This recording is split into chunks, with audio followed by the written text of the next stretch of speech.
I have actually been reborn. Under the scorching summer sun, looking at the bustling auto show before him, Chen felt cold sweat trickling down his back, his face filled with utter disbelief. He remembered with absolute clarity that just 1 month after attending this very auto show, the apocalypse had suddenly descended. At first, no one took this catastrophe seriously. People merely thought it was another heat wave, another extreme cold spell, another flood, another outbreak of a virus. Only when disaster swept across the globe, scorching heat and deadly cold, overwhelming floods, and a zombie virus slaughtering countless humans, did reality finally sink in. In the midst of all this, the civilization and order of Blue Star collapsed completely. The few humans who survived were forced to struggle on in a world of brutal climate-scarce resources and zombies running rampant, clinging to life with desperate tenacity. Chen had been one of them. To survive, he had drunk filthy water and eaten rotten meat, living a life worse than that of. Yet because he trusted the wrong people, he was ultimately betrayed while out searching for supplies and died amidst a horde of zombies. What he had never expected was that he would be reborn, returning to a time 1 month before doomsday arrived. Chen drew in a deep breath as a gleam of sharp light flashed through his eyes. Although he did not understand why he had been reborn, since heaven had granted him a chance to live again, he was determined to seize it. Not only would he live well in the coming apocalypse, he would also repay in full those who had once helped him and those who had betrayed him. Sir, would you like to take a look at our company's Axela? It is not only striking in appearance, but also offers excellent handling and reasonable fuel consumption. A saleswoman dressed in a gray office uniform, black stockings, and high heels introduced the car with a bright smile. Chen glanced at the display platform behind her, a faintly self-mocking smile tugging at the corner of his lips. In his previous life, he had come to this auto show because he wanted to buy a sedan for daily commuting.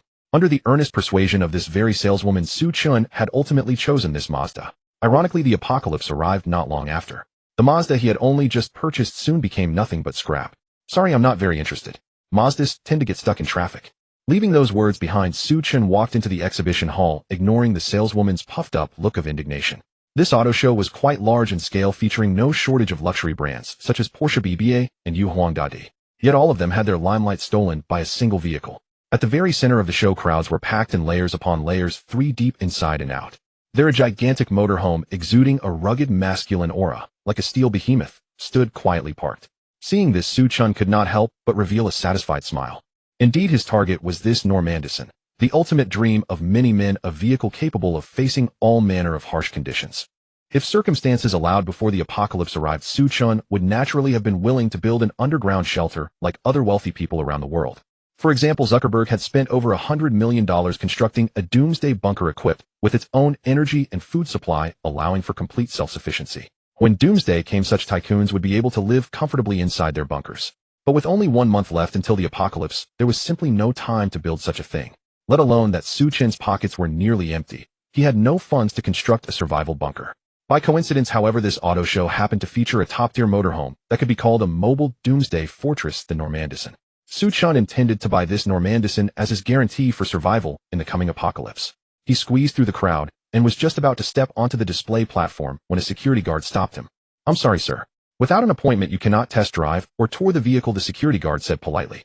There were not many customers interested in buying motorhomes, especially luxury models like the NOMADISM. Refusing ordinary people entry was therefore understandable. Some things, if you aren't born with them, are something you basically can't obtain in this lifetime. "Kid, it's enough for us just to look," someone remarked. "Exactly, a car like that isn't something people like us can afford," another spectator said with a chuckle.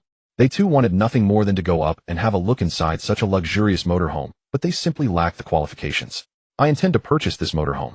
Please ask your person in charge to come over." Stopped by the security guard, Chen did not get angry. He spoke in an even tone. As soon as those words left his mouth, the area around the NOMADISM display instantly fell silent. Everyone stared at the young Chen in shock. This was a luxury vehicle worth tens of millions. Could he really? Are you sure?" The security guard stammered once he came back to his senses. "Do you think I'm joking with you?" Chen raised an eyebrow. After years of struggling to survive in the apocalypse, his temperament had become extremely resolute and indifferent, and his words carried a tone that brooked no doubt. Seeing that his expression did not seem fake, the security guard did not dare slack off. He immediately summoned a colleague and sent him to inform their supervisor. Chen ignored the guard and walked toward the display platform on his own. The security guard hesitated for a moment, but in the end was cowed by Chen's aura and did not try to stop him. Under the envious gazes of the crowd, Chen approached the NOMADISM. Only when he stood directly before the motorhome did he truly feel its overwhelming impact. An 8x8 military-grade chassis, a body length of over 10 meters, and a height close to 4 meters. At nearly 1.8 meters tall, Chen was considered fairly tall. Yet before this heavy-duty motorhome, he still seemed somewhat small. The giant tires alone almost reached his chest. Chen stepped onto the electric running board and entered the interior of the NOMADISM. Inside the vehicle was lavishly decorated a refrigerators, televisions, kitchen stoves. Everything one could need was present, all made by internationally renowned brands. The bathroom was equipped with a fully automatic toilet and featured a complete separation of wet and dry areas. In addition, a staircase led up to the roof. The roof formed an overall flybridge that once elevated it transformed into an open terrace ventilated on all four sides. After touring the interior of the NOMADISM, Chen was thoroughly satisfied. If he truly obtained this luxurious heavy-duty motorhome, he believed that even in the apocalypse, he could live quite comfortably. Just as he was about to leave, a flash of white light at the main control panel above the door caught his eye. The white light condensed into a screen upon which a few lines of text appeared. Doomsday Fortress Motorhome System. Motorhome, Level 1. Energy points required for upgrade 10. Current energy points 0. Vehicle durability 100. When durability drops to 0, the motorhome will be scrapped. Durability can be repaired using energy points. Storage space. Energy shop. What is this?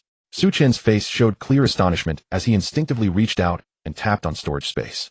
The screen rippled like water, revealing an item grid reminiscent of an online game. It was completely empty, displaying 09999. Could this thing actually store items? Yet how was he supposed to put things inside? Chen's gaze instinctively fell upon the water cup placed on the table inside the motorhome. With a mere movement of his mind, the water cup on the table suddenly vanished into thin air. In the inventory, the display changed to 19,999, and the additional item was precisely the missing water cup. That was not all. Chen noticed a small number 1 at the lower left corner of the cup's icon. Could it be that the supplies in this storage space could be stacked? Chen's heart began pounding with sudden excitement. His gaze shifted to the other cups, and his thoughts flowed once more. As the cups vanished again, his conjecture was indeed confirmed. Inside the storage space, the number at the lower right corner of the cup icon became 6. Chen was so thrilled, he nearly cried out loud. With this storage space capable of stacking items, he could stockpile a vast amount of supplies. When the apocalypse descended, would he not soar to the skies? This only further solidified his determination to purchase this NOMADISM motorhome. Just as Chen was immersed in his excitement, a security guard's voice suddenly came from outside. "Sir, our manager is here." Suppressing the surge of joy in his heart, Chen cast another glance at the white screen, then stepped out of the NOMADISM. A security guard stood outside the display platform with a middle-aged man in a crisp suit. Seeing Chen emerge, the guard hurried forward with a smile. "Sir, this is our manager." When the manager saw the plainly dressed Chen, his brows furrowed slightly before smoothing out. With his extensive experience, he naturally knew that many wealthy people preferred to keep a low profile. The Chen before him might very well be one of them. "Hello, I am Manager Lu Ku, in charge of this auto show. How should I address you, sir?" "You can just call me Mr. Chen replied casually, then pointed at the NOMADISM behind him. "I intend to buy this motorhome. Please help me handle the procedures." At those words, Lu Ku's pupils contracted sharply, and his mouth parted slightly. As the Rolls-Royce of the motorhome world, the NOMADISM was staggeringly expensive. Only wealthy tycoons with a passion for RV travel would buy one as a plaything. Such people, however, were therefore selling 2 or 3 NOMADISM units a year was already considered good. Lu Ku had not expected Chen to so straightforwardly ask to handle the purchase procedures. Regaining his composure, he put away his earlier hint of disdain and said with a broad smile, all right, Mr. I will have someone handle the paperwork for you immediately. Wait a moment, I have a request." Chen spoke up, stopping Lu Ku, who was about to call the staff. "It's fine, Mr. Feel free to state any request you have." Lu Ku's attitude was respectful without the slightest impatience. As long as he could sell this NOMADISM, his commission would be immense. "I don't have that much cash on hand. Why don't we first sign a contract? I will pay a 1 million deposit now and settle the remaining balance in full 1 month later. If I cannot settle it in a month, then the 1 million deposit will be considered liquidated damages. What do you think, manager?" Chen came from an ordinary family. A few years ago, his parents had died unexpectedly in a car accident. What they left him was a single apartment in the center of the Magic City and just over 1 million in compensation. He could not produce 10 million, not even 5 million. His intention was simple: first get the NOMADISM in. As for the remaining balance, in any case the apocalypse would arrive in half a month. By then money would become nothing but waste paper. Whether Lu Ku could even survive and find him was an unknown. "No problem." Lu Ku agreed without a second thought. 10 million was no small sum, and he had not expected Chen to produce such an amount in cash on the spot. Besides, in his view, this was a law-based society. Even if Chen ultimately failed to pay the balance, the company's legal department would handle it. All he needed was to sign the sales contract with Chen as quickly as possible and secure his commission. Just as Lu Ku personally went to prepare the contract, a crisp, pleasant voice suddenly came from the side. Chen." Chen paused slightly and looked up. When he saw that familiar yet distant pretty face, the previously tranquil surface of his expression rippled faintly. Not far away stood a slender, graceful girl with a charming face staring blankly at Su Chen. Her name was Lu Linger, and she was Su Chen's ex-girlfriend. Beside her stood her best friend Xiao Mei, dressed in a short skirt with black stockings, her outfit sensual and provocative, her looks in no way inferior to Lu Linger's. Back in university, Lu Linger had counted as a campus belle. Su Chen had worked extremely hard to win her over. Their relationship had once been very sweet, but after stepping into a materialistic society, Lu Linger's thinking gradually began to change. Egged on by the gold digging, Xiao Mei, she ultimately chose to leave Su Chen. After they broke up, Lu Linger and Xiao Mei drifted about together, wasting their days thinking only of how to snag a rich husband and marry into a wealthy family. The reason they had come to the auto show today was to see whether they could meet some wealthy men. They had never imagined they would run into Su Chen here. Lu Linger, long time no see. Su Chen nodded slightly in greeting. After the breakup, he had remained hung up on her for a long time, suffering greatly and unable to move on. Even after the apocalypse descended, when he learned that Lu Linger was in trouble, he had gone to rescue her without hesitation. Yet once Lu Linger and Xiao Mei had escaped danger, they ruthlessly kicked Su Chen away, nearly causing him to starve to death. It truly proved the saying that a simpering fool never wins a home. Having been reborn, he naturally would no longer be so infatuated with Lu Linger. As for Xiao Mei standing beside Lu Linger, Su Chen simply acted as though he had not seen her. Faced with his indifferent attitude, Lu Linger felt a faint discomfort, while the proud Xiao Mei grew outright displeased. How dared this Su Chen, whom she had always regarded as a loser, treat her like this? What are you doing here? Do you actually plan to buy this motorhome? This motorhome is worth tens of millions. Even if you sold yourself, you still couldn't afford it. Xiao Mei sneered. What does it have to do with you? Su Chen shot Xiao Mei a cold glare. He detested this malicious gold digger from the bottom of his heart. If it were already the apocalypse, he would definitely let Xiao Mei taste true cruelty.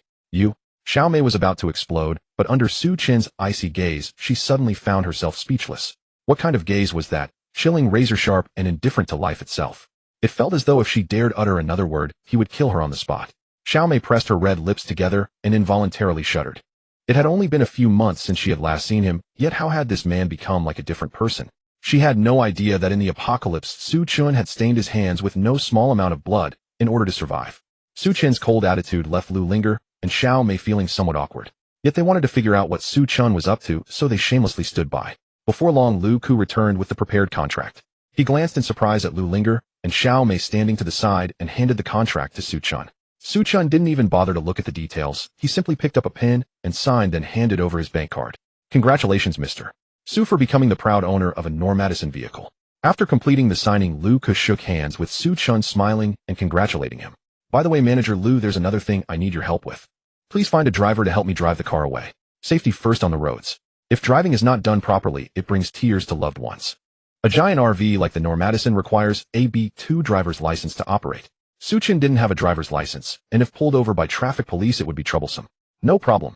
Lu Ku readily agreed and immediately arranged a driver for Su Chen. As the driver started the RV, Su Chen elegantly climbed aboard. Under the gaze of everyone present, the massive NOMADISM slowly drove away from the car exhibition. Throughout the entire process, Su Chen didn't even glance at Lu Linger and Xiao Mei. Linger, didn't you say this loser comes from an ordinary family and is orphaned? Xiao Mei asked, feeling quite unwilling as she watched the departing NOMADISM. She had always dreamed of marrying a wealthy man and living a life of excess. But she never expected that Su Chen was actually a low-key tycoon, casually spending lavishly to purchase a NOMADISM. Recalling her earlier poor attitude towards him, Xiao Mei instantly felt regret. It was as if she woke up from a dying dream, realizing that the fool was herself. I don't know either. Lu Linger shook her head, her expression somewhat bewildered. When they were together, Su Chen had indeed behaved very ordinarily. Lu Linger was also unclear about what exactly had changed in him. Thinking back, aside from the initial greetings, Su Chen hadn't even looked her way. Lu Linger felt a deep sense of defeat. It's not the ex-boyfriend's hardship that scares her, but the fact that he is now driving a luxury SUV. Now Su Chen was driving a NOMADISM worth millions. This felt even worse than being killed. Could it be that he was pretending to be poor on purpose? The more Xiao Mei thought about it, the more likely it seemed, so she urged, "No way, Linger, we can't just let this go. Quickly call him and find a way to get him out." After confirming Su Chen's newfound wealth, Xiao Mei changed her way of addressing him. This might not be good, right? Lu Linger showed a hint of hesitation. Although influenced by Xiao Mei, she had developed a taste for vanity, but she still felt a sense of shame and pride. She still couldn't bring herself to lower her standards and seek out Su Chen. What's wrong with that? Xiao Mei said with a look of frustration. If Su Chen can afford a NOMADISM, he must be worth at least 100 million. If you two can get together, you can enjoy a life of luxury, and I can benefit from it too. Her last sentence revealed her true intentions. Well then, Lu Linger hesitated for a moment and ultimately could not resist the temptation. After Xiao Mai's strong persuasion, she dialed Su Chen's number. One must admit that a giant RV like the NOMADISM is truly eye-catching on the streets. Passers-by were all astonished, gazing at the NOMADISM.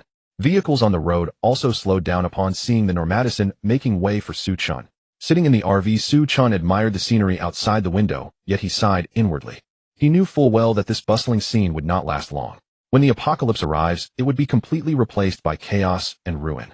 You are too beautiful, you are indeed too beautiful. The phone in Su Chen's pocket suddenly buzzed. How could such an awful tune be set as his ringtone? Su Chen scoffed internally and took out his phone to see that it was a call from Lu Linger. He was not surprised. Knowing Lu Linger and Xiao Mei, after seeing his changes, they would not easily let him go. Hello, is there something? Lu Linger pretended not to hear the coldness in Su Chen's tone and spoke softly. Chen, there are some things I haven't made clear to you. If you have time tonight, why don't you come over to my place for a visit? Sorry, I really don't have time. Su Chen smirked slightly, revealing a hint of sarcastic amusement. If he were to actually show up, it would not just be a visit, but rather something more intimate. As for this girl he once loved, Su Chen was reluctant to have any further entanglements with her. If there's nothing else, I'll hang up. Beep, beep, beep. Listening to the busy tone on the other end, Lu Linger felt a surge of emotions and wanted to cry. Thinking back to Su Chen's past kindness towards her, and then looking at his current indifference, she couldn't help but feel regret. It seems this guy really has made it big, otherwise he wouldn't be this arrogant. After listening to the content of their phone call, Xiao Mei rested her chin on her delicate hand and analyzed earnestly. Linger, why not just let it go? How can we just let it go? Linger, you must know that men who are rich and handsome are extremely sought after. Seeing Lu Linger's resolute attitude, Xiao Mai's beautiful eyes turned and she stopped persuading. She secretly jotted down Su Chen's phone number, sending out a few messages while Lu Linger was unaware. Mr. Su, we have arrived. The driver arranged by Lu Lao Su drove the car to a secluded parking lot in the suburbs as per Su Chen's instructions. Master Su, for the next month, please help me as my driver. As for the salary, I'll pay you 20,000. What do you think? Lao Su worked with Lu Ku and earned only a few thousand a month. With an additional 20,000 on the table, how could he refuse? He naturally agreed happily. After the two agreed, Su Chen saw off the driver Lao Su. Just then his phone in his pocket suddenly vibrated. Su Chen took out his phone and saw a text message. Chen, Xiao Mei. I apologize for my earlier attitude. As long as you can reconcile with Lu Linger, I'll do whatever it takes to make it up to you. Following the text were several selfies of Xiao Mei. Her alluring figure dressed in a short black skirt was extremely enticing. Su Chen sneered coldly. This Xiao Mei must think that since he's become wealthy, she could deliberately present herself to him. Truly, she was blinded by money. He initially wanted to delete the message and block Xiao Mei directly. But after a moment's thought, he paused his face. When Su Chen was in a relationship with Lu Linger, it was Xiao Mei who obstructed them. Later, when the apocalypse arrived after Lu Linger and Xiao Mei were saved, it was still Xiao Mei who forced Lu Linger to abandon her. If I don't take my revenge on her, how can I justify her past actions? Su Chen thought for a moment and replied, I have something to attend to for the time being. How about this? You can find me at Phoenix Mountain Scenic Area in a month. On the other side, upon receiving Su Chen's text message, Xiao Mei was instantly elated. She glanced at the unsuspecting Lu Linger beside her, feeling a swell of pride inside. Linger, if you don't utilize the opportunity one give you, then don't blame me. Compared to you, I have both figure and charm. It is only natural that Su Chen would take an interest in me. Alright then, we'll see each other then. Su Chen glanced at Xiao Mei's text before tossing his phone aside. The most important thing now is to figure out this so-called apocalypse fortress system. While conversing with the driver Old Su, he noticed that Old Su had no reaction to the white screen, as if he hadn't seen it. This confirmed for Su Chen that this system should only be functional for him alone. As Su Chen walked into the control area, the white screen appeared again. He extended his hand and clicked on the storage space to start his research. After some experimentation, Su Chen discovered that anything within 30 meters of the NOMADISM could be directly stored in the storage space. As long as the items belong to the same category, they can be stacked. However, stacking is not limitless and can only go up to 9,999.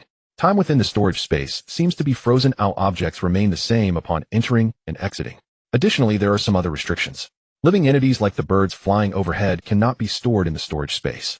Similarly, objects tightly connected to others like sidewalk tiles and trees cannot be included either. Yet despite this, Su Chen was still quite excited. If he could fill the storage space, he wouldn't have to worry about resource shortages when the apocalypse hits. Suppressing his excitement, Su Chen continued to explore the system. He clicked on the energy shop and two items immediately appeared. Current level LV1, redeemable items, gasoline water. Redemption ratio 1 energy point can be exchanged for 1 liter of gasoline or 1 kilogram of water. Seeing the notes below, Su Chen's heart raced even more. Goodness! To survive in the apocalypse with an RV, fuel, water and food are undoubtedly the most crucial supplies. If he could redeem gasoline and water at will through this so-called system, all he needs to do is store a large amount of food in the storage space to thrive in the apocalypse. However, regrettably, Chen spent quite a while, but still couldn't find a way to acquire energy points. Oh well, there's still plenty of time. He could take his time to figure it out later. Glancing at the dim sky, Chen decided not to return home to rest. He lay on the luxurious Simmons bed of the NOMADISM, his heart racing as he gradually drifted off to sleep. The next morning, after waking up, Chen freshened up in the bathroom of the RV. Old Su had even brought breakfast with him. After filling his stomach, Chen began to contemplate his next plan. The immediate priority is naturally to stockpile living supplies. Additionally, he also needs to modify the NOMADISM. Although the NOMADISM is designed for off-road living, it is sufficient to handle most harsh environments. However, the impending apocalypse will not only bring extreme weather, but also countless bloodthirsty zombies and malicious humans. Chen must modify the NOMADISM to survive in the apocalypse. But both buying supplies and modifying the NOMADISM require a hefty sum of money. Money isn't everything, but having no money is absolutely a problem. After paying Lu Ku $1 million as a down payment, Chen currently has very little money left. What should he do? Chen pondered for a moment and suddenly had an idea. High-interest loans. In today's society, you can borrow anything except money. Friends can lend 100 brothers, 1,000 relatives 10,000, and only parents can lend 100,000. To borrow more, you have to go for high-interest loans. Old Su, take me here. Chen pointed at the map on his phone and instructed the driver, Old Su. Yes, mister. Old Su returned to the driver's seat and started the car. Amid the awed gazes of passers-by, the NOMADISM let out a low roar as it gracefully drove away. Not long after, Old Su drove Chen to a building with the sign of a financial company. When the NOMADISM came to a stop, people in the company heard the commotion and came out to gawk at the huge vehicle. My goodness, what kind of car is this? Why is it so big? You're really out of touch, huh? Let me tell you, this car is the NOMADISM, the Rolls-Royce of RVs. It's so big, it must be worth at least 5 million, right? 5 million. Huh. At least 10 million. As the car door opened and the electric step lowered, Chen slowly stepped down. The crowd looked at him with a hint of awe until he approached and asked, "Where is your boss?" "Our boss is upstairs, sir. Please follow me." A seemingly clever employee quickly responded respectfully. Chen nodded and followed the employee into the Chen. Although this is currently a society governed by law, the world isn't simply black and white. There are also shades of gray. This company, named Chen, appears to be a legitimate financial company on the surface, but secretly operates high-interest loan businesses. Chen had heard about it beforehand, so he took the initiative to come here. "Hello, sir. I am Gao Qiqiang, the general manager of Chen Company." When the NOMADISM stopped outside, Gao Qiqiang upstairs had already noticed. Being able to afford such a luxurious RV proves Chen's extraordinary financial power. Regardless of his intentions, establishing a good relationship with someone like him is definitely beneficial. Therefore, when Chen walked into the office, Gao Qiqiang stood up and approached him with enthusiasm for a handshake. "Hello, my name is Chen." Chen casually introduced himself. After a few brief pleasantries, Chen directly stated his purpose. "Manager Gao, to be honest, I've encountered some difficulties in my business and would like to apply for a loan from you. How do you feel?" "That's fine. I Gao am in this line of work. However, I must inform you in advance my interest rates." Gao Qiqiang revealed a meaningful smile. "Since I took the initiative to come here, I am well aware." Chen smiled slightly. "All right, straightforward. How much does Brother Su want?" 10 million. Upon hearing this figure, Gao Qiqiang couldn't help but frown slightly. Although he was wealthy, 20 million in cash was not a small sum for him. Noticing Gao Qiqiang's expression, "What's the matter, Brother Chang? Are you unable to come up with that much money? Ridiculous. Don't say 10 million, I could even pull out 100 million. Although Chen's provocation was simple, Gao Qiqiang still fell for it. He scoffed and then asked, "Just how will you prove that you can repay Brother Su?" "The car outside the NOMADISM, I just spent 2 million to buy it. Besides that, I have a property in the city center. If I can't repay, Brother Chang can take it all." The property left by Chen's parents, though a bit old, is in a prime location and belongs to a school district worth at least over 1 million. Gao Qiqiang's expression fluctuated and he remained silent. His sharp gaze fixed intently on Chen as if trying to see through all his thoughts. However, Chen's face was as calm as water, showing no signs of turmoil. Gao Qiqiang couldn't help but feel a doubt rising in his heart. In his younger days, he was a well-known figure in the underworld, radiating an aura that ordinary people could not withstand. Yet Chen before him appeared completely unflustered. This kid's background is definitely not ordinary. Thinking of this, Gao Qiqiang nodded in agreement. "Fine, well, do it as Brother Su says." He waved his hand, instructing the employees outside to start preparing the loan contract. After checking the vehicle registration, motor vehicle certificate, and property deed, Gao Qiqiang quickly signed the loan contract with Chen. I must say, Gao Qiqiang is extremely ruthless. Though Chen borrowed 10 million, he only disbursed 9 million, but the loan contract stated 13 million. This is the infamous 9 out 13 back. No wonder so many people have been ruined by high-interest loans. However, Chen didn't care about that. By the time a month passes, all wealth will turn to dust. Gao Qiqiang certainly won't still be chasing me for repayment, right? Pleasure doing business. Gao Qiqiang shook hands with Su Chen, feeling quite pleased. After all, making 4 million in a month, where else could one find such a good deal? Seeing his beaming expression, Su Chen couldn't help but sneer internally. I hope when the end comes you can still smile. I've heard Brother Chong has extensive connections in the Magic City and can accomplish anything. I have 2 matters I would like to ask for your help. Brother Su, just speak up. I won't refuse any assistance I can provide. I need a large quantity of gasoline. I wonder if Brother Chong can procure it. Although the End Times Fortress system allows for gasoline exchange, Su Chen currently has no idea how to obtain energy points. To be prepared, he decided to stockpile some fuel. However, in today's society, the control over gasoline is strict, making large purchases nearly impossible. Gao Qiqiang looked surprised. He hadn't expected Su Chen to want to buy gasoline. Well, that shouldn't be a problem. How much do you plan to get? The more the better, preferably in standard oil drums. Su Chen's words left Gao Qiqiang even more puzzled. A standard oil drum typically holds over 150 liters. What do you need so much gasoline for? But seeing that Su Chen was unwilling to explain, Gao Qiqiang lost interest in pursuing the question. Alright, I'll call you later. About the second matter, I wonder if Brother Chong has this. As Su Chen spoke, he made a gesture resembling a gun. Cough, Brother Su, don't joke with me. I'm a serious businessman. Gao Qiqiang was startled and quickly waved his hand. Rest assured, Brother Chong, I only want this for self-defense. Su Chen chuckled lightly to reassure him. In a world fraught with crisis, having a weapon for self-defense would greatly enhance safety. Brother Su, please don't make it. Seeing that he was still unwilling to relent, Su Chen smiled again. Brother, we just completed a big deal. Can't you help with such a small favor? You know this thing is very risky. Helping you is not impossible. Gao Qiqiang chuckled. But it will cost more. Alright. For Su Chen, as long as he could exchange for the necessary supplies, spending a bit more money was nothing. After chatting a bit more, both parted ways contentedly. Su Chen left Xiangxing Company and returned to his RV. Mr. Su, where are we heading now? Driver Lao Su asked through the intercom. To Walmart.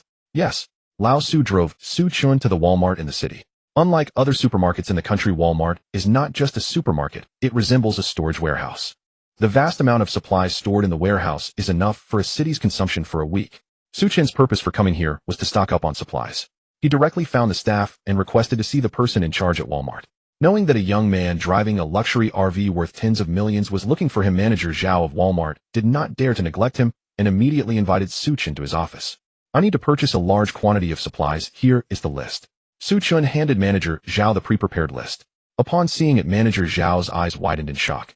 The items on the list were truly a dazzling array. Water, instant noodles, compressed biscuits.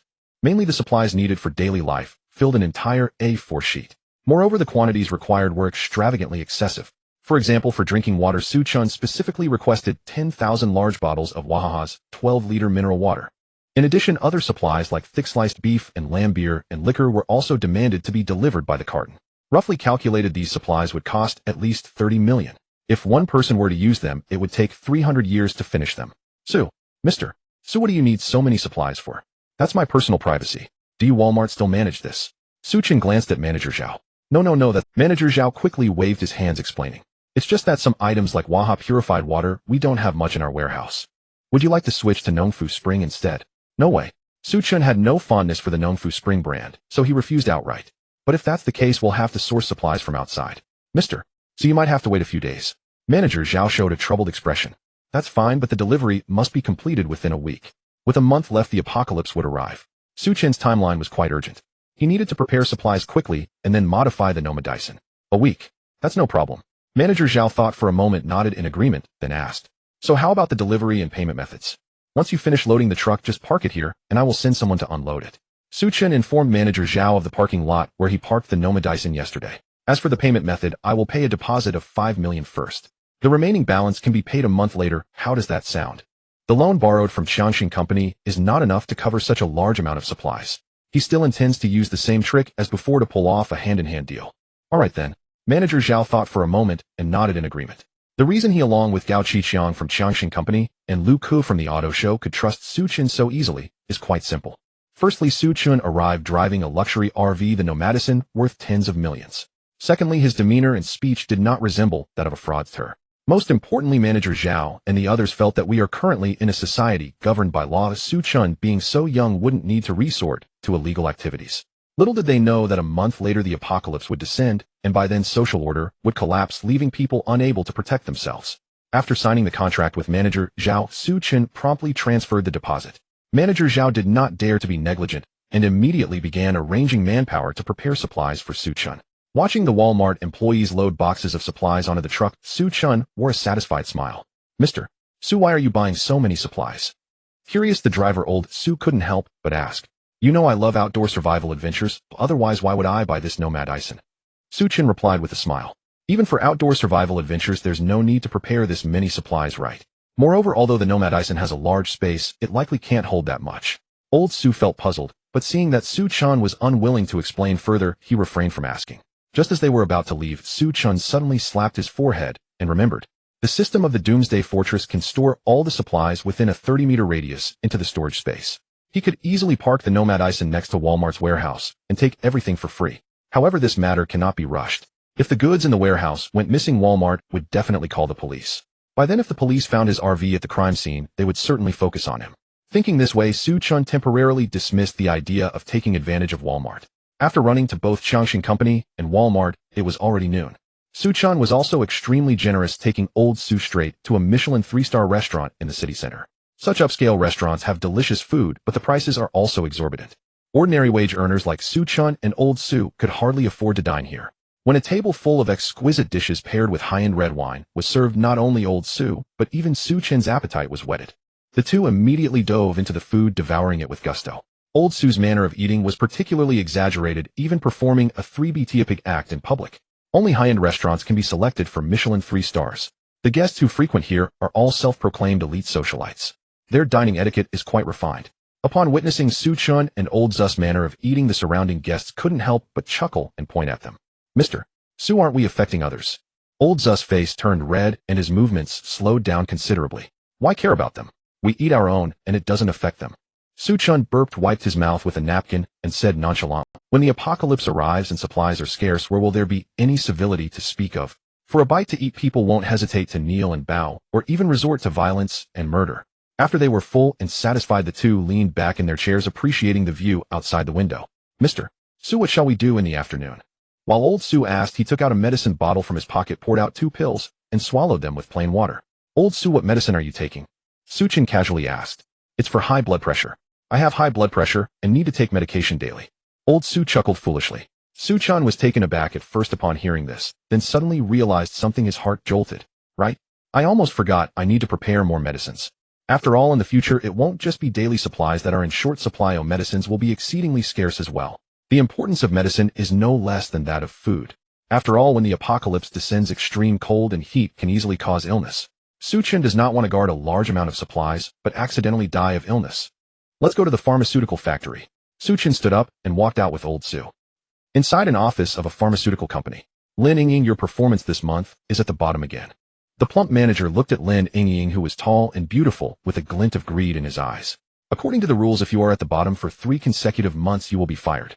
Feeling the manager's fiery gaze, Lin Yingying felt a bit uneasy. Trying to appear calm, she said, Please rest assured, manager, I will definitely try my best this month. Yingying, don't stress too much. If it really doesn't work, your brother can help you out. The manager smiled broadly, revealing a mouthful of yellow teeth. He walked over to Lin Yingying's side, trying to grab her delicate little hand. As long as you come to keep me company tonight, we can talk about anything. This small matter, let's not trouble the manager. Lin Yingying felt disgusted and hurriedly avoided the manager's greasy hands. Seeing her lack of appreciation for his intentions, the manager's face darkened. Fine, then you will receive only your base salary this month, just like before. Lin Yingying pursed her lips and said nothing further as she turned to leave the manager's office. Although she verbally stated she would work harder, Lin Yingying felt uncertain inside. Now, with pharmaceutical companies springing up everywhere, the sales representatives and medical representatives of various companies are using all means necessary to boost sales. Bribery, giving red envelopes, treating people to food and entertainment have become commonplace. Even though Lin Yingying has been trying hard to act like her colleagues and follow the unspoken rules, yet upon seeing Lin Yingying's beauty, others have developed restless thoughts, demanding her to accompany them for meals, drinks, and even bed. Lin Yingying has managed to maintain her integrity, of course, refusing such requests. However, as a result, her performance inevitably falls short. If I get fired next month, I might not be able to hold on. Lin Yingying walked out of the pharmaceutical company, her pretty face filled with distress. Just then, a strikingly large RV roared in from afar, slowly stopping outside the pharmaceutical company. Although Lin Yingying didn't understand RVs, she could tell just from its exterior that this RV was quite valuable. At that moment, the door at the back of the RV opened, and a handsome young man stepped out. He glanced at the building of the pharmaceutical company, then looked at Lin Yingying at the gate and proactively greeted her. Hello, may I ask if you are an employee of this pharmaceutical company?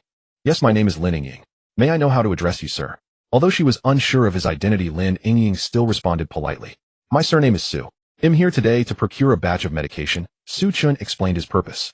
Hearing this, Lin Ying felt a surge of joy in her heart. This was truly a case of someone sending a pillow when you were already sleepy. She had been worried about her sales performance, and here was Chen coming to her directly. I am the pharmaceutical representative of this company. Whatever medication Mr. Su wishes to procure, feel free to tell me. Lin Ying was extremely attentive, leading Chen into the company's reception room, smiling as she spoke. These are all the items I need. Chen handed Lin Ying the list of medications he had prepared in advance. Lin Ying merely glanced at it, her beautiful eyes widening in surprise, and her cute red lips slightly parted. The reason was simple: the amount of medication Chen was procuring was just too much. From basic saline solution to painkillers, antibiotics, and even some high-end medical equipment, the total value was at least in the millions. Seeing how young Chen was, Lin Ying had initially thought he would procure at most a few $100,000 worth of medication. She never expected it to be this much. How could she not be surprised? Is there a problem? Chen asked softly when he noticed Lin Ying was somewhat dazed. No problem. It wasn't just no problem, it was simply too good to be true. If she could close this deal with Chen, her sales performance next month would definitely not be at the bottom. Lin Ying silently vowed to secure Chen as a client. After discussing for a while, upon seeing the quotation Lin Ying presented, Chen couldn't help but click his tongue. The prices at the pharmacies outside were several times higher than what was on the quotation. Some prices were even dozens of times higher. No wonder medical treatment was expensive these days and drug prices were high. The price difference had all been pocketed by the middlemen. Chen sighed inwardly and nodded to Lin Ying, saying, I can accept the price, but I have a condition: pay 1 million in advance, and the remainder can be paid after a month. Indeed, Chen was still playing the trick of using empty hands to catch a big fish. I need to inform our manager, Lin Ying said. If it were a few tens of thousands of business, she could certainly decide on her own. But this was several million. Out to be cautious, she needed to check with the manager. All right, Chen shrugged. After reaching a preliminary cooperation intention, the relationship between the two had certainly become much closer. Lin Ying flattered him with a smile. I didn't expect Mr. Su to be so successful at such a young age. She thought Chen must be running a large chain pharmacy, otherwise how could he procure so many drugs? Regarding Lin Ying's misunderstanding, Chen had no intention of explaining. He simply chuckled. Miss Lin is not bad, either. Not only is she beautiful, but she is also clever and capable. Being praised by the handsome and wealthy Chen made Lin Ying feel delighted, and she covered her mouth with a smile, saying, Mr. Su is overpraising me. Just then Chen's phone in his pocket suddenly rang. Oh, okay, I'll head back now. Chen chatted for a moment, and then hung up the phone, saying to Lin Ying, Sorry, Miss Lin, I have something to attend to. After saying that, without waiting for Lin Ying to respond, he stood up and hurriedly left. Watching his departing figure, Lin Ying was in a daze for a moment, then hurriedly stood up and quickly walked towards the manager's office. Upon learning of this matter, the manager immediately became anxious. You need to consult me about such a trivial matter. Hurry up and close the deal, that's what matters. The phenomenon of deferred payments was common not just in the pharmaceutical industry, but in various sectors. How could Lin Ying be so clueless? For a pharmaceutical company, while several million was not a colossal deal, it was still significant. After receiving the manager's affirmation, Lin Ying did not dare to be negligent and immediately called Chen. Is this Mr. Su? Our manager has agreed. When do you think we can sign the contract? As for signing the contract, there's no rush. They'll contact you when I have time, Chen replied. After saying that, Chen directly hung up the phone. Listening to the busy signal, Lin Ying was stunned. Just a moment ago, Chen had expressed a desire to quickly secure the cooperation, so why did he suddenly change his mind? Thinking of his last compliment to her, Lin Ying's heart sank. Could it be that Chen, like other men, was also attracted to her beauty? If that were the case, what should she do? If she rejected him, the deal would fall through, and she would be facing the risk of unemployment. If she didn't reject him, she would have to take the initiative to court him. Lin Ying was lost in thought for a moment, then ultimately clenched her teeth, seemingly having made up her mind. On the other side, Chen was completely unaware of her thoughts. If he knew Lin Ying's thoughts, he would likely exclaim that he was wronged. The reason he hurriedly left was quite simple. Walmart had already loaded the goods and was ready for delivery. Chen had to rush back to accept these goods. After arriving at the parking lot in the outskirts of the city, he sent away the driver, old Su. Before long, 2 to 3 dozen large trucks rumbled in. Chen did not ask the truck drivers to unload the goods. He simply instructed them to park the trucks and open the cargo doors. They would come back the next morning to take the trucks away. Hearing they wouldn't have to work, the drivers were quite willing. After locking the doors of their trucks and opening the cargo doors, they each left. This open-air parking lot was located on the outskirts of the city, and aside from a few security guards, there were hardly any people around. Ensuring no one was watching, Chen personally approached the driver's seat. Although he did not have a driver's license yet, he had learned how to drive the Nomad from old Su earlier in the day. Su-chan carefully drove the Nomad, circling around the 2 to 3 dozen trucks. In less than 20 minutes, so many trucks that had been filled to the brim were now completely empty. Meanwhile, nearly 100 compartments worth of supplies had appeared in the Nomad's storage space. After a busy session, Su-chan parked the Nomad back in its original spot. Looking at the supplies in the storage space, his mood was significantly uplifted. At this rate, he would be able to prepare the supplies in about a week. By that time, he could start modifying the Nomad. Once the modifications were completed, he would be able to proceed with the next step of his plan. As Su-chan contemplated his future actions, his phone in his pocket suddenly rang. He picked it up and saw it was a call from Lin Ying. "Miss Lin, is there something you need? Our manager has agreed to Mr. Su's request, and I wonder if Mr. Su is available for a face-to-face discussion." Su-chan glanced at the darkening sky and suggested, "It's getting a bit late, why don't we reschedule?" Yet to Lin Ying, his words sounded like a refusal. Especially that last sentence, "why don't we reschedule?" made Lin Ying's face flush. Was he hinting at something? Lin Ying bit her red lips, unwilling to give up. "Mr. Su, since you procured such a large batch of medicine, I must treat you to a meal as a token of gratitude. If you refuse again, it would hurt someone's feelings." With that remark, Su-chan found it difficult to decline, so he nodded. "All right, just tell me the address, and I'll head over." Lin Ying provided the details of the restaurant. After hanging up the phone, she gazed at her lovely reflection in the mirror and sighed softly. If she truly intended to embark on such a path, it would be better to start with Su-chan. After all, he was both handsome. Lin Ying stopped thinking too much and reached for the Balenciaga black stockings she had just bought, slowly putting them on her long fair legs. As night fell, the city lights began to shine. Due to his lack of driving skills, Su-chan did not take the NOMADISM, but instead called a Didi. Following the address Lin Ying provided, he arrived at a 5-star hotel in the city center. In the hotel's private room, Su-chan met Lin Ying. Tonight, Lin Ying was wearing a creamy white knitted form-fitting dress, which accentuated her curvaceous figure. Her smooth, lustrous legs were tightly wrapped in Balenciaga's black stockings. Her already exquisite face, after a careful makeup session, appeared even more enchanting. Compared to her daytime image of a professional woman in an OL uniform tonight, she was simply intoxicating.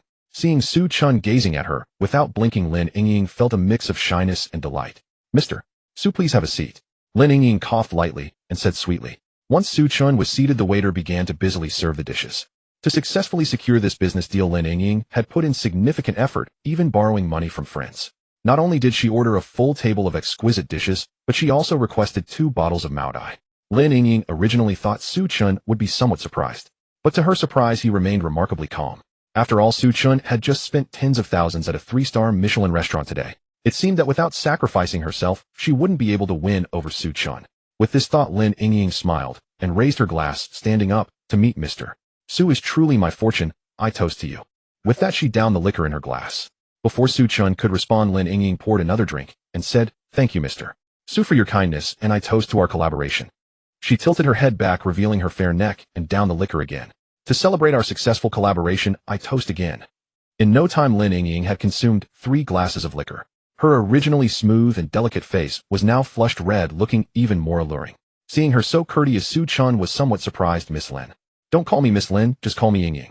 Lin Ying suddenly moved closer and sat beside Su-chan. Su-chan could feel the warmth radiating from her body. He could also smell her enchanting perfume and the faint scent of alcohol. At this moment, even if Su-chan were oblivious, he understood that Lin Ying inviting him to dinner tonight likely had ulterior motives. Before the apocalypse arrived, Su-chan was undoubtedly a man who had been well taken care of. But after the apocalypse, as order collapsed and morals decayed, he did have a few one-night stands. Unfortunately, in the later stages, women sought survival by attaching themselves to powerful and resourceful men. Ordinary men struggled to survive, let alone consider anyone else. As a low-tier man, Su-chan hadn't enjoyed intimacy for a long time before his death. He was no moral saint. With Lin Ying being so proactive, he wouldn't refuse. Not taking the initiative, not refusing, and not being responsible were Su-chan's principles. "All right, Ying, then don't call me Mr.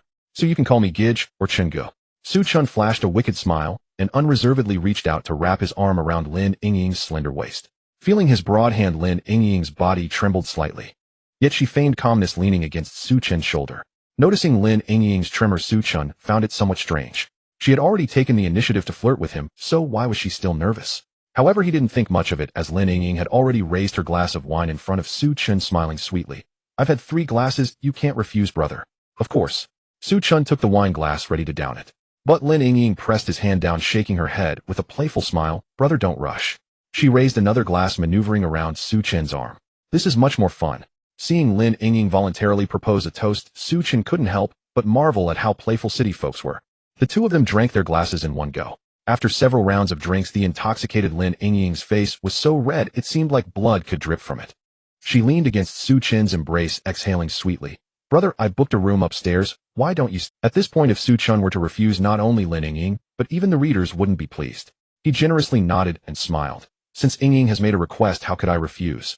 The two of them drank a few more glasses, and seeing that the moment was right, Su Chen wrapped his arm around Lin Yingying and stood up to leave. Looking at the table filled with untouched food, and then at Su Chen leaving with a beautiful woman, the waiter beside them was filled with envy and jealousy. "Why the hell am I broke? If I had money, would it be this way?" By the time they took the elevator to the upstairs guest room area, Lin Yingying's eyes were already hazy, her steps unsteady. Only by leaning against Su Chen's shoulder could she manage to walk. Su Chen used the room card Lin Yingying gave him to smoothly unlock the door. "He'll go freshen up first." Lin Yingying struggled to stand up from the sofa, refusing Su Chen's kindness, and wobbled toward the bathroom. Su Chen was not in a hurry. He casually crossed his legs and turned on the TV. But after waiting for a long time, he still hadn't seen Lin Yingying come out, and doubts began to arise in his mind. Earlier, Lin Yingying had drunk so much he hoped nothing had happened to her in the bathroom. Out of concern for her rather than impatience, Su Chen walked to the bathroom door and knocked. Lin Yingying did not respond, but low sobs came from the bathroom. Su Chen hurriedly pushed the door open and walked in, only to see her, who had already finished washing up, weeping in front of the mirror. Seeing this situation, Su Chen was both amused and exasperated. What exactly is Lin Yingying playing at? "If you are unwilling, I won't force you." Su Chen shrugged. Lin Yingying with red-rimmed eyes glanced at Su Chen and without hesitation threw herself into his arms. Feeling the soft figure of the beauty in his arms, Su Chen was momentarily distracted. "Actually, I really wouldn't want a 55,555. Su Chen was both angry and amused. "Clearly it was you who took the initiative to seduce me. Why do you want to back out now? I was forced into this." Lin Yingying held on to Su Chen tightly, pouring out all her grievances from this period of time. After understanding the situation, Su Chen suddenly realized, "This is all a misunderstanding. Yingying, don't worry, even if nothing happened tonight, I will definitely sign the contract with you," Su Chen said earnestly. Lin Yingying looked up, her beautiful eyes fixed on Su Chen as if trying to determine if he was lying. Su Chen shrugged and turned to leave. However, Lin Yingying stepped forward, hugging him from behind, and whispered, "No, don't go." At this point, if Su Chen really left, it would be quite unromantic. He turned back, lifted Lin Yingying effortlessly, and strode towards the bed. "Wait a minute, let me take off the black stockings." As Lin Yingying spoke, her hands were pressed down by Su Chen. He grinned mischievously. "No, I prefer you wearing them. The following content is not suitable, so I will skip it." The next morning, Su Chen and Lin Yingying stared at each other, the atmosphere a bit awkward. "Yingying, bring over the contract." Su Chen lightly coughed, breaking the silence first. Lin Yingying took the contract from her bag and handed it over. Su Chen, too lazy to read it, signed his name decisively. Once all this was done, the room fell silent again. Fortunately, at that moment, Su Chen's phone suddenly rang, providing him a way out. "Hello, is this Su?" "It's me." The voice of Gao Qiqiang came from the other end of the line. "Is there something, Brother Chong?" "The matter you discussed with me yesterday has made some progress," Gao Qiqiang said with a smile. "If it's convenient for you, just come find me directly." "Okay, Brother Chong, I'll be there." This card has a total of 1,500,000, and the password is 6 sixes. 1 million is my advance payment, and the remaining 500,000 is my compensation to you. Su Chen placed the bank card down, stood up, and walked towards the exit. Women only slowed down once sword drawing. Right now, Su Chen's preparations were not yet complete. He truly had no time to indulge in romantic feelings. After leaving the hotel, Su Chen directly took a taxi to Changxing Company and met Gao Qiqiang. After some pleasantries, Gao Qiqiang mysteriously led Su Chen to a hidden warehouse. Inside the warehouse, there were hundreds of oil barrels. "According to your request, these are standard oil barrels, more than 200 in total. But don't worry, there will be more coming, at least 4 or 5,000 barrels," Gao Qiqiang said with a grin. He had a friend involved in smuggling, and he was getting the goods directly from there. "As for the baby you wanted, that's rather difficult to obtain. Oh, only this shotgun is available," Gao Qiqiang said as he produced a gun. This gun was similar to a common shotgun, but the barrel was significantly shortened, almost identical to the short-barreled shotgun in a shooting game. Although this reduced the range and accuracy, it was extremely convenient to carry. Nowadays, gun control is very strict. Being able to procure a shotgun is already quite difficult. Su Chen did not feel disappointed. He took it from Gao Qiqiang, played with it for a while, and smiled with satisfaction. "Thank you, Brother Chong. I wonder if you could provide some ammunition as well." "That's easy. I can get you around 200 rounds," Gao Qiqiang replied readily. As long as he didn't actively seek death, 200 rounds should be enough. Su Chen nodded and smiled. "Brother Chong, you've really helped me a lot. I'll transfer you the total amount spent. As for the fuel, we can discuss that later after it's all loaded. As for this gun, consider it my gift to you, my brother." Gao Qiqiang chuckled then lowered his voice. I do have some doubts, so I hope you can tell me the truth. What exactly do you plan to do? Su Chen though young owned luxury cars worth millions, yet he came to Gao Qiqiang for a loan. This was one thing, but he also requested Gao Qiqiang to provide a large amount of fuel and a baby bu. Gao Qiqiang was not afraid of Su Chen causing a big scandal. He was more worried about Su Chen getting into trouble and implicating him. Su Chen noticed his concern and smiled. Brother Chang, don't worry, I'm just defending myself. Of course, Su Chen would not tell the cunning Gao Qiqiang the truth. Besides, even if he did tell the truth, he didn't think Gao Qiqiang would believe him. After chatting for a while, Gao Qiqiang handed the warehouse key to Su Chen. They agreed that Gao Qiqiang would bring the goods at night, while Su Chen would take them away during the day. In the following days, Su Chen was quite busy. Every morning, he had the driver Old Su drive to Gao Qiqiang's warehouse to store the prepared fuel. In the afternoons and evenings, Su Chen had to receive the medicines and supplies delivered by the pharmaceutical company and Walmart in the parking lot. After being busy for nearly a week, all the materials Su Chen needed were ready. The 9 million borrowed from Gao Qiqiang had long been spent. Su Chen also leveraged his connections to secure over $1 million from the bank, using his house as collateral. However, what he received in return was a storage space in the NOMADISM that was nearly full. In addition to the basic necessities like drinking water, food, and fuel, Su Chen also stored a considerable amount of entertainment items such as PS5 and single-player games. After all, the apocalypse is long, and without entertainment one's mental state could easily collapse. Pleasure doing business. A month later, I will transfer the final payment to your company. Su Chen signed the list confirming that he had received the medicines and equipment. Looking at Su Chen in front of her, Lin Yingying felt a bit conflicted. Even though they had only known each other for a short time, Su Chen had taken her first time, which made her feel somewhat different. However, after that night of pleasure, Su Chen left behind 500,000. Aside from delivering goods, as usual, he never contacted Lin Yingying again. It was as if he had spent 500,000 to buy Lin Yingying's first night. If there's nothing else, I'll take my leave now. Su Chen nodded and was just about to leave when he turned back to Lin Yingying and said, it won't be long before the apocalypse arrives. If you can, you should stock up on supplies and leave Mo City as soon as possible. After saying this, he boarded the NOMADISM without looking back. The apocalypse. Stocking up on supplies. Before Lin Yingying could come to her senses, the NOMADISM roared away. Watching the silhouette of the NOMADISM disappear, Lin Yingying felt a faint sense of loss for some reason. She bit her red lip and hesitated for a moment, deciding to follow Su Chen's advice and stock up on supplies. Although the idea of the apocalypse sounded absurd, she felt an inexplicable trust in Su Chen. Unlike Lin Yingying, Su Chen, who had experienced the end times, had a very resilient nature. After all, he had witnessed a couple who had slept together the night before kill each other over food the next day. He had left Lin Yingying 500,000 and had reminded her that the apocalypse was coming, which was already kind enough. Whether Lin Yingying could survive was no longer his concern. Mr. Su, where are we going now? Old Su asked through the intercom. Su Chen pushed Lin Yingying's matter aside and pondered for a moment before saying, I want to modify the vehicle. Old Su, do you know anyone in this field? I do know someone. I have a buddy named Zhang Qi who used to be a professional racer. Do you know about the Bayanbuluk rally? He was known as the king of Bayanbuluk. After retiring, he opened a car repair shop, and in addition to repairing cars, he also takes on modification jobs. Old Su chattered on. All right, let's go to him. Su Chen nodded. He didn't care about what the king of Bayanbuluk was. All he needed was for the NOMADISM to be modified according to his requirements. Before long, Old Su drove Su Chen to a car repair shop on the outskirts of Mo City. He made a phone call, and soon a middle-aged man in an oil-stained work uniform walked out. Old Su, long time no see. The repair shop owner Zhang Qi greeted Old Su with a smile, and upon seeing the NOMADISM behind him, he couldn't help but exclaim, You've hit the jackpot. Are you really willing to buy a vehicle worth over 10 million? You misunderstood him, just the driver. This vehicle belongs to Mr. Su. Old Su hurriedly explained, and informed Zhang Qi of Su Chen's intentions. So you want to modify a motorhome? Rest assured, Mr. Su, I can help you with whatever you want. Zhang Qi said, patting his chest with a laugh. Su Chen chuckled and slowly stated his requirements. However, both Zhang Qi and Old Su were left dumbfounded after hearing them, as Su Chen's modification requests were simply astonishing. He requested Zhang Qi to replace the original vehicle body with bulletproof steel plates. The windows should also be modified with bulletproof glass. The front and body of the vehicle were originally separated, and to enter the driver's cabin from the motorhome, one would have to exit the motorhome first.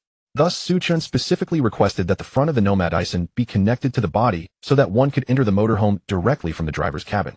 In this way, unexpected situations could be avoided. Besides this, Su Chen had many other requirements. For example, he wanted cameras installed all around the vehicle to ensure 360 degrees without dead angles, and the interior of the vehicle should be fully soundproof and insulated. Mr. Su, are you modifying this for the apocalypse? Zhang Qi said, half amused and half helpless. Su Chen's requests were entirely based on standards for the apocalypse. That's right. am worried that one day the apocalypse will come, so I need to prepare in advance, Su Chen openly. Hearing this, Zhang Qi was somewhat taken aback. He had heard of many apocalypse preppers abroad before. These people believed that one day the end of the world would come, so they stockpiled a lot of supplies to be prepared. Su Chen was so young yet worried about such things. Zhang Qi internally scoffed, but on the surface he maintained a friendly smile and said, "Most of your requirements, Mr. Su, I can satisfy. However, canceling the lift for the second floor and creating a second space directly might be a bit difficult." It wasn't that Zhang Kai's skills were lacking, but rather that the NOMADISM was already quite tall. If modified according to Su Chen's requests, it would exceed the height limit. "You don't need to worry about that, just modify it according to my requirements," Su Chen instructed. When the apocalypse arrives and social order collapses, who would have the leisure to care if Su Chen's vehicle exceeded the height limit? Alright then, well, follow Mr. Su's instructions. However, your request for a 3-week time frame is really too tight, Zhang Qi said with a troubled expression. Modifying the NOMADISM was no small project. Under normal circumstances it would take at least a month and a half. Everything else can be negotiated, but this one cannot. The modification must be completed within 3 weeks, Su Chen said in a deep voice.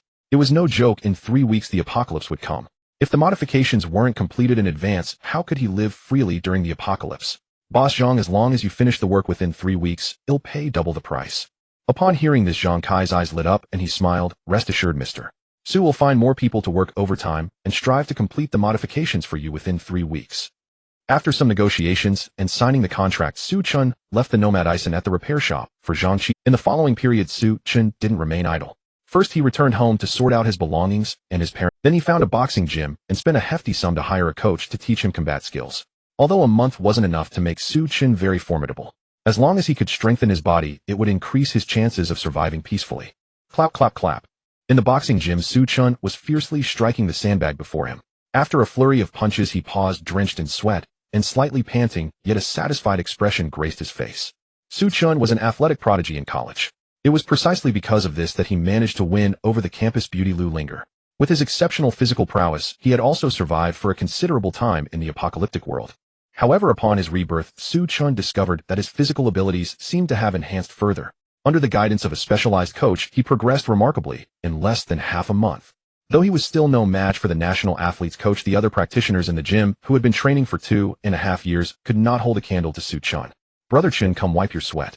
A female coach in tight yoga pants with elegant curves approached him sweetly. While Su Chen wiped his sweat, she stood behind him and began to massage his back willingly. This treatment truly made the others in the gym extremely envious. However, despite their envy, nobody felt it was inappropriate. After all, Su Chen had been extravagantly generous, spending over 100,000 to hire an entire coaching team since joining the gym. The few attractive female coaches in the gym wished they could stick by his side every day. With the apocalypse looming, Su Chen welcomed all, managing to keep these female coaches obedient. At that moment, his phone suddenly rang. It was Zhang Qi calling. Hello, Mr. Su. I have fulfilled your request and completed the modifications as instructed. Alright, I'm on my way. Su Chen felt a surge of joy, not expecting Zhang Qi to finish the task ahead of schedule. Just as he hung up, the female coach behind him leaned in closer, whispering softly, Brother Chen, I'm free tonight. Would you like to keep me company? Hearing this, any man would find it hard to resist, and Su Chen was no exception. However, there were only 2 or 3 days left until the apocalypse arrived. If Zhang Kai's modifications were successful, Su Chen planned to set off tonight. Thus, he could only resolutely refuse. I have something to do tonight. Let's plan for another day. With the female coach looking at him with a hint of disappointment, he finished showering, changed his clothes, and headed towards Zhang Kai's auto repair shop. Zhang Qi and driver Lao Su had been waiting for a long time and greeted Su Chen with smiles as he arrived. Mr. Su, I modified the vehicle according to your specifications. Please take a look. The modified NOMADISM stood quietly there. The originally yellow vehicle had been transformed into a camouflage pattern, making it easier to conceal. As per Su Chen's request, the body material was changed to bulletproof steel. According to Zhang Qi, the protective performance of this steel was exceptional, capable of withstanding RPG rocket attacks. The front and body of the vehicle had also been seamlessly integrated, allowing free movement between the driver's cabin and the body without exiting the vehicle. After inspecting everything, Su Chen was quite satisfied. Not bad, thank you, Director Zhang. No trouble at all. Zhang Qi rubbed his hands together, grinning. Mr. Su, about the modification fee. No problem, I'll transfer the money to you right now. Su Chen wasted no time and transferred half of the payment to Zhang Kai's account as agreed. The remaining balance will be paid in a month. No problem, no problem. Looking at the hundreds of thousands added to his account, Zhang Qi couldn't contain his joy. Car modifications are typically highly profitable, especially since Su Chen had offered a double price. Lao Su, hey, raise your salary. Su Chen transferred 2,000 yuan due to Lao Su as well. Thank you. Lao Su was equally delighted. After Su Chen personally started the NOMADISM and ensured everything was in order, he drove away from Zhang Kai's auto repair shop. Watching Su Chen's departing figure, both Zhang Qi and Lao Su felt a bit reluctant. After all, it was rare to encounter a big spender like Su Chen. Due to the modifications, the NOMADISM exceeded the height limit. If it entered the city, it would definitely be stopped by traffic police. However, Su Chen had already packed up his belongings, so there was no need to return to the city. After leaving Zhang Kai's auto repair shop, he headed straight to the Walmart warehouse located in the suburbs. Using the pretense of discussing business with manager Zhao, Su Chen parked the NOMADISM next to the warehouse and began to load all the supplies he could into the storage space. Fortunately, it was a weekday, and there weren't many people in the warehouse. Thus, under the cover of secrecy, Su Chen acquired another large batch of supplies. After completing all this, Su Chen drove the NOMADISM back to the parking lot in the suburbs. After the modifications, the driver's seat had become extremely comfortable, allowing him to sit for an entire day and night without feeling particularly fatigued. And yet you drew near, forcing our gazes to cross. Su Chen leaned back in his seat, crossing his legs, listening to the song playing through the car's audio system. In the past, he thought such DJ music was tacky, but when he was driving on the road himself, he realized how energizing it could be. As night deepened, the surroundings suddenly became bright at midnight. Su Chen looked up. Through the sunroof of the car, he could clearly see countless meteors with trailing flames streaking across the once dim sky. Though it was late at night, such a spectacular sight still attracted many people to stop and watch. The internet was buzzing with activity due to this event. Wow, why did it suddenly start raining meteors? Is there a handsome guy willing to accompany me to watch the meteor shower? You fatty upstairs think you can find a handsome guy with your looks? They'll stew you two for 2 hours. No need for netizens to panic, according to my research. Get lost. Looking at the online commotion, Su Chen let out a slight sigh. He was well aware that this meteor shower was not romantic at all, but rather extremely bloody. For this sudden meteor shower marked the beginning of the apocalypse. Before tonight, Su Chen's mind was in. On one hand, he didn't want the apocalypse to come, resulting in massive human casualties, societal collapse, and a world rife with crises. On the other hand, he hoped for the apocalypse to arrive because he had bet everything he owned. If the apocalypse didn't come, even Gao Qiqiang, who lent high-interest loans, wouldn't spare him. Looking at the countless meteors, Su Chen shook his head, his gaze growing resolute. Since the apocalypse had already arrived, all he needed to do was focus on surviving in this new world. He revved up the NOMADISM and sped westward. His next destination was the Fenghuang Mountain scenic area located to the west of the Magic City. Phoenix Mountain is not far from Magic City. If one takes the highway, it only takes 2 or 3 hours to arrive. However, Su Chen's NOMADISM, having undergone modifications, cannot access the highway and must take the national road, swaying as it heads towards Phoenix Mountain. When he arrived at the foot of Phoenix Mountain, it was already midday the next day. Looking at the lush Phoenix Mountain in the distance, Su Chen took a deep breath of fresh air and revealed a satisfied smile. Not long after the meteor shower, the temperature on Blue Star would rise sharply. It would reach nearly 60 degrees Celsius before finally stopping, officially declaring the arrival of the apocalypse. After a period of extreme heat, the glaciers at both the North and South Poles melted, causing sea levels to rise rapidly. Accompanying this were fierce winds, torrential rains, and catastrophic floods. Cities along the coast of the Summer Kingdom were almost entirely submerged. After the sea's rampage, what followed was an extreme cold. The temperature on Blue Star would plummet to minus 40 or 50 degrees, and in northern regions, it could reach the terrifying level of minus 100 degrees. Having experienced such extremes, humanity had suffered heavy casualties. Yet before the remaining survivors could catch their breath, a mysterious virus broke out. Those infected with the virus would turn into zombies, constantly attacking, infecting, and devouring other humans. The lucky survivors gathered together to build various shelters and safe havens. They struggled to fend off the apocalyptic disasters while scavenging for supplies. Su Chen chose this location as his initial base for a simple reason. Firstly, Phoenix Mountain has a unique geographical location, being warm in winter and cool in summer with a pleasant climate. Secondly, it was not a holiday, and the foot traffic at Phoenix Mountain was relatively low. Even if a zombie crisis erupted later, the danger would still be relatively low. However, even so, the thermometer in the car showed that the outdoor temperature had already reached 40 degrees. Fortunately, with the air conditioning running, the inside of the car was quite cool. He quickly ate some fast food, speeding up his journey, and finally arrived at the Green Forest Hotel, located halfway up the mountain, just before dusk. After so much development, the tourism industry at Phoenix Mountain has become quite prosperous. Aside from the local villagers living on the outskirts, the interior is filled with various inns and hotels. Among them, the most famous is the 5-star Green Forest Hotel. To accommodate tourism groups from all over, the hotel specially built a large underground parking lot, which was perfect for Su Chen to park his NOMADISM. Although the NOMADISM was well protected, he still preferred not to expose it directly to the sun if possible. As the NOMADISM slowly entered the underground parking lot, the tourists and staff on both sides of the road widened their eyes in astonishment. After all, this was the first time they had seen such a large luxury RV. After completing the check-in procedures, Su Chen swayed his way to the Hotel Sky restaurant. As expected of a renowned 5-star hotel, the dishes served were exceptionally delicious. This could very well be Su Chen's last chance to enjoy good food outside. Thus he unceremoniously devoured the food like a whirlwind.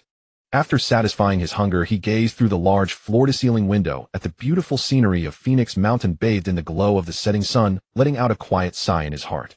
Such a beautiful view would soon be gone forever. Just then a carefree voice rang out, "Hey buddy, is that NOMADISM in the parking lot yours?"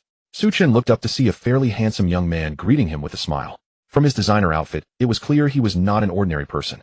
However, his complexion was somewhat pale, clearly indicating excessive drinking. Yes, Su Chen nodded slightly. Seeing him with such an arrogant attitude, the young man's expression changed slightly. Before he laughed, "My name is Zhang Mingyuan, and my father is the chairman of Mingyuan Group. Are you interested in becoming friends?" Mingyuan Group was established in Magic City and has developed over the years into various industries. Even in the economically developed Magic City, it can be considered top tier. Hearing Zhang Mingyuan's identity, Su Chen was slightly surprised, but that was about it. In his past life, he had encountered individuals with even more prominent status than Zhang Mingyuan, yet in the apocalypse, they still had to lower themselves, begging for food and water. Not interested. Su Chen rejected Zhang Mingyuan and stood up, intending to leave. However, his action completely enraged Zhang Mingyuan. "What are you showing off for? You only bought a NOMADISM with a loan." Zhang Mingyuan sneered, blocking Su Chen's path. Su Chen frowned. He could sense that Zhang Mingyuan was deliberately looking for trouble today. Brother Mingyuan is the real rich second generation. Su Chen, you're just showing off in front of him, but you're just overstepping your bounds. At that moment, a familiar, delicate voice chimed in from the side. Su Chen looked over to see Xiao Mei dressed in a black silk short skirt and high heels, swaying her slender waist towards him. Her beautiful and charming face was filled with mockery for Su Chen. Standing beside Xiao Mei with a somewhat complex expression was Su Chen's ex-girlfriend Lu Linger. In addition, there were several elegantly dressed young men and women who seemed to be Zhang Mingyuan's companions, pointing and whispering about Su Chen. After receiving the message from Su Chen to meet at Phoenix Mountain, Xiao Mei was overjoyed. She had initially wanted to sneak away alone without Lu Linger. However, after much consideration, fearing any unforeseen circumstances, she ultimately decided to bring Lu Linger along. In her view, Lu Linger's skills were far inferior to her own. Even with Lu Linger present, she was confident she could easily handle Su Chen. Xiao Mei and Lu Linger arrived at Phoenix Mountain yesterday, but before they could wait for Su Chen, they unexpectedly ran into the wealthy second-generation Zhang Mingyuan and his friends. Seeing the two girls looking stunning, the ever-flirtatious Zhang Mingyuan couldn't help but take an interest. Lu Linger was a bit reserved, but Xiao Mei did not care, quickly establishing a connection with Zhang Mingyuan. During their conversation, Zhang Mingyuan learned about Su Chen. As the young master of Mingyuan Group, he naturally had. With a single phone call, he managed to uncover the details about Su Chen. Not only did he find out that the NOMADISM was bought on loan, but he also discovered that Su Chen had mortgaged his house to the bank to secure a significant loan. Today, upon hearing that a NOMADISM had arrived, Zhang Mingyuan, Xiao Mei, and others immediately knew it was driven by Su Chen. Thus they came together to humiliate him. Thanks to brother Mingyuan Linger, and I would have been deceived by this poor loser. Xiao Mei patted her chest, feigning. Faced with Xiao Mei's cold taunts, Su Chen maintained a calm expression and said indifferently, "Get out of the way." "What if I don't?" Zhang Mingyuan sneered as he stepped forward, poking Su Chen in the chest and challenging, "If you have the guts, hit me."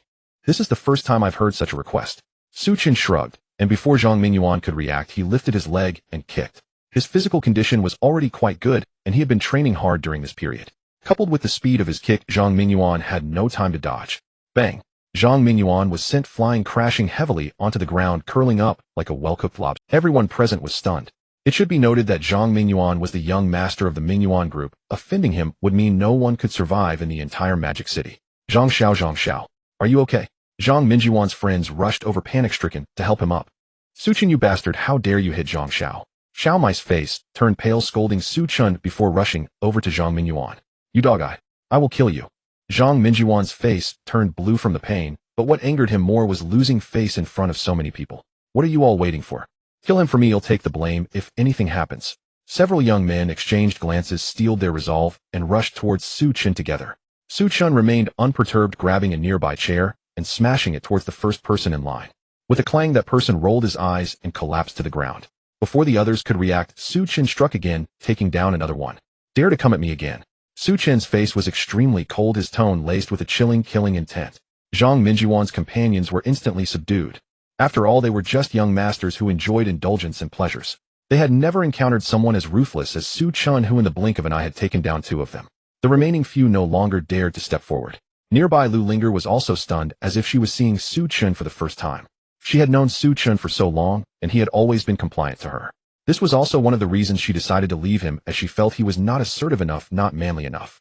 However, today Su Chen had displayed such dominance and masculinity that she couldn't help but look at him with new eyes.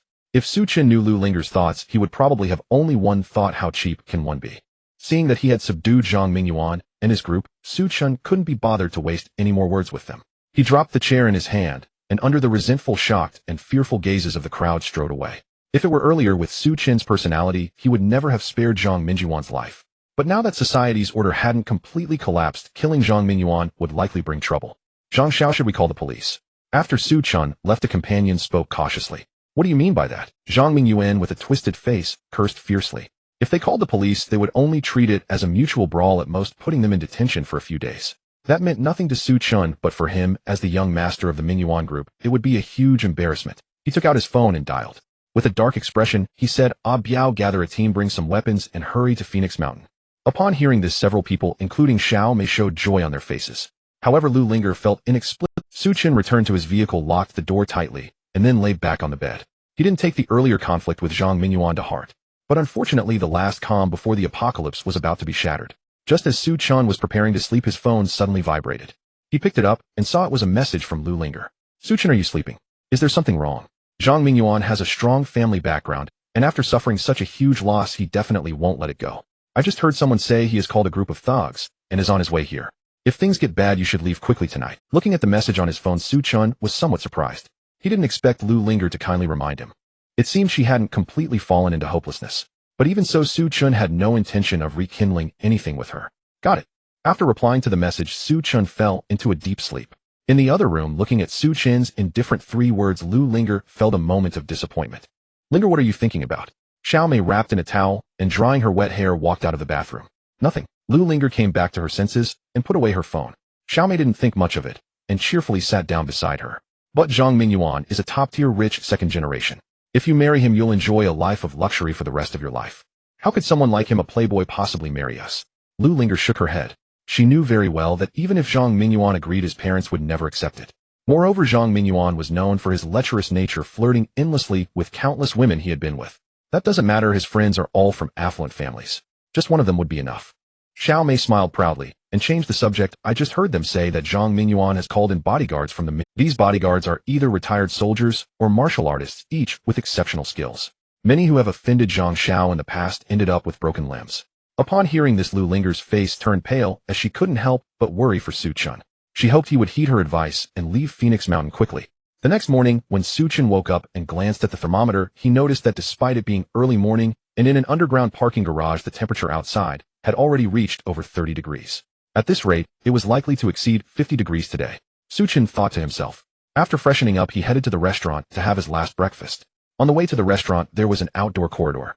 As soon as Su Chen stepped out of the elevator, he felt a wave of heat rushing towards him. He quickly quickened his pace and entered the restaurant. Why is the weather so strange today? Exactly, it's already so hot this early in the morning. Zhang Mingyuan and his group were gathered in a corner of the restaurant complaining about the weather. When they saw Su Chen walk in, their expressions turned sour and they instinctively fell silent. Su Chen merely glanced at them and said nothing more, directly sitting down by the window to begin ordering.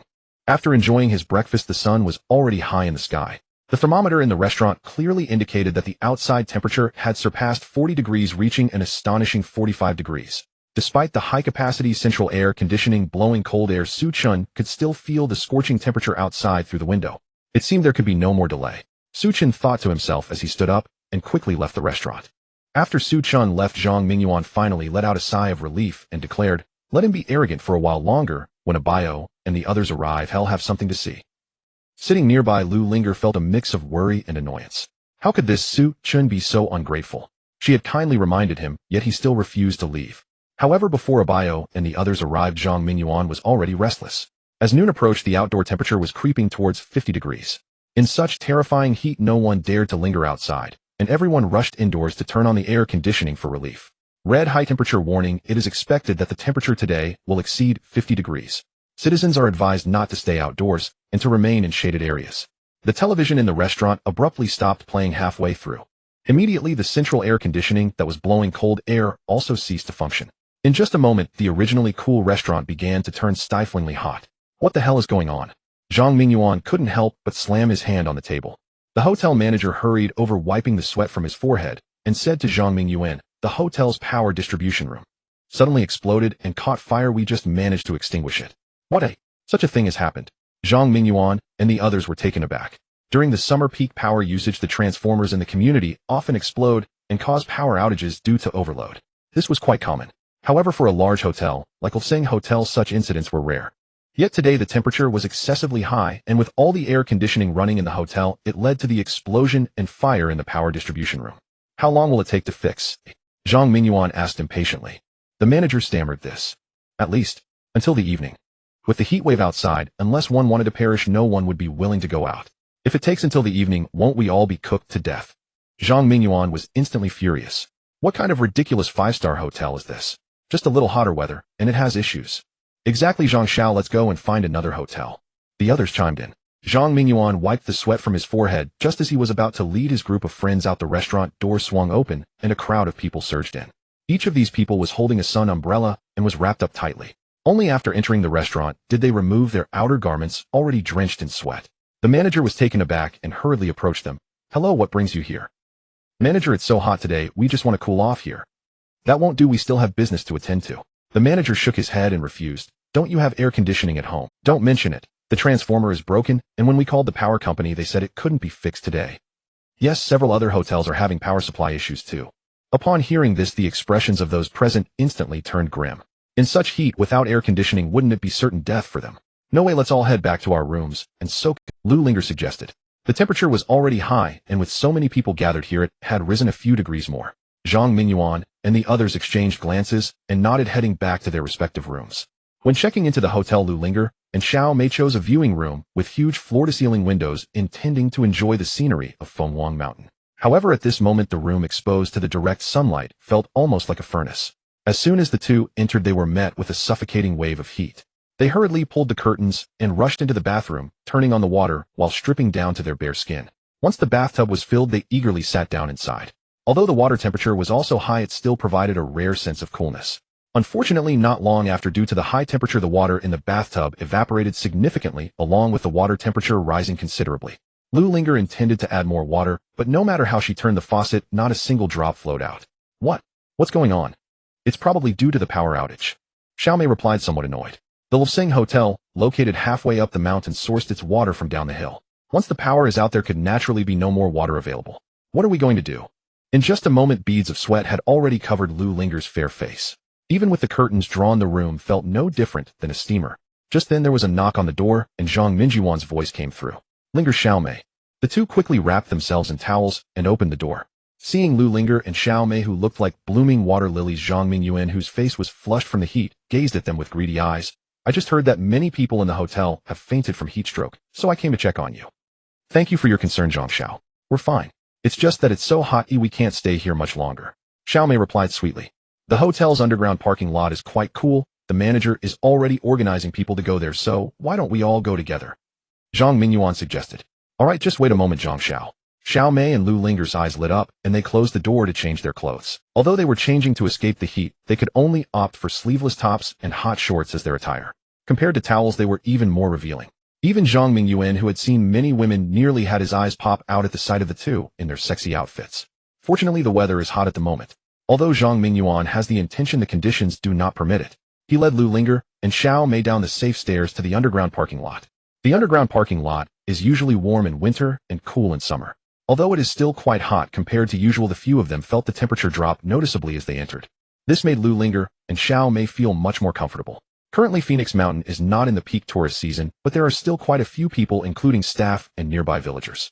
Inside the spacious underground parking lot, around 100 to 200 people have already gathered. The hotel manager is organizing the staff to maintain order. Seeing Zhang Mingyuan arrive, the manager hurriedly ran over, bowing and smiling. "Young Master Zhang, we have already prepared a spot for you." To curry favor with Zhang Mingyuan, the manager specially reserved a well-ventilated spot for him and his friends, even laying down a few cooling mats on the ground. "Thank you for your hard work. Once the weather returns to normal, I won't treat you poorly." Zhang Mingyuan waved his hand. "Young Master Zhang is too polite." The manager's face instantly broke into a smile. "Young Master Zhang truly has impressive power." Xiao Mei hurriedly complimented. "That goes without saying."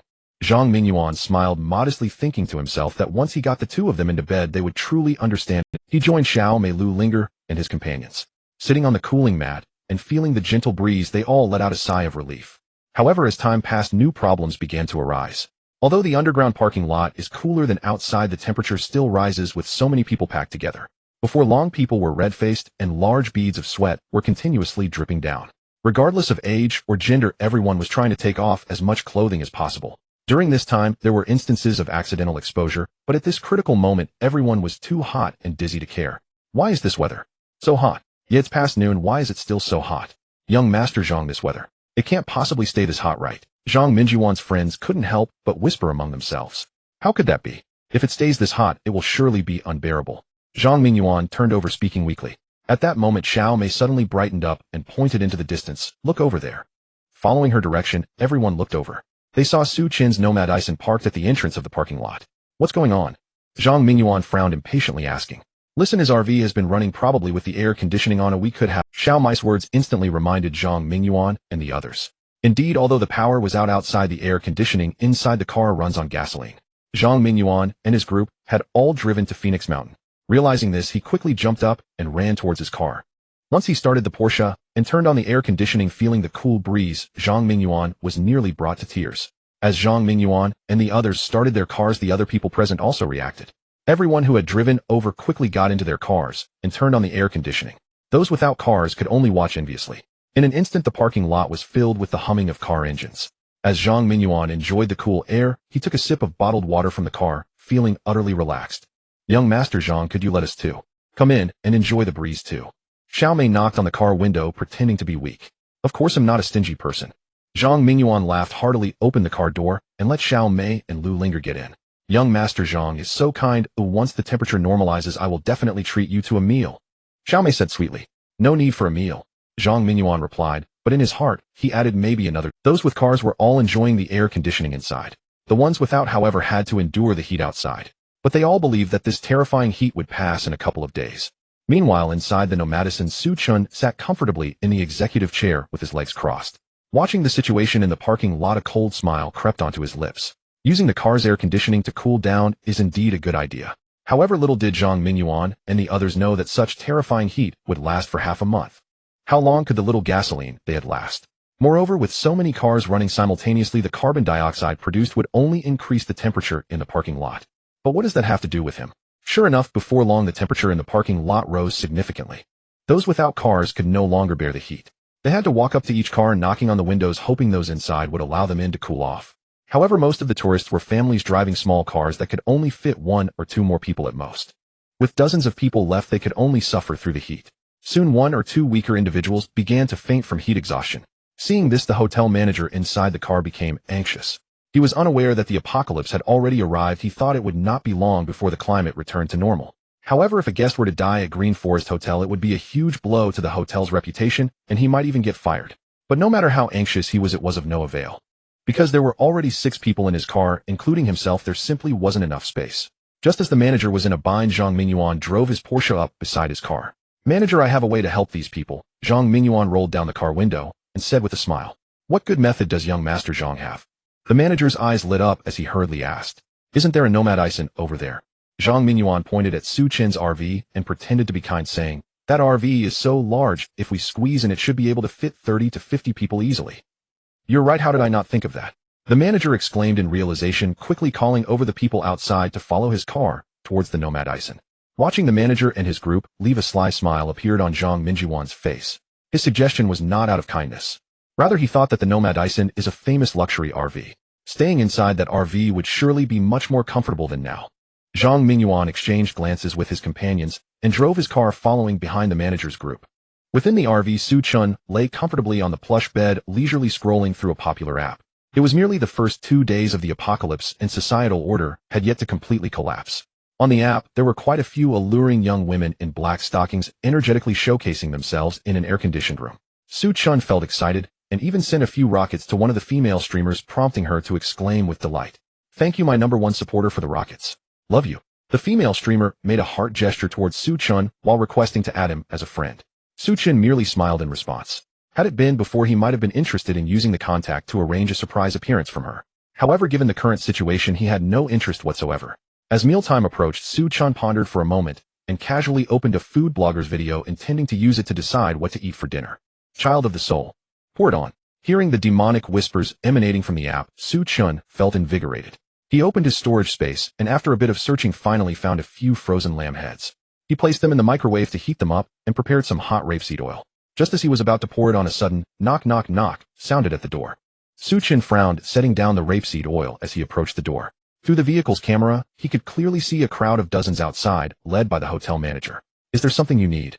Chen pressed a button, responding courteously. In addition to the camera, he had also installed a microphone in the RV, allowing him to communicate without stepping outside. Upon hearing Chen's voice, the manager was briefly taken aback before quickly smiling. Mr. Chen, I have a matter to discuss. Is it convenient to come in for a face-to-face conversation? Not convenient. Chen bluntly refused. Having experienced the apocalypse, he was well aware of the dangers of letting strangers in. The manager's smile instantly froze. It's like this, Mr. Su. You know how high the temperature is today, and the hotel's power distribution room has malfunctioned, causing all the air conditioning to shut down. In such heat, several elderly and children have already shown signs of heat stroke. Your RV has such a large space, oh, why not do a good deed and let them come in to stay? Do a good deed. I'm afraid I'll be inviting wolves into my home. A cold smile played at the corners of Chen's mouth. In his past life, he had seen many well-meaning individuals who ended up suffering for their kindness. Sorry, I'm not interested. After being rejected by Chen, once more the manager's face clearly showed signs of embarrassment. Sir, you are in our hotel's underground parking lot. If you wish to stay here, it would be best to cooperate with us. And what if I refuse to cooperate? Can you really force me out? Chen's tone carried a hint of mockery. The manager was momentarily at a loss.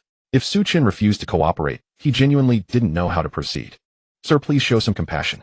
Yes, my elderly relative is over 70 and has already fainted. Seeing that the manager's words were ineffective, other travelers stepped forward, chattering away. Chen was too lazy to argue with them further and went straight back to his seat to enjoy his lamb head. The crowd outside, seeing that Chen had gone silent, grew furious. You're really heartless. Exactly, watching the elderly and children suffer, and you can't even show a little compassion. Once this is over, I will definitely expose him. Hearing the accusations from outside, Chen smiled. Without morals, one cannot be held hostage. Thankfully, he hadn't let them any, otherwise with their character they would probably have become even more demanding. The group of travelers complained for quite some time, but there was no response from inside the RV. They could only lick their dry lips and obediently return to rest. The manager also drove over to the side of the Porsche. He shook his head at Zhang Mingyuan, clearly annoyed, saying, Young Master Zhang, this guy named Chen is truly something else. Zhang Mingyuan was also somewhat surprised. Even if it were him, seeing so many people pleading, he would not be indifferent. However, he did not miss this opportunity and deliberately acted angry. How can this person be so lacking in Oh, I'm sorry, Linger, I shouldn't have said that about him. It's fine, young Master Zhang. That Chen is just lingers. On Xiao Mai's beautiful face was a look of disdain for Chen. I didn't expect him to be such a person who wouldn't lift a finger to help. Thankfully, Linger, you broke up with him early. Beside them, Lu Linger frowned, slightly feeling puzzled. She had known Chen for so long and was certain he was a kind-hearted person. But what could have happened to make him so cold-hearted? Although she couldn't open the car door to get into the NOMADISM for some comfort, at least she had tarnished Chen's image. Zhang Mingyuan was laying the groundwork for his next move on Lu Linger. As for Xiao Mei, he regarded her as already within his grasp. As time slowly passed, the sun set, and the once sweltering temperature dropped slightly. Although it was still quite hot, it was bearable compared to that at noon. However, new problems arose as food began to run low. The Green Forest Hotel, a 5-star establishment, sourced its ingredients every morning from down the mountain. The hotel initially intended to provide guests with the freshest ingredients. However, today's unexpected heat wave, compounded by the power outage that disabled the refrigerators, caused a large amount of food to spoil. The manager returned to the hotel with his staff, searching thoroughly inside and out, and finally managed to find some instant noodles and compressed biscuits, non-perishable food items. However, there was not much of this food, and after distributing it among 100 or 200 people, little remained. Young Master Zhang, this is what I specifically saved for you. The manager, holding a cardboard box, said with a face full of flattery.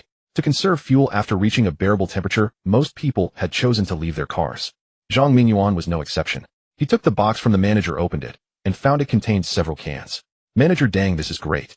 Zhang Mingyuan was both surprised and delighted, unable to refrain from praising the manager. No one should be treated worse than young Master Zhang, right? The manager said with a grin. The Mingyuan Group was a super company and had shares in the Green Forest Hotel, which was why he was so eager to please Zhang Mingyuan. Xiao Mei, Linger, come, let's eat together. Zhang Mingyuan pretended to be generous, inviting Xiao Mei and Lu Linger. Thank you, young Master Zhang. Young Master Zhang truly has power. The two women, feeling somewhat hungry, did not hold back and began to enjoy the canned food.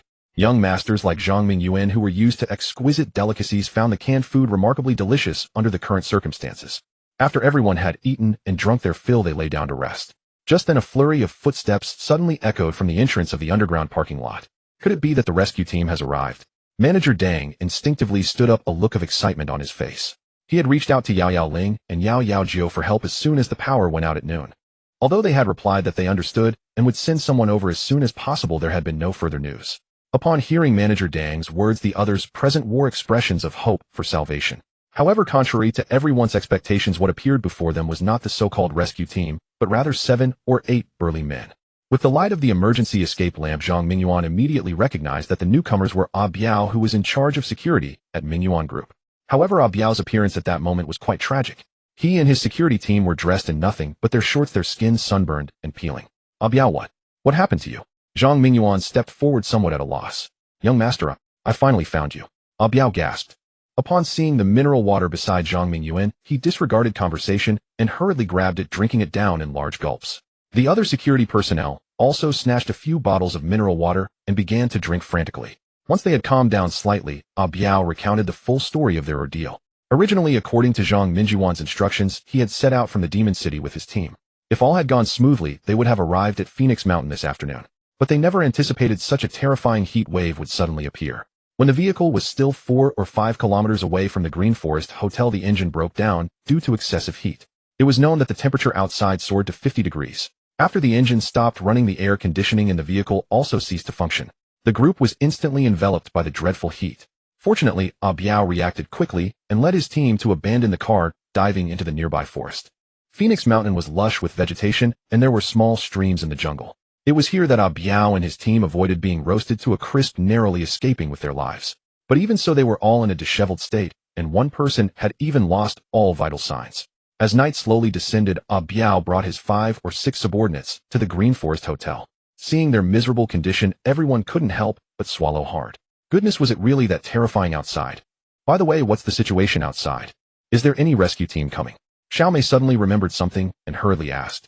Biao gasped, shook his head, and said with a bitter smile, as for the rescue team, I'm afraid the authorities are too busy to help right now. He then explained the situation outside to everyone.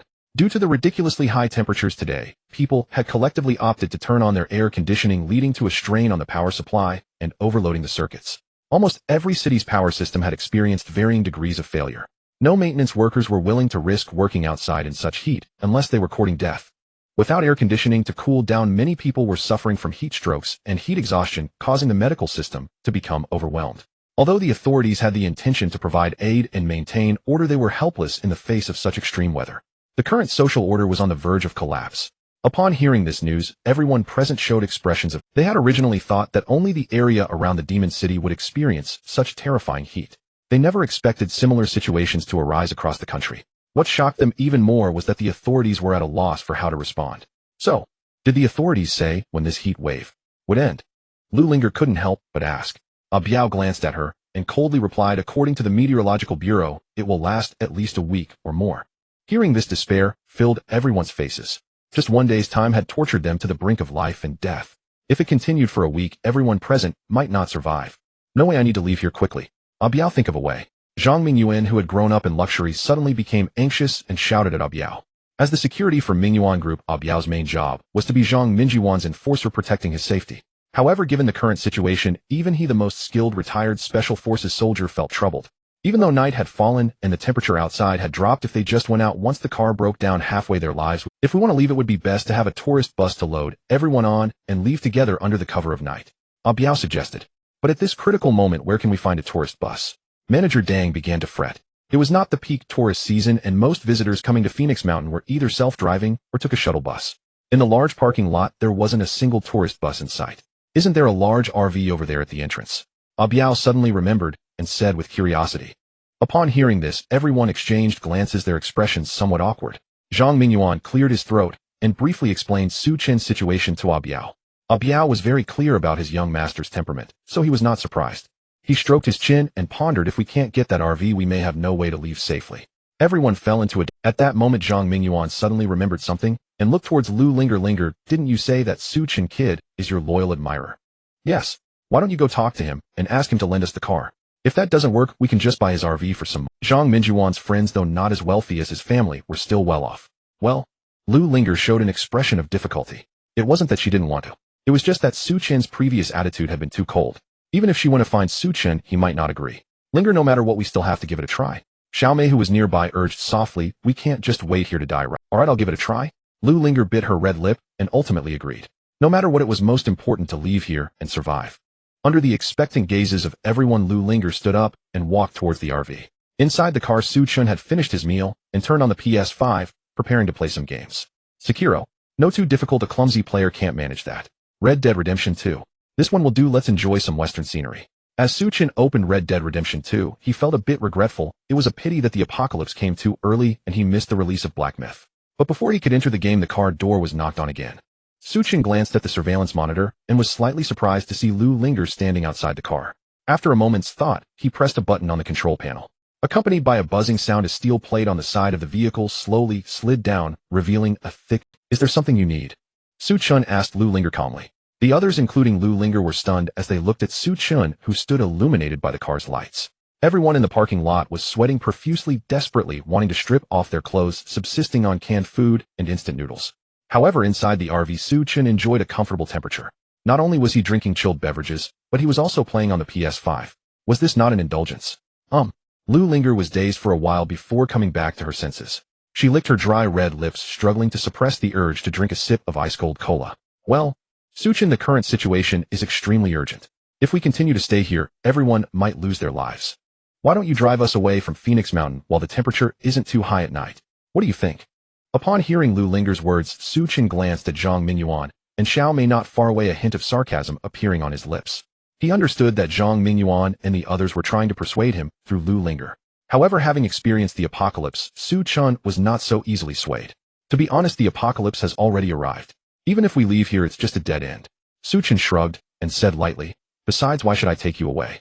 Lu Linger's beautiful eyes were filled with disbelief. Was this still the kind-hearted Su Chen she knew? How had he become so unfamiliar? If there's nothing else, I'm going back to play games now. Without any hesitation, Su Chen pressed the button, raising the steel plate back up.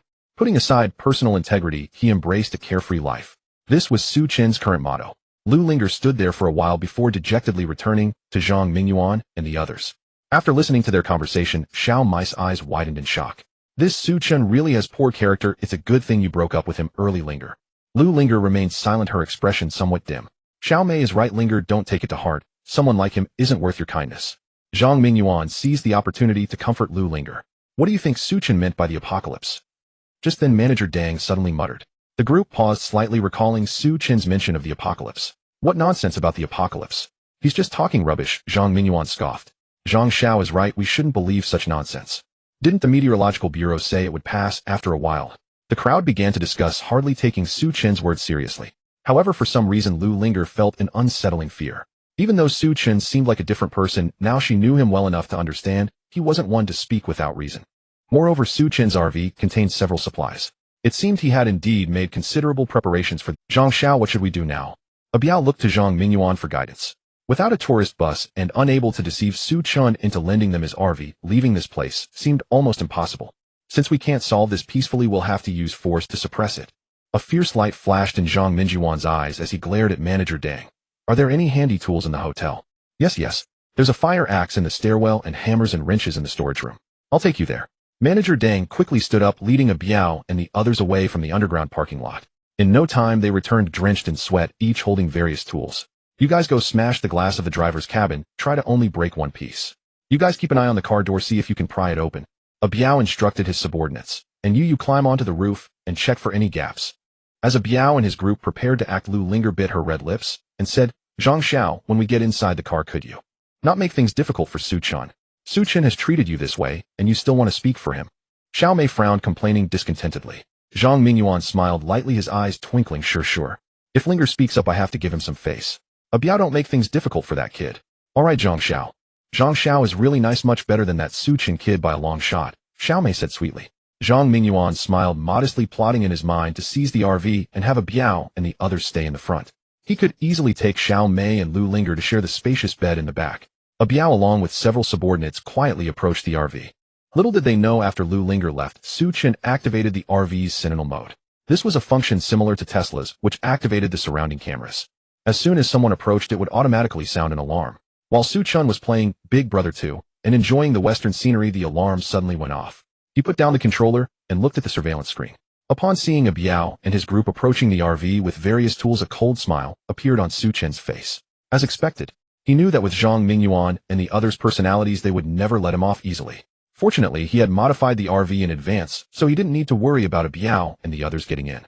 However, to be cautious, Chen thought for a moment and still got up to walk to the control panel. He opened the storage compartment and took out the shotgun that Gao Qiqiang had given him, waiting quietly. Outside the RV, a Biao and the others were completely unaware that they had been discovered. After confirming there was no movement inside the car, a Biao signaled to his subordinates. Two agile individuals climbed up onto the roof, while the other two carefully inspected around the car door. After a moment, they shook their heads at a Biao in frustration. Biao, good, this isn't working.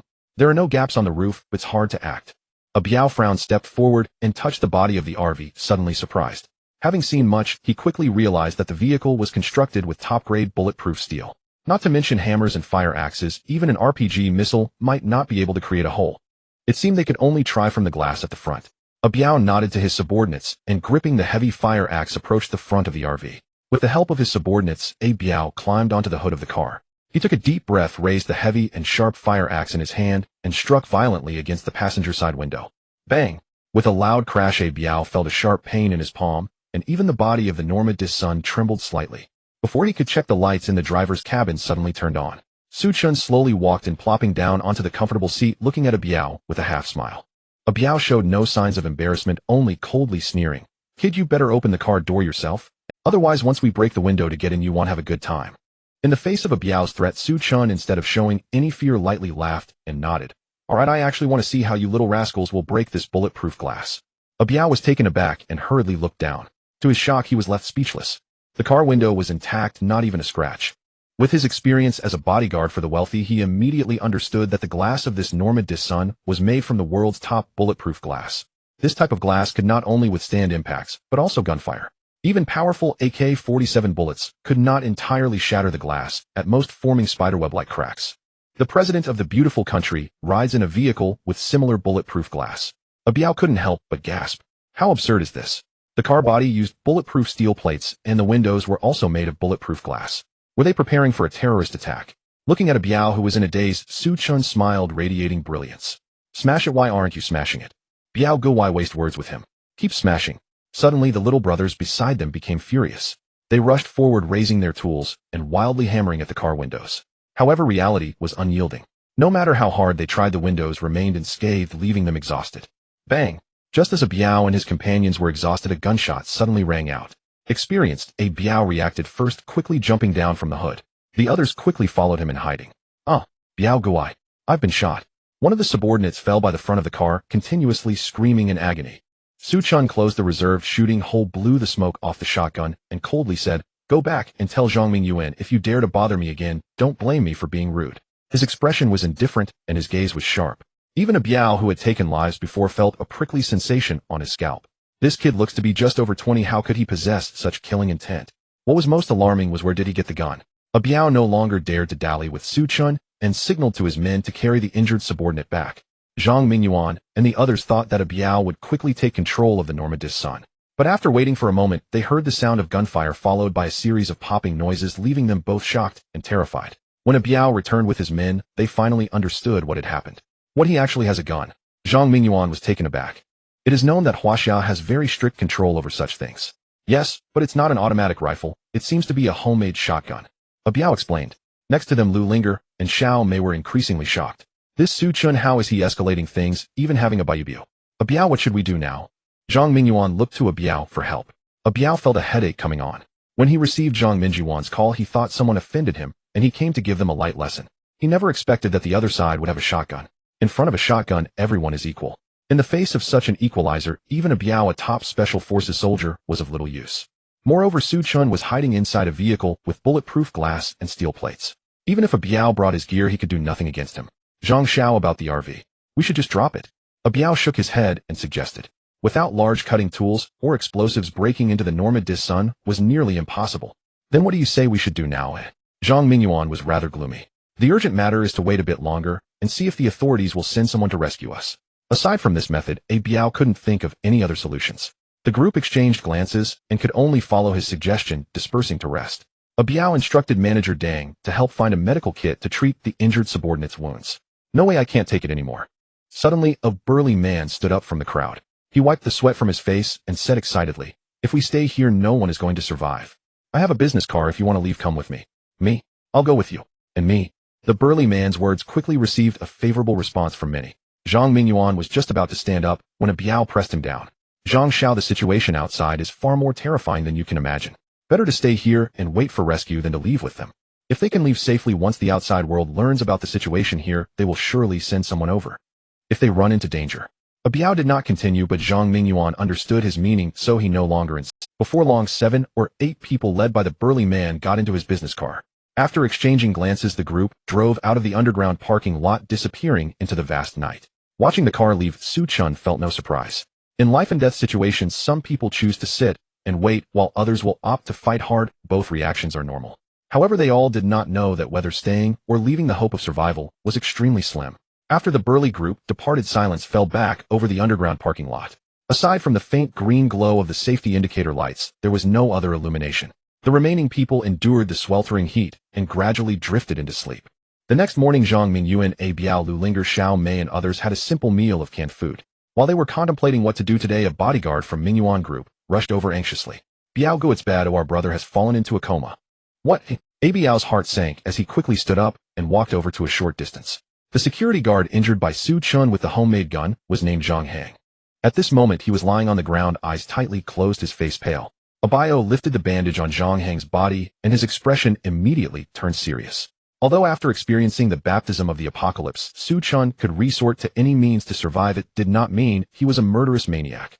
When Su Chen fired the gun, he deliberately avoided Zhang Hang's vital points, choosing his leg instead. Moreover, this homemade gun was not very powerful and fired iron shot. Therefore, after a simple bandaging, Zhang Hang was not in life-threatening danger. However, the problem was that the weather was so hot, and the iron shot had caused dozens of wounds of varying sizes. Even though Biao and the others had been disinfecting Zhang Hang's wounds, infection was still inevitable. At this moment, the wounds on Zhang Hang's body had already started to fester. His forehead was burning, and he had fallen into a coma. "Brother Biao, we need to think of a solution quickly, or he will die," a subordinate nervously said. Biao naturally understood this principle, so he immediately turned back and asked everyone, "Is there a doctor here?" After asking 3 times in a row, a bespectacled middle-aged man weakly raised his hand. I am a doctor." Biao did not hesitate and immediately brought him to Zhang Hang. After examining him, the doctor named Wang Yi shook his head and said, "He has a severe infection and has developed complications. We must immediately administer 4 fluids, antibiotics, and clean the wound. Otherwise, he won't survive the day." Biao and the others exchanged worried glances. In the hotel's first aid kit, there were only simple medicines like alcohol, bandages, and cold medicine. Where were they supposed to get 4 fluids and antibiotics for Zhang Hang? "I have these things in my clinic, but it's too far from the hotel," Wang Yi said awkwardly. His clinic was located at the entrance of this resort hotel. Usually it would take about 10 minutes to drive there. But in such scorching weather, by the time they got there, they would be lucky if Zhang Hang was still alive, let alone themselves. "Even if it's far, we must find a way to try," Biao said solemnly. "Given Zhang Hang's condition, even if he receives treatment, he might not survive. It's better to give up." Beside him, Zhang Mingyuan said somewhat dismissively, "Shut up. He is my brother. I must save him." Biao glared at Zhang Mingyuan fiercely and said in a stern voice. The security department employees of the Mingyuan group were basically Biao's comrades with deep friendships. He could not abandon Zhang Hang's life. Zhang Mingyuan was taken aback, realizing that the current situation had undergone a significant change. In the past, Biao obeyed him merely because of the Mingyuan group's power. But now that disaster had struck, they were trapped here. The authority Zhang Mingyuan relied on had no effect whatsoever. As long as Biao wished, he could kill Zhang Mingyuan at any moment. Zhang Mingyuan shivered and dared not say another word. He could not help but sneer inwardly, thinking, if you have the ability, go save him yourself. Biao seemed to have heard Zhang Mingyuan's thoughts. Gritting his teeth, he said to several subordinates, "I plan to go to the clinic. Who will go with me?" "I will go. I will go too. Take me with you." Biao held considerable influence among his subordinates, and with this call, 6 of them nodded in agreement. Leaving 2 people to take care of Zhang Hang, Biao asked for Wang Yi's clinic address, and then led several subordinates outside. However, before they even left the underground parking lot, they felt a wave of heat rushing towards them. It felt as if flames were burning in the air, and just breathing made their lungs feel as if they were ignited. "Forget it." Biao hesitated for a moment, but eventually shook his head. Although he wanted to save Zhang Heng, the terrifying high temperature outside could very well cost them their lives. Watching a bio return, Zhang Mingyuan couldn't help but laugh mockingly. Wasn't he just boastful a moment ago? Why is he back now? Dr. Wang, do you think my brother can hold on until night? A bio asked worriedly. I'm afraid not. Wang Yi said with a look of regret. If they waited until night when the temperature dropped slightly to get the medicine, Zhang Heng probably wouldn't last. But if they left now, a bio and the others would also be in danger. In a moment, a bio found himself in a dilemma. That kid Su Chun said that the apocalypse has arrived. Since he said so, he must have made preparations in advance. Perhaps there are medical supplies in his car. Xiao Mei suddenly interjected. That may be true, but if he won't even open the car door for us, will he give us the medicine? A bio frowned and said, lives are at stake. He cannot decide this. I will ask him, or I don't believe he wouldn't. Xiao Mei was clever and noticed that in the current situation, a bio seemed to be the strongest among the crowd. She wanted to cling to a bio's authority, so she voluntarily suggested, then I will trouble Miss Xiao. A bio said this, but he didn't think much of it in his heart. Su Chen looks down on me, yet you think he will give in just because you approach him? Xiao Mei stood up and walked towards NOMADISM, knocking on the car door. Bang, bang, bang. Inside the car, Su Chen was cooking steak when he suddenly heard the noise and was startled. The steak he was holding also fell to the ground.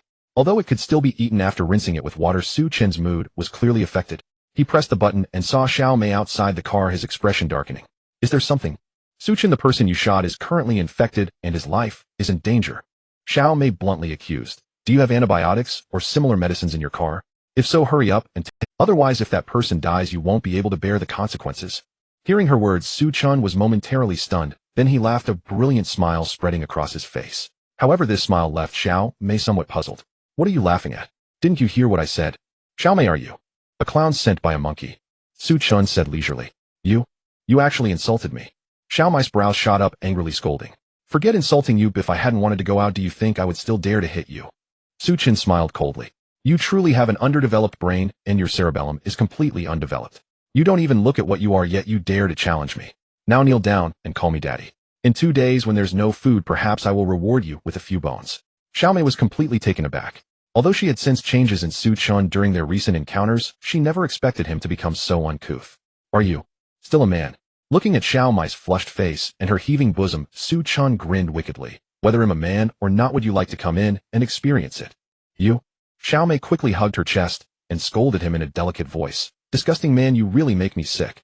Even if all the men in the world died, I wouldn't let you succeed. Coincidentally, I have no interest in a green tea bitch like you anyway. Su Chen shrugged and laughed nonchalantly. Unless you kneel on the ground and beg me, there might be a slight chance. Xiao Mei wanted to curse him again, but saw Su Chen turn around and ascend to the steel plate. She stomped her foot in anger and had no choice but to leave. In her past life, Xiao Mei caused all sorts of trouble, ruining Su Chen's relationship with Lu Linger, and often looked down on Su Chen, mocking him as a poor wretch. Even when Su Chen went to rescue them, leading to danger, she dragged Lu Linger away. Su Chen had long since been filled with disgust towards her. After the recent round of mockery, Su Chen felt much more comfortable. However, he wasn't in a hurry. Zhang Mingyuan, Xiao Mei, and the others had not yet reached their end. When that day arrived, he would return all that Xiao Mei had done to him right back to her. Looking at Xiao Mei, who was covered in dirt and despair, everyone knew the situation without needing to speak. Linger, it's fortunate you left Su Chen early. He truly is a despicable man. Xiao Mei angrily relayed the conversation to Lu Linger. Biao, Zhang Mingyuan, and the others, although furious that Su Chen did not save them, felt helpless. As time passed, Zhang Heng's breathing became weaker and weaker. Biao Go, if this continues, Hongzi will die, an anxious subordinate exclaimed. Biao paced impatiently, and just as he made up his mind to go out alone, a lonely sound of footsteps suddenly came from the entrance. Everyone looked at each other. At such a critical moment, how could someone be outside? They hurriedly stood up and found a figure lying at the entrance. Upon closer inspection, they realized it was none other than the burly man who had left in a business car yesterday. However, at this moment, he looked even more wretched than Biao. His entire body was sunburned and peeling red as if about to bleed, and he was on the brink of death. A few kind-hearted people tried to help him, but his scorching body temperature burned their hands. What is going on? Manager Dang exclaimed in shock. Hearing his voice, the burly man struggled to open his eyes. Our car broke down on the way yesterday. The others died from the heat. I tried to struggle. He hadn't finished speaking before he fainted again. Dr. Wang Yi reached out to check his breath, then shook his head. He's gone. What we just saw was probably the last flicker of. Before everyone could recover from the news of the burly man's death, someone behind began shouting, Biao Gu, it's bad Hongzi. He's not going to make it. The younger brother responsible for looking after Zhang Heng rushed over anxiously. Everyone hurried back, and sure enough, Zhang Heng had no pulse. In a short period, 2 people had died before them, which was a huge shock to everyone. Biao was silent for a long time before finally speaking. Let's clean up their bodies.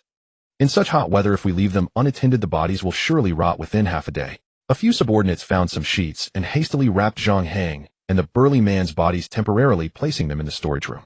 Once everything was settled, everyone returned to their places and began to rest. However, the air was filled with a sense of despair and confusion. While Biao was still immersed in the sorrow of losing a good brother, Zhang Mingyuan suddenly walked over. Once a person is dead, they cannot be revived. Biao, good, don't be too upset. Biao's heart stirred. Usually Zhang Mingyuan, relying on his family background, treated him like a dog, ordering him around. Why was he now pretending to comfort him, and even calling him Biao Go? He squinted his eyes and nodded. Thank you, young Master Zhang. Biao Go, we must consider what to do next. Zhang Mingyuan shifted the topic and spoke softly. What young Master Zhang means is, given the situation, the authorities probably won't be able to help us for a while. Zhang Mingyuan pointed to the crowd not far away. But we have around 100 people here. How long can the remaining food in the hotel last? We have to think of a way to survive, right? Biao fell into deep thought. Zhang Mingyuan's words indeed reminded. According to the authorities, this heat wave would last at least a week. Even though they would not be directly cooked alive in the underground parking lot, they would still face food shortages. Does young Master Zhang have any good ideas? Why not let Biao Ge take the lead, gather all the food first, and distribute it according to needs so everyone can safely get through this disaster? Zhang Mingyuan smiled, a sinister gleam flickering in his eyes. Biao could not help but let out a cold laugh in his heart. He realized Zhang Mingyuan's selfish nature. What he said about distributing according to need and helping everyone through the disaster was simply to avoid starving to death when food ran out. He also understood why Zhang Mingyuan was suddenly so respectful. He wanted him to act as a thug. However, Biao did not intend to refuse. Firstly, he and his brothers needed to survive. Secondly, this heatwave disaster might pass quickly, and when that time came, he would still have to rely on the Mingyuan group. Whatever young Master Zhang says, I will do. Great. Let's go find Manager Dang. Zhang Mingyuan was over. Although Biao and his group were strong, they were too few in number. Even with Zhang Mingyuan and his friends, there were only a little over 10 people. Only by uniting with the hotel staff, led by Manager Dang, could they possibly suppress the crowd. When Zhang Mingyuan found Manager Dang and explained his intention, Manager Dang readily agreed. His thoughts were similar to Biao's. Not only was he considering survival, but he also wanted to curry favor with Zhang Mingyuan. After receiving the support of Biao and Manager Dang, Zhang Mingyuan was instantly filled with confidence. He had someone bring a chair, stood on it, and shouted, "Everyone gather around, I have something to say." Everyone was momentarily taken aback, but quickly gathered around without much thought. At this moment we are in a predicament, and to survive as much as possible we must unite. So from now on, everyone needs to hand over their supplies for unified management and distribution. As Zhang Mingyuan's words left his mouth, a stir arose among the crowd. Why should we hand over all our food? Exactly, even if we do, why should it go to you? Faced with the crowd's doubts, Zhang Mingyuan snorted coldly and arrogantly declared, "This is a proposal from Manager Dang. Do you have any objections?" At this moment, Manager Dang stepped forward and flattered, "Young Master Zhang is the future heir of Mingyuan Group.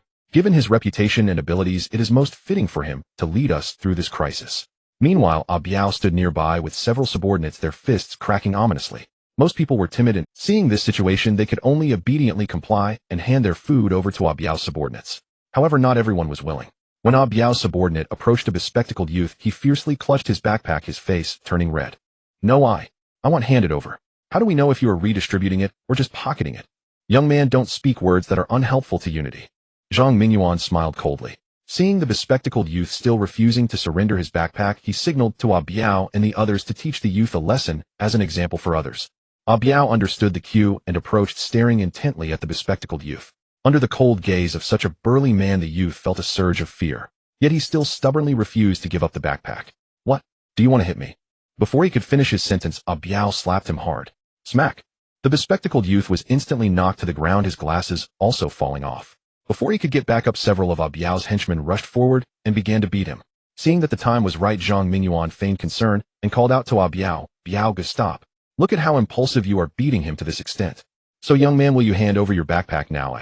The bespectacled youth, bruised and battered, dared not resist anymore and obediently brought out his backpack.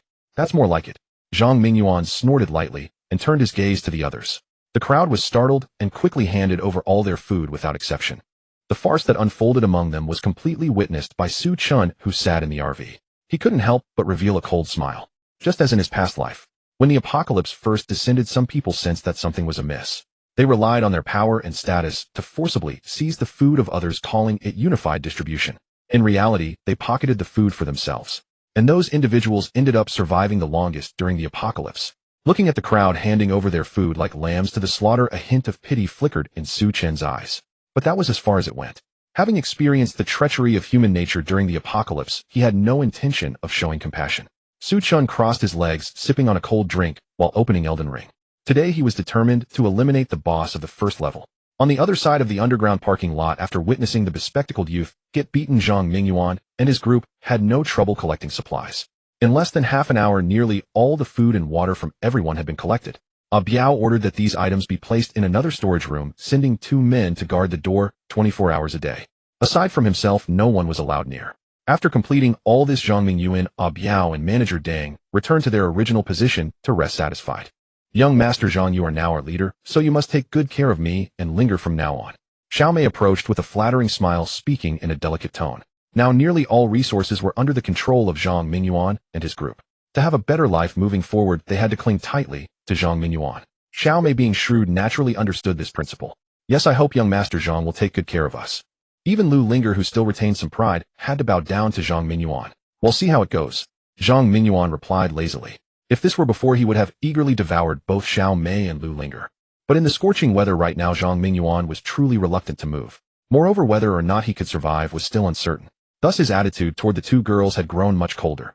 After Zhang Mingyuan and Biao collected the food, the underground parking lot fell into a rare calm. Due to concerns that the heat disaster would soon pass, Zhang Mingyuan and his group did not dare to go too far. In the following days, they indeed distributed food evenly by head count. However, in order to conserve food, the rations given to each person were barely enough to sustain life. Yet the situation showed no signs of improving. Compared to the first 2 days, the temperature outside seemed to have risen a few degrees in the following days. It was known that the original temperature was already extremely terrifying. On this basis, any increase of 1 or 2 degrees would have a devastating impact on humanity. Aside from Zhang Hang and the burly man, 4 to 5 others had also died in the past 2 days. These individuals were all elderly or children too weak to endure the extreme heat, leading to their demise. The remaining crowd, due to insufficient food and the sweltering weather, were all incredibly weak, lying listlessly. Young Master Zhang, do you have any food left? Xiaomei and Lu Linger leaned close to Zhang Mingyuan, speaking softly. In just a few days, the 2 girls' faces had lost their luster. Moreover, unable to wash their originally fair skin, had become covered in dust. The once beautiful urban ladies now looked disheveled and shabby, almost like beggars. None. Zhang Mingyuan, who had been resting with his eyes closed, opened his eyes to look at Xiaomei and Lu Linger, replying bluntly. With the identity of the young master of Mingyuan group, he had not gone hungry these days. However, Biao's attitude towards him was extremely cold. In such circumstances, how could he possibly have any food left? Young Master Zhang, we are truly starving. Can you think of a way to ask Biao Ge for some food? Xiaomei said pitifully. Once this heat passes, young Master Zhang, you can ask me for anything you want as a reward. Zhang Mingyuan initially wanted to refuse outright, but Xiaomei's last words stirred some interest in him. Counting from the start of the heat wave, it had already been 7 days. The official statement was that this heat would last. Perhaps it would cool down in the next few days, so why not take this opportunity to show some charity to Xiaomei and Lu Linger? With that thought, Zhang Mingyuan revealed a slight smile. Fine, I will help you ask Biao Ge. Zhang Mingyuan stood up unsteadily and walked over to Biao's side. Biao was tinkering with a pile of parts alongside 2 little brothers.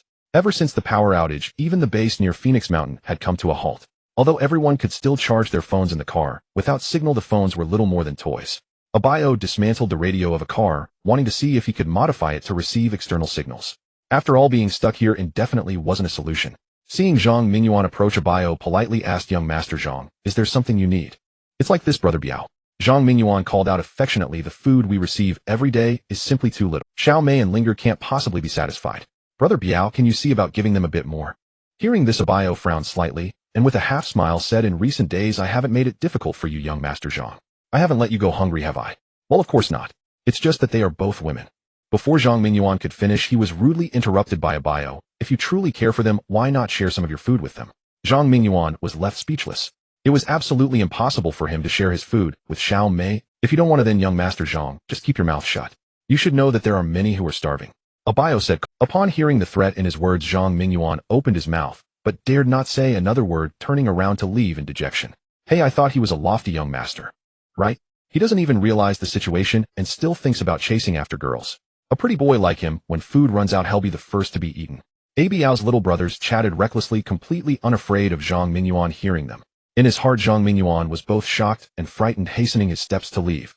At that moment, he fully understood that in the face of the apocalypse, what identity or status was merely nonsense. Only brute strength mattered. His lack of hunger was only because Abayo probably thought the apocalypse would soon pass. If the apocalypse dragged on, Abayo would surely stop caring about him. He might even end up like those little brothers suggested, treating him as food. Young Master Zhang, how did it go? Upon Zhang Minjuan's return, Xiao Mei and Lu Linger looked at him with eager anticipation. Nothing, just get lost. Zhang Mingyuan, filled with frustration, directly vented it onto the two women. Huh. The two were stunned. What's wrong? With your caliber, my help has been about enough. Do you expect me to go further? To be honest, I only wanted to have some fun with you two, a little double action. Do you really think I have feelings for you? Especially you, Xiao Mei. I've seen plenty of useless girls like you. At least Lu Linger has a fresher look. At this life and death moment, the viciousness within Zhang Mingyuan erupted as he directly cursed at the two women. Seeing Zhang Mingyuan, who was once somewhat charming, turn so deranged, Xiao Mei and Lu Linger were startled. They dared not say anything more and could only return to their positions. Meyer, I'm so hungry, what should I do? Lu Linger said pitifully. Why should I care about your hunger? I'm hungry too. Aren't you supposed to be the charming one? Why not use your looks to get some food? Xiao Mei replied irritably. After being scolded by Zhang Mingyuan, she felt quite resentful. What made her even more upset was that Zhang Mingyuan called her useless while praising Lu Linger. How could a woman's jealousy allow her to swallow her anger? Meyer, you. Lu Linger did not expect Xiao Mei to turn on her so suddenly. She was taken aback and retorted without holding back, if it weren't for you, how would I be stuck here? In the end, isn't it because you sought vanity? In truth, many girls were like Lu Linger, gentle and uncontentious in front of men. But once they got into a confrontation with other women, their combat power was not to be underestimated. Me seek? Xiao Mei's eyes widened in disbelief as she sneered, as if you were not seeking vanity at all. If you weren't, why would you break up with Su Chen? Don't say I instigated you. If you were really a pure white lotus, why would you disdain Su Chen? How when I introduced you to young Master Zhang, you didn't refuse, did you? In the midst of this predicament, the originally close plastic sisters exposed their true colors. If it weren't for the scorching heat, they might have started tearing at each other. Humph. The two exchanged a few verbal jabs, and then turned their backs to each other, ignoring one another. However, after a while, Xiao Mei could no longer bear the hunger. She rolled her eyes and approached Lu Linger. Linger, I was too impulsive just now, I'm truly sorry. Lu Linger did not want to pay her any mind, but seeing her pitiful appearance, she softened. I'm sorry, I shouldn't have argued with you. In this situation, we sisters must unite to survive. Do you have any good ideas? I just realized that if what Su Chen said is true and the apocalypse has really come, then he must have made full preparations. Xiao Mei analyzed. Remembering the various supplies she saw in the RV, Lu Linger nodded in agreement. After all, he is also your ex-boyfriend. Why not go and ask him to let us in? It's not that I haven't thought about it, it's just that I'm afraid he won't agree. Lu Linger's, how would you know if you don't try? Xiao Mei encouraged. Thinking of the comfortable environment inside the RV and the cold drinks, Lu Linger gritted her teeth. All right. At this moment, the sky had darkened. After several days, most of the emergency rescue lights in the underground parking lot had run out of power, leaving only a few still operational. This made the already dark underground parking lot even harder to see. With the dim light, the two women cautiously made their way toward the RV. Although some had noticed them after being hungry for several days, they were too lazy to care about what the two were doing. Due to being too clumsy, Su Chen had given up on Elder Ring after several days of failing to pass the first level. Just as he was pondering whether to play that game or Civilization 6, there was a knock sound at the car door. Su Chen stood up and replied impatiently. Ah Chen, it's me. Seeing Xiao Mei and Lu Linger outside the door, Su Chen shrugged. Why are you two back again? Aren't you annoying? Just as Su Chen was about to close the car window, Lu Linger hurriedly called out to him. Chen, I have something to say to you. Sure, speak quickly if you have something to say. Su Chen pulled over a chair, plopped down on it, and casually picked up half a watermelon, scooping out the most succulent piece from the center and putting it in his mouth. This piece of watermelon looked crystal clear, with not a single seed in sight. Even on ordinary days, it would be a rare dream fruit. To have a taste of it in such hot weather would be simply delightful. The mouths of the two girls were watering profusely, nearly abandoning their spoons to grab it with their hands directly. It's like this, Chen. Lu Linger swallowed hard, and a smile broke out on her dusty face. During the time I was away from you, I've reflected on many things. You have been too good to me, and I only knew how to take without giving back, even breaking up with you. That was truly my fault. Keep going. While scooping watermelon, Su Chen nodded in agreement. Lu Linger helplessly continued. After all this time, I found that I can't forget you. I hope you can forgive me. As she finished speaking, she and Xiao Mei looked at Su Chen with eager anticipation. Su Chen did not answer them immediately. After finishing the watermelon, he burped contentedly and said leisurely, Your reflection seems quite profound. If that's the case, I forgive you. Lu Linger and Xiao Mei originally thought it would take a lot of convincing to persuade Su. However, they did not expect Su Chen to so easily express his forgiveness toward Lu Linger. It seemed that no matter how things changed, he was still that loyal dog. A trace of disdain flickered in Xiao Mei's eyes, but on the surface she maintained a charming smile. In that case, Chen, please open the car door and let us in. Yet Su Chen merely sat still, showing no intention of opening the door. Why should I open the door? Xiaomei was taken aback and instinctively replied, You forgave Linger, didn't you? That's right, I forgave her, but what does that have to do with me opening the door and letting you in? Su Chen smiled. My forgiving her does not equal that I should let you in. Both Xiaomei and Lu Linger were instantly dumbfounded. The infamous Tang Niu inequality was used against them by Su Chen, which was quite ironic. If you have nothing else, I'm going to play some games now, Su Chen said with a teasing smile. No, Chen, I know you still hold a grudge against me. I was wrong. I apologize. As long as you can let go of your anger, I will do anything. Lu Linger clung to this last straw, desperately explaining, No, you don't truly understand your mistake. Su Chen shook his head, responding calmly, You just don't want to die here. Upon having her thoughts exposed by Su Chen, Lu Linger's face turned pale in an instant. No, it's not like that. If there's nothing else, I need to rest now. Su Chen said this and pressed a button, causing the steel plate to slowly rise again. After enduring the trials of the apocalypse, Su Chen's resolve had become incredibly tough. After talking with Lu Linger and Xiaomei, his heart remained undisturbed, and he even felt a bit like laughing. Did they truly have no self-awareness, thinking they were still adorable? That said, ever since leaving the Magic City, it had been a long time since Su Chen had indulged in physical pleasures, which was quite a hardship for his second brother. There's a saying that abstaining for a day accumulates virtue. Abstaining for 2 days accumulates even more virtue. Otherwise, should he let them in and enjoy the blessings of being with multiple women? This thought just surfaced, but Su Chen immediately dismissed it. Despite how pitiful the two girls looked now, nobody could predict what would happen if they were let in. What if while he was asleep, they each had a knife and directly killed him? Considering his own life, Su Chen decided against the idea of letting them in. After all, one only has one life, but there are countless women. Su Chen suddenly remembered Lin Yingying, with whom he had previously been close. After spending time with her, he felt that she was indeed a good girl. Had he known, it would have been better to take her with him when leaving the Magic City, giving her tasks when needed and having fun when not. Just as he was lost in thought, the car radio suddenly crackled to life. When looking for Zhang Qi to modify the NOMADISM, Su Chen had specifically asked him to help add a satellite receiver to receive satellite signals. This was also why during the power outage, Zhang Mingyuan and others had no signal on their phones, while Su Chen was still able to scroll through Douyin. However, over the past few days, Su Chen had not been receiving any signals. Suddenly hearing the radio come to life, he was momentarily taken aback. Residents, this is. We have entered a disaster period. I represent the authorities to announce that from today on, we ask all residents to strive for self-rescue. Su Chen was in an underground parking lot, and coupled with the high temperatures, the satellite signals were unstable. The voice from the radio was intermittent. Nevertheless, Su Chen understood that the authorities were informing people through satellite signals to attempt self-rescue. This could only indicate one thing: in the face of such terrifying heat, the authorities had also become ineffective. Su Chen was not particularly surprised, as he had already experienced this in his past life. Although the authorities would prepare for various disasters like natural events and wars, no one had anticipated such terrifying heat. Moreover, this wave of heat had arrived swiftly and violently, leaving no adequate time for response. With over 1 billion people nationwide, the authorities simply could not manage it and could only let people attempt self-rescue. But this also meant that social order had completely collapsed at this moment. Su Chen looked at the radio with mixed feelings, both relieved and fearful. If he had not purchased this NOMADISM, which possessed almost infinite storage space, even if he had traveled back in time, he probably would not have fared much better than those outside. He took a sip of his iced cola, enjoying the refreshing cool breeze, feeling slightly reassured. No matter what, he had to survive well in this apocalypse. Linger, why can't you seize the opportunity? Xiaomei said angrily. Was it me who couldn't seize it? Clearly it was Su Chen. He was too heartless. Lu Linger defended herself, but her heart was filled with despair. She could sense that Su Chen had completely lost all feelings for her. Without Su Chen, how long could she survive in this situation? Xiaomei originally wanted to complain a bit more, but after thinking it over, she changed her tone. Forget it, let's come back and plead with him later. Perhaps he will change his mind. Although Lu Linger had little hope, she still nodded. When the two girls returned to their original position, they were surprised to find that the people who had originally scattered had gathered together. Dr. Wang, what happened?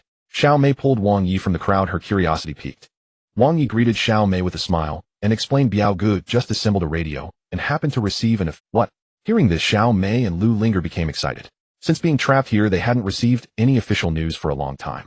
If the official announcement stated that the high temperatures were about to pass, or that a rescue was being prepared, they would truly be. As the two girls squeezed closer, they caught the last sentence from the broadcast. We urge all residents to strive for self-rescue.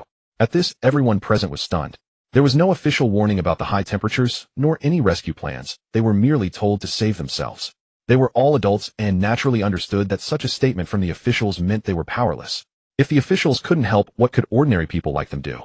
In an instant, deep despair washed over everyone's faces. Meanwhile, a Biao who was guarding the radio revealed a fierce glint in his eyes. Despite their profound disappointment, survival was paramount. The people returned to their positions dejected. The next morning, when people habitually arrived at a Biao's location to collect food, they found that a Biao and his group had no intention of getting up. Biao go what? What does this mean? Wang Yi approached, smiling ingratiatingly. You all heard yesterday's. A Biao lazily replied. The officials said we should strive for self-rescue. But there are over 100 of us here, and with so little food, we can't last long. Therefore I announced that from today onwards, anyone who wants food must put in effort. At this the crowd stirred, and someone couldn't help but ask what kind of effort. It's simple, go outside and search for supplies. A Biao pointed outside the parking lot, grinning widely. The crowd erupted in an uproar. In such hot weather, searching for supplies outside was tantamount to seeking death. Hey, why don't you go? Exactly, the food you have was all contributed by us. That's right, you're being too overbearing. Facing the agitated crowd, a Biao was not flustered. Instead, he wore a cold smile. Most of the food was given to you by the hotel. It's only reasonable for me to collect it back on behalf of Manager Dang. Manager Dang beside him nodded in agreement. He too realized that under the current circumstances it was nearly impossible to survive the heat disaster and obtain rescue. It was better to rely on a Biao and keep the food firmly in their hands. We are many, don't waste time talking to them. Yes, let's take the food back.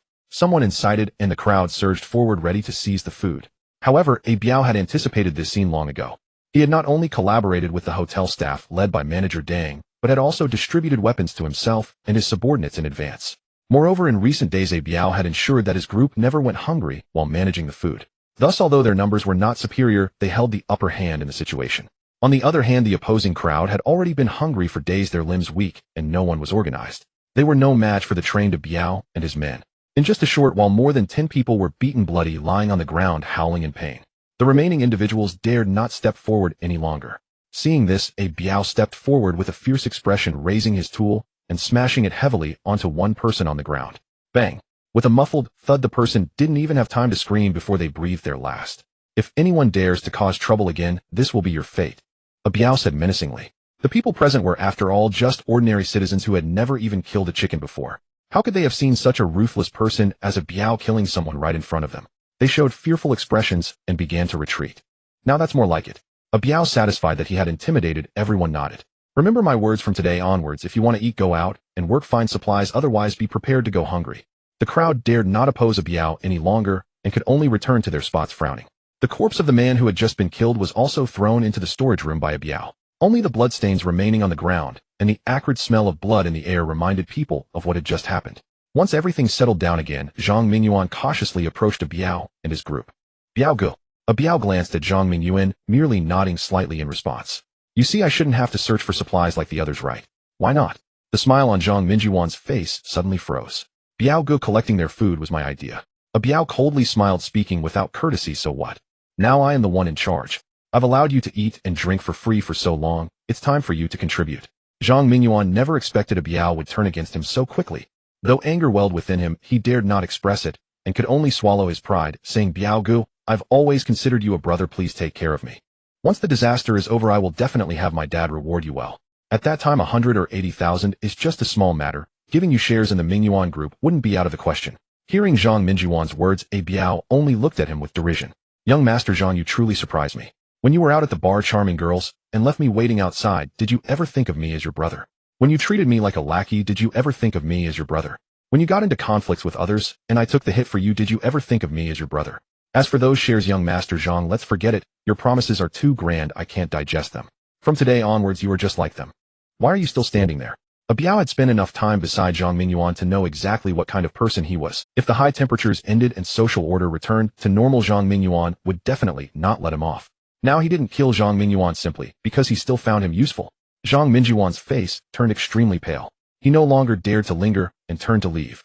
Once the disaster is over, I will definitely make you pay. Returning to his spot, Zhang Mingyuan silently swore. Just then he suddenly had an idea upon seeing the RV not far away. Taking advantage of the distraction, Zhang Mingyuan stealthily approached the RV and knocked on the door.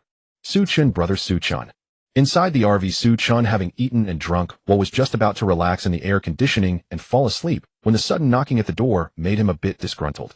Who is it? It's me, Zhang Mingyuan. Hearing Zhang Mingyuan's voice, Su Chen was slightly taken aback, but not particularly surprised. This morning he had witnessed the Royal City PK involving Ah Biao and others firsthand, while munching on a bag of potato chips, thoroughly enjoying the spectacle. After the official announcement of their inability to help the likes of the strong and ruthless, Biao instantly took control of the situation. They relied on their strength and power to rob the supplies of other survivors managing to live quite well in the apocalypse. This indirectly proved that in the end times only those who are cruel and ruthless can survive. With Biao no longer distributing food and the temperature outside soaring, Zhang Mingyuan, not wanting to starve, had no choice but to come to him for help. "Isn't this young Master Zhang? It's been a few days, why do you look so worn out?" Chen mocked, refusing to lower the steel plate on the window, communicating with Zhang Mingyuan only through the intercom.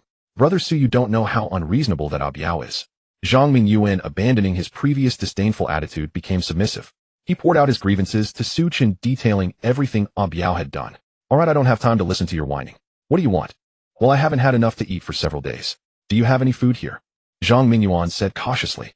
"No way, young Master Zhang, have you lost your mind?" Chen couldn't help but laugh. "If I'm not mistaken, you brought Biao here to deal with me, right? And now you're actually asking me for food." Zhang Mingyuan's face turned awkward in an instant. Chen was spot on. If it weren't for his desire to teach Chen a lesson by bringing Biao over, he wouldn't have ended up in this predicament. "Brother Su, I apologize for what happened before. As for the food in your car, I won't take it for free, I will pay you," Zhang Mingyuan said as he pulled out a thick stack of cash from his pocket, at least 20,000. "I can trade you this for 10 packs of instant noodles, how does that sound?" "Young Master Zhang, you're thinking too highly of yourself. If 10 packs won't do, then how about 8 or 5? No, you're misunderstanding my meaning. With the cash in your hand, I'd rather use it to wipe my backside. Why would I trade with you, eh?" Chen replied with a smile. Zhang Mingyuan was completely stunned.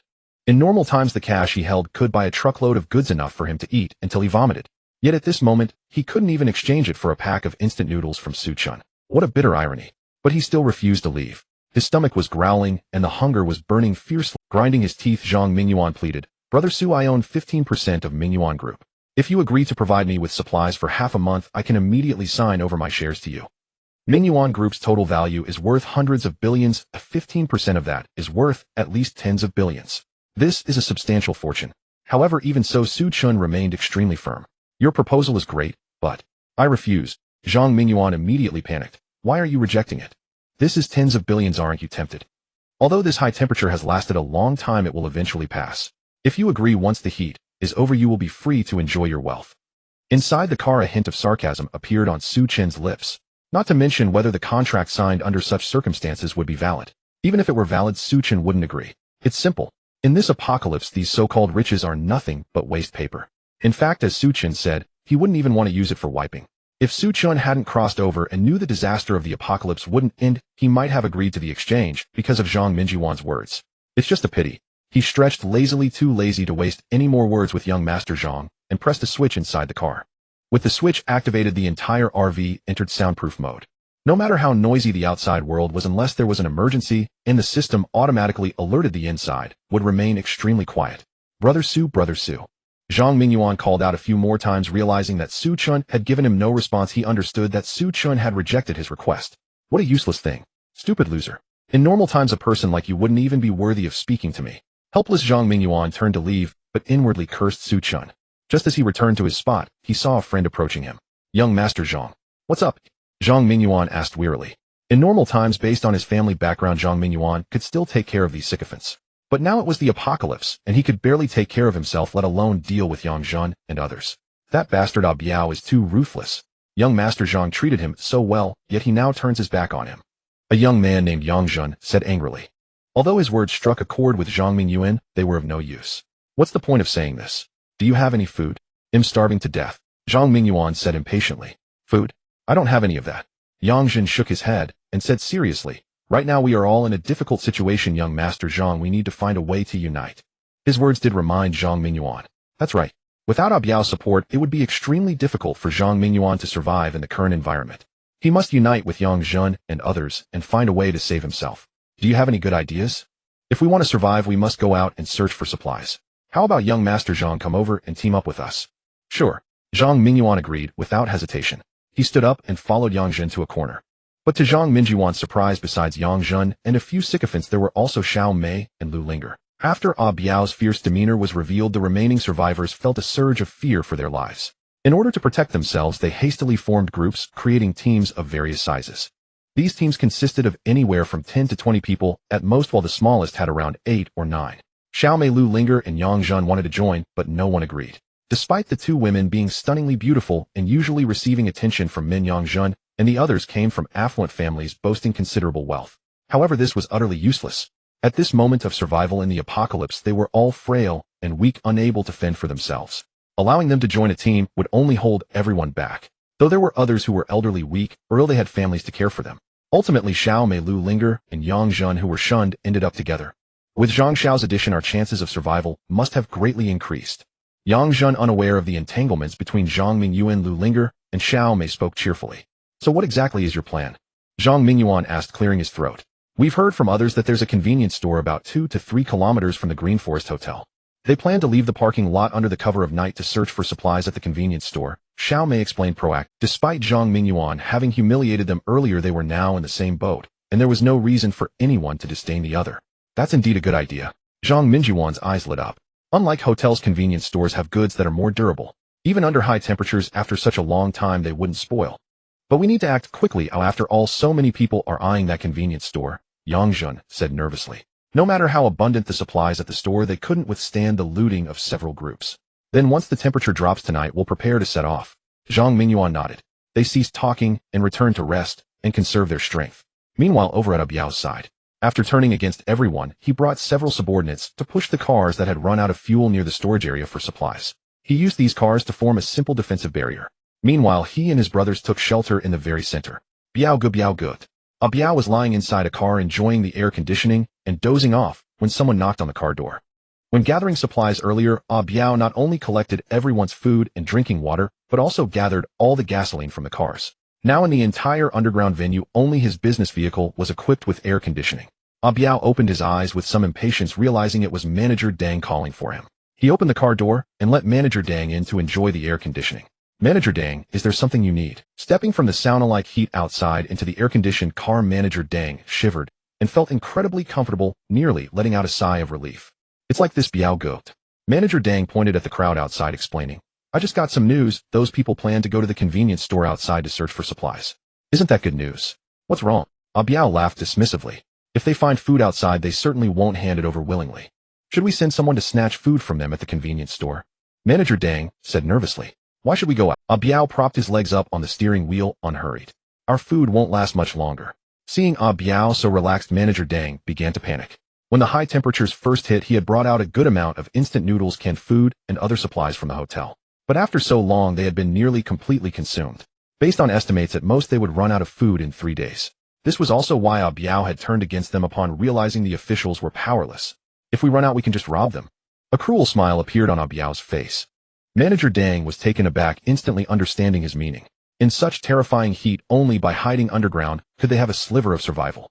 Even if they found supplies, those survivors had to return to the underground parking lot of the Green Forest Hotel to survive. Unless the survivors united, no single group could withstand Biao and his crew's plundering.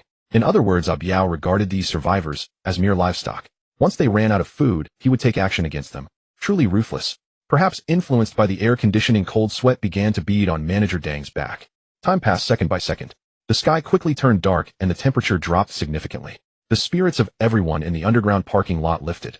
Just as they were about to set off, they heard the roar of an engine followed by 2 beams of strong light that blinded them. It turned out that the long silent NOMADISM had suddenly started up.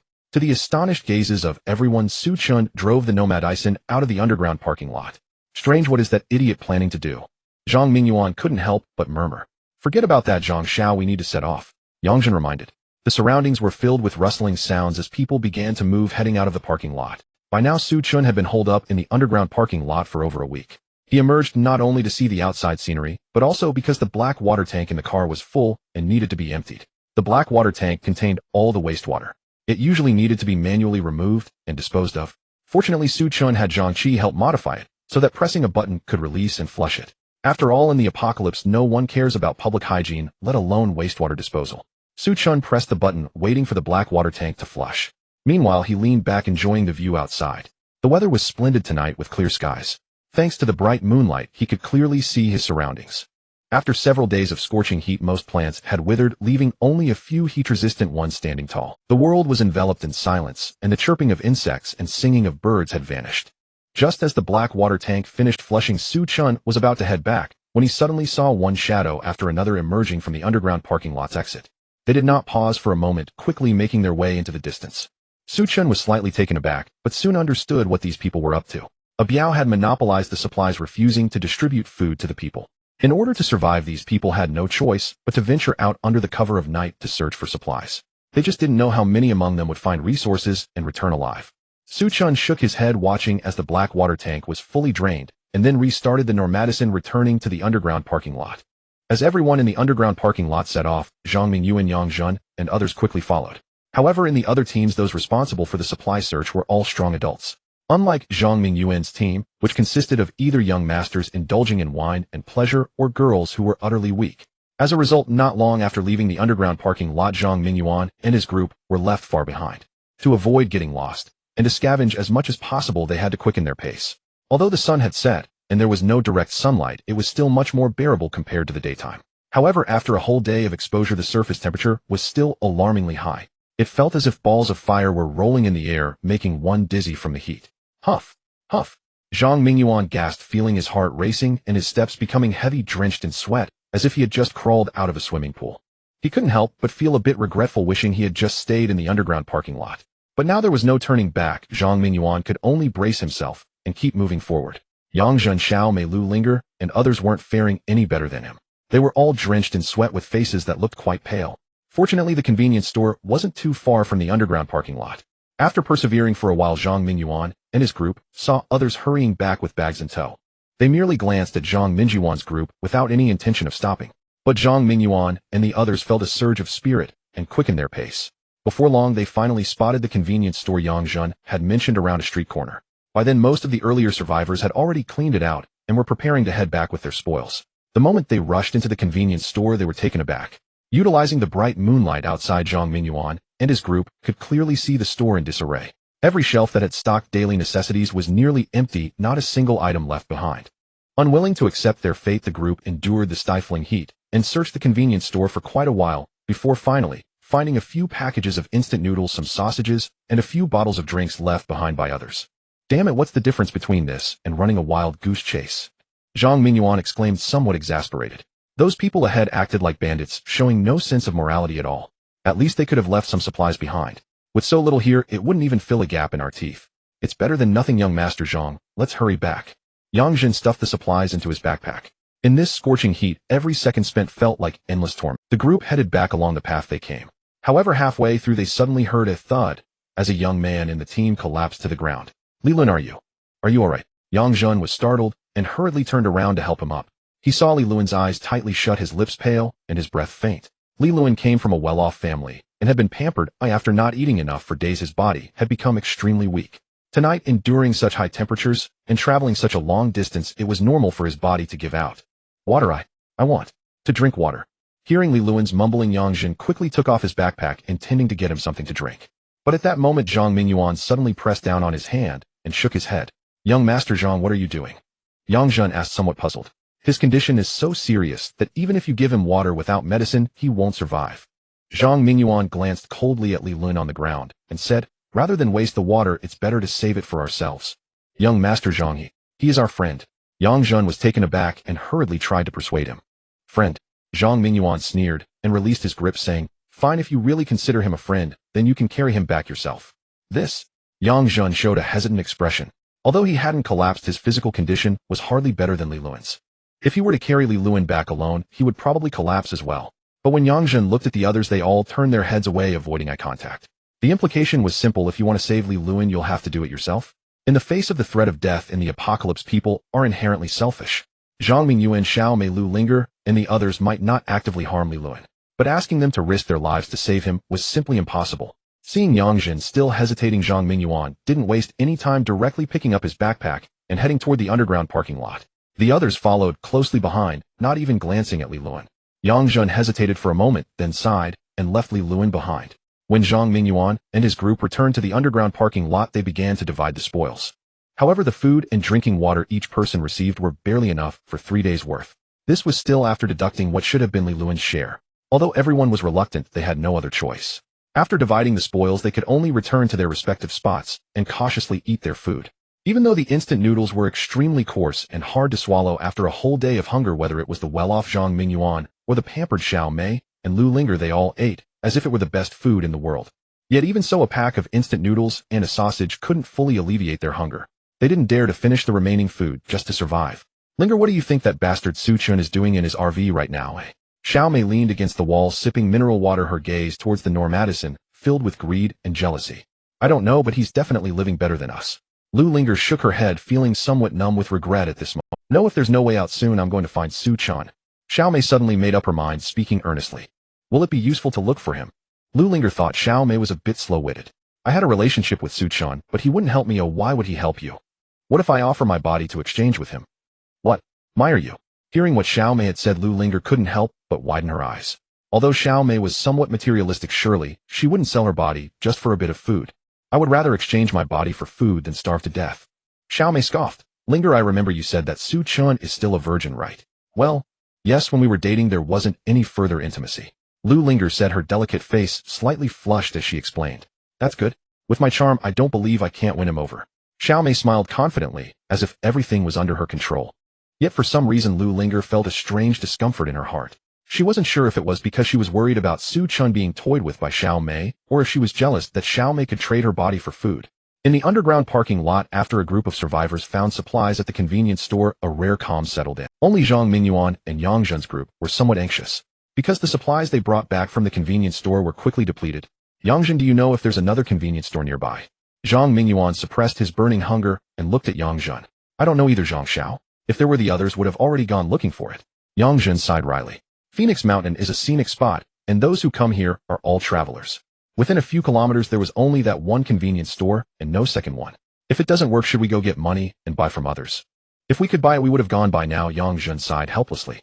Let alone using money to buy. Even if Xiao Mei shamelessly tried to seduce other survivors with her looks, it would be useless. Everyone isn't a fool. Looking at such terrifying heat with no signs of stopping, who would use precious supplies to exchange for worth? What if we go rob them? Yang Zhen suggested. Rob? You think you can take on anyone? Zhang Mingyuan retorted with irritation. Although they were all young, each one was powerless. Going out to search for supplies could even cost them their lives. How could they compete with those strong young men from other teams? Just then a delicate voice rang out. Zhang Xiao, we may not be able to beat others, but we can definitely take on Su Chen. What do you mean by that? Zhang Mingyuan frowned, turning to see Xiao Mei approaching with Lu Linger. I plan to seduce Su Chen, as long as he falls for it, he'll open the car door and let you all in. Xiao Mei's still beautiful face revealed a sinister smile. He is all alone, and with so many of us it won't be difficult to subdue him. Are you so sure he'll open the door for you? Zhang Mingyuan said with some doubt. Previously, no matter how they threatened or tempted him, Su Chen wouldn't open the door. Would Xiao Mei be able to seduce him? You don't know, Su Chen is still a virgin. I just need to make a slight move and I can definitely take him down. Looking at Xiao Mei, though a bit disheveled, she was still alluring, and Zhang Mingyuan couldn't help but believe her. Even he, who had seen countless women, had previously been fervently seduced by Xiao Mei. Su Chen, a pure virgin, couldn't possibly be her match. I was wrong before, I apologize. In order for Xiao Mei to help him get into the RV, Zhang Mingyuan rarely apologized. Zhang Xiao, you are too harsh. Just remember me when the heat passes. After all, Xiao Mei still believed that there would be a day when the heat would end. If she could help Zhang Mingyuan out in such a difficult predicament, perhaps after they got out there would really be a chance to marry into the Zhang family. Sure. Zhang Mingyuan laughed heartily and nodded, but a hint of disdain flashed in his eyes. If that day really came with his family background, how could he possibly marry a woman like Xiao Mei? Beside them, Lu Linger bit her red lips, her beautiful eyes filled with an indescribable worry. After a discussion, Zhang Mingyuan and Xiao Mei's group decided to act after nightfall. First, most of the survivors would be resting, and no one would come to ruin their plans. Second, at night, men's desires were at their strongest. As time ticked by, the sky gradually darkened. Zhang Mingyuan and Xiao Mei exchanged glances and began. Their plan was simple: allow Xiao Mei to approach the RV to seduce Su Chen. If all went well, the moment Su Chen opened the door, Zhang Mingyuan and the others would rush in to seize control of the RV. If things didn't go smoothly, they would let Xiao Mei sacrifice a bit of her beauty. When Su Chen was exhausted, they would secretly open the door. Once everything was ready, Xiao Mei steadied herself and knocked on the door of the RV. Vroom vroom. Accompanied by a slight hum of the engine, the steel plate covering the glass slowly slid down, revealing the interior of the RV. It looked like Su Chen had just finished showering. He was still steaming, drying his short hair with a towel. Not only Xiao Mei, but even Zhang Mingyuan and the others in the shadows were stunned. It should be noted that the high temperature had persisted for so long, and there was no water or electricity on the mountain. In order to survive, the group of survivors didn't even spare a moment to wash their faces, let alone take a shower. This guy Su Chen was being too extravagant. No, they must trick him into opening the door and drive this kid out. Zhang Mingyuan, Xiao Mei, and the others secretly vowed. Chen, how have you been these past few days? Xiao Mei flicked her long hair pretending to be charming. Tonight, to seduce Su Chen, she had even deliberately wasted a bottle of drinking water to wash her face. This made the others feel heartbroken. But to win over Su Chen, this was essential. Pretty good. I watch movies every day, enjoy the air conditioning, and eat some steak, and drink a bit of wine. Unlike you who are always outside so comfortable and free. Su Chen said with a smirk. Upon hearing this, Xiao Mei and the others couldn't help but curse inwardly. How pretentious. Too damn pretentious. If they had a choice, they wouldn't want to stay outside enduring the heat and hunger. They would rather enjoy life inside the RV. Xiao Mei took a deep breath, suddenly playing the role of a drama queen, her eyes welling with tears. Chen, I beg you, I haven't eaten for several days. I had many things I was wrong about before. It was all my fault. Please forgive me and give me some food. As long as you can provide me with food, I am willing to sleep with you. To be fair, Xiao Mei could be considered quite beautiful. A voluptuous beauty like her with tearful eyes pleading to exchange her body for food. Who could withstand this? Su Chen seemed unable to. He looked Xiao Mei up and down, speaking in a teasing tone. It seems like you're not as attractive as before. Xiao Mei was taken aback, then quickly understood Su Chen's words. Indeed, she had fallen for his trick. She secretly rejoiced in her heart, but feigned shyness on the outside. I haven't been eating well these days, so I must look unappealing. As long as Brother Chen lets me fill my stomach, I'm sure I'll look better. Alright, how do you want to exchange? Brother Chen, give me a month's worth of food, and I will listen to you for that month. Xiao Mei believed her offer was quite generous. After all, she was beautiful as a flower. Exchanging that for a month's worth of food was definitely worth it. However, upon hearing this, Su Chen chuckled sarcastically. A few days ago, Zhang Mingyuan came to me wanting to exchange shares of the Mingyuan group for a month's worth of supplies, and I turned him down. Do you think you're very precious? Xiao Mei was both shocked and angry. Shocked that Su Chen wouldn't even trade for supplies with Zhang Mingyuan's shares. Angry that Su Chen would speak so unkindly. Yet she could only swallow her anger, not daring to lash out. She rolled her eyes and spoke again. How about this, Brother Chen? You let me stay in the RV. As long as you take care of my food and shelter, I will listen to you completely. Well, that sounds pretty good. Su Chen pondered briefly, then smiled. However, before you come in, there's one thing you need to do. What is it? Xiao Mei felt a twinge of excitement in her heart, and instinctively glanced to the side. However, due to the dim light, she didn't see Zhang Mingyuan and the others. Kneel down. Huh? Xiao Mei was once again dumbfounded. She didn't expect Su Chen to make such a request. A few days ago I said that unless you kneel down and beg me, I wouldn't give you food. Su Chen sat with his legs crossed, speaking slowly. You wouldn't want me to be an untrustworthy person, would you? Xiao Mei bit her lip, furious that her teeth were itching. This Su Chen was too much of a jerk, daring to make her kneel. Who did he think he was? Even Zhang Mingyuan, who had feelings for her, treated her with respect. As Xiao Mei was fuming, Zhang Mingyuan suddenly appeared like a ghost from the shadows beside her. He nodded vigorously at Xiao Mei, urging her to agree. Xiao Mei, feeling helpless, could only bite her red lip and reluctantly knelt on the ground. Please give me food. I'm such a good girl. Su Chen's eyes squinted in delight, but then he revealed a hesitant expression. However, I'm quite traditional. We aren't married, yet nor are we lovers. Is it really appropriate for a man and a woman to be alone together in one room? Xiao Mei was nearly enraged to the point of spitting blood. I've already knelt down, and you can still hold on. Are you even a man? No wonder you've been dating Lu Linger for so long, without even sleeping together. However, considering the bigger picture, Xiao Mei could only patiently persuade in this day and age. Thoughts are so open. Oh, what's the big deal? Brother Chen, you can't be an old fossil. Moreover, you and Linger didn't become a couple right from the start. Feelings develop over time. Hearing Xiao Mei's persuasion, Su Chen seemed a bit tempted, but still hesitated. But you're Linger's good friend. Isn't this unfair to her? She already dumped you. How could we be unfair to her if we're together? Xiao Mei grew increasingly annoyed, feeling even more disdain for Su Chen. Initially, she had thought to betray her alliance with Zhang Mingyuan and agree to be with Su Chen. But seeing Su Chen so indecisive, the thought instantly vanished. Alright, then you can come in from the side.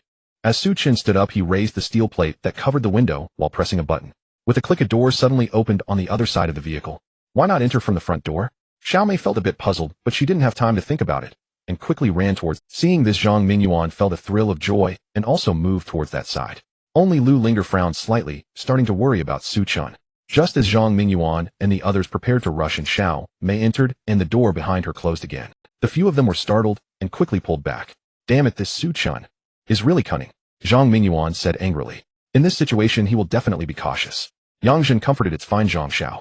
Once Xiao Mei wears him out. At this point, there was no other choice. Zhang Mingyuan and the others waited patiently outside. However, inside, Xiao Mei hadn't seen Su Chen at all. After entering the RV, she was directly trapped in a cramped bathroom of only a few square meters. Brother Chen, what? What does this mean? You're too dirty. This is a luxury car worth tens of millions. If you dirty it, can you afford to pay for it? Su Chen's indifferent voice came from the other side of the door. Then, can I take a shower first? Being disliked and scorned by someone hurt a girl's pride. But when Xiao Mei reached out to turn on the shower, she found there was not a single drop of water. What? Why is there no water? Don't rush, Xiao Mei. What's the point of showering alone? Why don't we shower together? Then, what are you waiting for? Xiao Mei urged. On one hand, she hadn't showered in over half a month and couldn't bear it. On the other hand, she wanted to quickly charm Su Chen finish and open the door for Zhang Mingyuan and the others to come in. Do you see the water tank next to you? There's a drawer underneath. Open it.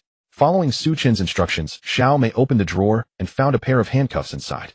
For safety, Sake, you should handcuff yourself first.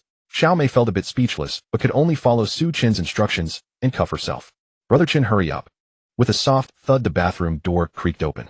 A rush of cool air flowed in, and Xiao Mei, who had been suffocated by the heat for so long, instantly felt an overwhelming sense of relief, nearly letting out a delicate moan. Su Chen walked in slowly, gazing at Xiao Mei, who was bound in front of him, and couldn't help but chuckle.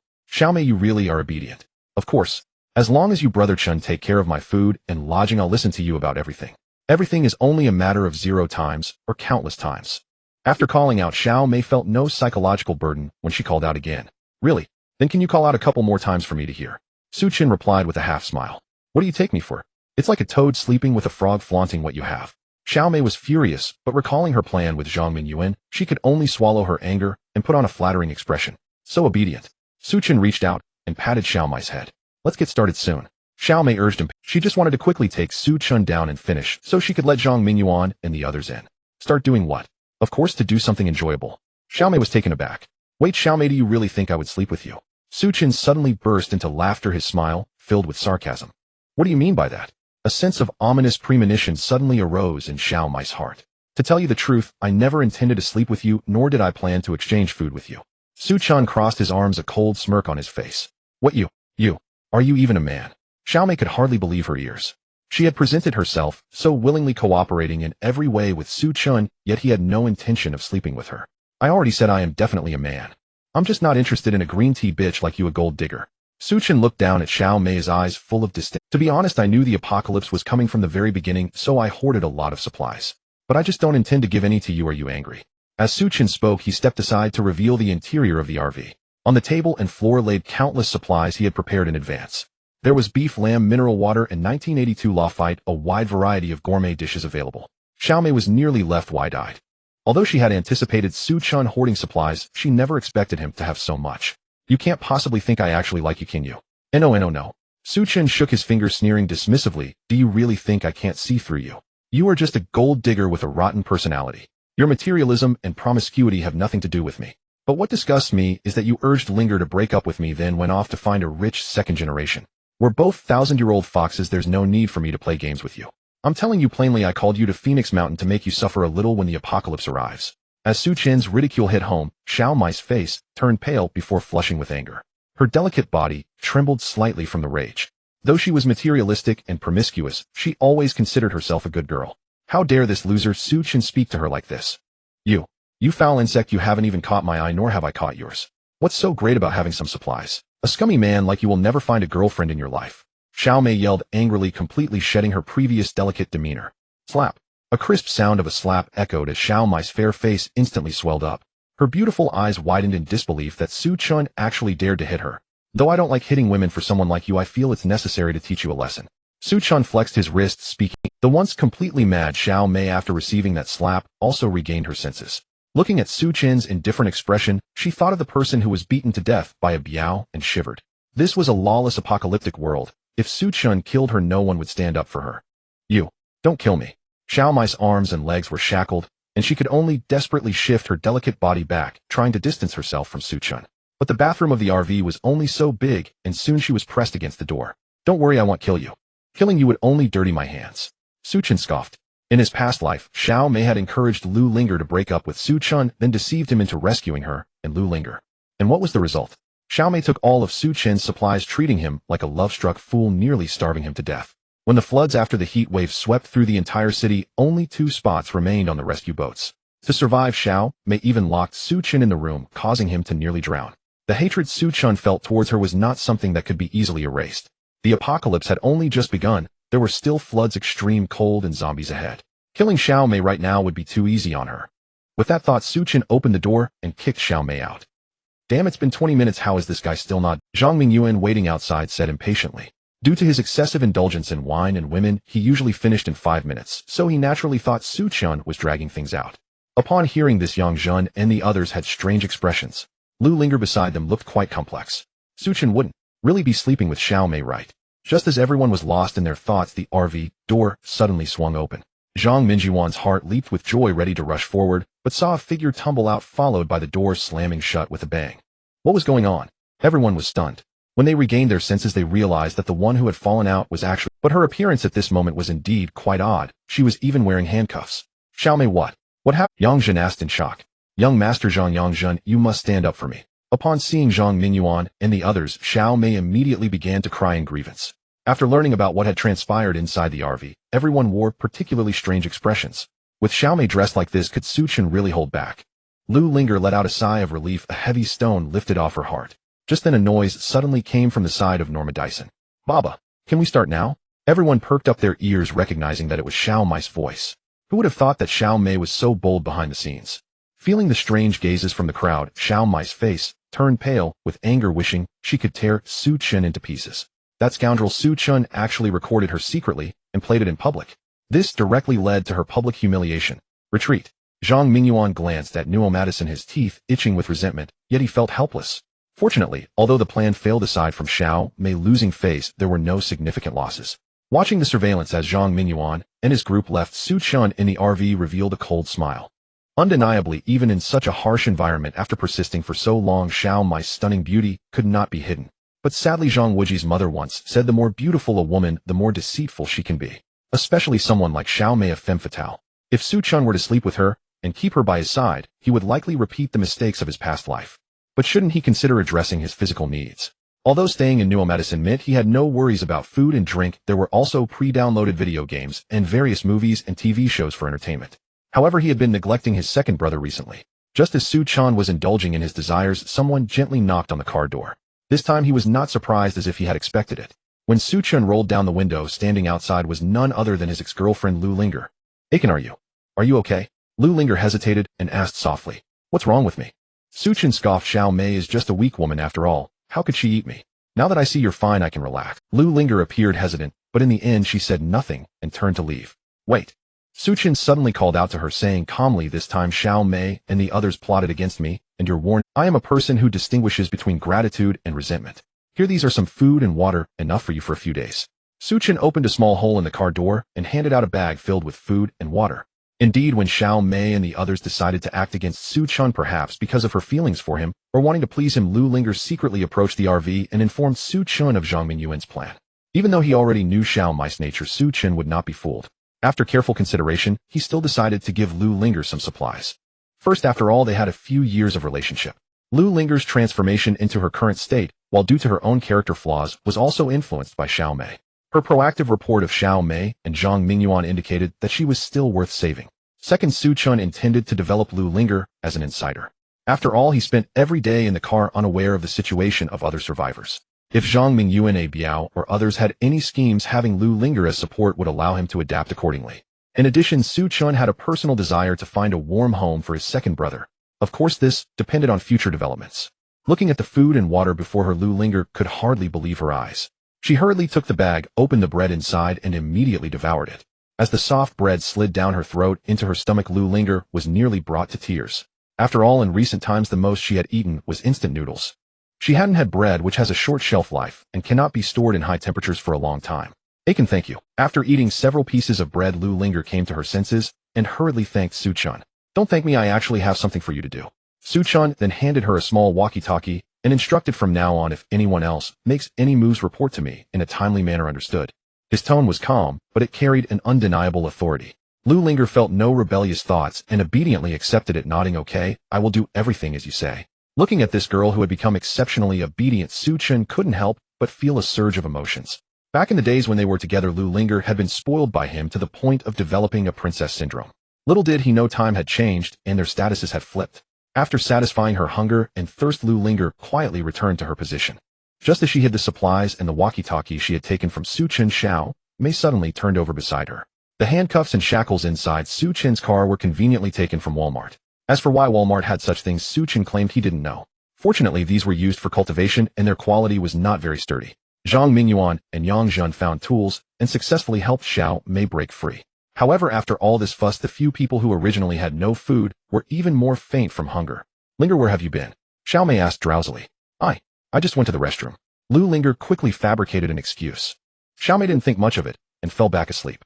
Unlike the others, Lu Linger felt particularly secure after her belly was full. Her mind began to wander. Since the heat wave began, whether it was Zhang Mingyuan or a Biao or Xiao Mei, they had all used various means of coercion and temptation to demand supplies from Su Chen. But all had been ruthlessly rejected by Su Chen. Some like Zhang Heng even suffered a gunshot and met a tragic end. Yet today Su Chen took the initiative to give her supplies. Whether out of feelings for her or wanting to use her, this was her opportunity. She must win him back and move into the RV to avoid dying in this heat. Lu Linger clenched her delicate fists, then also fell into a slumber. The following days passed peacefully without incident. Starving Zhang Mingyuan and his group could only beg other survivors for supplies. Fortunately, they had just raided a convenience store, so most people still had plenty to eat and drink. Seeing Zhang Mingyuan and his companion's miserable appearance coupled with Zhang Mingyuan's use of his cash abilities, many felt that the heat wave would eventually pass, thus showing compassion and providing them with some supplies. This spared Zhang Mingyuan's group from starving. However, that night a series of loud cries suddenly erupted in the underground parking lot. Who's there? What do you want? It was a night filled with darkness, and a series of blood-curdling screams echoed through the underground parking lot. Earlier, some survivors had found several flashlights and other lighting equipment while scavenging a convenience store, which now proved to be quite useful. When they shone the light on the source of the screams, they were taken aback. A survival team of 7 or 8 had originally occupied that spot as their camp. However, at this moment, those people lay sprawled on the ground in disarray. It was unclear whether they were alive or dead, but the blood pooling around them was a grim indication that even if they were not dead, they were close to it. In their camp, a dozen individuals were bent over searching for something. Upon closer inspection, they realized it was none other than a Biao and his crew. Illuminated by the flashlight, a Biao frowned, shaking the blood-stained axe in his hand, and viciously exclaimed, "What the hell are you shining that light for? Turn it off now." His expression was fierce, radiating a murderous intent. The other survivors felt a chill run down their spines and quickly turned off their flashlights. After such a long power outage, the emergency lights in the parking lot had long since gone dark. Fortunately, in addition to the flashlights, they had also found several small night lights in the convenience store that could barely serve as illumination. In the dim light, the figures of a Biao and his crew were elongated, and combined with their appearance, they resembled malevolent spirits from hell. "Brother Biao, what do you mean by this?" Someone could no longer contain themselves and asked. "It means that I ran out of food over there and came here to find something to eat." A Biao squinted his eyes and coldly replied. His words were delivered casually, but they weighed heavily on the heart. This a Biao had such a ruthless heart, directly resorting to murder to seize supplies. "You are too lawless. You don't think that just because you can fight we will be afraid of you.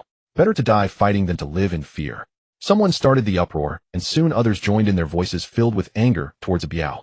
After all, a Biao had been far too inhumane. During the previous collection of supplies, he had promised a fair distribution, but instead had pocketed everything and resorted to violence. That was already bad enough. Now he was killing and looting. Such actions were excessively brutal. If a Biao dared to kill others today, who knew if he would turn on them tomorrow? Because of this, the other survivors felt a sense of collective grief, and they instinctively united together. "Do you want a rebel, eh?" A Biao tightened his grip on his weapon, his brow slightly furrowed. He sensed something was amiss. The survivors opposite him numbered over 100. Although a Biao and his men were skilled fighters, they could not tackle so many people at once. Previously, they had maintained control simply because of their ruthless nature. However, prolonged heat had shifted people's hearts. During the last scavenging trip, some had secretly hidden several knives and hammers as weapons for emergencies. If a Biao and his men were to be attacked again today, they might not be able to resolve it as peacefully as last time. A Biao was not a fool. Sensing the tense atmosphere, he hurriedly put away his weapon and spoke in a softer tone. "Everyone, there's no need to get worked up. I, a Biao, and my brothers are not murderers. We just ran out of food and came to borrow some from these people. If they refuse to give it, that's fine, but they insulted me. I was just too angry, which led to the fight." Anyone with a discerning eye could tell that a Biao's explanation was sheer nonsense. He and his men were all fearsome. The survival team that had been wiped out was just a group of ordinary people who dared not confront a Biao and his crew. Yet with this excuse, the previously hostile atmosphere eased considerably. "But even so, Brother Biao, you shouldn't kill anyone, right?" In the crowd, a tall and mighty man with a righteous demeanor spoke in a deep voice. His name was Wang, a retired veteran who had brought his family to Phoenix Mountain for a vacation. Due to his generous personality and strong sense of justice, many sought his protection, gathering around him. The team led by Wang was also the largest, comprising nearly 30 individuals. When he spoke, he received nods of agreement from others. When tempers flare, mistakes can happen. It's unavoidable. A Biao shrugged his shoulders, appearing innocent. Though the weather has remained hot, it will eventually cool down one day. Brother Biao, you should just get lost. Although He Wang disapproved of Biao's behavior being law-abiding and inherently righteous, he did not wish to kill him. He only hoped to advise Biao to turn back from his wrongful path. Rest assured, brother, this is a one-time occurrence, and it won't happen again. Biao nodded his smile, not reaching his eyes. That's good to hear. He Wang gave Biao a deep look before waving his hand.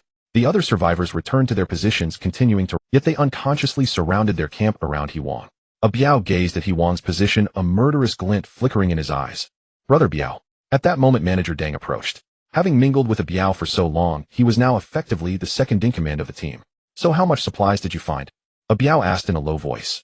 Not very promising, after counting there's enough for us for 2 days at most. Manager Deng reported the number of supplies they had scavenged to Biao. Only this much. Biao was somewhat surprised, but soon came to terms with it. The team he had wiped out comprised 8 people, with only half being adults.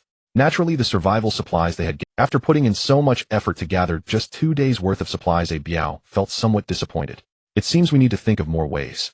Biao's cold gaze shifted once again towards the other survivors. Brother Biao, it seems we shouldn't act rash. Manager Deng noticed Biao's intentions and quickly advised. With that fellow around, he will definitely organize people to deal with us. In that case, let's take action against He Wang. Biao said coldly. Huh, this? Manager Deng showed a hesitant expression. He felt Biao was truly crazy, with He Wang being so well-liked. Right now targeting him would be akin to courting death. Biao saw through Manager Deng's thoughts and revealed a chilling smile. It is precisely because of his presence that the others have united together. Only by eliminating him can we deal with each one separately. Rest assured, I won't go in hard. If we unite all the survivors under Wang, then it would be impossible for Biao to kill or loot again. Therefore, he must find a way to eliminate He Wang. Inside the RV, Chen tasted the dish he had prepared, his brows slightly furrowing. Well, it seems he still lacks the talent to be a chef. Recently, he had been eating Western dishes like steak, which are relatively simple to prepare. However, after a while he found them rather monotonous. Thus, Chen thought of trying to cook some Chinese food to change things up. Unfortunately, it seemed he had no aptitude for cooking, and the dishes he made tasted quite mediocre. Chen shrugged helplessly as he dumped a plate of food into the nearby garbage disposal. If the outside survivors saw this scene, they would surely grind their teeth in anger. To survive, they had to endure hunger one day and fullness the next. Yet here was Chen thinking the dish was subpar and simply discarding it. This is too wasteful. Should I consider bringing Lu Linger in? Chen stroked his chin, pondering. Not to mention Lu Linger is an excellent cook. If she moved in, she could prepare meals for him, and they could also indulge in some intimate activities. Truly a win-win situation. At that moment, Chen suddenly noticed movement on the surveillance screen. Utilizing the night vision feature, he clearly saw Biao and his men eliminate a small survivor team. He also witnessed the entire confrontation between He Wang and Biao. Although he was quite far away, Chen could guess what had transpired. It was merely Biao coveting others' supplies, resorting to murder and looting. Chen, can you hear me? Suddenly, Lu Linger's voice came through the intercom. I can hear you. Is there something? Chen replied indifferently. Just now, Biao. He led his men to kill Brother Zhou and his group. Lu Linger's voice was filled with panic. Although she had witnessed many deaths before, such as Zhang Heng and Li Luan, those deaths had reasons behind them. Unlike tonight's Brother Zhou's team, who were inexplicably killed by Biao and his men. At this moment, Lu Linger finally realized. In the sweltering heat of the apocalypse, social order had completely collapsed, transforming into a jungle law of the survival of the fittest. Today it was Brother Zhou who was killed, who knew if Biao would kill her Xiao Mei or others in the future. Filled with fear, Lu Linger hurriedly pretended to go to the bathroom and picked up the intercom to contact Chen. I know, I saw all of it. This kind of murder and looting for supplies was something Chen had seen countless times in his past life, so he did not feel as panicked as Lu Linger. Hearing Chen's nonchalant tone, Lu Linger was momentarily stunned. Since reuniting at the car show, Chen's actions had made Lu Linger feel increasingly unfamiliar with him. First, he drained his savings to purchase a luxury RV worth millions and modified it. When the high temperatures struck, no matter how others pressured or tempted him, he refused to open the door to help anyone. Furthermore, he somehow acquired a gun and shot one person when Biao and others attempted to break into the vehicle, leading to that person's death. His various behaviors made him seem like a different person. Yet no matter how Chen had changed, Lu Linger was very certain that to survive, she must rely on Chen. If this continues, Biao might kill me. Lu Linger said tearfully, Chen, I don't want to die. Can you help me out of our past friendship? Don't worry, he won't act against you in the short term. Chen ruthlessly rejected Lu Linger's request. He might let Lu Linger in, but it would definitely not be now. You can stay with He Wang for the time being. He will protect you. Unless something major happens, try not to contact me. If anyone discovers that we are in contact, they might not let you off easily. After saying this, regardless of Lu Linger's calls, Chen stopped responding. Listening to the static from the intercom, Lu Linger's eyes were glazed over. Su Chen's coldness truly hurt her. But she also understood that to enter the RV and survive, she had to beg Su Chen. After Brother Zhou's team was annihilated, the remaining survivors became vigilant. To avoid being killed by a Biao and others, they united around He Wang. Even Zhang Mingyuan and the others were intimidated by a Biao and went to seek refuge with He Wang. In an instant, He Wang had become the leader of the survivors. We have searched both the north and south and found nothing. Tonight let's try searching east to see if there's anything left. He Wang said to those around him while shining a flashlight on the map. To survive, he was organizing people to help themselves. Unlike the ruthless a Biao, He Wang was fair and just in his dealings. He asked each team to send out young and strong individuals to search for supplies. Based on their contributions, supplies would be allocated. Although this was somewhat unfair to teams with fewer members and more elderly, weak, and sick individuals, it was the most feasible solution at the moment. After arranging the plan, He Wang thought for a moment and suddenly led a few people toward NOMADISM. Inside the RV, Su Chen was doing push-ups according to his daily workout plan. 214, 250. As the saying goes, thoughts can be dirty, but the body must be healthy. Only with a healthy body can one support a dirty mind. Especially in the apocalyptic environment, a strong physique increases the chances of survival. When Su Chen was usually in the RV with nothing to do aside from watching movies, TV shows, and playing games, his favorite activity was exercising. Knock, knock, knock. The sudden knocking interrupted Su Chen's training. Looking at He Wang and the others outside, he frowned slightly, feeling a bit puzzled. He had never communicated with He Wang. Oh, why was he here? Could it be to ask him for supplies? You are Su Chen, right? He Wang laughed heartily outside the vehicle and introduced himself. My name is He Wang, and I have been nominated as the captain by everyone.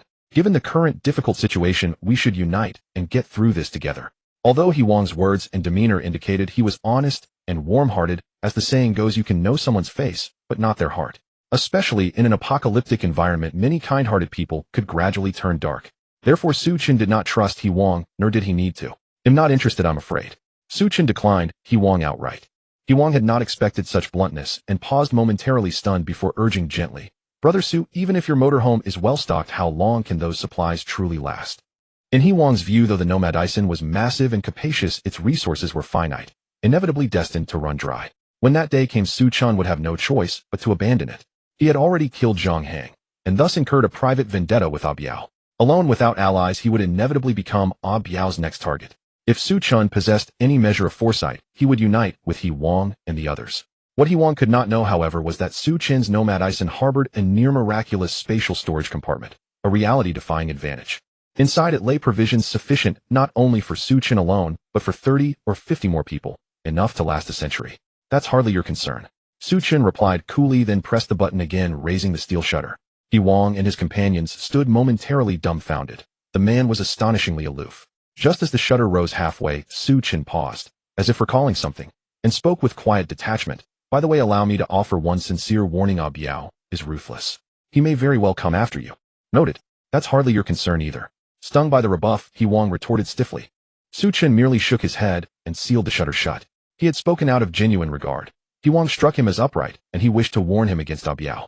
Given Ah Biao's brutal modus operandi, targeting He Wang was all too plausible. Yet since He Wang refused the gesture, Su Chen saw no reason to waste further words. Brother Wang, this Su Chen is insufferably arrogant, isn't he? Exactly. He treats us like thieves despite our goodwill. Two survivors trailed behind, He Wang grumbling bitterly. They were brothers, Dehu and Xiaohu. Enough. If he refuses our help, we needn't meddle further.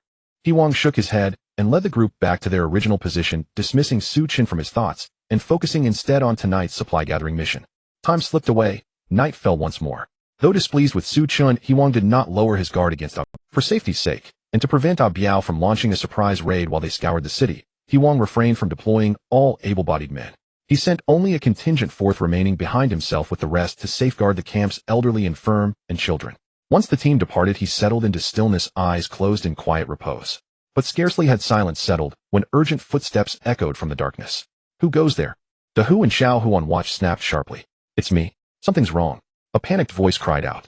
Dahu raised his small night lamp, and there, bathed in its soft glow, stood a young woman, Xiao Mei. What's happened? Hearing the commotion, He Wang rose and strode forward, his voice low and grave. Zhang Xiao and Yang Zhen. They've both collapsed from heat stroke. Xiao Mei's face was taut with alarm, her anxiety unmistakable. What? He Wang's brow furrowed. His expression hardened with urgency. Ah Biao would have abandoned Zhang Mingyuan and the others without hesitation. But He Wang could not. Not in good. His followers gathered around him precisely because he was generous-spirited and fiercely principled. To stand idle now would shatter that trust, and with it his authority. He glanced toward Biao's encampment nearby, silent, undisturbed. After a moment's reflection, his decision, "Dahu Xiaohu, you're with me. Everyone else stays here. Stay vigilant. Xiao Mei lead the way." Huang flanked by Dahu and Xiaohu followed Xiao Mei swiftly out of the underground parking garage. Unbroken by clouds, the night sky gleamed under a full moon. Bathed in silvery moonlight, Xiao Mei guided them down a narrow alley, where at its far end a motionless figure lay sprawled upon the ground. Yet two had gone out, Zhang Mingyuan and Yang Zhen, yet only one lay there. Something was deeply amiss. Where's the other? Did he regain consciousness and leave on his own? Xiao Mei wore a puzzled frown. No matter, let's check first. Huang gestured urgently, and the three hurried forward. As they drew nearer, Huang recognized Yang Zhen by his clothing, lying supine on the ground. Then instantly something felt wrong. Beneath Yang Zhen's head pooled a dark viscous stain, and the acrid stench of blood hung thick in the air. Something was terribly wrong. Huang's pupils contracted sharply. At that very instant a fierce gust of wind shrieked from behind, striking with lethal intent. Reacting with lightning speed, he dropped his head. Yet agony lanced across his back. HSS. He sucked in a sharp breath and whirled around. Under the moon's pallid light, strangers now filled the alleyway. At their head stood Biao, smirking coldly. He had delivered the blow. "Xiaohu, how are you?" "Xiaohu." Huang, though wounded, remained unshaken. But Dahu and Xiao, who had borne the both had been struck hard on the nape by Biao's men. Dahu, hardened by years of discipline, stayed upright. But Xiaohu crumpled silently, his breathing shallow, fading. No matter how Dahu called, Xiaohu gave no reply. Ignoring his own searing pain, Huang fixed Biao with a steely gaze and demanded, "What is the meaning of this, Biao?" "To eliminate you, of course." Xiao Mei sauntered in from the alley mouth, leaning intimately against Biao, her voice honeyed and cruel. Huang understood instantly. Zhang Mingyuan and Yang Zhen's collapse had been a ruse, and Xiao Mei his accomplice. "Xiao Mei, I've never wronged you. Why betray me for him?" "Because I intend to survive this apocalypse and thrive." She shrugged, lightly, smiling without warmth. Under Huang's leadership, Zhang Mingyuan and Xiao Mei barely received enough food to sustain life. Because Huang insisted, only those who labored earned rations. Those who refused work received only minimal sustenance, barely enough to stay alive. Zhang Mingyuan and Xiao Mei both belonged to the lazy and gluttonous type. Neither of them wanted to work, yet they desired preferential treatment. After a few days, they couldn't help but harbor resentment towards Huang.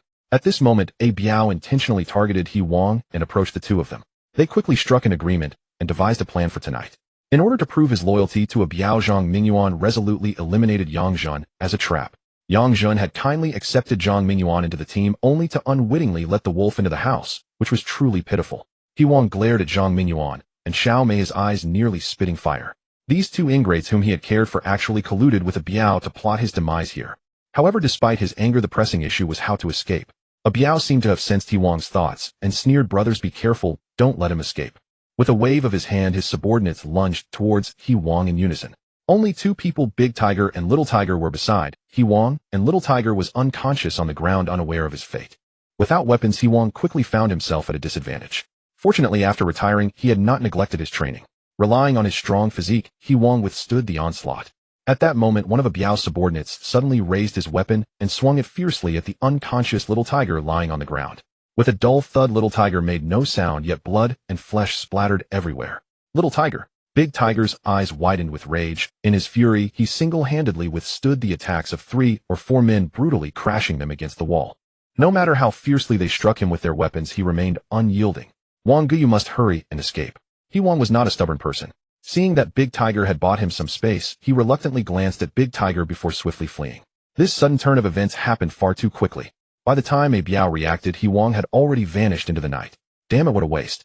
8 or 9 people couldn't prevent him from escaping. Biao couldn't help but curse. Looking at Big Tiger, who had been subdued by his subordinates, anger welled up in his chest, and he directly smashed his fist into Big Tiger's head. Big Tiger let out a muffled groan and collapsed unconscious. "Clean up those two. You guys hurry back to the... If that Huang returns, we must stop him," Biao said fiercely. "Yes, Biao Gu." Following Biao's orders, several subordinates sprang into action. Biao Gu, how did I perform tonight?" Zhang Mingyuan scampered over, his face full of flattery as he looked. "You did well. You can rest assured that I will take care of you both from now on." Upon hearing this, Zhang Mingyuan was overjoyed. Xiao Mei, on the other hand, felt like she could almost burrow into Biao's embrace. "Biao Gu, you are truly kind. From now on, I will rely on you.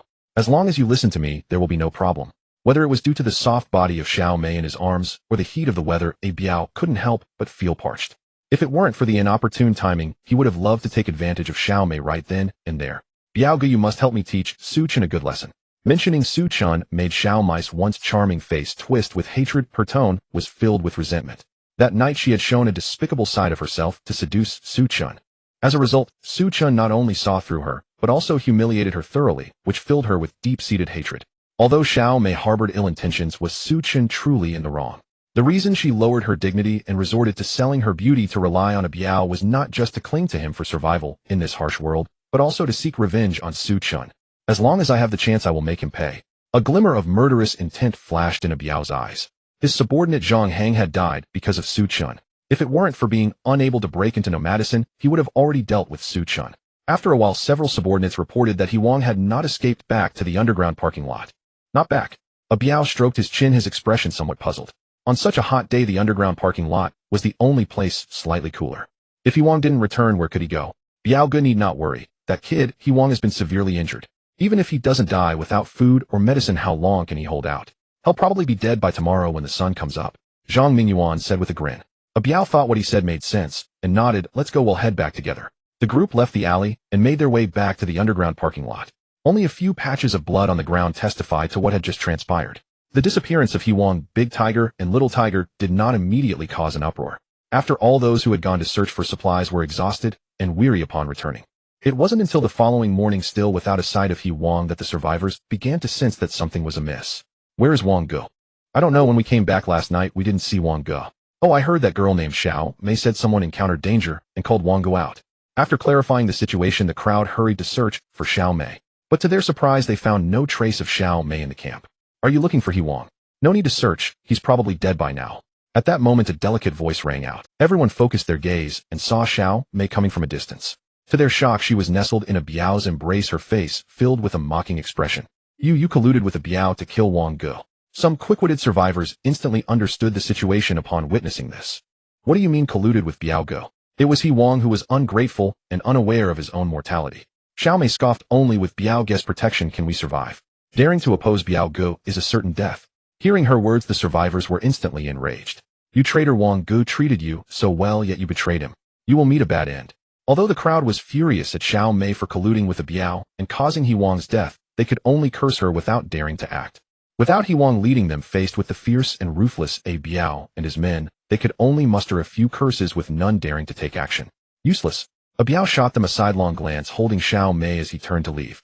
Biao Ge, why should we let them? Xiao Mei, feeling humiliated by the insults, was quite displeased and wished for a Biao to immediately teach them. There is no need to act right now. A Biao sneered, his tone filled with disdain. Without He Wang leading them, it won't be long before they start fighting among themselves. When that time comes, we'll take care of them one by one. Brother Biao is indeed clever. Xiao Mei smiled and planted a kiss on his face. A Biao squeezed her curvy bottom, feeling a surge of anger within. Unfortunately, the weather was too hot, and he found himself powerless. Life truly is as lonely as snow. Looking at the screen where John had taken down Micah, Su Chen stretched and couldn't help but sigh. After spending several days, he finally completed the game Cousin 2. Yet day after day, apart from exercising, he had been playing games, and Su Chen was starting to feel bored. Living alone for too long can feel a bit empty and lonely. It seems he needed a companion. As Su Chen stroked his chin, lost in thought, the intercom suddenly crackled to life. Chen, are you there? A panicked voice came from the intercom belonging to Lu Linger. What's wrong? Wang Ge. He has been killed by Xiao Mei. Su Chen's spirit was instantly lifted. Wasn't this a juicy piece of news? What happened? Lu Linger recounted step by step how Zhang Mingyuan colluded with Xiao Mei to betray He Wang. Upon hearing this, Su Chen couldn't help but shake his head. He had previously warned He Wang to be cautious of a Biao, yet it seemed he had not taken it to heart. In the apocalypse, human hearts are inscrutable. One can help others, but the prerequisite for helping others is to ensure one's own safety. Otherwise, it would not be a matter of being kind-hearted, but rather of being a saint. He Wang was such a person. Chen, what should I do now? I'm so scared right now, Lu Linger said pitifully. She wasn't pretending, she was indeed frightened. Since the onset of the high-temperature apocalypse, many had died unexpectedly. Even He Wang, who was strong and robust, and regarded as a leader, was easily taken down by a Biao. Lu Linger was merely a weak woman. At this moment, she just wanted to throw herself into Su Chen's arms and cry her heart out. You don't need to be afraid, a Biao won't act against you in the short term. Su Chen said lightly. Given the current situation, a Biao had not reached a desperate point. The survivors still had quite a bit of resources. Even if a Biao were to act, he wouldn't target Lu Linger. Only after the resources of Phoenix Mountain were exhausted would a Biao and his group set their sights on people like Lu Linger. Chen, will we really not be able to go back? Lu Linger asked softly. We can't go back. Su Chen's tone was extremely firm. Having been tempered by the apocalypse, he had already transformed into a true man and would no longer be the same as before, continuing to be Lu Linger's loyal follower. Hearing Su Chen's response, Lu Linger's expression dimmed instantly. But rest assured, as long as you listen to me, I will consider letting you in. Lu Linger was momentarily taken aback, then her eyes brightened as she nodded vigorously. Chen, you can trust me. I will listen to you. Alright, in the next few days, if a Biao and the other survivors show any movements, report to me in a timely manner. After giving his orders, Su Chen put down the intercom. On the other side, hidden in the stairwell, Lu Linger couldn't help but smile.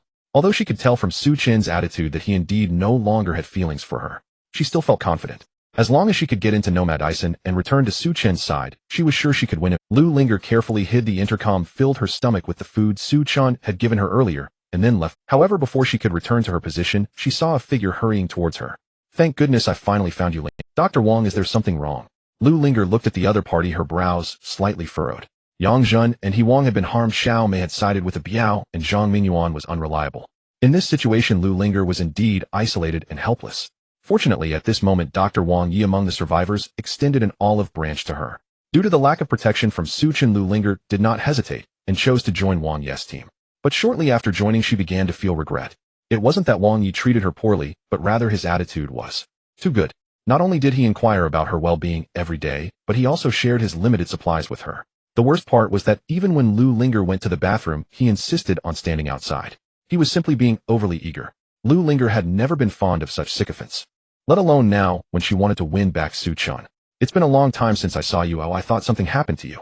Wang Yi said with concern. Sorry, I was just in the bathroom. That's good. Oh right, we are all preparing to hold a meeting. You should come too. A meeting? Lu Linger initially wanted to refuse, but then remembered Su Chen had instructed her to gather information about the survivors. So she nodded. Alright, lead me there. Wang Yi courteously led Lu Linger to a corner. Most of the survivors had gathered in the corner. Seeing Wang Yi arrive, someone impatiently urged, Dr. Wang, hurry up. We are all waiting for you. I know.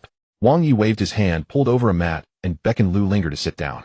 After He Wang's death, the so-called Survivor Alliance was already a mere formality. If it weren't for the fear of a Biao, they would have long since fallen apart.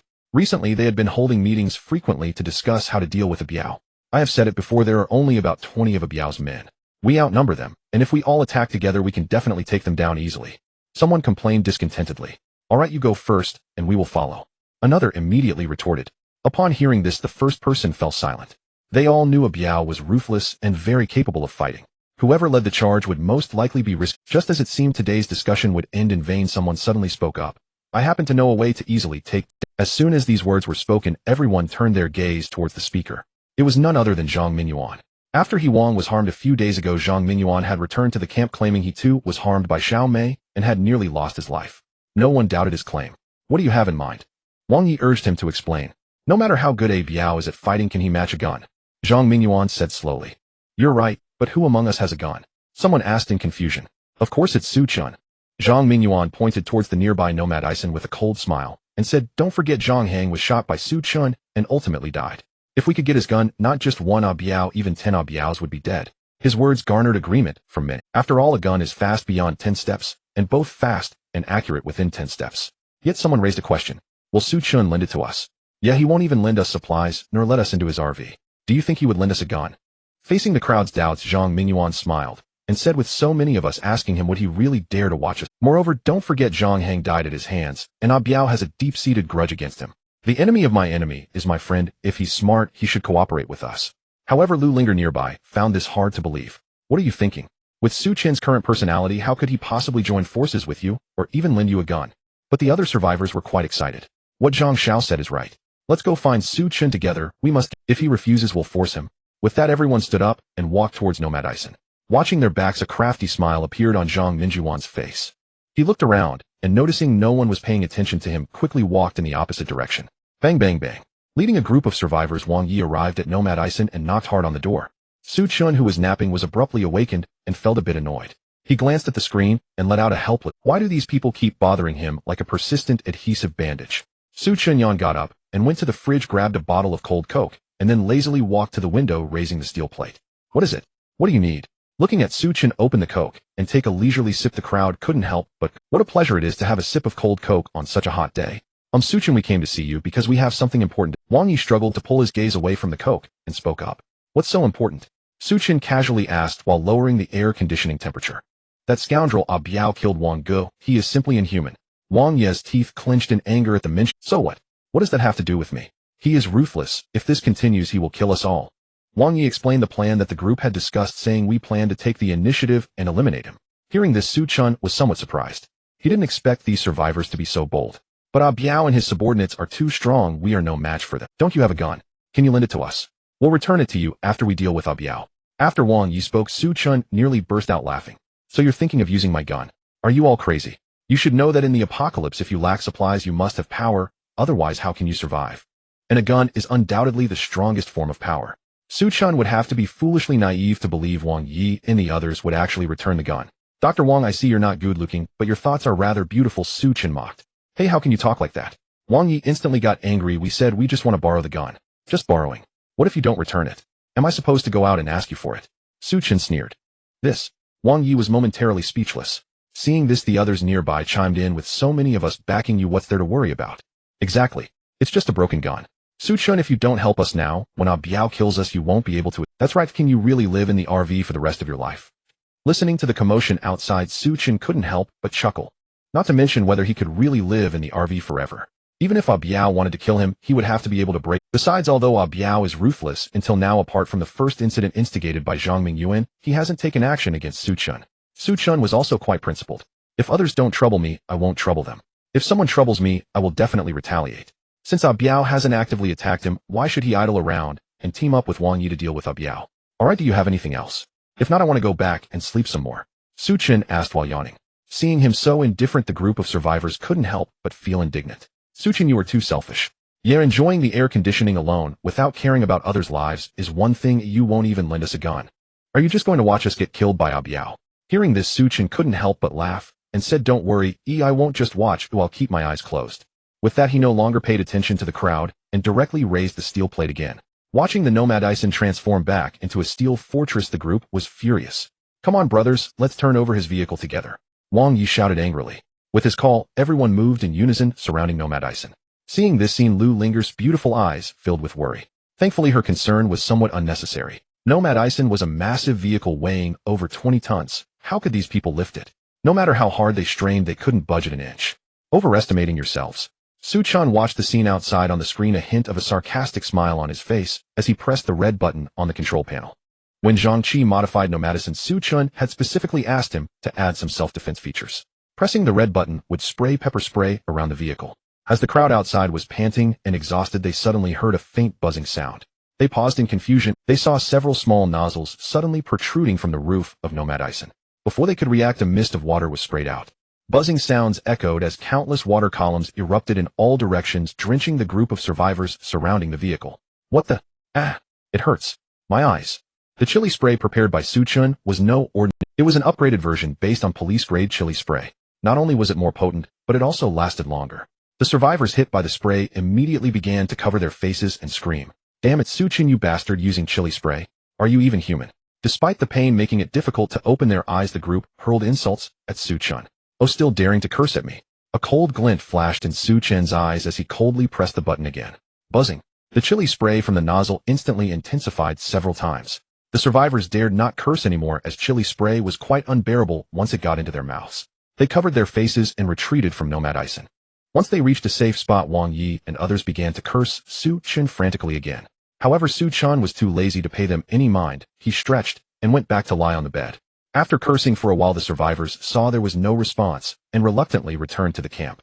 However, the areas that had been sprayed with chili were red and painfully burning. To alleviate the pain, they could either rinse with clean water or soapy water, or simply endure until the effect wore off. But in the current scorching doomsday, they hardly had enough water to drink, let alone to wash their skin. They could only endure the pain and mutter curses at Su Chen. Seeing Wang Yi and the others in such a miserable state, Lu Linger couldn't help but feel a sense of schadenfreude. You deserved it for dealing with Su Chen. Unbeknownst to her, her stance had completely shifted in favor of Su Chen. Just then someone suddenly exclaimed, "Where's my food? Who stole it from me? And mine, who the hell stole it?" The group struggled to lift their heads and glanced to the side. It turned out that several survivors, upon returning to their spots, found their belongings in disarray, with supplies vanished without a trace. One middle-aged man named Fan Xian held up a watch and angrily shouted, "Whose watch is this?" Wang Yi struggled to open his reddened eyes, examined it for a moment, and suddenly yelled, "Isn't this my Rolex? How did it end up with you? Your Rolex." Fan Xian exploded with rage, pointing at Wang Yi as he cursed, "You bastard, hand over my food and water now." "What food and water? What the hell are you talking about?" Wang Yi replied, utterly confused. "Are you pretending?" Fan Xian raised Wang Yi's Rolex menacingly and said, "My food and water have vanished, yet your watch appeared. It must have been you scoundrel, who stole my supplies and accidentally dropped the watch here."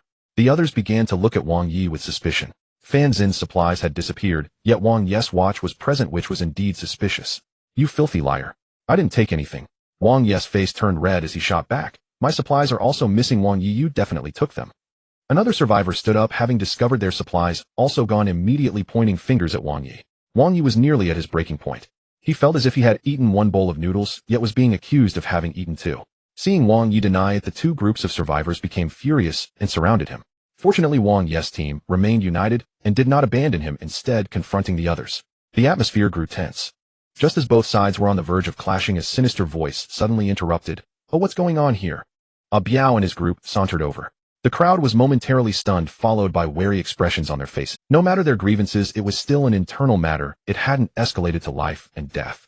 But Biao was different. This guy was truly capable of murder. "There's no need for you to be nervous," Biao chuckled lightly.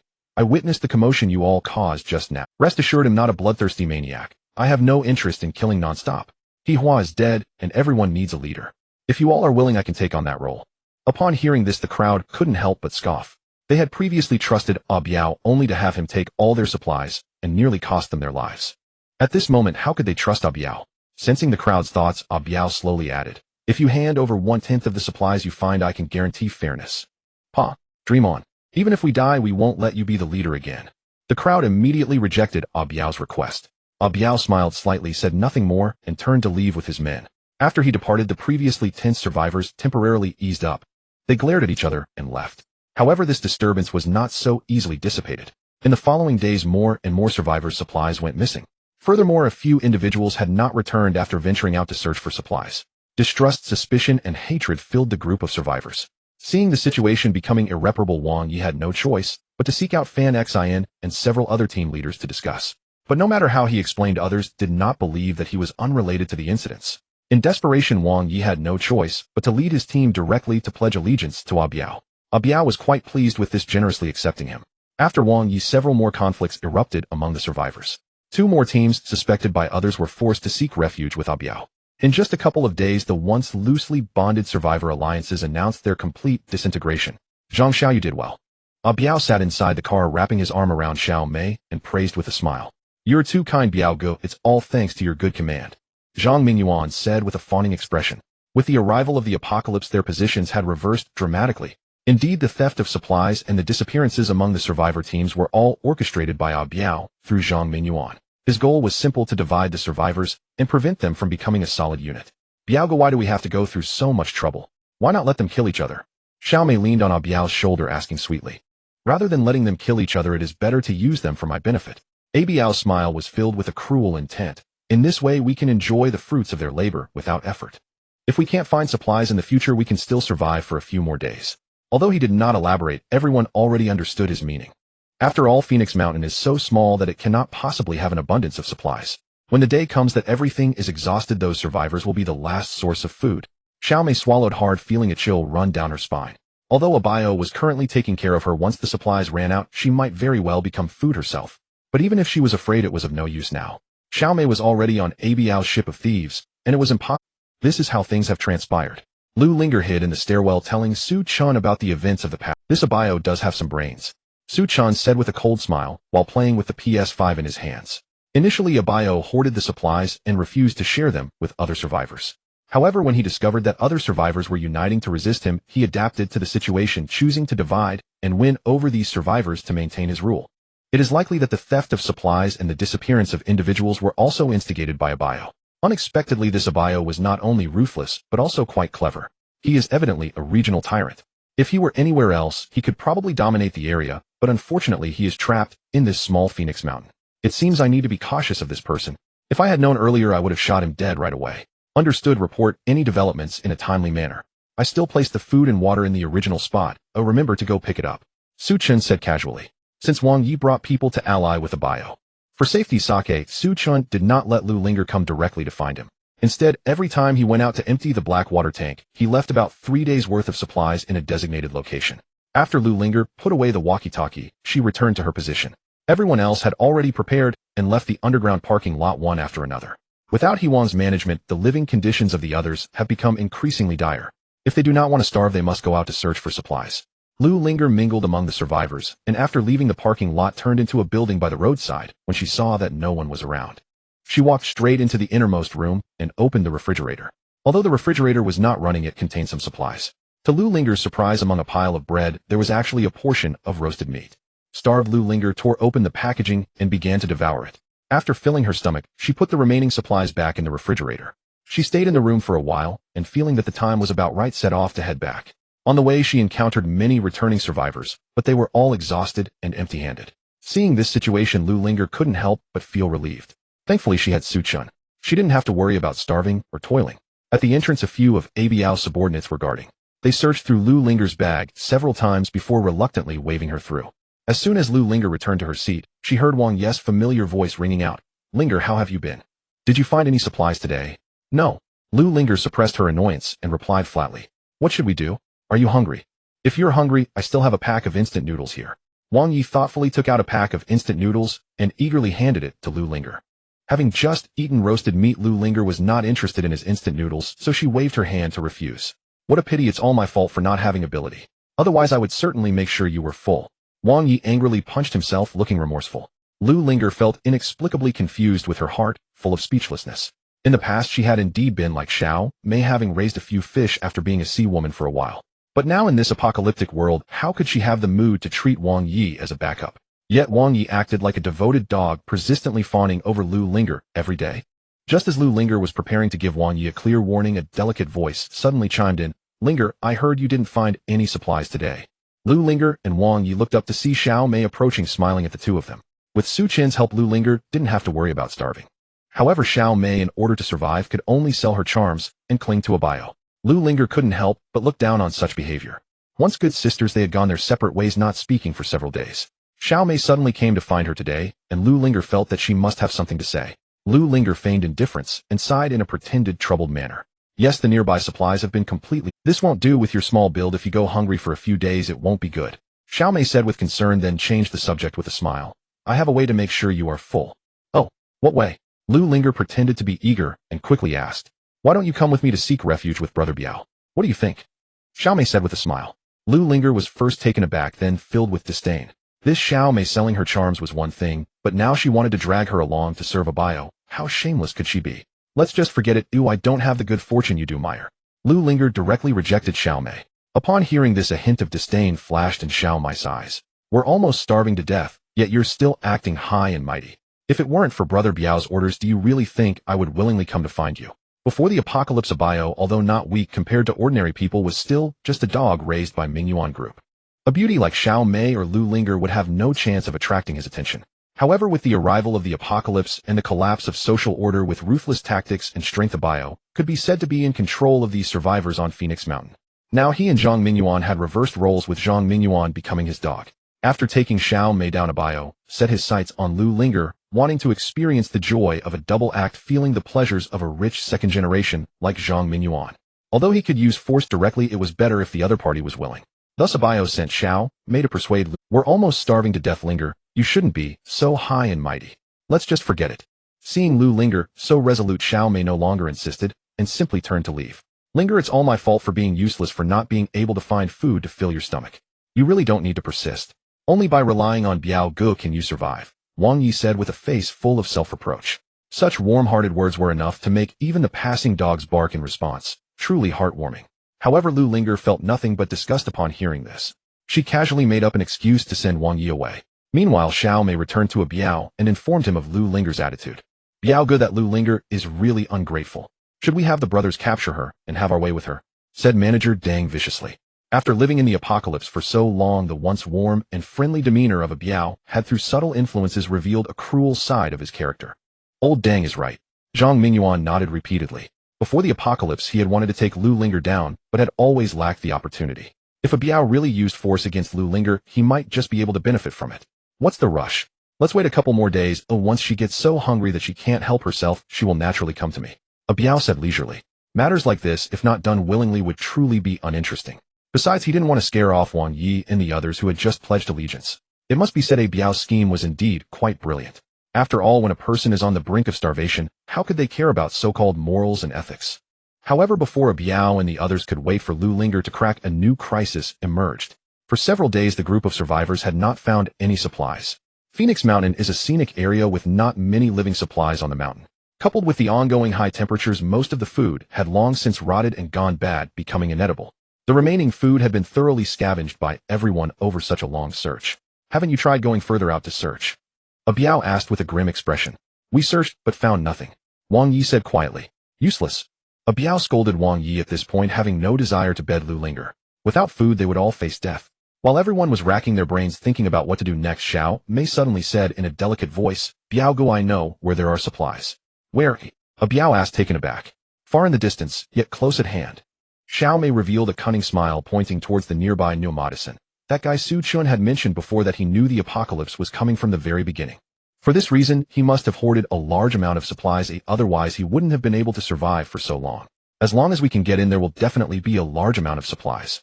Most importantly, we can drive away from this godforsaken place. Xiao Mei's words received nods of agreement. After enduring the high temperatures for so long, Su Chun had never left the RV, which was enough to prove that the supplies inside were ample. I've thought about what you said before. But that bastard Su Chun refuses to open the door to let us in. His new NOMADISM is also fortified. We cannot break in by brute force. A Biao frowned. We cannot use violence. Xiao Mei giggled. Biao Gu, do you still remember that Fan Xian? I remember. It was Fan Xin's supplies that Zhang Minyuan had stolen and framed Wang Yi with, leading to the division of the survivors into two factions. I heard that he used to be a mechanic and is skilled at repairing cars. Why not let him try to pry open the car door? A Biao's eyes lit up, nodding with a smile. That's a good idea. Without delay, a Biao immediately stood up and led his underlings towards Fan Xian and the others. Seeing a Biao and the others approach, Fan Xian and the other survivors became on high alert, as if facing a great enemy. A Biao, what do you want? Fan Xian asked coldly, gripping the tool in his hand. No need to be nervous, I'm here to find you to cooperate, a Biao said with a smile. A weasel wishing a chicken a happy new year has no good intentions. Fan Xian muttered impatiently. What kind of cooperation? A Biao pretended not to hear Fan Xin's insult, and continued to smile. If I'm not mistaken, you haven't found any supplies in the past 2 days, have you?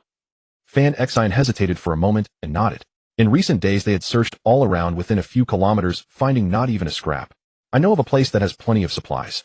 Let's join forces and we can split it 50-50. What do you say? Faced with a Biao's offer, Fan Xian did not immediately agree, but warily asked, what is the specific plan? A Biao pointed towards Su Chen's new NOMADISM and explained his plan. After hearing it, Fan Xian was gaining supplies was one thing, but the most important thing was that they could drive the RV away from Phoenix Mountain and back to the city. Although the city was also facing high temperatures, the supplies there were relatively more abundant. Alright, I agree. Fan Xian finally nodded, agreeing to cooperate with a Biao. However, neither a Biao nor Fan Xian noticed that while they were discussing, Lu Linger had quietly left. She went to the stairwell and informed Su Chun of a Biao and the others' plan via intercom.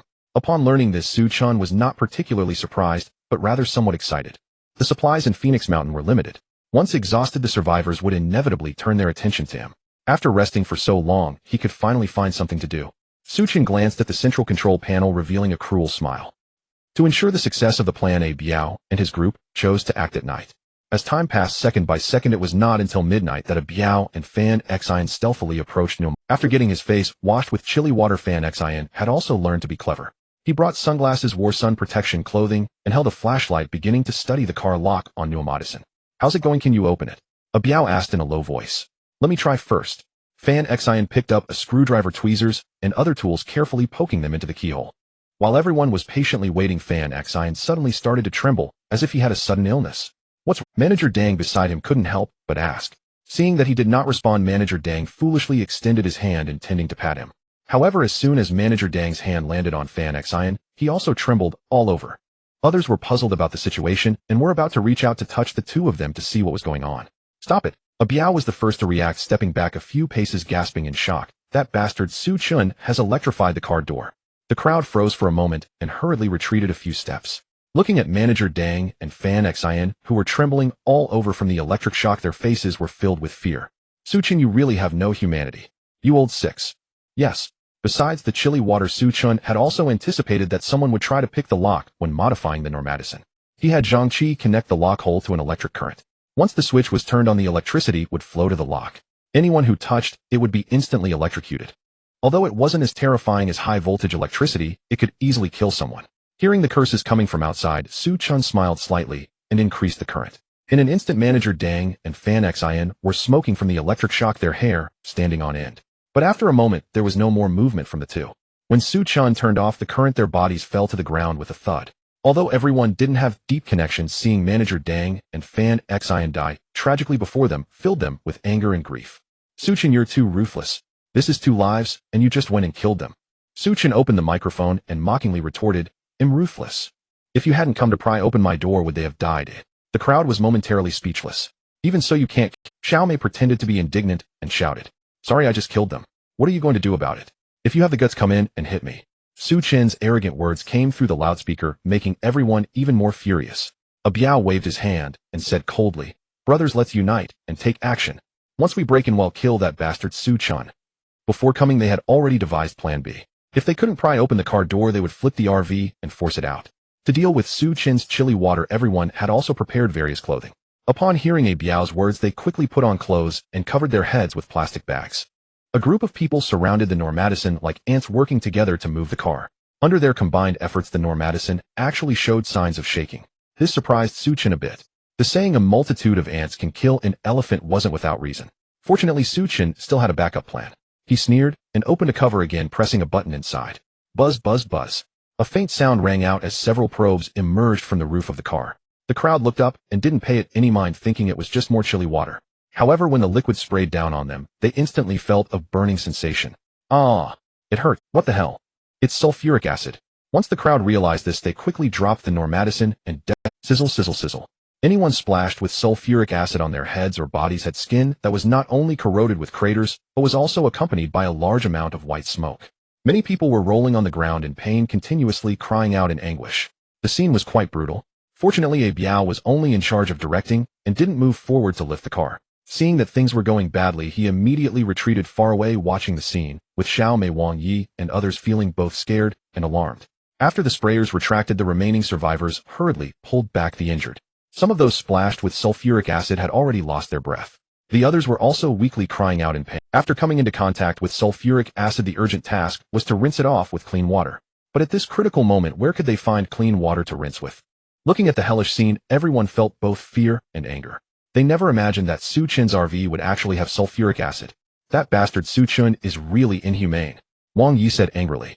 On the side, Lu Linger's secret. Fortunately, Su Chen had a countermeasure. Otherwise, if you had rushed in, wouldn't he have lost his life? Watching yet another failure unfold, everyone felt dejected and no longer had any thoughts of dealing with Su Chen. At this moment, the side steel plate of the NOMADISM slowly rose, revealing a huge bulletproof glass. Su Chen sat inside the car, pouring himself a glass of 1982 Lafite, picking up a knife and fork, and elegantly began to eat. Damn, what a top-notch enjoyment. The crowd swallowed their saliva. Their gazes towards Su Chen had shifted from hatred to envy. That bastard, having killed and injured so many people, can still eat. Damn it, you can't drink red wine like this. It's like a wild boar can't eat fine food. It seemed that upon hearing the crowd's indignant words, Su Chen raised his wine glass towards them and downed it in one go. Under the envious gazes of the survivors, a well-fed and drunk Su Chen waved his hand and then closed the car window. But Su Chen didn't rest immediately. Instead, he leaned back in the massage chair, starting to contemplate his next actions. At present, the supplies on Phoenix Mountain were almost exhausted. Even if a Biao resorted to cannibalism in the end, he would set his sights on Su Chen. Rather than waiting to die, it was better to take the initiative. Su Chen pondered for a long time, stood up, and walked to the central control panel. He opened the storage space, looking at the array of supplies inside. A plan gradually emerged in his mind. In the next 2 days, the survivors gave up attacking Su Chen and instead continued to search for supplies in the surrounding area. However, even if they dug 3 feet into the ground, they only found a few bottles of preserved drinking water. Instant noodles and canned food were nowhere to be found. Some survivors who had exhausted their supplies were so hungry that their eyes turned green and their steps were unsteady. The rest of the people were mostly anxious and restless. Only Lu Linger felt an incredible sense of peace in her heart. Because she had Su Chen secretly supporting her, she didn't have to worry about going hungry. As night fell, another survivor stood up and began to walk outside. Although they hadn't gained anything after searching for several days, it was better than doing nothing and starving to death. Lu Linger also followed them out. She noticed that Su Chen's NOMADISM was not parked in the parking lot. It seemed he had gone to empty the black water tank, while also getting food for himself. Lu Linger thought to herself, quickening her pace as she left the underground parking lot. Following Su Chen's earlier instructions, she arrived at a secluded house. However, as soon as Lu Linger pushed the door open, a pair of hands grabbed her by the neck. Just as Lu Linger was about to scream for help, a familiar voice of Su Chen echoed, "It's me, don't shout."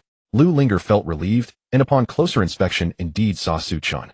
Before she could speak, Su Chen violently pressed her against the wall, commanding, "Without courtesy, turn around." Lu Linger dared not resist, and had to turn around, pressing her body tightly against the wall. Although Lu Linger wasn't wearing much due to the scorching weather, for her own safety, Su Chen's large hands began to explore her body. Most outrageous of all, Su Chen actually pulled down her underwear and searched thoroughly. They had never been this intimate during their previous relationship. This made Lu Linger, still a pure maiden, feel a mix of shame and anger, yet she did not dare to say anything. After confirming that Lu Linger had no weapons on her, Su Chen finally felt at ease. He stepped back and casually tossed a backpack to Lu Linger. When she saw that the backpack was filled with food like ribeye steak and Boston lobster, she nearly popped her eyes out in surprise. Such a luxurious meal, even before the apocalypse, was something she rarely indulged in due to its expensive price. Yet she never expected Su Chen to produce it at this moment. How could his RV possibly store so much food? Just as Lu Linger was feeling dissatisfied with Su Chen, her grievances vanished in an instant. As she devoured the food hungrily, she cautiously glanced at Su Chen.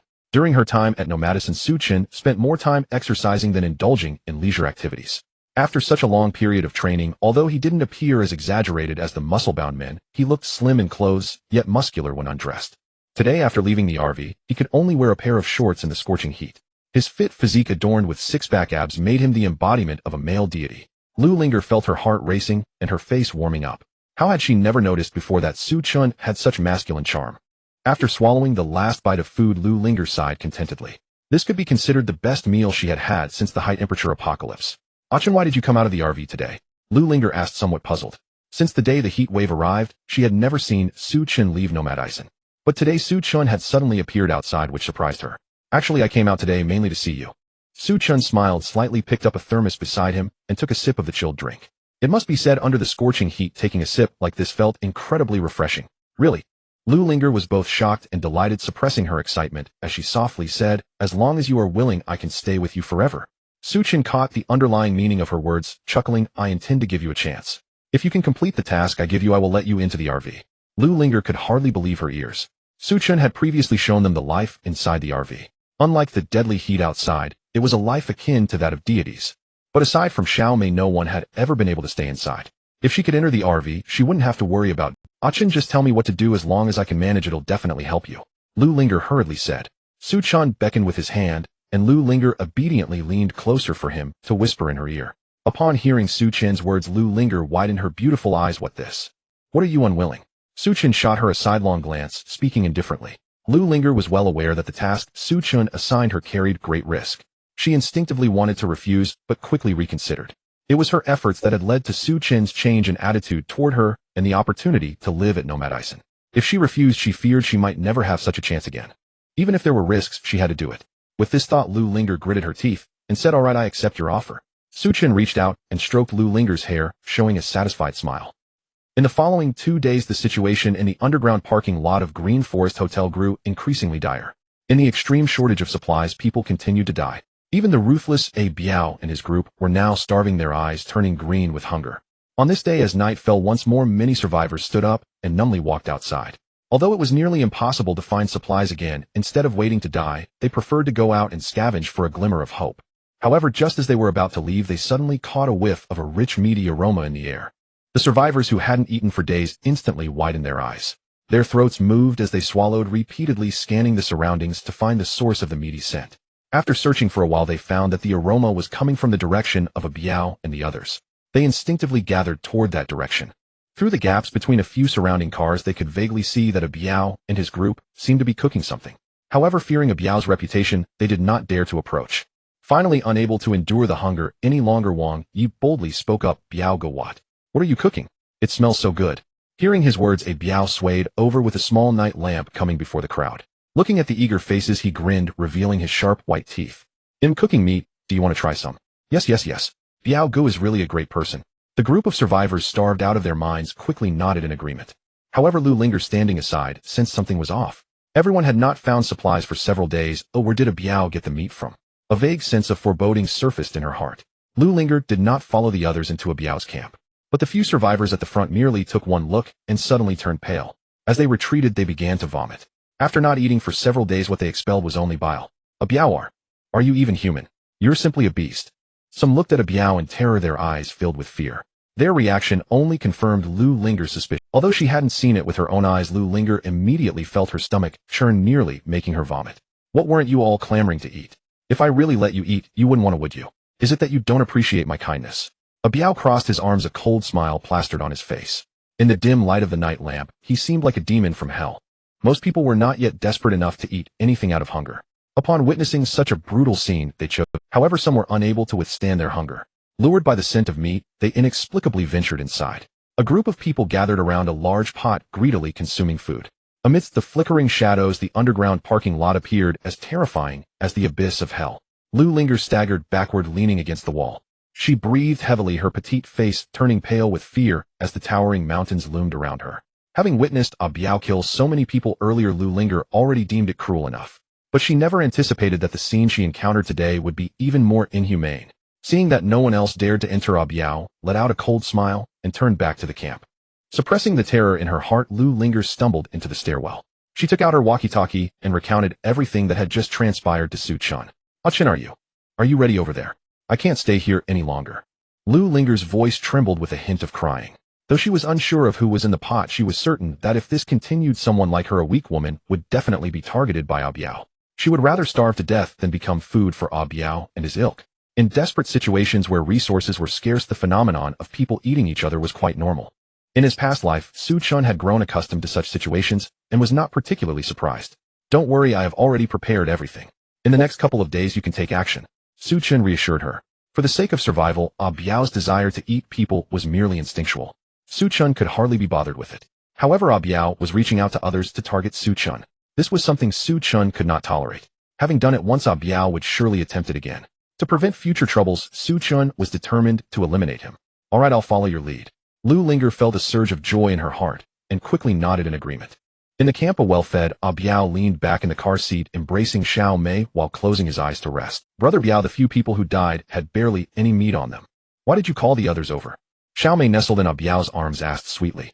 Unlike Lu Linger, who harbored good intentions, Xiao Mei, a scheming woman, had completely lost her self-respect and dignity after aligning herself with Abiao. Faced with hunger, she felt no disgust and chose to follow Abiao. Though not as beautiful as Lu Linger, Xiao Mei could still be considered a beauty. Yet at that moment her skin was pale and her eyes shone with an eerie light. Due to her extreme emaciation, her smile was not only unappealing, but also quite terrifying, resembling a female ghost from a movie. What do you understand? How long can we eat from the few dead bodies? Biao sneered. What if no one else dies of hunger next? What should we do? Brother Biao is so capable, of course we need to kill a few people. Xiao Mei replied without hesitation. If we take the initiative to kill the others, will surely rise up in resistance. Why don't we unite them all and first target the weak and unwilling to cooperate? Besides, keeping them around is also for future considerations. Biao's tone was extremely cold, as if killing and eating were trivial matters to him. Brother Biao is indeed clever. Xiao Mei couldn't help but praise him with a giggle. Yet she never considered that when the day came to eliminate everyone else, would Biao not treat her as food? At that moment, one of the subordinates approached and knocked on the car window. Brother Biao, the woman named Lu Linger is looking for you. Upon hearing this, Xiao Mei was momentarily taken aback, then sneered. It seems this little BTCH can't hold on any longer and wants to bow down to you, Brother Biao. What a pity it's too late now. Biao snorted coldly, his eyes filled with lewd light. Why not have her first, then we can? That would be splendid. Brother Biao, she is my best friend, you must leave the best parts for me. Although she claimed Lu Linger was her best friend, Xiao Mei's tone was filled with a desire for food. Haha, having such a good friend is indeed her good fortune. Biao laughed heartily and nodded at his subordinate. In no time, Lu Linger was brought before Biao. Although the scene had been cleaned up, the sight of the remaining bones in the pot made Lu Linger feel nauseous. Seeing her expression, Xiao Mei couldn't help but sneer, eager to kill her. Despite their past friendship, Xiao Mei had always been envious of Lu Linger. During college, Lu Linger was pure and sweet, the campus goddess coveted by countless boys. While Chen was not from a wealthy family, their love still garnered envy from many. In contrast, Xiao Mei had a chaotic romantic history, falling for delinquents in middle school, teachers and high school instructors during military training, and driving instructors while learning to drive. Her life was marked by a series of chaotic relationships. The two were stark contrasts. It was precisely for this reason that Xiao Mei tried every means to drag Lu Linger down with her. Now Xiao Mei was selling her looks, mingling with Biao, resorting to any means to survive. Watching Lu Linger still striving to maintain her purity, she could not bear it. Linger, why did you seek out Brother Biao? Could it be that you couldn't stand the hunger any longer? Xiao Mei asked with a smile. Lu Linger glanced at her, but did not respond. Instead, she looked at Biao. Brother Biao, I have an important matter to discuss with you. What matter? Biao pondered, slightly surprised. This matter is quite important. I would like to speak to you privately. Lu Linger spoke calmly. Brother Biao, she is definitely trying to trick you. Don't listen to her. Xiao Mei hastily interrupted, feeling anxious as Lu Linger engaged with Biao. It's alright, I'll just listen and see what she has to say. Biao nodded slightly in acknowledgement of Xiao Mei, and then coldly remarked, Lu Linger, if you dare to play tricks on me, I will make you regret it. Hearing this, Xiao Mei felt unwilling, but could only get out of the car in defeat. Once the others had moved away, Biao impatiently said, Go ahead, what is it? Last night while I was out searching for supplies, I found a warehouse filled with a significant amount of resources, enough for at least a dozen people for half a month. What? Biao instinctively pushed the car door open and stepped out.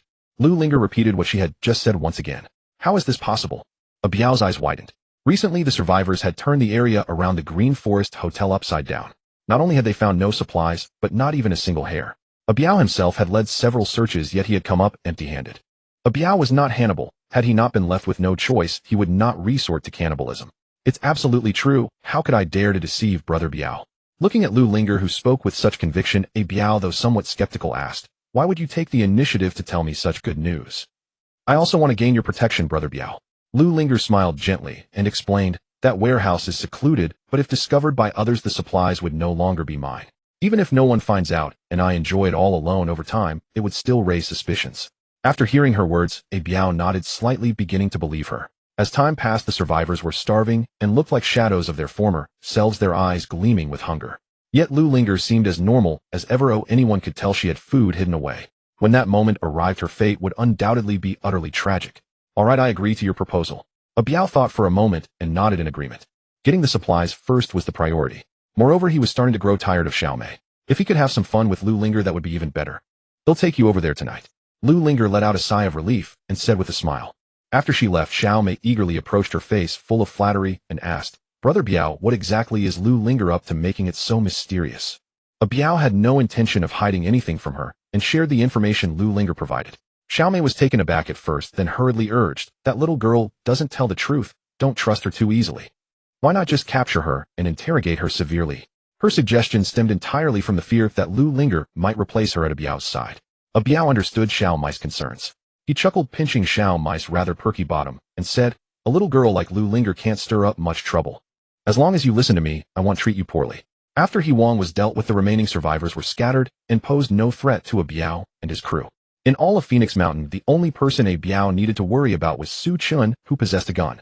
However, Su Chen had been hiding in his RV and never showed himself, posing no threat to Biao. Xiao Mei wanted to say something more, but Biao's expression turned cold and his smile vanished. What? No. How could I dare to question Brother Biao?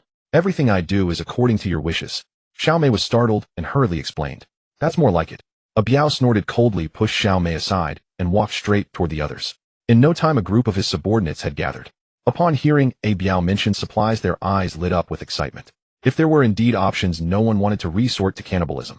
Biao and his crew had made preparations and patiently awaited the fall of night. To be on the safe side, Biao had also instructed his subordinates to keep an eye on the other survivors. As night approached, he pondered for a moment and approached Wang Yi among the survivors. Dr. Wang, I need your help with something. Wang Yi initially wanted to refuse, but under Biao's fake smile, he could only grit his teeth and say whatever Brother Biao commands. Go knock on Su Chen's car door and ask him for food. Wang Yi was dumbfounded with a face full of despair. Brother Biao, isn't this sending me to my death? Earlier, the group of survivors had attacked NOMADISM. They were first shot at with a gun, followed by pepper spray, electric shocks, sulfuric acid, and various other assaults. The survivors had suffered heavy casualties. Wang Yi was truly unwilling to look for Su Chen again. Don't worry if you go alone, and just ask for food, he won't harm. Biao reassured him. Seeing that Wang Yi still hesitated, his expression darkened, and he said coldly, If you refuse to go, don't blame me for being rude. Wang Yi's heart trembled, fearing he might become food for Biao and the others. He could only nod in agreement. He slowly stood up and dragged his feet toward NOMADISM. Knock, knock, knock. Wang Yi knocked on the car door, filled with trepidation. Fortunately, there was no pepper spray or sulfuric acid sprayed out. Instead, a steel plate slowly lowered, revealing Su Chen's figure. What's the matter? Brother Su, I'm really starving, could you please? Before Wang Yi could finish, he was rudely interrupted by Su Chen. Why should I care? Following that, the steel plate of the car rose again, blocking the view inside. Wang Yi was stunned for a moment and had no choice but to walk back in disappointment. Brother Biao, it's really not my fault. Wang Yi cautiously reported Su Chen's attitude to a Biao. Are you sure Su Chen is in the car? I am absolutely certain. Alright, it's fine, you can leave now. A Biao waved his hand. Wang Yi was momentarily stunned before hastily running away. Since Su Chen was still in the car, he had nothing to fear. A Biao thought to himself and nodded at his subordinates. Since Manager Dang's death, the original hotel staff had all been recruited by a Biao. Now he had nearly 20. According to Lu Linger's description, there were quite a few supplies, so a Biao mobilized all his forces. As for Xiao Mei, she was weak and stayed back at the camp to prevent anyone from stealing anything. A Biao led his men directly to Lu Linger. Lu Linger was also well prepared and soon stood up, leading a Biao and his crew away from the underground parking lot. Through the night vision cameras, Su Chen observed the entire process. Watching a Biao and the others leave, he leaned back in his massage chair, a cold smile appearing on his face. He only needed to quietly wait for the result. Lu Linger led the way ahead, guiding a Biao and his crew. Before long, the surrounding environment became somewhat desolate. This area had yet to be developed and was rather remote, with only a few scattered buildings. A Biao didn't feel anything was amiss. After all, if the warehouse weren't far from the resort hotel, it would have likely been discovered long ago for its stored supplies. Brother Biao, the supplies are in there. Lu Linger pointed to a warehouse ahead and said to a Biao. A Biao did not rush in but observed for a while and cautiously said, "All right, lead us inside." Lu Linger did not hesitate, leading a Biao and the others to the back of the warehouse. There was a rusty iron door that opened easily with a slight push. Lu Linger walked to the front of the group, making 2 turns before arriving at a spacious storeroom. In the center of the storeroom, there were many items piled up, covered by a tarp, making it impossible to see what they were. The supplies are right there, Lu Linger said, pointing at the tarp. A Biao signaled to one of his subordinates, who stepped forward to lift the tarp. With the aid of a flashlight, everyone could clearly see that underneath the tarp were supplies like bottled water and instant. After days of starving, a Biao and the others were stunned to see so many supplies. This was enough to last them at least half a month. Brother Biao, now you can believe me, right? Lu Linger asked with a faint smile. Of course. Rest assured, from now on I will protect you. Who dares to touch you in Phoenix Mountain, I will not let them go. Overjoyed, a Biao patted his chest and promised. All right, Brother Biao, take your time moving the supplies. I'll head back first. After seeing so many supplies, a Biao completely dispelled any doubts about Lu Linger. He waved his hand and laughed. Okay, you go back and rest. Lu Linger glanced at the center of the room where a Biao's subordinates had already torn open a box of instant noodles and were feasting. She said nothing more and turned to leave quickly. Once outside the warehouse, Lu Linger finally let out a long sigh, feeling a heavy weight lifted from her heart. Everything she did was according to Su Chen's instructions. Fortunately, her acting was convincing enough to successfully deceive a Biao. However, Su Chen only instructed her to lead a Biao and his group to the back of the warehouse, and then leave quickly without giving her further instructions on what to do next. Lu Linger looked around, but saw no one. Just as she was about to leave, a figure suddenly appeared in front of her. As the figure drew closer, Lu Linger recognized him and was taken aback. He Wang. Indeed, this sudden appearance was He Wang, who had been missing for a long time. Miss Lu, He Wang, carrying 2 large barrels, nodded at Lu Linger.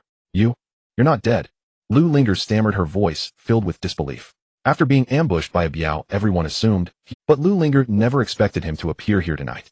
It's a long story. It was Su Chen who saved me, He Wang said, placing the barrels down. He locked the storeroom door again and found a pile of debris nearby to block the exit completely. Then He Wang lifted a barrel and poured its contents around the warehouse. Lu Linger could vaguely smell a pungent odor the barrels contained. Gasoline.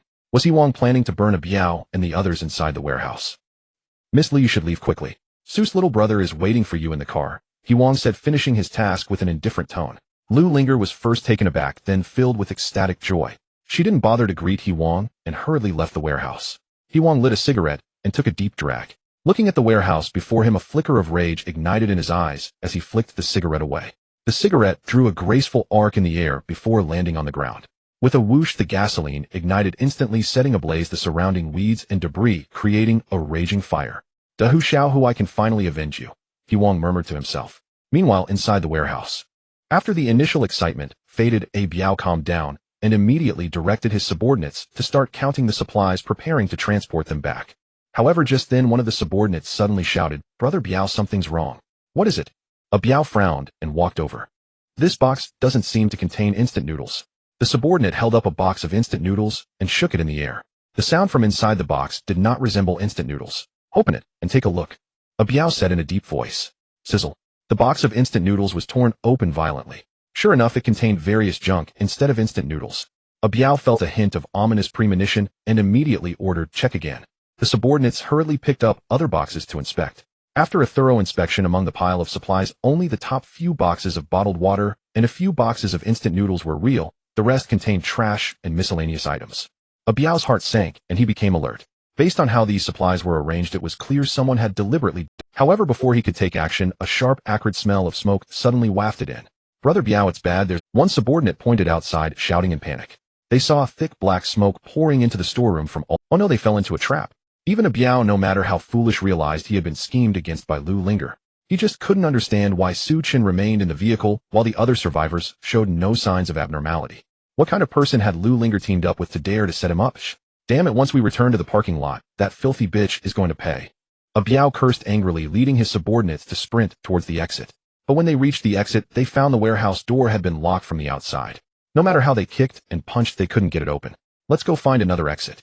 Biao decisively led his subordinates to search other parts of the warehouse. But it seemed this warehouse had been carefully selected. Aside from the iron door they entered through, there were no other exits. "Brother Biao, what should we do now?" "Yes, you need to come up with a plan." As the fire spread, the entire warehouse was engulfed in thick smoke, and the temperature inside was rising rapidly, even higher than outside. Brother Biao's heart nearly sank to the bottom. Even when surrounded by enemies several times stronger on the battlefield, he had never felt this desperate. The fire grew larger, gradually consuming the entire warehouse. A few people were caught off guard, struck by falling debris, and were burned alive on the spot. Though Biao was not hit, he was still severely affected by the smoke. Just as he swung outside the warehouse, and Biao's group inside thought they were about to perish in the flames, a loud boom echoed in the night sky. The sound was truly colossal. Not only He Wong, who stood outside the fire scene, but even Biao and the others enveloped by the flames could hear it clearly. Could it be that it's going to rain? Biao and the others all looked up, peering through the damaged roof of the warehouse towards the darkening sky. As expected, moments later, large raindrops began to fall. In the blink of an eye, the rain intensified, almost drowning the world in a torrential downpour. Not only was the fierce blaze inside the warehouse suppressed by the heavy rain, but even the previously scorching temperature dropped back to its former state. Seizing the opportunity, Biao and his group hurried to the warehouse entrance, invigorated by the sudden change in. With the alternating heat and cold, the already fragile warehouse door shattered into pieces under Biao Guest's powerful kicks. They swiftly escaped the fire scene and came outside. Heavens, you finally opened your eyes. The scorching doomsday is finally over. Biao Ge, we are saved. A group of followers knelt on the ground, shouting with excitement. Even the usually composed Biao wore an expression of exhilaration. He looked up at the night sky, mouth agape, greedily drinking in the rain. Having endured the heat for so long, they had nearly been driven mad. Although Biao wasn't burned to death, the sudden rain and drop in temperature left He Wong unable to hide his excitement. After a while, his emotions finally settled. Watching Biao and his group still exuberant in the open space, He Wong squeezed the compound bow in his hand. This was a gift from Su Chen meant for self-defense. After hesitating for a moment, He Wong abandoned the idea of shooting Biao and the others. At such a distance, he couldn't be sure he could hit them. Even if he could, he might only take down one or two. If surrounded by Biao, it would be the end for him. It was better to find Su Chen first and report this matter to him to see what he had to say. He Wong cast one last deep glance at Biao and the others before vanishing into the night. After leaving the warehouse, Lu Linger rushed back to the underground parking lot without missing a beat. Arriving at the RV door, she took a deep breath to calm her excited emotions. She adjusted her appearance in the car's rearview mirror. "Chen, I'm here." She knocked on the car door, speaking in a vroom vroom. A faint mechanical sound rang out as the side door, which Xiao Mei had previously entered, opened slowly. "Come in." Su Chen's voice came through the speaker. Without thinking much, Lu Linger hurriedly entered the RV. Just like Xiao Mei before her, she was momentarily taken aback when she found herself in the bathroom. At that moment, the door behind her suddenly closed. Su Chen opened the bathroom door and stepped in slowly. "Chen." Lu Linger quickly forced a smile and said in a flattering tone. But Su Chen ignored her. As before, he roughly pushed Lu Linger aside and his hands began to check her body. Better safe than sorry. Although Lu Linger acted obediently, Su Chen had seen the dark side of human nature, so caution was the better part of valor. Having gone through the previous experience, Lu Linger didn't resist much, though she still felt a bit shy. After inspecting her from head to toe, Su Chen finally nodded in satisfaction. "You should take a shower first, then change into these clothes." He tossed a bag over, and Lu Linger opened it. Upon seeing the clothes inside, her face immediately flushed. Because these garments were far too daring. Lu Linger had never worn anything like it, and even seeing them online made her blush. If she wore them, wouldn't it be too embarrassing? "Chen, I have never." Before Lu Linger could finish her sentence, she was interrupted by Su Chen. "If you want to stay in the RV, you need to listen to me." Lu Linger opened her mouth, but didn't dare to say anything further, obediently nodding her head. Su Chen then turned around and closed the bathroom door. He leaned comfortably against the massage chair, half-heartedly watching TV while glancing towards the bathroom. The bathroom door had been modified. Chen specifically had Zhang Qi make it out of semi-transparent material. Through this door one could vaguely see the situation inside the bathroom. However, it wasn't very clear, giving a sense of haziness.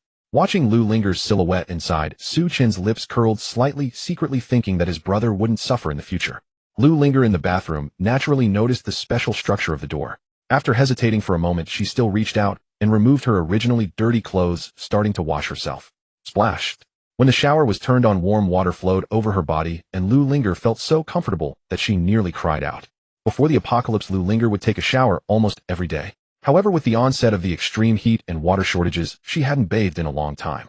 After such a long time, being able to take a shower once again nearly brought her to tears. After washing off the dust, Lu Linger picked up the shampoo and body wash beside her, cleaning herself thoroughly from head to toe. Once she had ensured she was clean and fragrant, she reluctantly turned off the shower. Lu Linger dried her body, and her gaze fell on the bag beside her. She bit her lip, ultimately not daring to defy Chen's orders, obediently putting on the clothes from the bag. Taking a deep breath, Lu Linger pushed open the bathroom door and stepped outside. Compared to the sweltering heat outside, the RV was extremely cool and comfortable. This was Lu Linger's first time observing the inside of the RV up close. All sorts of living facilities were readily available, with a staircase leading to the second floor. Although it was still somewhat cramped compared to a normal house. In the realm of RVs, it was undoubtedly spacious and bright. After all, the price tag of several million was nothing to scoff at. While Lu Linger was admiring the interior of the RV, Chen was also appreciating her. In college, Lu Linger had been voted the campus beauty, and it was naturally because of her stunning looks. Despite enduring hunger and suffering for so long, she appeared somewhat haggard.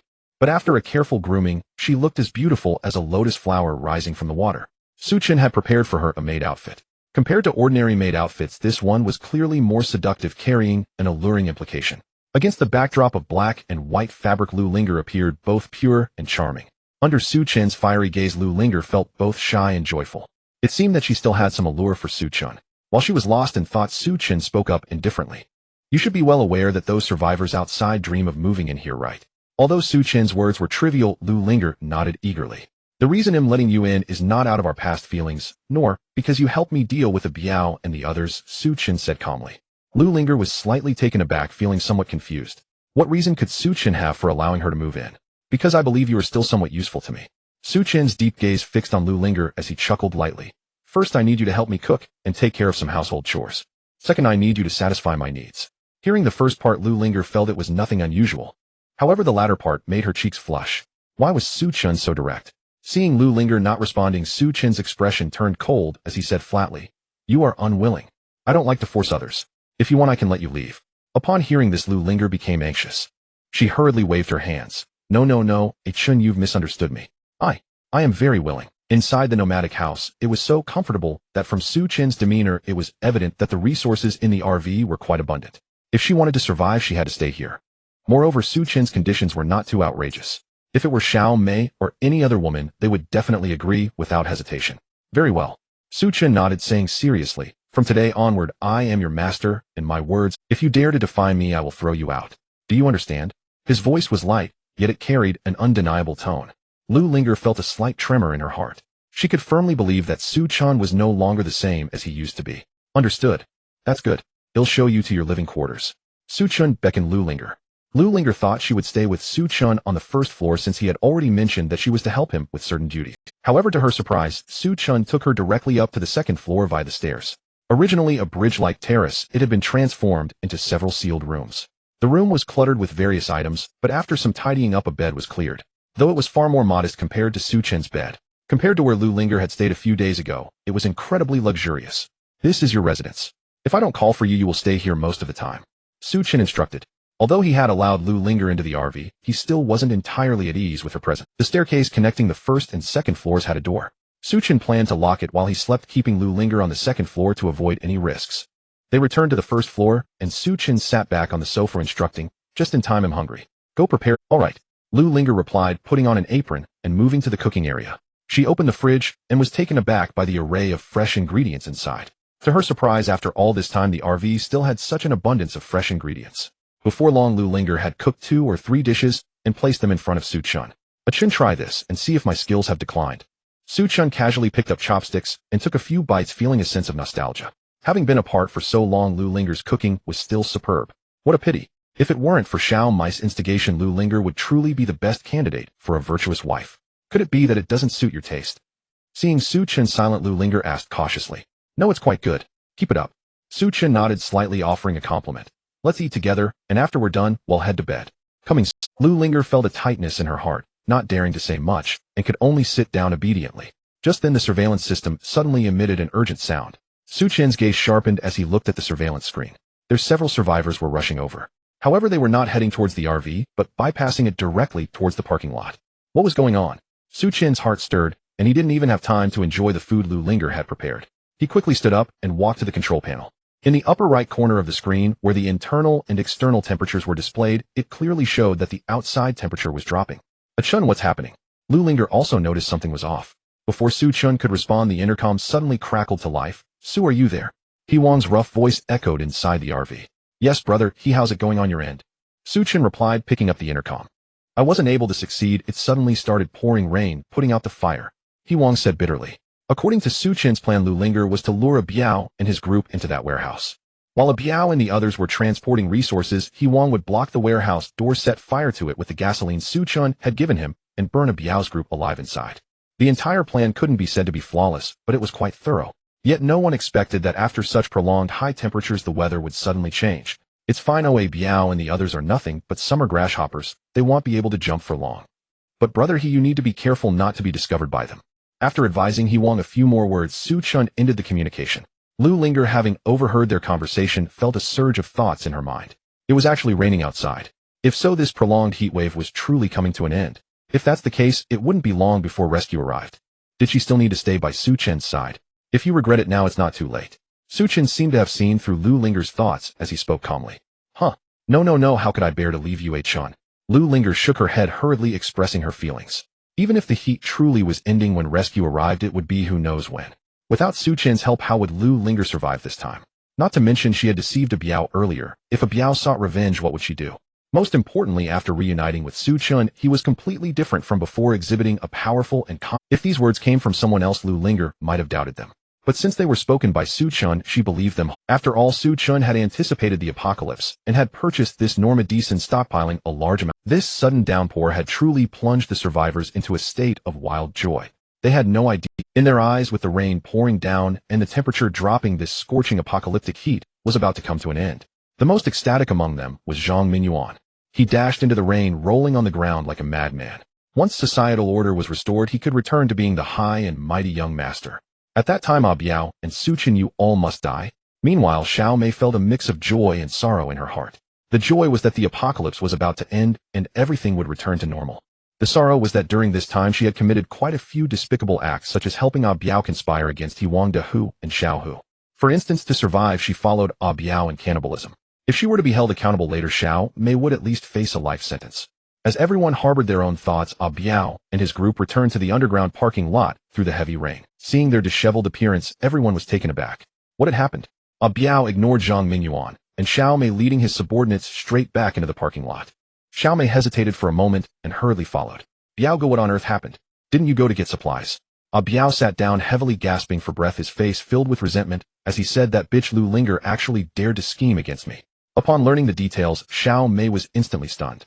Although she had always slandered Lu Linger, claiming she had ill intentions, that was purely for her own position beside Biao. She never expected Lu Linger would actually be bold enough to scheme against them. Biao, what should we do now? This rain is falling so heavily, the heat wave is probably coming to an end. Xiao Mei steadied herself and whispered. Biao furrowed his brows upon hearing this and said nothing. He was just like Xiao Mei. After the initial excitement, he felt extremely anxious. Xiao Mei's crimes were at most a deferred death sentence. But Biao was different. He had killed so many and committed so many heinous acts. Let alone immediate execution, he would likely face repeated executions. What was to be done? At that moment, the remaining survivors also calmed down from their earlier excitement and returned to the underground parking lot. Seeing the jubilant Zhang Minyuan in the crowd, a flash of killing intent crossed Biao's eyes. Speaking of which, as long as the world returned to normal, with Zhang Minyuan's character, he would absolutely not let him off. If he wanted to escape safely, there was only one possibility: to eliminate all survivors except for his own. However, the recent fire had not only burned 3 of his subordinates to death, but also left almost everyone, including Biao, severely injured. With their current combat power, it would be nearly impossible to kill the remaining 80 or so survivors. Unless they could persuade Su Chen. Biao narrowed his eyes and looked towards the nearby NOMADISM. If he could borrow the gun from Su Chen's vehicle, slaughtering the survivors would definitely not be a problem.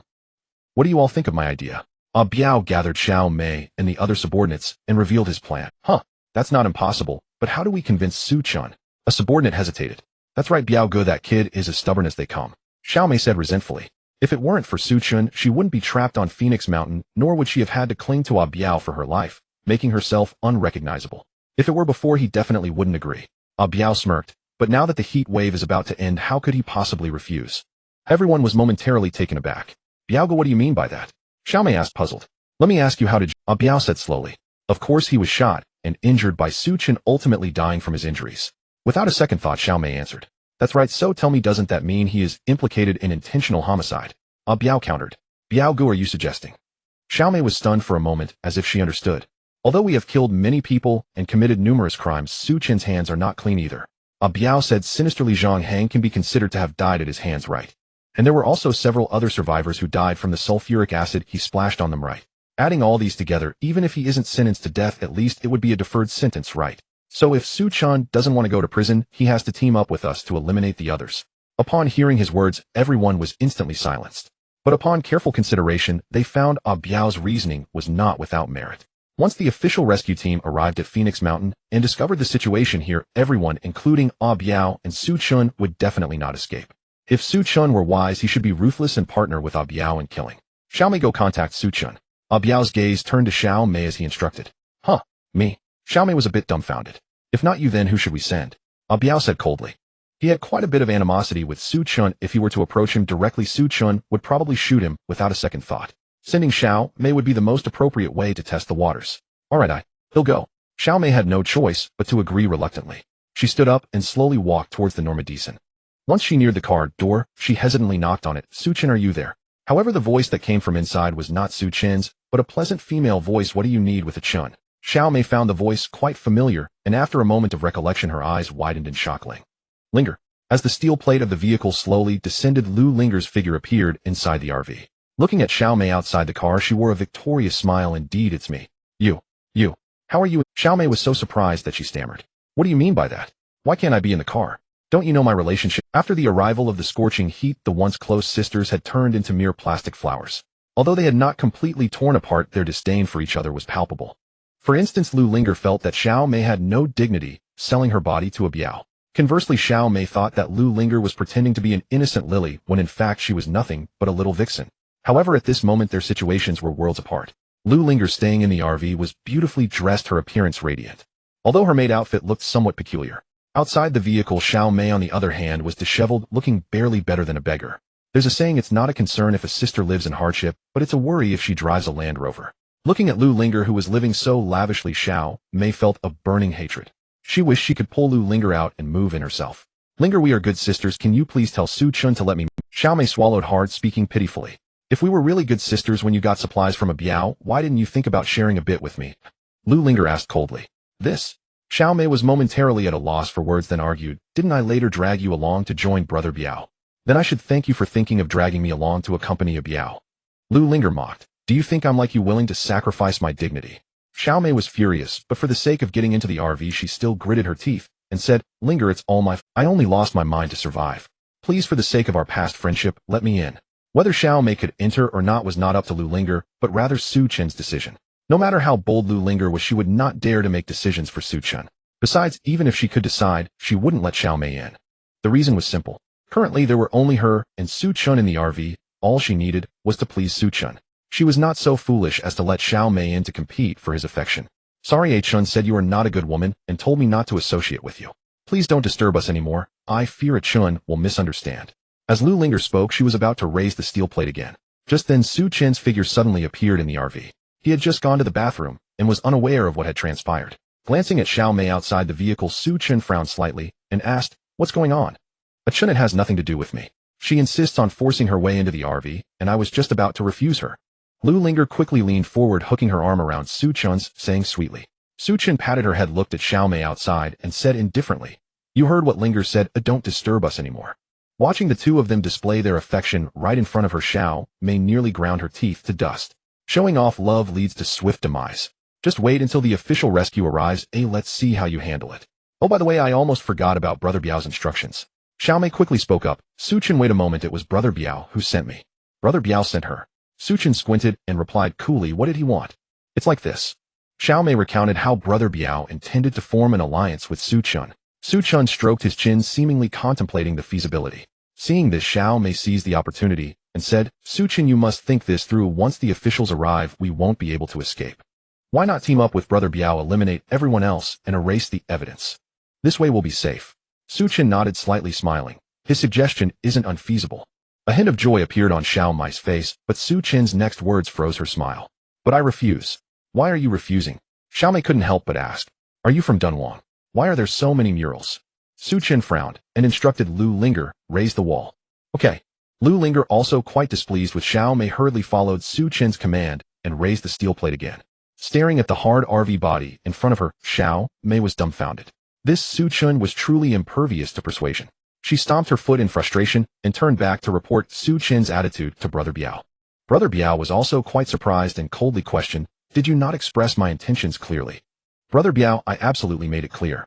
It was that Chen guy who directly rejected. Xiao Mei was extremely anxious, hurriedly defending herself. Brother Biao observed her demeanor, which didn't seem deceptive, and fell into deep thought. He had laid out the benefits and drawbacks clearly, but why did Chen refuse so decisively? Was he really not afraid of being captured by the authorities?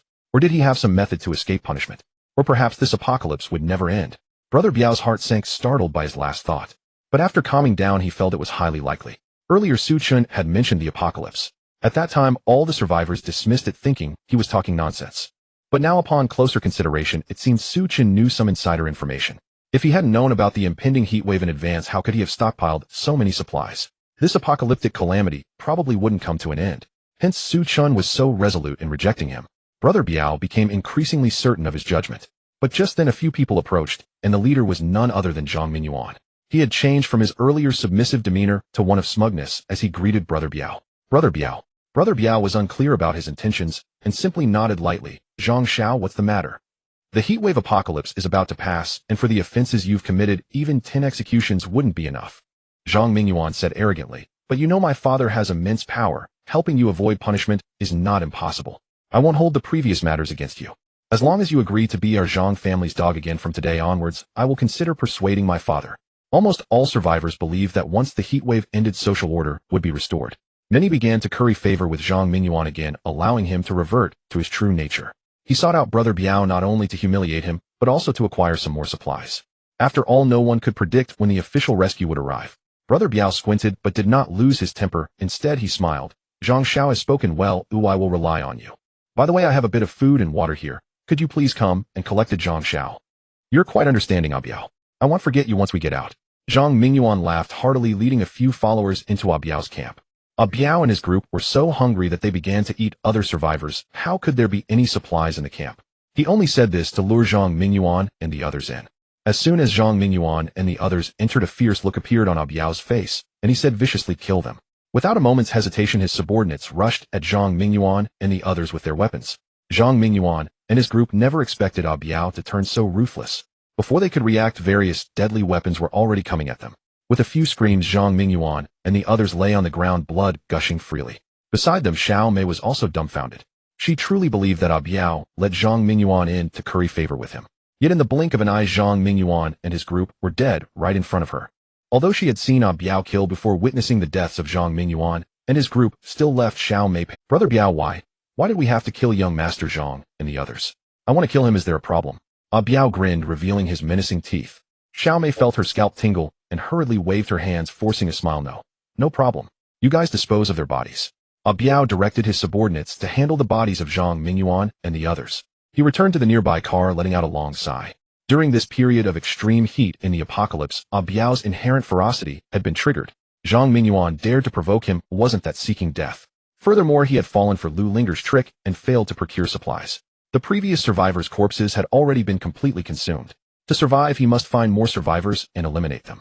Today, with Zhang Mingyuan coming to provoke him, how could Biao possibly let such a gift on a platter go? As for whether the apocalypse would end, Biao had also thought it through. Since Su Chen wasn't afraid, why should he be afraid? If the apocalypse truly ended and society returned to normal, he could just die alongside Su Chen. If the apocalypse continued indefinitely, then he had nothing to fear. Biao thought this way, then lowered his head to check his wounds. Although he had narrowly escaped with his life from the burning warehouse, he had several severe burns on his body, looking quite miserable. Hiss. Biao rinsed his wounds with water, the intense pain making him gasp. Fortunately, it started pouring rain outside, otherwise he really wouldn't have the heart to use drinking water to wash his wounds. But even so, if he didn't receive further treatment once the wounds got infected, only death awaited Biao. According to Biao's original plan, he intended to team up with Su Chen to wipe out the other survivors. Then he would ask Su Chen to lend him some food and medicine. However, Su Chen was stubborn and refused to budge. It was truly frustrating. Yet he couldn't break through, so what should he do? At that moment, a loud roar of an engine suddenly echoed in the underground parking lot. Biao was slightly taken aback and looked up. He saw the NOMADISM parked there, suddenly starting up. Biao didn't pay much attention, thinking it was Su Chen going out to deal with the Blackwater tank. However, until dawn, after Zhang Minjuan's bodies were properly drained and handled by his subordinates, the NOMADISM still hadn't returned.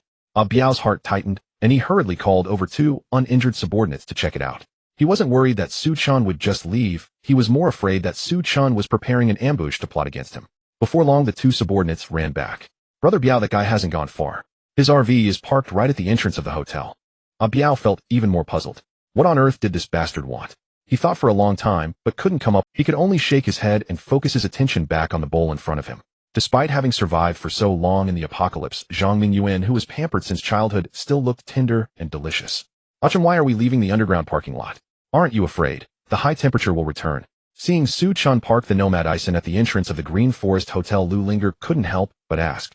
Su Chen didn't answer, but merely glanced at her coldly. I was wrong. I shouldn't have spoken out. The sharpness in Su Chen's eyes made Lu Linger's heart skip a beat, and she quickly lowered her head to admit her mistake. Women never admit their mistakes except for saying they married the wrong person. Lu Linger was no exception.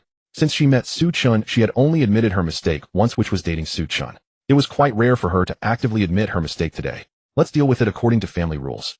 Hearing Su Chen's words, Lu Linger's pretty face immediately flushed with shame. She dared not resist at all and obediently accepted Su Chen's punishment. Although she had warned Lu Linger before, changing her mindset would require more education. Thus, Su Chen deliberately established many rules to punish Lu Linger when she made mistakes. Stand up. After the punishment was over, Su Chen casually instructed, the high temperature has passed, and the next few days will bring heavy rain. The parking lot is too low. If we stay there, it will be flooded. So that was it. Lu Linger suddenly understood, but her heart still felt somewhat skeptical.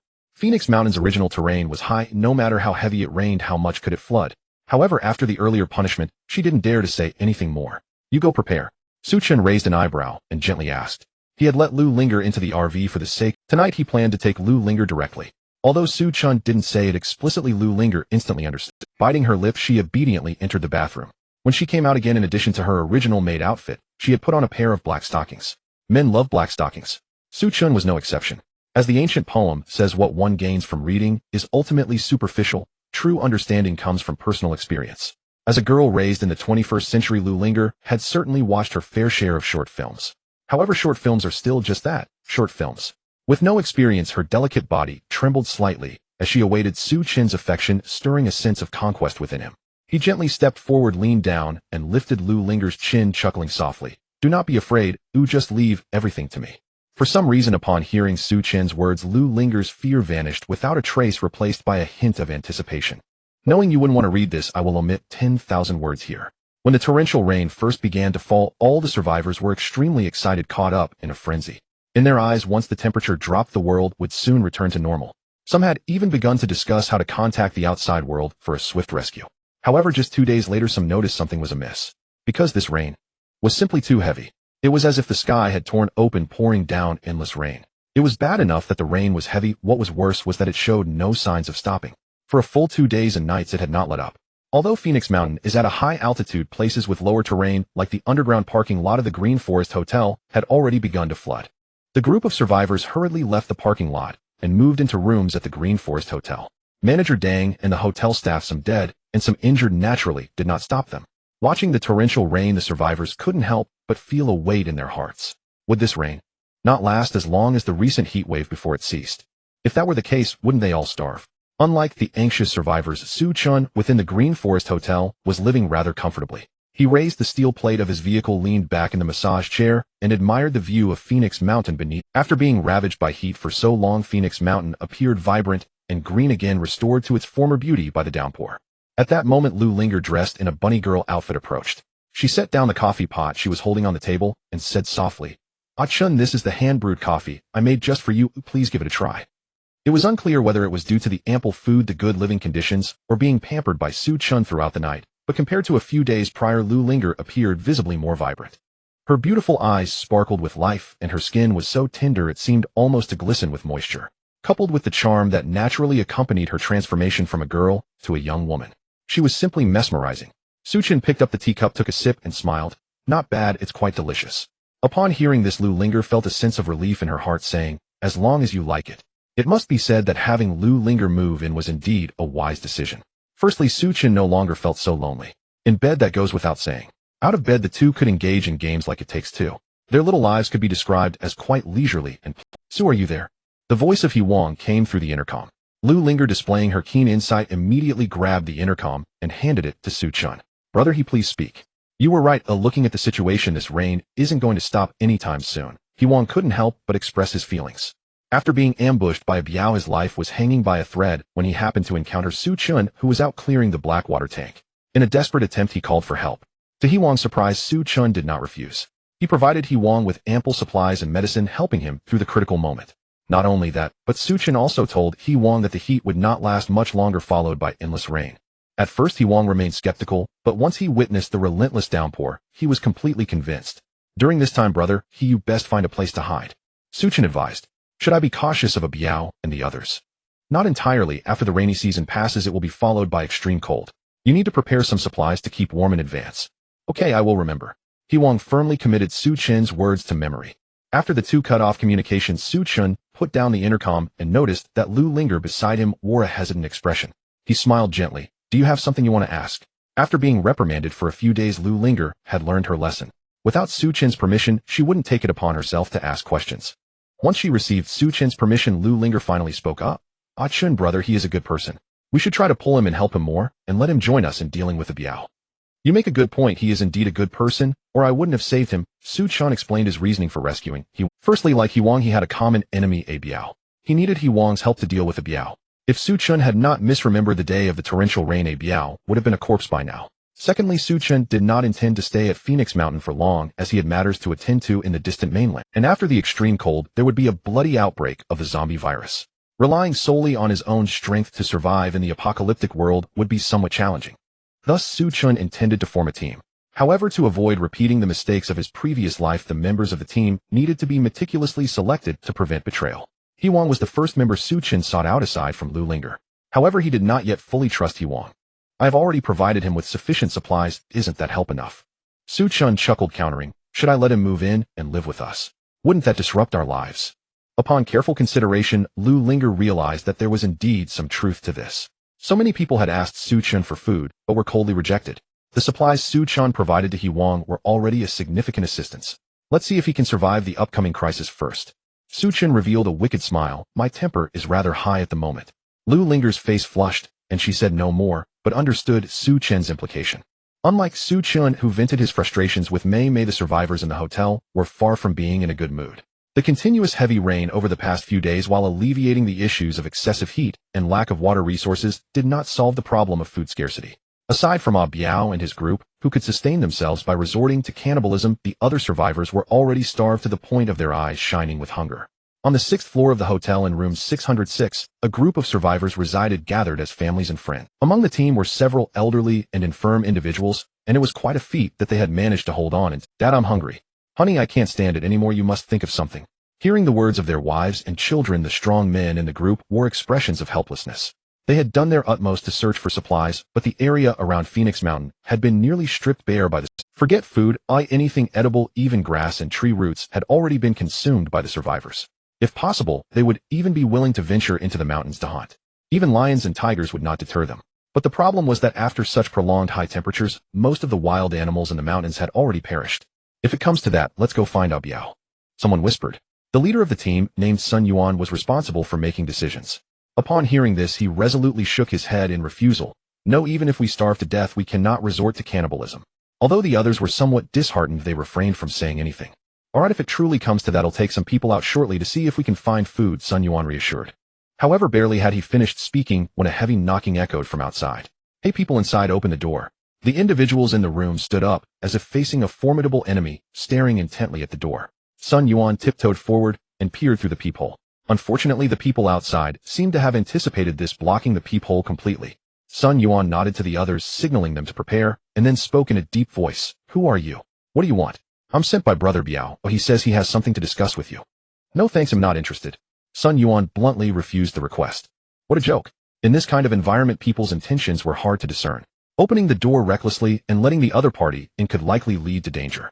Not to mention that the other party were Biao's people. It was possible that Biao's group was lying in wait outside, ready to rush in and kill them to serve as food. I advise you not to be ungrateful. A fierce threat came from outside. Sun Yuan did not respond further, but tightened his grip on the baseball bat. Moments later, the people outside began to smash the door. Bang, bang, bang. The door was being pounded loudly, causing the elderly women and children in the room to tremble in fear. Although the hotel doors were quite sturdy, they could not withstand such violent battering. Before long, the door was kicked open. As Sun Yuan had anticipated, Biao and his group stood outside fully armed, and clearly not here for friendly. Since you want to open the door, don't blame me for being rude. Biao grinned and commanded his men to rush in. In theory, the entrance to the room was narrow, and as long as Sun Yuan and the others prevented Biao's men from entering, they would be fine. However, the Green Forest Hotel had purchased some anti-explosion equipment to handle emergencies, one of which included a blast shield. With the shield in hand, Biao and the others surged forward, engaging Sun Yuan's group in hand-to-hand combat. Due to the overwhelming equipment, they were at a disadvantage. Furthermore, since Biao's group was using people for food, they were not starving, while Sun Yuan and his group were ravenous and lacked strength. From the outset of the battle, Sun Yuan's side fell into a disadvantage, and two of them collapsed in a pool of blood almost instantly. We need to escape. Seeing the dire situation, Sun Yuan shouted, brandishing his baseball bat. Using his strong physique, he managed to force Biao and his men back, carving a bloody path. The other companions in the room hurriedly followed Sun Yuan and fled the room. Due to his injuries, Biao's combat effectiveness was significantly reduced. Watching Sun Yuan and the others slip away from his grasp, he was enraged. Those fleeing were not merely people, they were walking food. Damn it, chase after them and kill them all. The bloodthirsty subordinates obeyed Biao's orders and pursued Sun Yuan and the others to the hotel entrance. Sun Yuan and his group had not eaten their fill for a long time. Even as they fled for their lives, their legs felt weak. Biao's men quickly caught up with them. Seeing that escape seemed hopeless, Sun Yuan's face revealed despair. Just then he suddenly spotted the NOMADISM in the heavy rain, and an idea struck him. Let's go over there. Sun Yuan and the others supported each other as they made their way toward NOMADISM. Chen, please help us. Sun Yuan knocked urgently on the car door, pleading for help from Chen. However, there was no response from inside the car, as if no one were there. Seeing that NOMADISM remained unresponsive, Biao let out a sigh of relief and waved his hand. Surround them and finish this quickly. Do not alert that bastard Chen. Just as Biao and his men began to encircle Sun Yuan's group, a gunshot rang out suddenly. Bang! One of the underlings collapsed to the ground, blood gushing forth, staining the rainwater beneath him a vivid red. The gunshot startled Biao's men. They froze for a moment, and then retreated back into the hotel. Watching his subordinate lying in the rain, Biao felt immense relief. It was fortunate that he had not rashly advanced, or he might have been the one to die. Though he felt some reluctance thinking of the several corpses already upstairs that would sustain him for a few days, Biao reluctantly ordered, withdraw. Seeing Biao and his group leaving Sun Yuan's side in relief, and expressed his gratitude. Thank you so much, Brother Su. Indeed, it was Chen who had fired the gun just now. When Sun Yuan was knocking on the door, he had been sound asleep. Fortunately, the system's built-in sentry mode had awakened him from his slumber. Seeing the aggressive Biao and his men, Chen unhesitatingly chose to open fire. You don't need to thank me, I merely have a grudge against Biao and his group.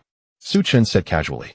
Besides this reason, he had also heard from He Wang and Lu Linger that Sun Yuan was earlier when Biao had incited the survivors to attack NOMADISM. Sun Yuan's team had not participated.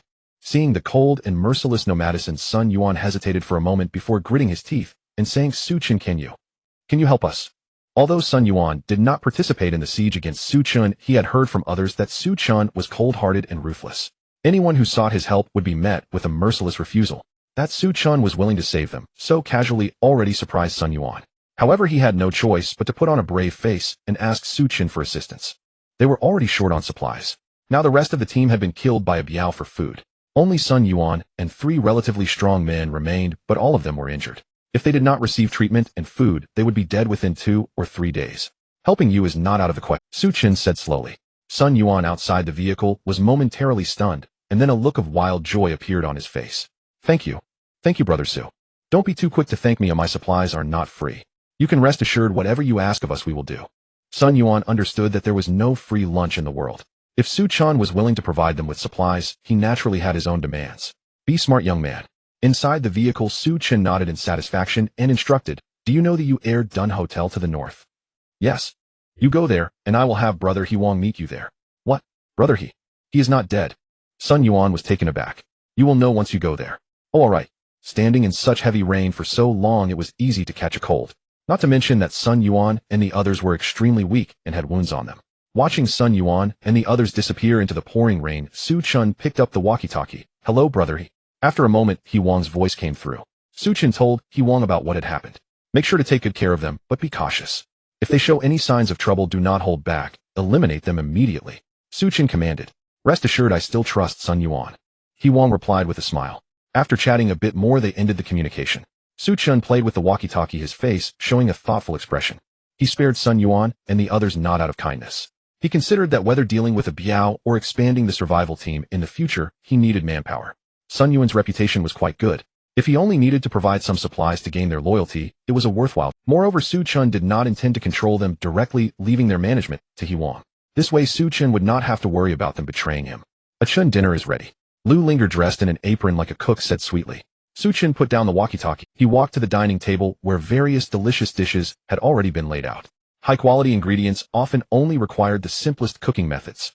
Using only the stove in the RV, Lu Linger prepared a full table of dishes that were visually appealing and flavorful. Just looking at them and smelling them made one's appetite surge. A Chen, you must try my cooking.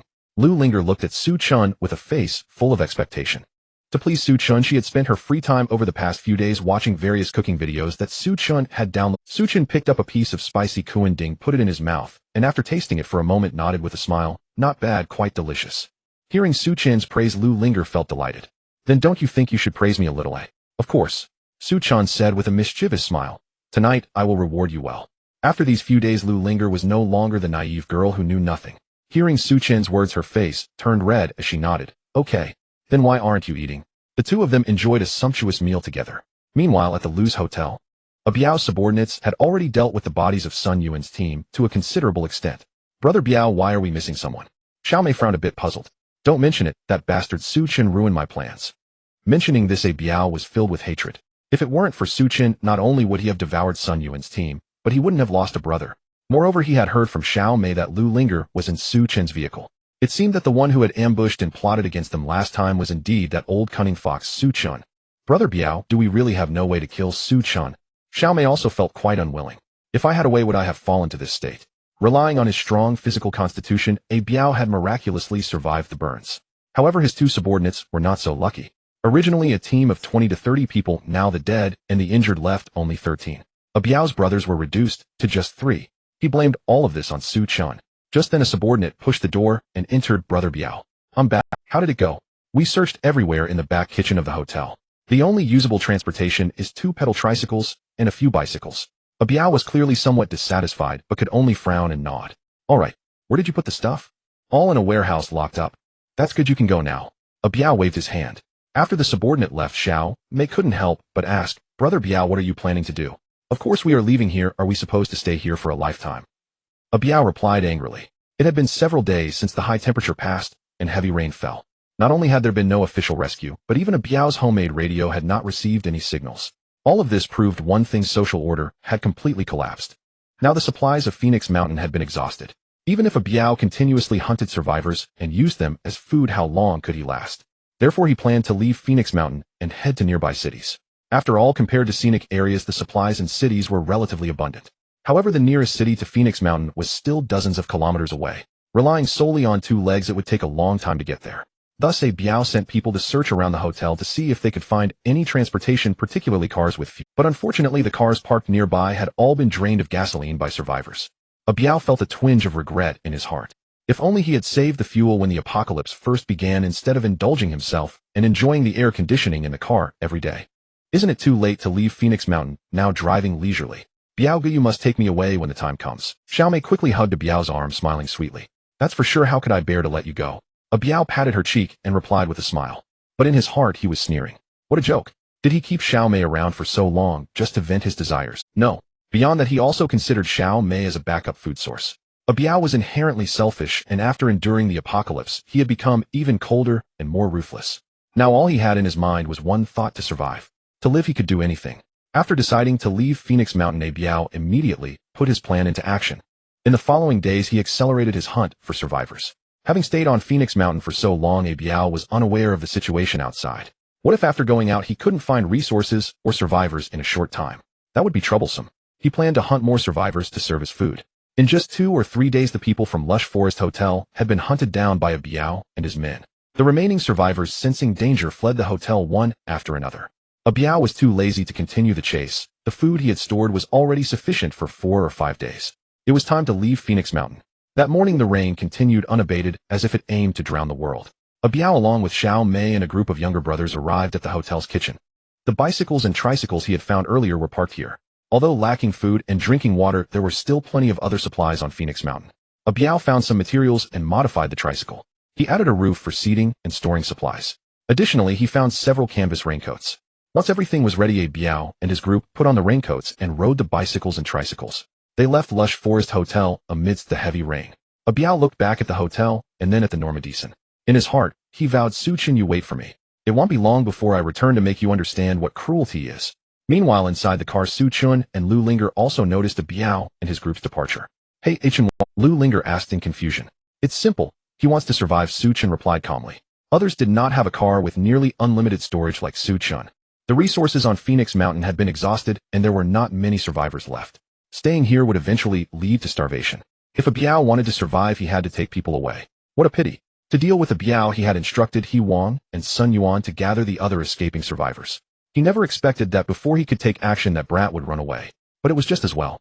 At least he wouldn't have to guard against him anymore. But what should he do with the remaining survivors? Should he abandon them and let them fend for themselves?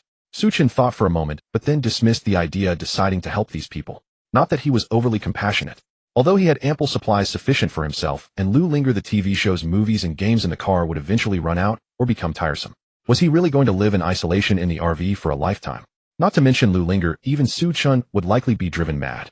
Thus, Su Chen planned to build a survivor base on Phoenix Mountain. Survivors like He Wang and Sun Yuan could serve as the first batch of survivors.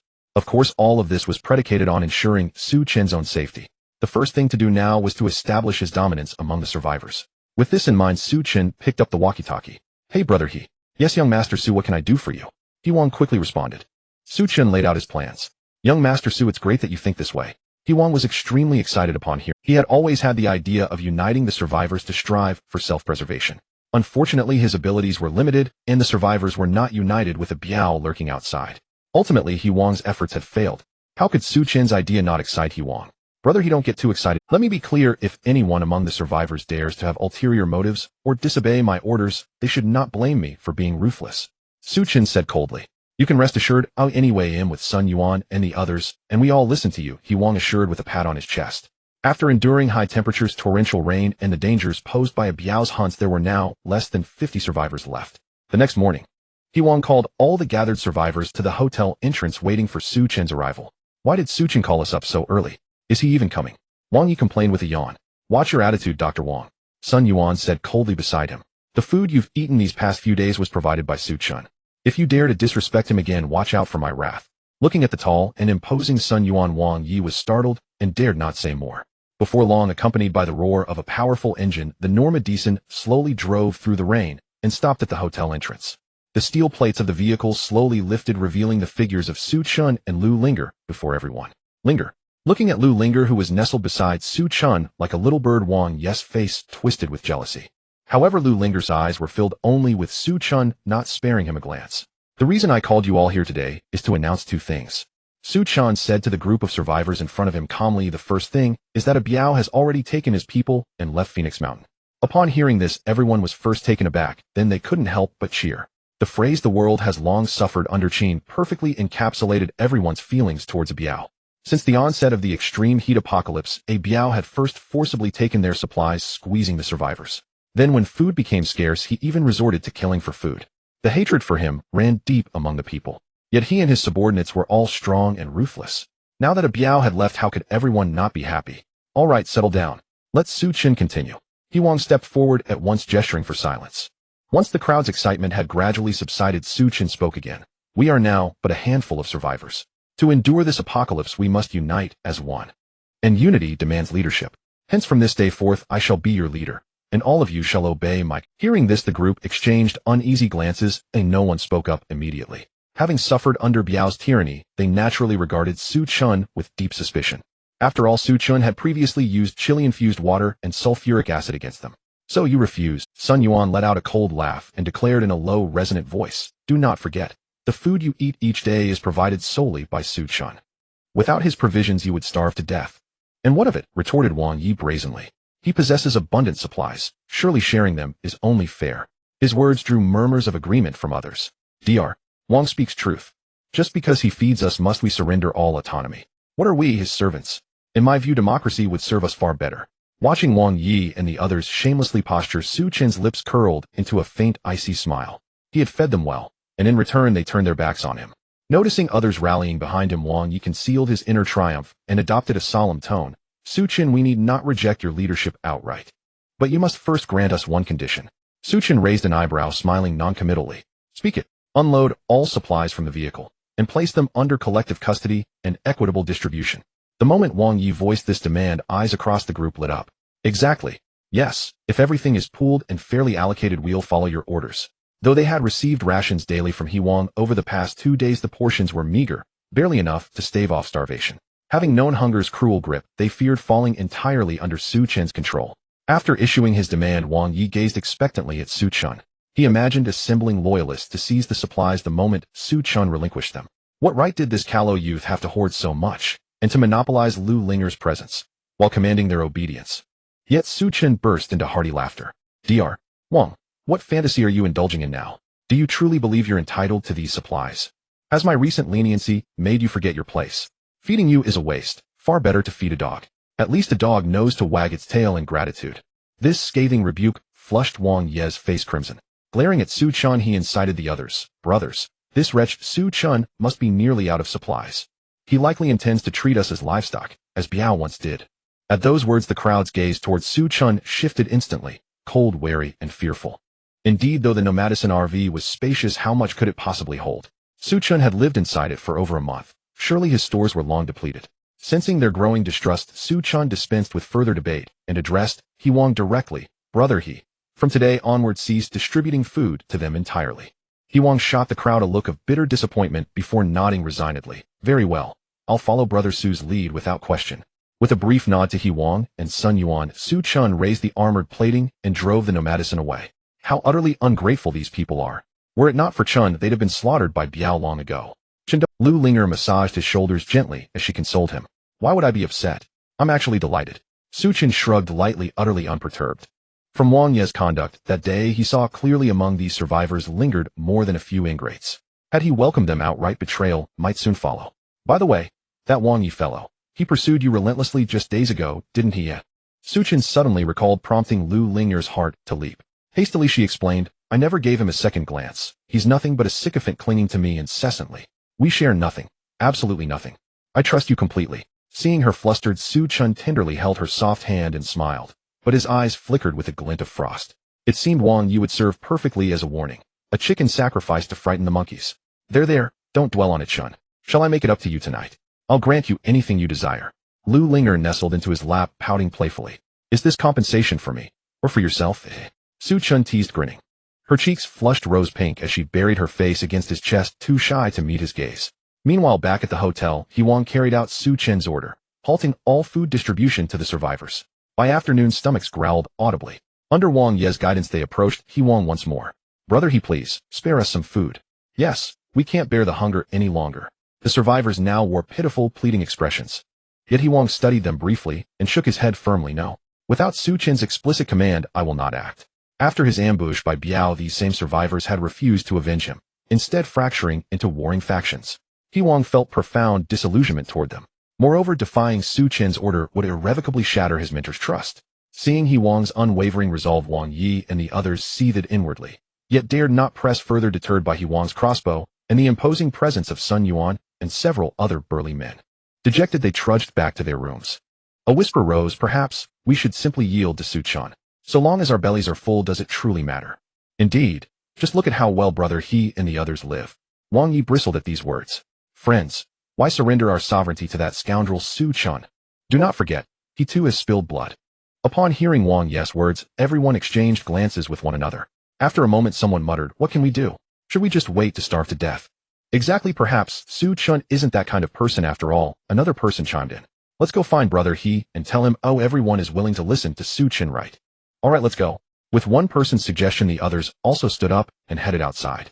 In the blink of an eye, the room was left with only Wang Yi. Looking at the empty room, he was instantly dumbfounded. How could these survivors have such weak resolve? The reason Wang Yi kept inciting the survivors against Su-chan was quite simple. He was jealous of Su-chan, who not only had the Nomad's RV, but also had a beauty like Lu Linger by his side. Additionally, he had ambitions of becoming the leader of the survivors. Damn it, I would rather starve to death than bow my head to Su-chan, Wang Yi thought fiercely. However, the persistent burning sensation in his stomach made him extremely uncomfortable. After hesitating for a moment, he sluggishly stood up and walked outside. Upon reaching the hotel lobby, Wang Yi saw a group of survivors gathered around, Wang receiving supplies like instant noodles and sausages. Listen up, everyone, since you've received food, you must follow Su-chan's instructions from now on, Sun Yuan shouted loudly, while helping Wang maintain order. The group of survivors nodded repeatedly, their eyes fixed on the food in Wang's hands. Wang Yi swallowed hard, ultimately unable to resist the temptation, and joined the line. In no time, he received a bucket of pickled vegetable noodles and several sausages. After soaking them in hot water, Wang Yi couldn't wait to start eating. Delicious. He finished the noodles and even drank the soup clean before reluctantly tossing the container into the... As these survivors chose to submit, Su-chan began to consider the upcoming actions. If he wanted to establish a survivor base, the most crucial aspect was daily supplies. Although there were plenty of supplies inside, Su-chan's RV relying solely on him to provide food was not very realistic. It would be best to cultivate land for self-sufficiency. Su-chan had already thought of this.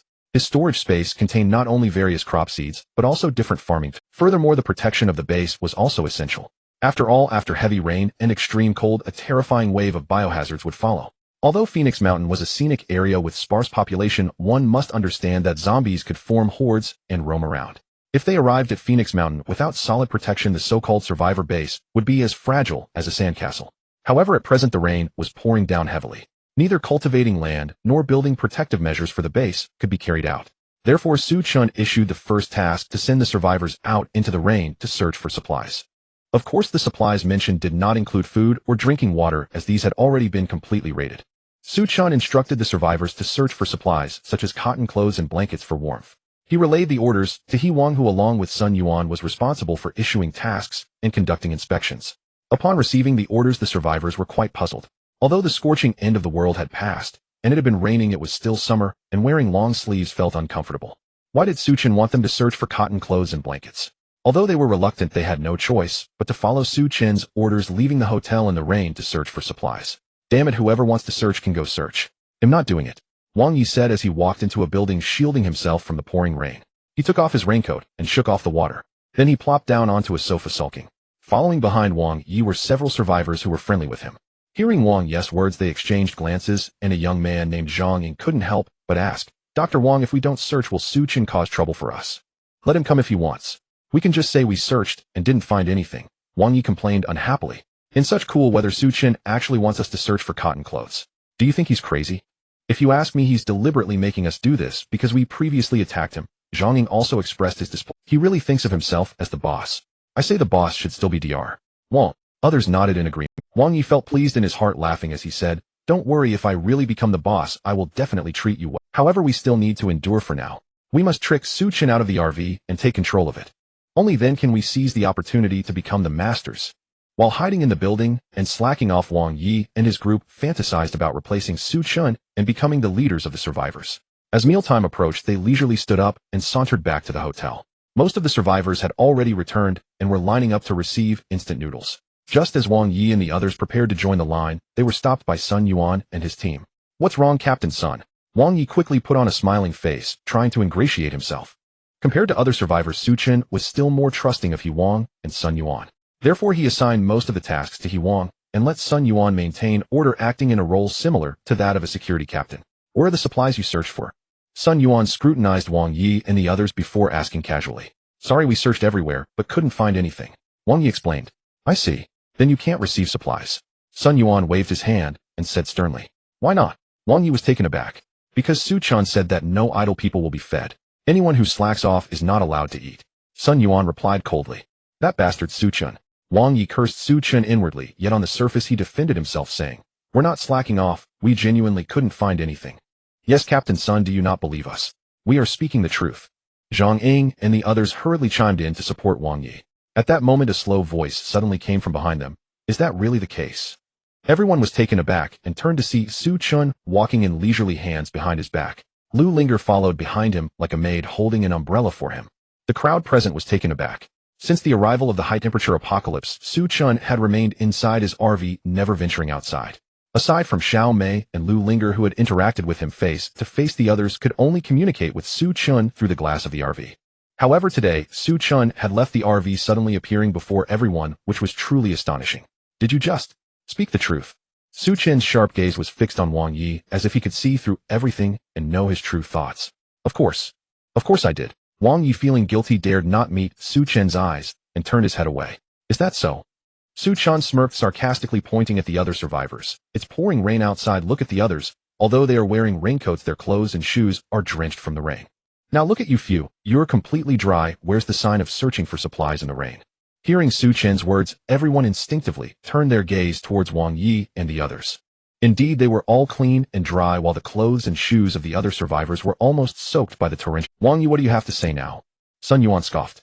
Wang Yi's face turned red, and for a moment he didn't know what. The situation is so difficult now. Everyone is working hard, and only you few are slacking off. My supplies are decent, but I want support idlers. Since you want to be lazy from today onwards, brother, he stopped distributing food to them. Su Chen said coldly. Upon hearing this, Wang Yi and the others panicked. If they couldn't get food, wouldn't they starve to death? Zhang Ying gritted his teeth and said to Su Chen, Boss Su, this has nothing to do with us. It's all Wang Yi's fault for being dissatisfied and inciting us to rebel against you. Yes, we were all misled by him. He even said he would take control of you, seize your RV, and sleep with your woman. The others nearby also chimed in, directly selling Wang Yi out. Wang Yi was nearly enraged to the point of losing. These bastards, how can they be so unreliable? All right, Dr. Wang, I didn't expect you to have such guts. Su Chen looked at Wang Yi with a half-smile, but his eyes were filled with coldness. I took you in out of goodwill, provided you with food, and this is how you repay me. Captain Sun break one of his legs. Hearing Su Chen's words, Sun Yuan did not hesitate for a moment, waving his hand, and led a few people to approach. Seeing himself surrounded, Wang Yi's heart sank. Gritting his teeth, he charged straight at Su Chen. Su Chen, you bastard, I'll fight you. Little did Wang Yi know, since Su Chen dared to leave the NOMADISM, he had naturally taken complete precautions. Facing the rushing Wang Yi, Su Chen suddenly raised the hand behind him. The dark muzzle of the gun was aimed at Wang Yi. Before Wang Yi could react with a bang, Su Chen pulled the trigger. Wang Yi was hit, instantly collapsing to the ground. This short-barreled gun fired iron pellets, and after one shot, Wang Yi was covered in a multitude of iron shrapnel. Su Chen intended to spare his life, only aiming for his lower body. Thus Wang Yi didn't die, but lay on the ground wailing in agony. Su Chen didn't even look at Wang Yi, but scanned the crowd coldly, stating, I have always been strict with rewards and punishments. As long as you follow my orders, getting enough to eat is certainly not a problem. If you don't want to work, you can leave at any time. But if you dare have any ill intentions, Wang Yi is your fate. Seeing Wang Yi's miserable appearance, everyone couldn't help but shudder, nodding repeatedly to show they understood. Su Chen smiled with satisfaction and then instructed Sun Yuan, throw Wang Yi out from now on, do not give him food, and forbid him from coming back. Sun Yuan, accompanied by several subordinates, carried Wang Yi outside. As they passed by Su Chen, Wang Yi gritted his teeth against the pain and tried to lift his head to glance at Lu Linger. However, Lu Linger's gaze remained fixed on Su Chen, completely disregarding him. Wang Yi's heart instantly turned. After resolving the trouble with Wang Yi, Su Chen chatted a bit more with He Wang and Sun Yuan before returning to the NOMADISM. Su Chen stored the short-barrel gun and leaned back on the sofa. Beside him, Lu Linger stood very attentively behind him, massaging his shoulders. Linger, do you think I've gone a bit too far? Su Chen asked with a smile. Not at all. Lu Linger quickly shook her head, snorting softly. You kindly took Wang Yi, and yet he is so ungrateful. If it were up to me, he should have been killed directly. Now, after being trained by Su Chen for so long, Lu Linger's heart was already tied to him. As she contemplated the issue, she naturally felt Wang Yi deserved to die, from Su Chen's perspective. Very well, I'll reward you again tonight. Su Chen laughed heartily, reaching out to touch Lu Linger's cheek. Hearing the mention of a reward, Lu Linger felt a warmth inside, and her two jade-like legs went a bit weak. In fact, Su Chen initially intended to keep Wang Yi. After all, Wang Yi was a doctor, a rare talent in the... However, since he harbored ulterior motives towards Su Chen, and even attempted to rebel, he could not be spared. Now with Wang Yi severely injured and lacking food and medicine, and with the torrential rain outside, it wouldn't be long before he met his end. The heavy rain poured down, and Biao and his team were struggling on bicycles pedaling a tricycle. According to the original plan, after leaving the hotel, they would reach the foot of the mountain in half a day. However, Biao had underestimated the danger of the heavy rain. Under the torrential rain, several sections of the mountain road had already been blocked by mudslides. They spent more than a day to finally arrive at the foot of the mountain. At the foot of the mountain next to the road, there was a village. Biao originally planned to search here to see if they could find supplies or encounter other survivors. But the reality was cruel. Forget about finding supplies, due to the low terrain and the heavy rain, the entire village had vanished without a trace. Damn it! Biao cursed angrily and ordered, "Let's keep moving." However, the further they went, the worse the situation became. Days of continuous rain had submerged many roads. Some road foundations had even been washed away by the Biao and his team were nearly pedaling sparks off their bicycles and tricycles. By the time the sky darkened, they had not traveled far from Phoenix Mountain. Looking at the gloomy sky, Biao felt a sense of unease in his heart. The terrain around Phoenix Mountain is quite high, and the situation is extremely dire. Elsewhere it is likely not much better. In the heavy rain, these two beams of light are exceedingly faint. If the sky hadn't darkened, it would have been difficult for Biao to notice. Biao and the others were momentarily stunned, then suddenly filled with excitement. Ever since being trapped on Phoenix Mountain, they had not communicated with the outside world, nor seen anyone from outside. Now that a car was approaching, how could they not be thrilled? Moments later, a vehicle emerged from the downpour. Following it were a second and third vehicle with 4 or 5 cars arriving in total.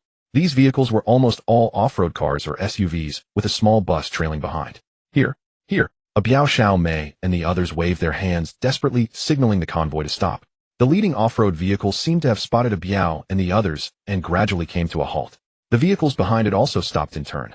As the doors opened, several figures holding umbrellas were the first to step out of the vehicle. As they approached, Biao felt a slight unease in his heart.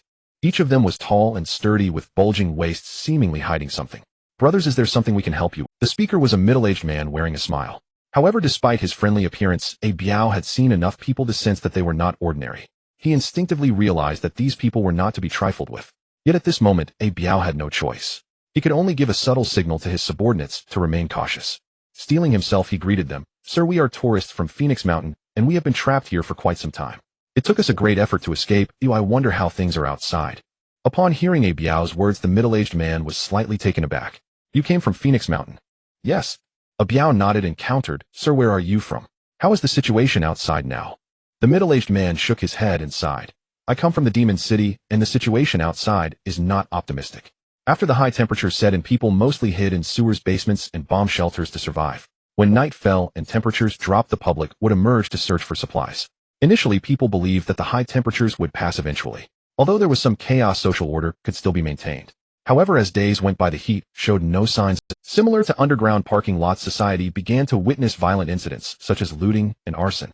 The nearly paralyzed official institutions could do nothing about it. When the authorities announced via radio that the public should take rescue measures, the already shaky social order complete, people began to form factions, gathering into small groups.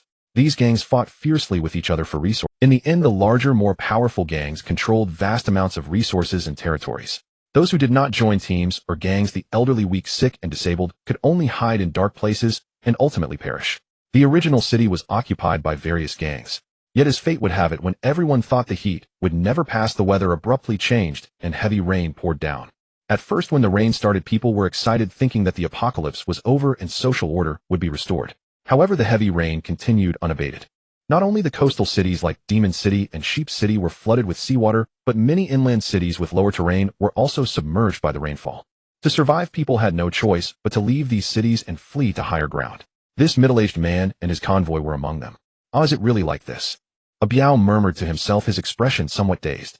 He had originally thought the situation outside would be a bit better than Phoenix Mountain. However, after hearing the middle-aged man's words, he realized that the situation outside seemed even worse than that of Phoenix Mountain. After all, Phoenix Mountain was high. Aside from a lack of supplies, there were no other dangers. "May I ask how you are addressed, sir?" Biao asked tentatively. "I am Gao Qiqiang, the owner of a financial company. These are all employees from my company. After the apocalypse struck, we gathered together and actively sought to save ourselves." Gao Qiqiang introduced himself with a smile. Upon hearing this, Biao secretly scoffed. What a ridiculous claim to be a financial company owner. He must be just a lone shark leading a gang. Employees of a legitimate financial company are typically dressed in suits and ties, cultured and refined. But looking at Gao Qiqiang's subordinates, each one looked fierce and intimidating, as if the words, "I am a bad person," were written all over their faces. However, a Biao did not expose him. After pondering for a moment, he tentatively said, "Mr. Gao, I would like to join your team. What do you think?" "You want to join my team?" Gao Qiqiang was momentarily taken aback and scrutinized a Biao and the others, his expression shifting slightly. At first he did not take a Biao and his group seriously when he saw them riding bicycles and pedaling tricycles. Yet upon closer observation, Gao Qiqiang sensed something was off. A Biao and the others had fierce appearances and sharp gazes, making them seem formidable. They might have even killed before. Gao Qiqiang's brow furrowed slightly. It was not that he did not want to take a Biao and the others in, but he was unaware of their background. If he let a wolf into the house, it could lead to trouble. A Biao seemed to notice Gao Qiqiang's concerns and smiled slightly. "Mr. Gao, rest assured, as long as you provide us with food, we will definitely have no ulterior motives." After contemplating for a moment, Gao Qiqiang ultimately nodded in agreement. He laughed heartily and shook a Biao's hand. "All right then, welcome to join my team." In this apocalypse, Gao Qiqiang would prefer to have more tough characters like a Biao under his command. Although a Biao did not seem like an ordinary person, his side had the advantage in numbers. Did he really have to fear not being able to control him? After some pleasantries, Gao Qiqiang beckoned a Biao and the others to get into the vehicle. Once a Biao and his group were inside, Gao Qiqiang stepped forward and glanced at the contents inside the tricycle. Although he could only see it was meat, his intuition told him that it was human flesh. Even Gao Qiqiang, known for his ruthless nature, felt a tremor in his heart. He inwardly pondered whether allowing a Biao and the others to join him would ultimately be a blessing or a curse. To prevent any unforeseen complications, Gao Qiqiang specifically arranged for a Biao and his group to be split into different vehicles. He then took a Biao and Xiao Mei and sat in the first off-road vehicle. As the convoy started moving again, Gao Qiqiang chatted casually, with a Biao feigning concern as he asked, "A Biao, it seems you've had quite a tough time on the mountain." From the exposed skin of a Biao, numerous shocking scars were visible. After struggling to survive in the apocalypse for so long, Gao Qiqiang guessed that things on Phoenix Mountain were likely not peaceful either. "You're right, boss Gao. There's a guy up there who's simply detestable." Just thinking of Su Chen made a Biao grit his. He briefly told Gao Qiqiang about the events on the mountain, omitting the part where they hunted survivors for food. After hearing this, Gao Qiqiang showed surprise. "Is that young man driving the NOMADISM named Su Chen?" "How do you know boss Gao? Do you know him?" A Biao was also taken aback. "Of course I know him. That bastard owes me over 10 million. Gao Qiqiang gritted his teeth as he spoke. After lending money to Su Chen at exorbitant interest, the apocalypse struck before the agreed repayment time. He had called Su Chen several times afterward, but since Su Chen was on Phoenix Mountain with no network, there was no response. Gao Qiqiang was quite frustrated for a long time until the collapse of social order turned all money into worthless paper, which made him feel somewhat better. He had almost forgotten about Su Chen, yet unexpectedly heard that name again from a Biao. Moreover, from a Biao's words, it seemed that Su Chen had foreseen the apocalypse. In that case, that bastard must have been deceiving himself. With this thought, Gao Qiqiang's expression darkened. "Since we both have grievances with him, it's perfect to settle the score when we return." "That would be great." A Biao was overjoyed to hear this. The two continued to chat, and Gao Qiqiang also got a clear understanding of the situation on Phoenix Mountain. In fact, Gao Qiqiang's search for Su Chen was not solely for revenge. More importantly, he wanted to seize the NOMADISM and gain control over Phoenix Mountain. Unbeknownst to Gao Qiqiang and a Biao's schemes against him, Su Chen was directing the survivors to continue searching for supplies. Apart from cotton, clothing, and blankets, any supplies beneficial for the future construction of the base were to be collected back at the Uradun Hotel. The Lusing Hotel was located in the center of the scenic area with no geographical advantages. The Uradun Hotel was situated at the edge, elevated, and surrounded by vast openness. As long as checkpoints were set up at the entrance, anyone approaching could be seen clearly. After much consideration, Su Chen decided to use the Uradun Hotel as a temporary camp. Adjustments would be made based on the situation later. Su Chen woke from his sleep, slowly opening his eyes to see Lu Linger beside him. After such a long period of training, Lu Linger had become quite obedient to Su Chen. Therefore, Su Chen no longer insisted on her sleeping on the second floor alone and allowed her to move freely on the first floor. Today's breakfast was soybean milk and fried dough sticks made by Lu Linger. Though simple, having such a meal in the apocalypse was already quite rare. Just as Su Chen finished filling his stomach, he heard He Wang's anxious voice over the walkie-talkie. "Su, bad news." "What happened, brother He?" Su Chen picked up the walkie-talkie and asked casually. To him, it was merely another odd occurrence among the survivors. Someone just suddenly arrived and dropped off a walkie-talkie saying it was sent by a Biao. He Wang's words made Su Chen pause for a moment. Hadn't a Biao left Phoenix Mountain? Why would he suddenly send someone with a walkie-talkie? Su Chen sensed something was off and instructed Lu Linger, "Wait for me in the car." Seeing his unusual expression, Lu Linger did not say much and obediently nodded. After finishing his preparations, Su Chen thought for a moment and strapped the short gun onto himself. After these few days, Su Chen had grown to trust He Wang's son Yuan and a few others. However, he still remained cautious towards the other survivors. The NOMADISM was parked behind the Yuerdun Hotel, where there was an open-air courtyard. After getting out of the car, Chen opened an umbrella and walked towards the nearby office building. Wang and Sun Yuan were waiting for him in the office. This is the walkie-talkie. Upon seeing Chen arrive, Wang handed him a walkie-talkie. Chen did not contact them recklessly, but instead asked, "Have you seen the person who came?" No. When a Biao arrived at Phoenix Mountain, there were only 7 or 8 people in total. Adding the hotel staff absorbed from Manager Dang, there were barely 20 people. Wang had basically seen all these people, so he could confirm that the person who came to deliver the walkie-talkie was not a Biao subordinate. It seems someone from outside has arrived at Phoenix Mountain. Chen concluded. Wang and Sun Yuan exchanged glances, their expressions tense. They had originally thought that after a Biao left Phoenix Mountain would become peaceful. Little did they expect that just a few days later a Biao would return with outsiders. Forget it, let's talk to them first and see what their intentions are. The walkie-talkie channel had already been preset. Chen pressed the button and said in a deep voice, "A Biao. What do you want from me?" "Haha, it's not a Biao looking for you, but me." A somewhat familiar voice came from the other end of the walkie-talkie. Chen frowned for a moment before recalling the person's identity. "Chong Gu. That's right, it's me."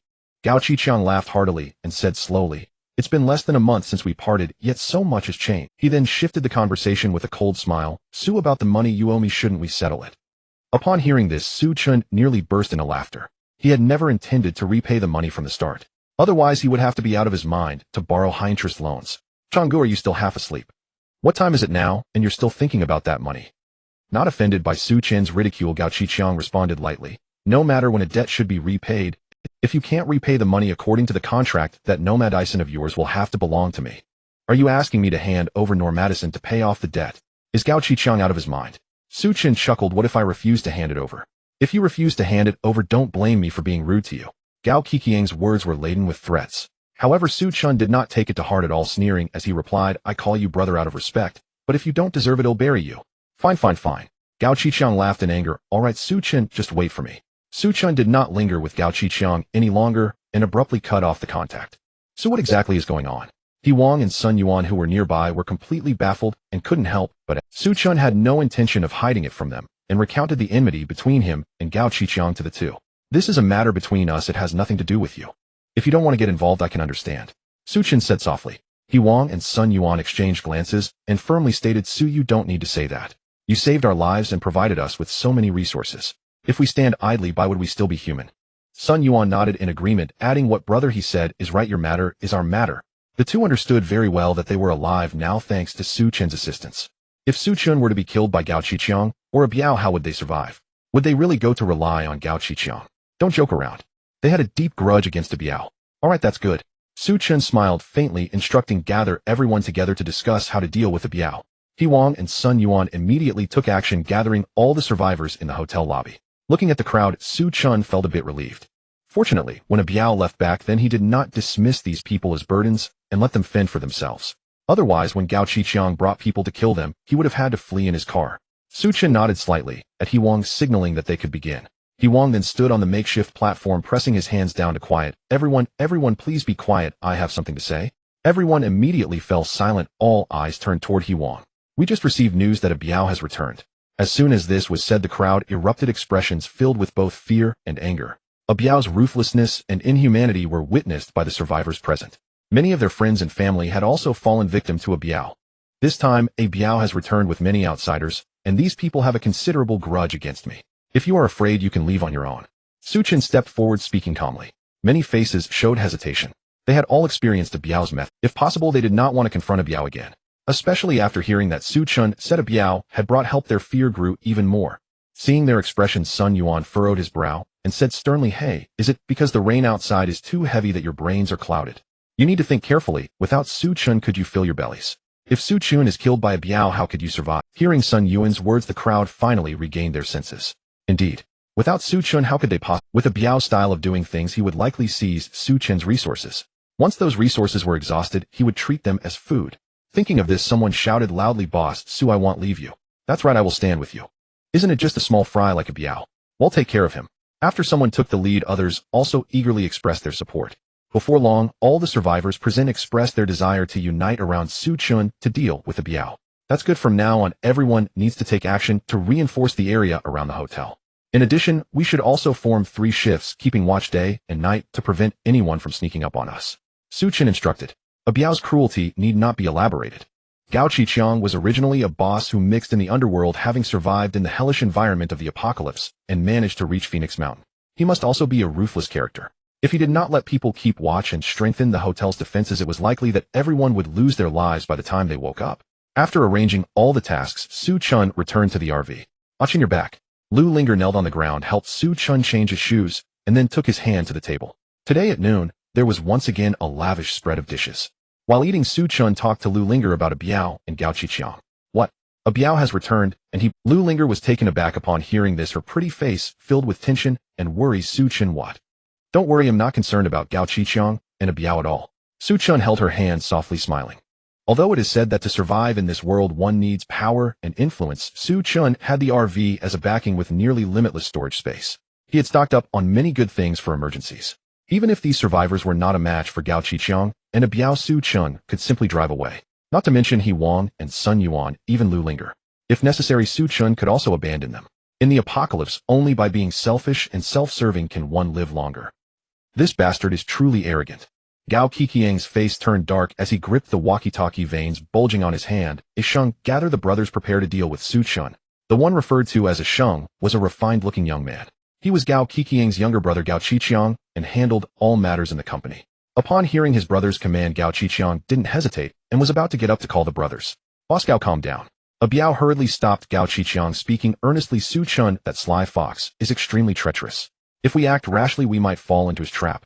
Gao Qiqiang then recalled a Biao's past experience of suffering at Su Chen's hands. He took a deep breath and said solemnly, what do you suggest? Let's not rush, first observe the situation on Su Chen's side, and then make our move. A Biao proposed. All right, let's do it your way. Gao Qiqiang nodded. Gao Qiqiang sent his brother Gao Qixing along with a Biao and a few others to quietly arrive outside the Jordan Hotel. They hid in a nearby building using binoculars to observe the situation inside the hotel. As the scorching heat ravaged Blue Planet, Gao Qiqiang, with his ruthless nature and a group of followers, swiftly seized control of a supermarket. Thanks to the ample supplies within the supermarket, they managed to survive the sweltering days unscathed. When the heavy rain struck and the flood engulfed the magical city, Gao Qiqiang also sensed the urgency in time. He quickly drove away with his followers. The bus and their convoy was loaded with supplies. A rough estimate showed it would be enough for several months of usage. Damn, Su Chen, that sly bastard, is quite clever. Looking at the geographical environment of Jordan Hotel, a Biao couldn't help but curse. Having served in the military, he recognized at a glance that the hotel was easy to defend but hard to attack. Surrounded by vast open land, there was only one main road leading to it. Wang Yi, do you know where Su Chen's NOMADISM is parked? A Biao turned to ask. I know it's in the courtyard behind the hotel, Wang Yi hurriedly replied. After being injured by Su Chen, he was on the verge of dying in the rain. Fortunately, at this moment, a Biao returned with Gao Qiqiang and the others. Initially, they did not plan to help Wang Yi, but considering his previous acquaintance with Su Chen, he had some understanding of the situation inside the hotel. Thus, at a Biao's suggestion, Gao Qiqiang spared Wang Yi's life. He drove him to his clinic, which ultimately saved him. However, although he survived, Wang Yi's leg was left crippled. After this ordeal, he became utterly devoted to Gao Qiqiang and a Biao, while harboring a profound hatred for Su Chen. The information that Su Chen and others were residing in Jordan Hotel was disclosed to Gao Qiqiang and a Biao by Wang Yi. Alright, got it. A Biao observed for a while longer before returning with Gao Qixing and the others to the Green Forest Hotel, which temporarily served as their camp. Boss Gao, based on my observations, we can't launch a direct assault. A Biao said solemnly. That guy Su Chen has a shotgun, and there might be other weapons in his car. If we recklessly attack, we may suffer significant losses. Most importantly, if that kid senses danger and escapes in his car, it will be troublesome. Hearing this, Gao Qiqiang frowned slightly. So what do you suggest we do? His intention to deal with Su Chen was not solely because Su Chen owed him money, but also because he had his eye on the Norm. Originally, the NOMADISM was built to withstand various extreme climates and environments, not to mention that Su Chen had made significant modifications. If he could take it for himself, it would not only improve his living conditions, but also ensure his safety. We should act at night, while it's most suitable. A Biao thought for a moment, and said, although visibility at night is poor, it would also help conceal their figures, allowing them to approach the hotel safely. People like a Biao and Gao Qiqiang were all tall and ruthless. As long as they could sneak into the hotel, the survivors like He Wang and Sun Yuan would definitely not be their match. After some discussion, Gao Qiqiang and a Biao finalized their plan. Time passed by quickly, and soon, in an area that had long lost power, Phoenix Mountain was shrouded in darkness. Only the occasional lightning flashed across the sky, adding a hint of light. Gao Qiqiang had nearly 50 subordinates. Including a Biao and others, there were about 60 people in total. He left a dozen behind to guard the camp. The others followed Gao Qiqiang to attack Su Chun. The main force braved the rain and arrived at the intersection outside Jordan Hotel. To avoid alerting the prey, Gao Qiqiang and the others turned off their flashlights in advance. Fortunately, there was a faint light inside the hotel to help them determine the direction. Without much conversation following the prearranged plan, Gao Qiqiang, a Biao, and others dashed straight towards the hotel. Under the cover of night and heavy rain, they had no need to worry about the survivors inside the hotel discovering them. As they approached the outer fence of the hotel preparing to climb over, one of the subordinates at the front suddenly let out a horrified scream and fell to the ground. "Ah, there's a trap, Shengu." Before Gao Qiqiang and a Biao could react, another subordinate crumpled to the ground, clutching his leg. Gao Qiqiang, not bothering to consider being discovered by the hotel, immediately turned on the flashlight. As the light shone, they saw that the two subordinates were caught in animal traps. The traps looked extremely advanced and sharp, seemingly designed for capturing medium-sized wild animals. The wounds on both of their legs were deep enough to see bone and blood was gushing out. Seeing this situation, Gao Qiqiang and his group were stunned. What the hell is going on? Why would there be such traps? A few companions nearby hurried forward, trying to open the animal traps. However, despite using all their strength, they could not succeed. At that moment, two searchlights suddenly lit up inside the hotel, casting a direct beam of light that enveloped Gao Qiqiang and the others. Everyone was instantly dumbfounded. Why on earth would there be searchlights inside the hotel? Even if there were, how could they be operational? Before they could regain their senses, a sharp arrow suddenly flew through the rain and shot towards them. One of the subordinates next to Gao Qiqiang was caught off guard and was shot on the spot. The power of the arrow was so great that it pierced through his abdomen. Everyone felt their scalps tingle. Such power! It must be the modern compound crossbows used by Su Chun and the others. This weapon's lethality was astonishing, easily capable of piercing through several layers of bulletproof shields. If hit in the head, one could meet their maker on the spot. While everyone was still in shock, several more arrows flew through. Another 4 or 5 subordinates were struck by arrows. Retreat. Seeing the situation was dire, Gao Qiqiang shouted loudly and was the first to turn and run. The other dozens of subordinates also scattered and fled. Upon returning to the building where Gao Qiqiang was, Gao Qiqiang, panting heavily, recounted what had just happened to his elder brother. Gao Qiqiang, after hearing this, was also dumbfounded. He glanced at the animal traps and arrows that had not yet been removed from his subordinate's body and angrily questioned, "Why are there searchlights in the hotel that can function normally? Why would Su Chun and the others have animal traps and modern compound crossbows?" Cold sweat mixed with rain slid down a Biao's forehead. He opened his mouth, his voice hoarse. I don't know either. It would make sense if there was 1 or 2 compound crossbows in Su Chen's car for self-defense. But from the previous situation, there were at least more than 10 compound crossbows. Combined with those animal traps, a Biao just wanted to ask which good person would keep such things in their car. Gao Qiqiang's face turned pale with anger, and his forehead throbbed with blood. 2 individuals were caught in a bear trap, seriously injured. 3 others were shot in vital areas by a crossbow. It was clear these few would not survive, and several others were also gravely wounded. How could this not infuriate him? Yet Gao Qiqiang understood in his heart that this incident could not be blamed on a Biao. Nobody expected there would be so many bizarre gadgets in Su Chen's vehicle. Moreover, a Biao and his subordinates were ruthless and had their uses against Gao Qiqiang. Thus he suppressed his anger and said in a deep voice, "Never mind, this matter cannot be blamed on you. Ashung, take those injured brothers back first. We've already lost so many before getting close to the hotel. Who knows if Su Chun has any other tricks up his sleeve? The most prudent choice is to retreat and think of a solution." "Boss Gao, brother Biao, I have an idea," the hesitant Wang Yi said. "What idea do you have?" Gao Qiqiang glanced at him with some impatience. If it weren't for Wang Yi being a doctor with some usefulness, Gao Qiqiang wouldn't care about his life or death. "I know a few people on Su Chen's side, maybe I can persuade them. Let them betray Su Chun and stand with us." As soon as Wang Yi said this, Gao Qiqiang and a Biao's eyes lit up. There's a saying that the most fortified fortress is often breached from within. If Wang Yi could persuade the survivors inside the hotel to assist from within, capturing Su Chun would be as this matter will be entrusted to you.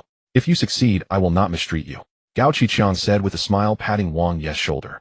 Wang Yi instantly felt lighter, quickly responding with a smile. Inside the Yulden Hotel, seeing Gao Qiqiang's subordinates flee in panic, the survivors couldn't help but cheer. Wang picked up the walkie-talkie, excitedly reporting the results to Su Chun. "Brother Su, the things you provided are incredibly useful. Wait, how do you have these things in your car?" When purchasing supplies aside from food, drinking water, and fuel, Su Chun had considered his own safety the most. Due to strict regulations on Baibu, Su Chun could only settle for cold weapons like crossbows and bear traps. Today they happened to come in handy. The searchlight was also specially prepared by Su Chun, and as for why there was electricity, the reason was simple. He had stocked up on plenty of batteries. He had even prepared several large solar chargers. It was just that it had been raining heavily recently, so they hadn't been. As long as it works, that's good. Tonight, everyone has worked hard. Tomorrow morning, I will prepare a sumptuous meal to treat everyone. In response to He Wang's inquiry, Su Chen just smiled and changed the subject. Upon hearing about the lavish meal, He Wang also pushed his questions aside.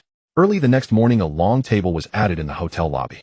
On the table lay a fragrant roasted whole lamb. Seeing such a large roasted lamb, the survivors nearly popped their eyes out. Since the apocalypse, the most they had eaten were instant noodles and canned food.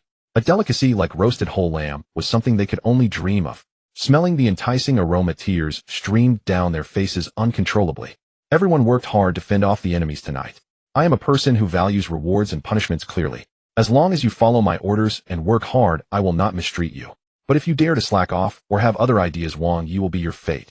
Su Chen said solemnly from the stage. Remembering Wang Yi's tragic fate, the crowd felt a chill in their hearts and replied in unison, "Got it.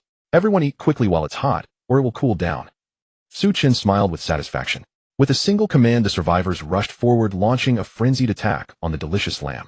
Although the lamb was sizable, it couldn't withstand so many people eating. In the blink of an eye, it was reduced to nothing but, even though everyone could only get a small amount of meat, they were extremely satisfied. After all, it had been so long since they could enjoy roasted lamb, which was quite rare. In addition, Su Chen also upgraded tonight's main dish, replacing the usual instant noodles with self-heating rice from Haidaleo. Don't forget, it's thanks to Su Chen that we can enjoy such comfort. Sun Yuan reminded everyone. Thank you, brother. Rest assured, brother, soon next time a Biao and the others come again, I won't back down. The crowd expressed their gratitude to Su Chen. After the feast, a few stayed on watch, while the others returned to their rooms to prepare for rest. Those designated for outside watch were Zhang Ying and a few others. This roasted lamb is really delicious, but it's a pity there are too many people, so I didn't get enough. One companion licked his fingers, lingering over the taste. Yeah, what a pity. But being able to eat Haidaleo's self-heating rice is already good enough. Oh, what more can we ask for? The others chimed in. At that moment, someone suddenly noticed that Zhang Ying had been silent and couldn't help but ask, Zhang Ying, what are you I was thinking. How many more good things does that kid Su Chen have? Zhang Ying said thoughtfully. Since the high temperature arrived and Su Chen moved into the NOMADISM, it had been about a month and a half. During this time, he had already consumed some supplies. After a Biao left, Su Chen provided everyone with food from last night until today. He had produced several bear traps, a dozen crossbows, searchlights, portable power supplies, as well as roasted lamb and self-heating rice. Hearing Zhang Ying say this, everyone also sensed something was off. No matter how much the NOMADISM could hold, how much could it really contain? Su Chen's supplies seemed inexhaustible. Zhang Ying, what do you think? Someone asked. Zhang Ying looked around to ensure there were no outsiders before whispering, didn't Su Chen imply earlier that he knew the apocalypse was coming? He might have arrived at Phoenix Mountain early and stocked up on supplies here. The idea of a storage space was too fantastic. Zhang Ying hadn't thought much of it, and only felt that Su Chen had stocked up in advance. Don't say it's really possible. If that's the case, Su Chen is too outrageous. He probably feasts every day while making us eat instant noodles. Exactly what a scoundrel. The few individuals who had just expressed gratitude towards Su Chen suddenly changed their tone and began to curse him instead. They picked up their bowls to eat and put them down to complain. These are the very people. But even so, there's nothing we can do about it. Zhang Ying sighed reluctantly. On Su Chen's side, there were about 10 people, including He Wang and Sun Yuan. Moreover, they had firearms and a compound crossbow. In contrast, they only had 3 or 4 individuals with no decent weapons. If a fight broke out, they would definitely be at a disadvantage. Not to mention the other survivors who might also help Su Chen to gain favor with him. Acting rashly would only lead to a fate like Wang Yi's. At that moment, a companion on lookout suddenly called out, You all, look, who is that? Zhang Ying and others were in a small pavilion outside the hotel, which was originally a security booth, but was now used as a lookout post. As soon as someone approached, they needed to use the tools at hand to make noise and alert those inside the hotel. Hearing his companion's warning, Zhang Ying was startled. He instinctively thought it was Gao Qiqiang and a Biao leading a group to attack. However, when he peeked out and took a closer look, he was taken aback. He saw a familiar figure crouching and limping towards the pavilion. It was none other than the long-missing Wang Yi. Should we notify the hotel? Su Lauda has instructed that Wang Yi is not allowed back in the hotel. Someone spoke up. Let's not inform them just yet. Zhang Ying thought for a moment and shook his head. It might be worth seeing what Wang Yi wants. While they were talking, Wang Yi had already sneaked closer. Upon seeing Zhang Ying and the others inside the pavilion, he was first taken aback, then his face lit up with joy. Zhang Ying, Zhou Jun. I didn't expect to find you here. So, Dr. Wang, how have you been lately? Seeing Wang Yi again, Zhang Ying and the others had an obviously awkward expression. Earlier, they had ruthlessly betrayed Wang Yi to get food while staying in the hotel. But Wang Yi didn't think much of it and greeted them warmly. I'm doing all right. You don't know it was Gao Lauda and Biao Ge who took me in. Zhang Ying and the others were slightly taken aback. They hadn't expected Wang Yi to be mingling with Gao Qiqiang and a Biao. But on second thought, it was only logical. After all, in the current Phoenix Mountain, there were only 2 factions, Su Chen's and Gao Qiqiang's. If Wang Yi wanted to survive, he could only ally himself with Gao Qiqiang. So why did you come to find us today? If Su Chen finds out, you might not have a good ending, Zhang Ying said insincerely. What do you know? I'm here to save your lives. Wang Yi snorted, coldly adopting a condescending attitude. Zhang Ying and the others exchanged glances, puzzled by his meaning. Dr. Wang, what exactly do you want? Just say it. Fine, to tell you the truth, I'm with Gao Laoda, who is a notorious figure in Modu. He has at least 180 men under him and several guns. Don't be fooled by last night's setback. If he gets serious, taking you down would be a piece of cake. Wang Yi boasted, loudly exaggerating Gao Qiqiang's strength. Zhang Ying and the others were momentarily stunned. If you continue to help Su Chen once Gao Laoda attacks, none of you will escape. But if you help Gao Laoda instead, once Su Chen is taken down, you will be the first to benefit. Because Su Chen enjoyed all the good things while they were left eating instant noodles, Zhang Ying and the others were already somewhat dissatisfied with Su Chen. Wang Yi's threats and temptations stirred their hearts. So what do you suggest we do? Zhang Ying asked cautiously. It's simple, you just need to do this and that. Wang Yi whispered a few words. Hesitation appeared on Zhang Yi. Seeing this, Wang Yi coldly snorted. Zhang Ying, you need to think clearly. Earlier when you reported me to Su Chen, I didn't hold it against you. Now if you miss this opportunity and Gao Laoda takes down Su Chen, don't blame me for not pleading for you. After a moment of hesitation, Zhang Ying finally gritted his teeth and said, all right, I will follow Brother Wang's lead. That's more like it. All right, I'll head back now. You all be careful not to let Su Chen find out. Wang Yi smiled in satisfaction. He then crawled out of the pavilion and made his way away with a twist and turn. However, neither Wang Yi nor Zhang Ying and the others realized that every move they made was being watched by Su Chen, He Wang, and others on the hotel rooftop. Su Chen was a cautious person. He Wang, a retired soldier, arranged for people to be on lookout, specifically setting up both obvious and hidden posts. The ordinary survivors were responsible for the obvious lookout and had no knowledge of the hidden post. The hidden posts were manned by Sun Yuan and a few others whom Su Chen trusted more, taking turns to keep watch. Su Chen even equipped them with night vision binoculars, and the lookout point was on the hotel rooftop. Upon discovering Wang Yi approaching the pavilion, the hidden post immediately notified Su Chen and the others. What do you think? Su Chen casually asked. That brat Wang Yi managed to survive by probably clinging to Gao Qiqiang and a Biao's legs. He's come secretly today, probably to persuade Zhang Ying and the others to betray you. Indeed, I think the same.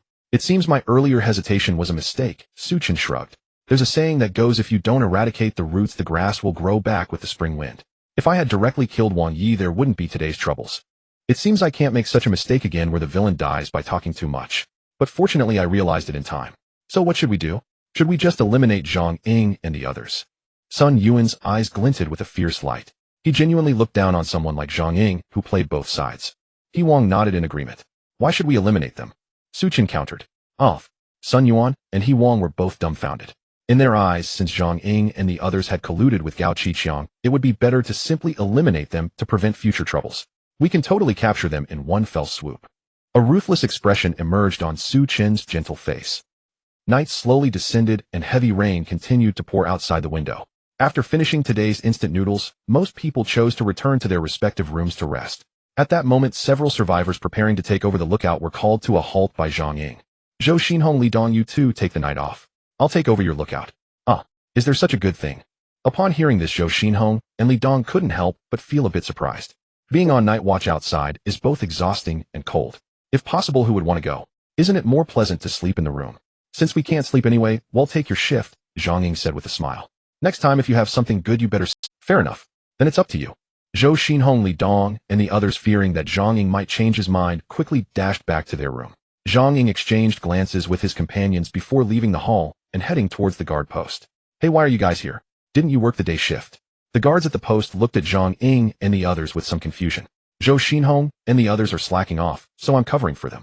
You all should go rest, Zhang Ying said with a smile. The guards inside the post didn't think much of it, and after completing the handover they turned back to the hotel. Once they left, only Zhang Ying and his three companions remained at the post.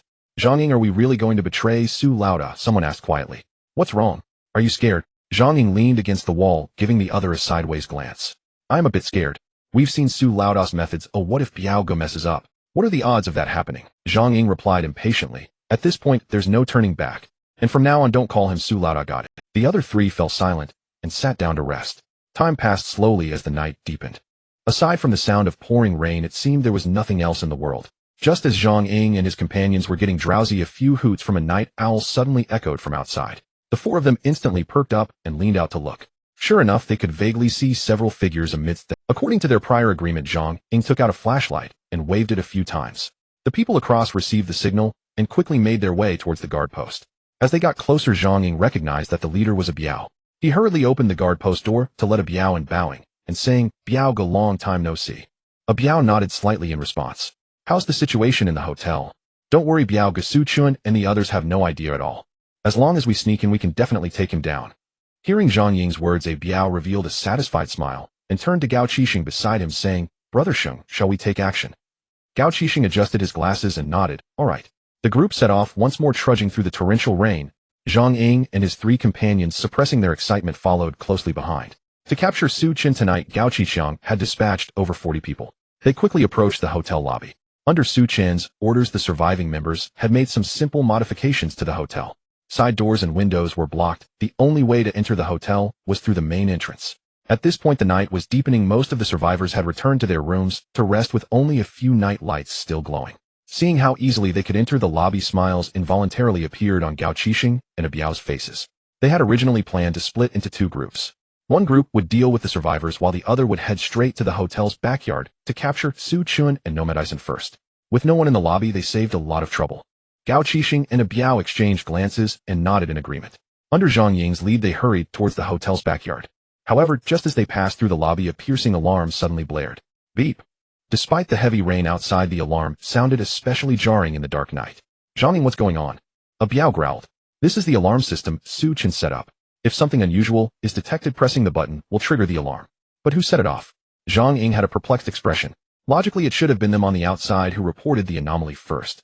Then the people stationed inside the hotel would receive the message and press the button to alert all the survivors. But they hadn't triggered the alarm, and there was no one in the lobby. Who set it off? "It doesn't matter now," Gao Qixing said urgently. "Taking down Su Chun is the priority." "Right, Brother Sheng is right." A Biao also came back to his senses. No matter who triggered the alarm, now that they were inside, they had to capture Su Chun at all costs. The group no longer hesitated, quickening their pace towards the back of the hotel. Meanwhile, many survivors were awakened by the alarm, pushing open their doors to rush out. Seeing a Biao and his group looking fierce, they were taken aback. "This doesn't concern you. If you don't want to die, get back inside." A Biao raised his long knife, threatening fiercely. Some people, sensing danger, hurriedly retreated and shut their doors tightly. However, Zhou Xinhong, Li Dong, and a few others still had some fight in them. They shouted loudly while brandishing their weapons, trying to resist the enemies. Unfortunately, a Biao's side had the overwhelming advantage in numbers. Zhou Xinhong and Li Dong, outnumbered, could only retreat to the staircase heading for the second floor. A Biao had no intention of pursuing them, continuing his way towards the hotel's backyard. For them, capturing Su Chun and NOMADISM was the most urgent matter. Soon Gao Qixiang and a Biao brought their men to a long corridor. At the end of the corridor, there was a door. Once opened, they would reach the backyard where NOMADISM was parked. Brothers hurried. Just as they were about to reach the door, it was suddenly pushed open from the outside. A Biao who was leading the charge was momentarily taken aback and instinctively stopped in his tracks. They saw Su Chen's figure appear before them. Without waiting for them to react, Su Chen suddenly threw out several bottles. These bottles arced gracefully through the air, landing in the crowd and exploding. The liquid inside splattered everywhere, and with a whoosh, flames rapidly spread around. "Damn it! Su Chen, that bastard, threw Molotov cocktails." A Biao came back to his senses, dodging the flames while charging forward. Su Chen smirked at him and directly closed the door again. "Retreat! Back up!" A Biao shouted hurriedly. But at that moment, the back door was also blocked by someone. In an instant, a Biao and his group found themselves trapped. The glass bottles contained flammable liquids such as gasoline and alcohol. Once shattered, they spread rapidly. In the blink of an eye, the fire engulfed the entire corridor. The corridor was not particularly wide, with nearly 50 people squeezed and making it feel crowded. Facing the roaring flames, Gao Qixing and the others desperately tried to back away. But even so, the first few people in front were ignited, rolling on the ground continuously. Thick black smoke and scorching heat enveloped the narrow passage. Just as dozens of people were about to be annihilated by Su Chun and his group with Molotov cocktails, someone with sharp eyes suddenly spotted a few windows on the nearby wall. "Quick, where are the windows?" The crowd, clutching at the last lifeline, rushed towards the window. With a loud crash, the window gave way. A Biao and the others scrambled out of the narrow window. However, the first person to emerge screamed and fell to the ground, rolling in agony. It turned out that not far away, He Wang and Sun Yuan were watching them with a compound crossbow ready to strike. The people who followed behind, upon seeing their companion's dreadful state, were also taken aback. They hurriedly raised their hands, shouting hoarsely, "We surrender, don't kill us." But Su Chun had given them strict orders not to accept any surrender. He Wang and Sun Yuan simply held their compound crossbows, continuously targeting those who emerged from the corridor. Gao Qiqiang's subordinates were utterly devastated. They had no thoughts of resistance whatsoever. In the pitch-black night amidst the pouring rain, they fled chaotically like headless flies. Fortunately, the hotel's layout was not too complicated, and through a series of missteps, they truly managed to escape. After the battle gradually subsided, He Wang and Sun Yuan led their men to begin cleaning up the battlefield. After a thorough count, 7 or 8 enemies were burned to death in the corridor. Several others were shot dead by crossbow bolts while trying to escape. Additionally, a few others having sustained injuries were unable to escape.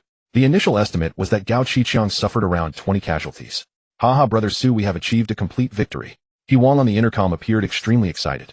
This is all thanks to Brother Su's wisdom. We have outsmarted. Sun Yuan grinned and added, by the way, we also captured those 2 scoundrels, Zhang Ying and Zhou Jun. Perfect. After this, bring them to the hall and gather everyone. After giving his orders, Su Chen put down beside him Lu Linger, knowing they had won tonight, let out a long sigh of relief. She hugged Su Chen's waist, her beautiful eyes filled with admiration. Chen, you are truly impressive. I am capable of much more than this. Su Chen touched her cheek and smiled slightly. All right, let's go deal with those traitors. The two left the NOMADISM and arrived at the hotel lobby. The captured Zhang Ying, Zhou Jun, and several of Gao Qiqiang's subordinates were tightly bound and pressed against the stage. The surviving crowd, still shaken, saw Su Chen's arrival and all stiffened, saying in unison, Boss Su.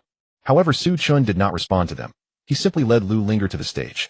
His expression was calm, but his gaze was sharp as a knife, surveying the crowd below. Most of the people dared not meet his eyes and lowered their heads. Su Chen nodded toward He Wang and Sun Yuan. The two exchanged glances with their subordinates. They approached Gao Qiqiang's subordinates from behind, raised their weapons, and thrust them fiercely into the backs of these men. Accompanied by several screams, these men fell to the ground, struggling for a moment before losing their lives.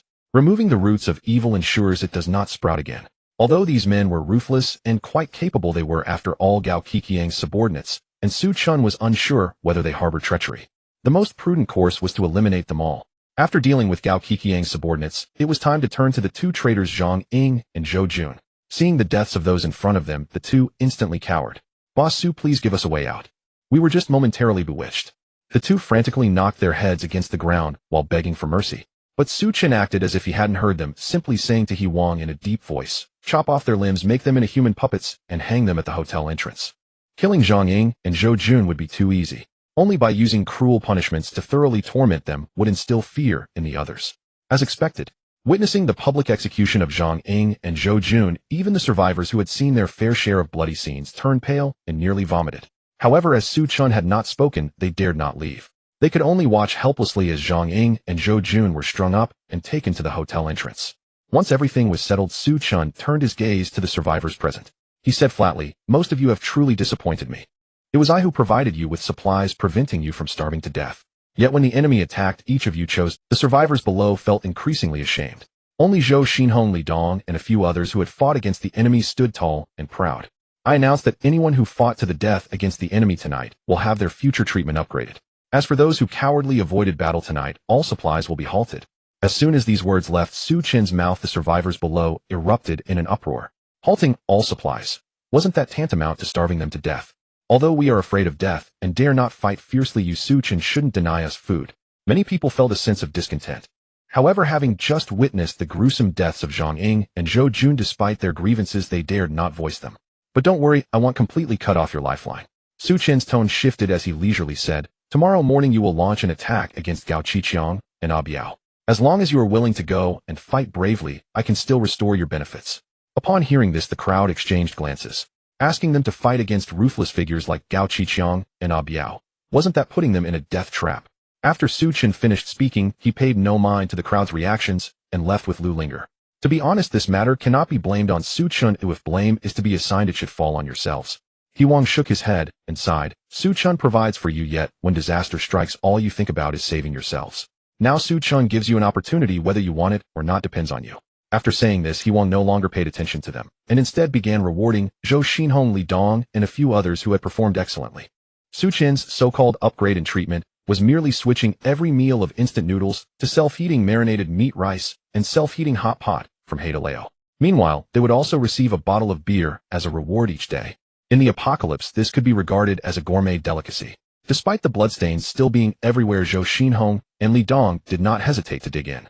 Watching Zhou Xinhong and the others indulge, everyone was salivating uncontrollably. Although Su Chen distributed instant noodles every day, one would eventually tire of them after prolonged consumption. Moreover, as adults, a single pack of instant noodles was hardly sufficient to fill one's stomach. It could only barely stave off hunger. Eventually someone couldn't bear it any longer and exclaimed loudly, "Brother He, I am willing to fight alongside of Biao tomorrow. I will go too." "Me as well." Others nodded in agreement, one after another. At the Green Forest Hotel, after learning of a Biao and the others' disastrous defeat, Gao Qiqiang's face twisted in rage, nearly causing him to spit blood. "What the hell? Didn't you say it was foolproof?" Gao Qiqiang grabbed Wang Yi by the collar, shouting angrily as Wang Yi, splattered with Gao Qiqiang's spit, didn't dare to utter a word of complaint. Stammering, he replied, "Boss Gao, I don't know what happened." Before he could finish, Gao Qiqiang seized a dagger and plunged it viciously into his chest. Blood gushed out instantly. Wang Yi did not expect Gao Qiqiang to be so direct and kill him. His eyes widened, seemingly wanting to say something more. But in the end the words remained unspoken. His head tilted, and he died just like that. Even a Biao whose hands were stained with blood felt a bit of dread at this scene. Gao Qiqiang tossed aside Wang Yi's corpse, seething with fury. "This matter. We won't let Su Chen get away with it." Including a Biao, Gao Qiqiang had a total of 60 subordinates, and now he had lost a third of them. Even his younger brother Gao Qixing died in the fire of the corridor. The situation between Gao Qiqiang and Su Chen had escalated into a deadly feud. However, Gao Qiqiang also understood that Su Chen was cunning and might have some hidden trump cards. If he acted recklessly again, he might end up losing his own life. Thus, Gao Qiqiang could only temporarily suppress his anger and waved his hand, allowing everyone to disperse. Dejected, a Biao and the others returned to their rooms to rest. Having not rested for an entire night, everyone slept like dead pigs. Even those on lookout duty leaned against the wall and fell into a deep sleep. As dawn broke slightly, Su Chen's men quietly approached the Green Forest Hotel. Familiar with the environment, they headed straight for the hotel lobby. The lookout guards hadn't reacted in time before their throats were slit while they slept. After taking down the sentries, Su Chen's men continued to sneak inside. They began to search each room. If there was someone inside, they would strike mercilessly, sending the victim to meet their maker in their dreams. However, things did not go smoothly. When these men pried open the lock of the third room, they accidentally made a noise. The people inside were instantly awakened and sensed something was amiss. As Su Chen's men sneaked inside, the occupants immediately got up, shouting loudly as they began to fight. Soon a Biao and the others were also startled awake from their slumber. They hurriedly put on their clothes and grabbed their weapons, charging out from their respective rooms. Since Gao Qiqiang's men were all involved in the underworld, they were proficient in combat. After an initial confusion, they quickly stabilized their footing and began to overpower Su Chen's men. Bang! At that moment, a gunshot suddenly rang out. Everyone present froze and looked up. They saw the grim-faced Gao Qiqiang appearing in the corridor. In his hand was a dark pistol, the muzzle emitting faint white smoke. "Damn, he has a gun!" Retreat. Someone reacted quickly and shouted. The others also ceased fighting, and while defending themselves ran outside. After driving the enemy away, Gao Qiqiang counted and found that 5 or 6 more had died. Although he had killed 3 or 4 of Su Chen's men, he was still gritting his teeth in anger. That bastard Su Chen. Not only had he failed to succeed in his ambush, but he also dared to turn the tables on him. Yet this also served as a wake-up call for Gao Qiqiang. Previously, he thought he could easily manipulate Su Chen. But after the events of last night and this morning, it was clear that this guy was as shrewd and capable as he was. From today onward, ensure proper precautions. Without my orders, no one is to engage in conflict with Su. With a grim expression, Gao Qiqiang said this, and then turned to leave. A Biao who had been watching coldly flashed a hint of disdain in his eyes. Indeed, the longer one is in this world, the more timid one becomes. Gao Qiqiang's subordinates had dozens of men, yet they were as scattered as sand. If it were him in command, such a disastrous defeat would never have occurred. After discovering that Zhang Ying and Zhou Jun were colluding with Gao Qiqiang's men, Su Chen did not kill them. Instead, he let them lead the enemy into the hotel. The reason was simple. On one hand, it was to catch the enemy off guard and ambush them. On the other hand, he also wanted to take this opportunity to test the surviving individuals in the hotel and give them a lesson. Looking back, the results were quite satisfactory. Inside the hotel, Su Chen smiled with satisfaction as he watched the blood-soaked survivors return from battle. "Very well, you have not disappointed me. I have always been clear about rewards and punishments. Since you have performed well, I will overlook the mistakes you made earlier. From now on, supplies will be distributed as usual every day. However, your treatment will still differ from that of brother, his son Yuan Zhou Xinhong, and the others. But you can rest assured, as long as you perform well in the future, you will still receive rewards." Upon hearing Su Chen's words, everyone breathed a sigh of relief and quickly patted their chests to assure him. "Please rest assured, boss Su, we will definitely listen to your orders from now on. Yes, if you ask us to kill the enemy, we will kill the enemy. We will no longer be afraid of death." Under Su Chen's leadership, the survivors were all grateful to him. Some even felt that their earlier fear of death and running away was truly a shame. Otherwise, they could have enjoyed the same treatment as Zhou Xinhong and the others. How great would that be? Those people were trained to be obedient by you, Chen. You are truly impressive. Lu Linger intertwined her arm with Su Chen's as they returned to the NOMADISM. Her sparkling beautiful eyes were filled with admiration for Su Chen. Women are naturally drawn to strength. Especially in this brutal survival-of-thefitist world, Su Chen, with his blend of soft and hard methods, had trained the survivors to be so obedient. How could Lu Linger not idolize him? She truly felt she had been blind to have once looked down on Su Chen. Thankfully, she realized it in time, and Su Chen did not disdain her. Thinking of this, Lu Linger's charming face brightened even more. Master, I will go wash up and accompany you. All right, go ahead. Watching Lu Linger enter the bathroom, her graceful silhouette revealed through the frosted door, Su Chen stretched contentedly and began to consider more serious matters. Although last night's ambush and today's sneak attack severely wounded Gao Qiqiang, he still has at least 20 men left, which means he could make a comeback. Especially after this morning's ambush, Su Chen is certain that Gao Qiqiang has a gun. He had a premonition of this from the very beginning. After all, his short shotgun was obtained with Gao Qiqiang's help. As a boss on the street, how could Gao Qiqiang not have one? Su Chen dispatched the surviving subordinates to actively raid the Green Forest Hotel. This was to help CPU them and also to confirm his suspicions. Sure enough, Gao Qiqiang does have a gun. However, Su Chen has also concluded that the gun in Gao Qiqiang's hand either has few bullets or he only has one. Otherwise, why didn't Gao Qiqiang send Gao Qixing and a Biao to attack the Yildan Hotel with weapons? The reason is simple. He probably only has one gun and not many bullets. But this is just Su Chen's speculation. Although Su Chen really wants to take down Gao Qiqiang and a Biao together, he won't act rashly until his suspicions are confirmed. If it were before, he might have considered using his surviving subordinates to continuously drain Gao Qiqiang's strength. But now these survivors have gained his preliminary trust after his constant CPU, and it would be a waste to consume them. So how can he eliminate Gao Qiqiang with minimal cost? At that moment, Lu Linger had just finished her shower and came. Su Chen was not one to stop thinking. One night of romance needs no further elaboration. The next morning, Su Chen invited He Wang and Sun Yuan to the office in the backyard. This is breakfast made by Linger. Eat it while it's hot, Su Chen greeted with a smile. To please Su Chen, Lu Linger prepared various different meals for 3 meals a day. For instance, this morning she made soy milk and steamed a lot of dumplings. In the pre-apocalyptic world, this was just the simplest breakfast. But in this current resource-scarce apocalypse, it was akin to a lavish banquet. He Wang and Sun Yuan swallowed their saliva and didn't hesitate to begin eating. Unlike the survivors in Zhang Ying's group, the two were very clear in their hearts. They survived to this point entirely thanks to Su Chen's assistance. Even if Su Chen dined on abalone and lobster in the RV every day, they would not feel jealous. Brother son, do you know where there is a law enforcement station nearby? Su Chen peeled a tea egg and casually asked. His short shotgun was indeed at a disadvantage against Gao Qiqiang's handgun. Although it has power, its range is too short, accuracy is lacking, and it's difficult to reload. It could work on its own, but when facing multiple enemies, it would easily fall to the disadvantage. If only he could get his hands on a handgun like Gao Qiqiang's. Coincidentally, Su Chen had watched a gunfight movie yesterday, which inspired him. Given the strict gun control in Huaxia, only a law enforcement station would have firearms. Su Chen planned to search the law enforcement station. Law enforcement station? You probably have to go down the mountain to find one, He Wang said after a moment of surprise, shaking his head. There used to be a small security office on Phoenix Mountain staffed by a few law enforcers responsible for daily security. However, if anything serious happened, they would need to call for reinforcements from the law enforcement station down the mountain. After the heat wave arrived, the law enforcers there either died from the heat or drove away from Phoenix Mountain. Previously, the survivors even searched the security office for supplies. Unfortunately, besides electric batons and riot shields, there were no weapons. Why is Su Laudi asking about this? Sun Yuan asked curiously. Su Chen didn't hide anything and shared his plans with them. I see, He Wang said, realizing something, stroking his chin and shaking his head. Your plan is good, but it may not. What do you mean? Ordinary law enforcement stations usually have only 1 or 2 guns at most. If the law enforcers evacuated, they would definitely take them along. He Wang explained. So that's how it is. Su Chen felt a bit disappointed. When they previously captured Gao Qiqiang's subordinates, He Wang had interrogated them. From their mouths, Su Chen learned about the situation of the floods outside. Even if there were guns in the law enforcement station, they were likely already submerged. But I do know of a place that might have guns. What place? The barracks. He Wang uttered 2 words. Su Chen couldn't help but smile wryly. Brother, he don't joke with me. Where are we going to find a barracks now? I'm not joking, there is a barracks nearby. He Wang whispered. Su Chen was momentarily taken aback, only then remembering that He Wang was a retired soldier. It's not exactly a barracks, just a training ground. He Wang began to explain the specifics to Su Chen. You know, I was a soldier before. The previous army conducted mountain warfare training around Phoenix Mountain.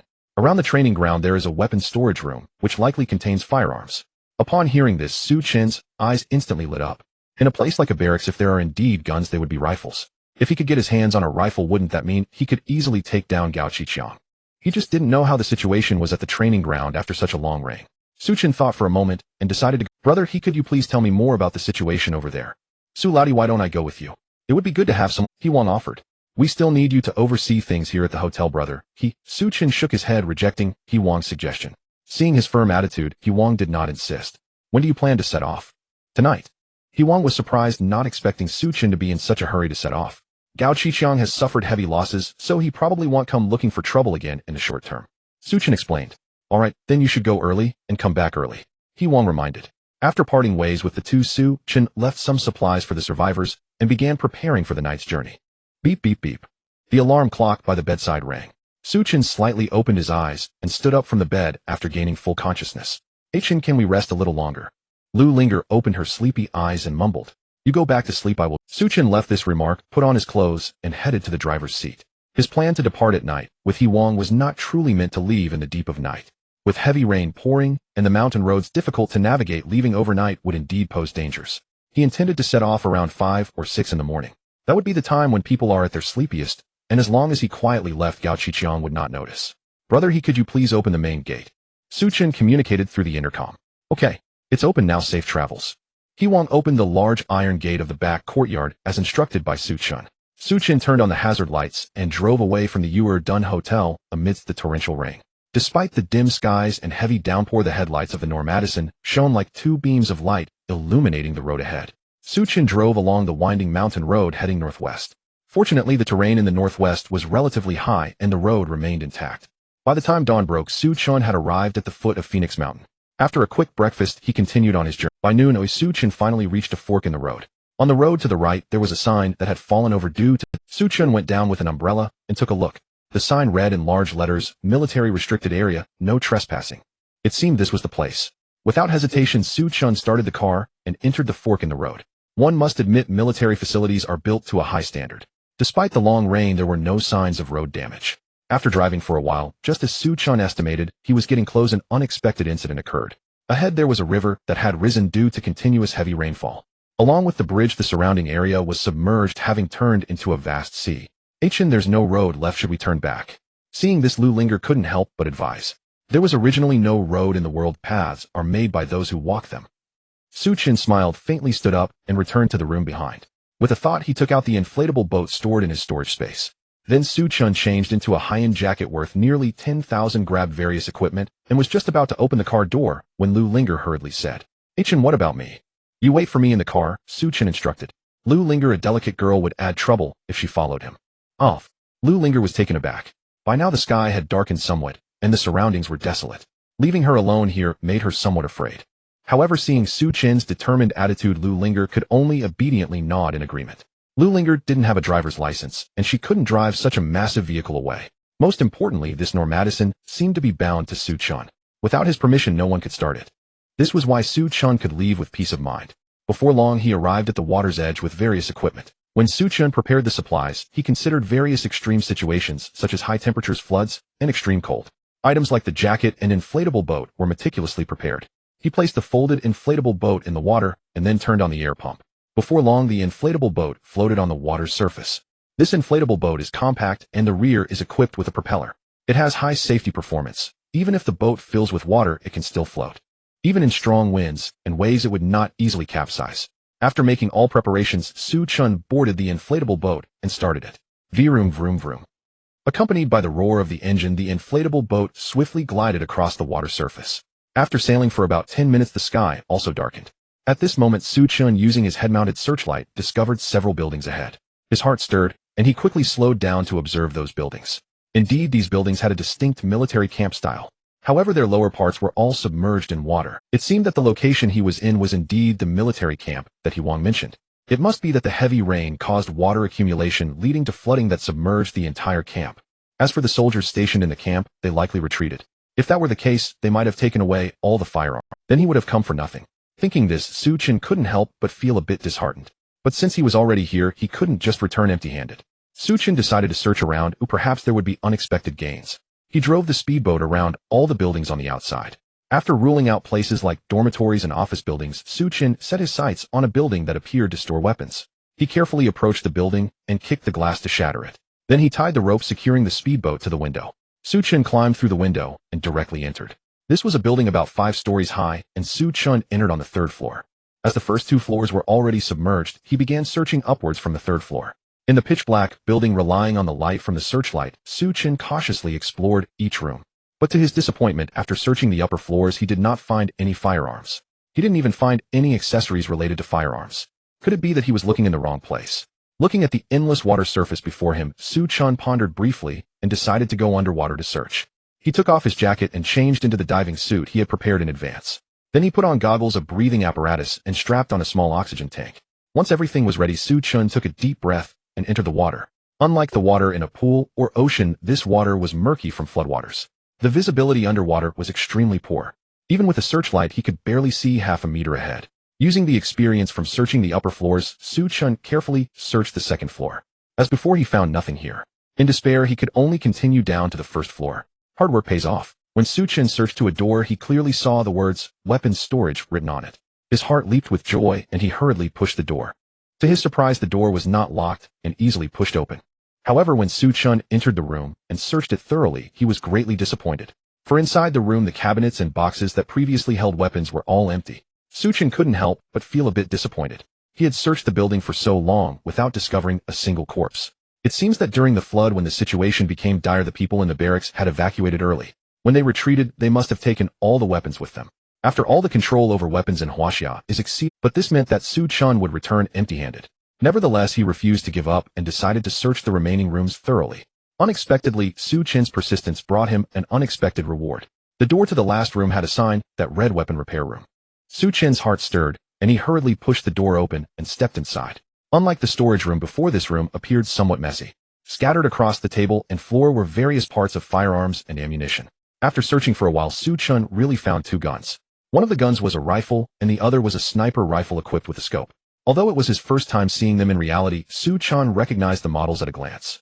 QBZ-95 and QBU. After all, he had played with these 2 guns countless times in mobile and PC. It seemed that the people in the barracks had indeed been in a hurry during their retreat. Although they took all the weapons from the storage room, they overlooked a few guns in the repair room. However, since they were left in the repair room, they must have been malfunctioning. After a brief thought, Su Chen packed all the parts in the room into a bag. Then he carried the heavy bag back to the surface. After taking off his diving suit, Su Chen breathed in the fresh air. Once he calmed down, he changed into his jacket and placed everything on the inflatable boat. I must say, this inflatable boat from a big brand is incredibly sturdy. Despite the heavy rain filling it to the brim, it still hasn't capsized. After everything was prepared, Su Chen climbed into the inflatable boat and headed back in the direction he came from. When he returned to the shore and just got on land, he saw Lu Linger running out from the RV. "Ah Chen, I was so worried about you." She dove into Su Chen's embrace, her voice somewhat choked. Su Chen had been gone for 2 to 3 hours. Lu Linger, being a delicate woman, was left alone in the wilderness. With the torrential rain outside where visibility was nearly 0, how could she not be afraid? Seeing Su Chen return, she couldn't help but lose control of her emotions. "It's okay, I'm back now, aren't I?" Su Chen smiled slightly, ruffling her hair. "You go back to the car first, I'll tidy up these things." "No, I want to help you clean up." Seeing Lu Linger's resolute attitude, Su Chen didn't refuse her. The 2 worked together to fold the inflatable boat back up and return to the RV with all the equipment. "Ah Chen, did you find the guns?" After calming down, Lu Linger asked with concern. "Of course I did." Su Chen opened his backpack and took out the QBZ and QBU. "That's wonderful." Lu Linger couldn't help but smile, but then she seemed to remember something and said worriedly, "These 2 guns have been soaked. Will they still work?" "I don't know either." Su Chen shook his head. As a citizen, he had little contact with firearms. Su Chen wasn't sure if these 2 guns could still function properly. Moreover, aside from these 2 guns, he had also found plenty of ammunition. However, these bullets had also been soaked. But since he was there, he couldn't return empty-handed. With this mindset, Su Chen took everything he could. After resting for a moment, he had some instant food. Once he had regained his strength, he started the NOMADISM and prepared to turn back to Phoenix Mountain. After all, Gao Qiqiang was still watching closely, and if he left for too long, trouble might arise. However, it was getting late, and Su Chen didn't rush to set off. After returning to the highway, he temporarily stopped at the roadside to rest, planning to wait until early the next day to continue the journey. "Ah Chen, you need to wake up." While Su Chen was sleeping, he was suddenly nudged a few times by Lu Linger. He opened his eyes and yawned. "What's wrong? Is there something? You need to look outside the car." Lu Linger said nervously. "Did something happen?" Su Chen instantly woke up and stood up to walk to the control panel. Through the monitor, he could see many people surrounding the NOMADISM, pointing and talking. Where did these people come from? Su Chen turned to Lu Linger. "I just checked the monitor. They came from afar, fleeing from the disaster. Lu lingered. Su Chen took another look at the monitor and then realized. These people were carrying large bags and several cars were parked nearby, resembling a scene of people fleeing. This was quite normal. After all, with such heavy rainfall continuing for so long, low-lying areas had already turned into vast seas. Within 100 miles, Phoenix Mountain was the highest terrain. To survive, they naturally had to flee to Phoenix Mountain. Su Chen couldn't be bothered to waste words with these people. He directly started the RV and honked the horn. The loud roar of the engine and the horn instantly startled the people outside the car. They hurriedly stepped back, clearing a path for the NOMADISM. Su Chen pressed the accelerator, driving the RV away at high speed. The subsequent journey was uneventful. However, along the way, Su Chen saw many survivors, some driving, others walking, all heading towards Phoenix Mountain. With so many survivors heading to Phoenix Mountain at once, the situation there was likely to change. Su Chen thought to himself, pressing the accelerator to speed towards Phoenix Mountain. However, in a bus beside him, a graceful figure, upon seeing the departing NOMADISM, couldn't help but show a look of surprise on her fair face. At the same time, in another car that was also driving, a middle-aged man gaped at the sight of Su Chen's NOMADISM, his eyes filled with greed. By the time Su Chen returned to the Uerdun Hotel, it was already afternoon. Through the intercom, Su Chen informed He Wang of his return, requesting him to open the iron gate. After parking the car, he took the bag filled with firearms and ammunition to the office. However, before Su Chen could say anything, He Wang looked grave and said, "Su, the situation on the mountain seems a bit off." "What you mean is many outsiders have appeared on the mountain, right?" Su Chen asked softly. He Wang was initially surprised, but soon understood. Su Chen had driven back from outside and naturally encountered quite a few survivors along the way. Indeed, there are at least 100 of these outsiders. They have occupied the nearby hotels, forming various groups. He Wang briefly introduced the current situation on the mountain to Su Chen. Su Chen slightly furrowed his brows. He had only been away for less than 2 days and did not expect the situation on the mountain to have changed. "Do these people have any conflicts with us or with Gao Qiqiang's side?" Su Chen asked. "Not at all." He Wang shook his head. "Since there are none, we don't need to take the initiative, we just need to remain vigilant." He originally thought that as long as Gao Qiqiang was dealt with, peace would return to Phoenix Mountain. Unexpectedly, more variables had arisen. As the number of survivors increased, the consumption of supplies would also accelerate. By then, Su Chen and the others would naturally become the primary targets of others. Forget it, no need to think too much, you just take things one step at a time. At worst, he could drive away to play with a few balls. Su Chen shook his head, no longer considering these matters. "By the way, Su, did you gain anything from the military camp?" He Wang suddenly recalled Su Chen's purpose for leaving Phoenix Mountain and hurriedly asked. "I did gain something, but it's a long story." Su Chen sighed and placed the bag behind him on the table. As he took out the guns and parts from inside, he briefly explained the situation to He Wang. Hearing Su Chen's words, He Wang couldn't help but laugh. "Su, you still underestimate our Wuxia's military industry. The firearms produced by Huaxia come with extremely strict requirements. Take the Type 95 for example, it underwent underwater shooting tests back then. In other words, the firearm must be able to shoot rapidly after being submerged in water. This was demonstrated in a military program on Zixif before. They submerged the Type 95 in muddy water, and after taking it out they proceeded to shoot. Everything went smoothly, without any jams. So that's how it is." Only then did Su Chen feel relieved. He Wang took the Type 95 from Su Chen's hands and gently caressed it, as if it were a beloved. His eyes were filled with nostalgia. "It's been several years since I last held it. Back in the day, I was quite the sharpshooter in the army," He Wang said, while skillfully disassembling the firearm in his hands. After inspecting all the parts, he selected the damaged ones. Then he picked out replacements from the parts. He Wang wiped the moisture off the gun and reassembled it. After finishing the repairs on the Type 95, he picked up the nearby QBU sniper rifle. Compared to the assault rifle, maintaining and repairing the sniper rifle seemed a bit more complicated. After a while, both guns were repaired and assembled by He Wang. He looked at Su Chen and asked, "Do you have bullets?" "I do, but these bullets have also been soaked in water." He Wang couldn't help but burst into laughter again, patiently explaining to Su Chen. In the past, if bullets had been soaked in water, there would be a high chance they wouldn't work. But now it was the 21st century. When firearms and ammunition experts develop weapons and bullets, they consider that wars may break out in extreme environments and weather. Therefore, both firearms and bullets undergo rigorous testing. Modern ammunition has been treated for moisture and water resistance. There is a waterproof coating at the junction of the bullet head and casing to ensure it can still be used after being soaked. Su Chen brought back a total of 300 to 400 rounds of ammunition from the weapon repair room. These bullets are of 5.8 mm caliber and can be used interchangeably in both QBEZ and QBU. He Wang skillfully picked up the bullets, pressing them one by one into the magazine. Then he and Su Chen went to the courtyard and placed about 10 glass bottles not far away. "Watch carefully." He Wang smiled slightly and raised the gun in his hand. Bang, bang, bang.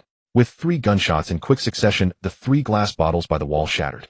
"Brother, your shooting skills are impressive." Su Chen couldn't help but praise. "Of course. Do you think I earned the title of sharpshooter in the army for nothing? Huang blew the smoke from the gun muzzle somewhat modestly said, Here Su, you give it a try. Su Chun took the QBZ and raised the gun in the same posture as Huang. Strangely enough, in that moment he felt as if space and time had become sticky. The raindrops falling from the sky also seemed to move unusually slowly. In this wonderful feeling he seemed to merge with the gun. Just a light pull of the trigger, and with a bang a bottle in the corner, Huang raised his eyebrows surprised. He did not expect that Su had some shooting talent.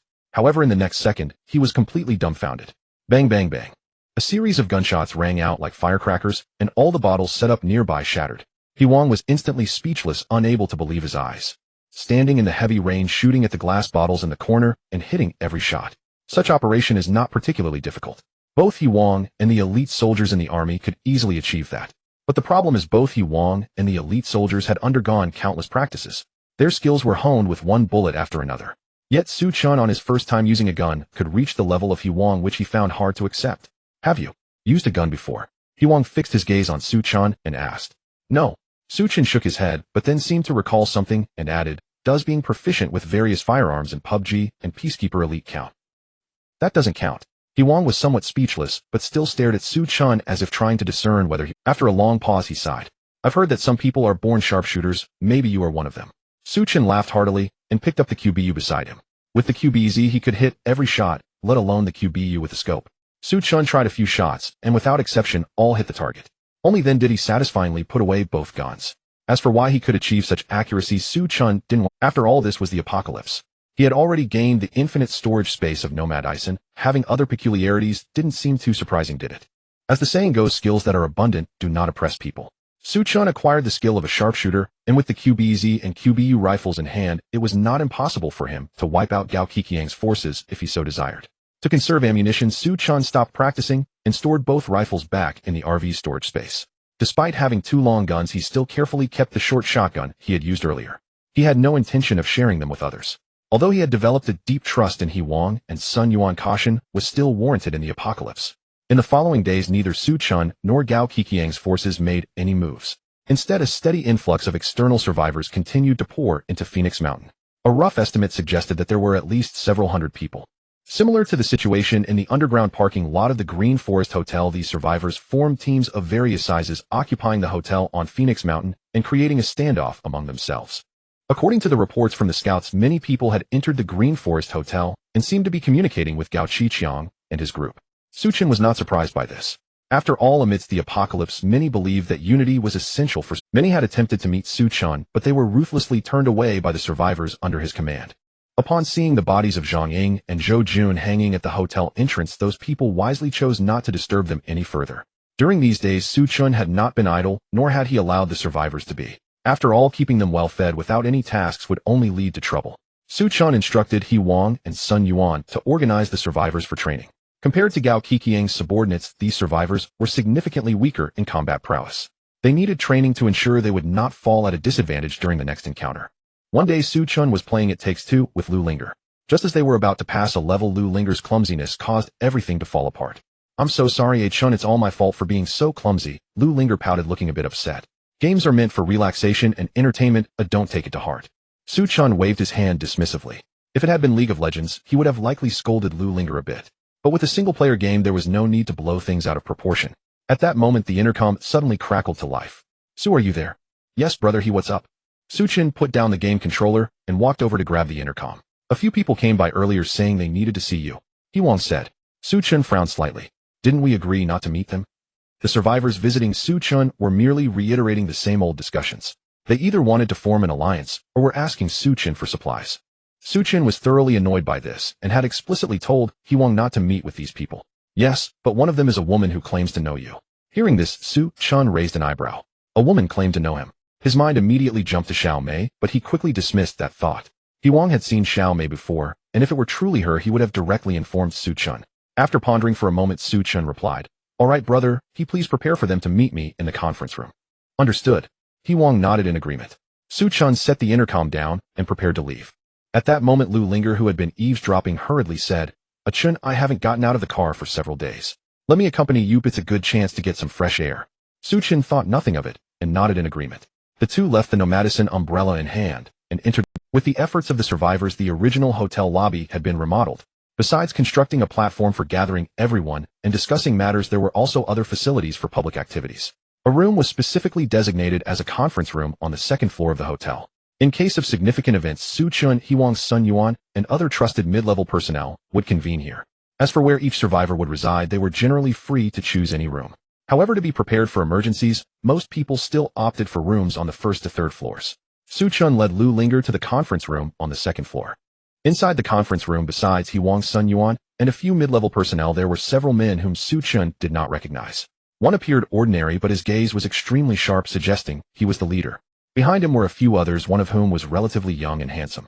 However, what caught Su Chen's attention was the girl standing next to him. She was strikingly beautiful and tall. Su Chen instantly recognized her identity. It was Lin Yingying, the pharmaceutical representative he had dealt with previously. "Miss Lin, long time no see." Su Chen was slightly surprised, but greeted her warmly. "It really has been a long..." Upon seeing Su Chen, a complex expression flashed in Lin Yingying's beautiful eyes. A woman never forgets her first man. Although some time had passed since their separation, how could Lin Yingying forget Su Chen, especially since he was such a unique individual? After their parting, Lin Yingying did not leave Modu. However, she had followed Su Chen's instructions and prepared a considerable amount of supplies in advance. When the scorching apocalypse struck, Lin Yingying managed to survive thanks to those supplies. She couldn't help but feel grateful that she had listened to Su Chen. As the rain poured and water levels surged, Lin Yingying along with the other survivors left Modu together. They had initially intended to head inland, but due to the river flooding they were forced to change direction and head to Phoenix Mountain. Earlier on the road, it had been Lin Yingying who spotted Su Chen's NOMADISM. But before she could wave down the vehicle and greet him, Su Chen sped off. When Lin Yingying and the others arrived at Phoenix Mountain, they inquired and learned that Su Chen was at the Yulden Hotel, so she came personally to visit. "I checked, there are no weapons." Huang approached Su Chen and whispered. Su Chen nodded slightly and sat down casually, saying, "What is it?" "This is our captain Song Linfei. He has some matters he wishes to discuss with you." Lin Yingying pointed to the middle-aged man and introduced him proactively. "Hello, Mr. Su. I am Song Linfei. I currently have nearly 100 people organized responsible for their survival," Song Linfei said with a smile. "Is there something you need, Mr. Song?" Su Chen asked calmly. Su Chen was unsurprised by Song Linfei's words. Most who sought him out did so under the pretense of alliance or plea for aid, merely to extract supplies. How exactly would this alliance work? "Mr. Su, your group numbers fewer than 50, correct?" Song Linfei smiled confidently and began speaking with practiced ease. "But do you know how many people Gao Qiqiang commands? In recent days he has rallied a vast number of survivors. Even if not 100, he certainly commands at least 80. Su Chen's expression remained unchanged as he countered coolly, "And what of it? Even 200 would mean nothing to me." With 2 firearms and hundreds of rounds of ammunition, Su Chen's confidence had soared to unprecedented heights. Given time and space, he was certain he could annihilate Gao Qiqiang and his entire force, single-handedly. "I've heard of your methods, Mr. Su." Song Linfei smiled faintly and continued, "But what if it were hundreds?" Su Chen arched an eyebrow and scoffed coldly. "Does Gao Qiqiang truly possess such capability?" Survivors had been flooding into Fenghuang Mountain in ever greater numbers over the past few days, roughly 400 to 500 by initial estimate. Yet could Gao Qiqiang truly persuade them all to unite against Su Chen? "No, Mr. Su, you're mistaken. He genuinely does." Song Linfei gave a subtle nod toward Lin Yingying beside him. Lin Yingying stepped forward and gazed at Su Chen with a complex, searching look before murmuring softly, "Mr.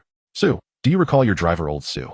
Su Chen frowned briefly before remembering lacking a valid license. He had hired a driver named Old Su shortly after acquiring the NOMADISM. "I remember. What about him?"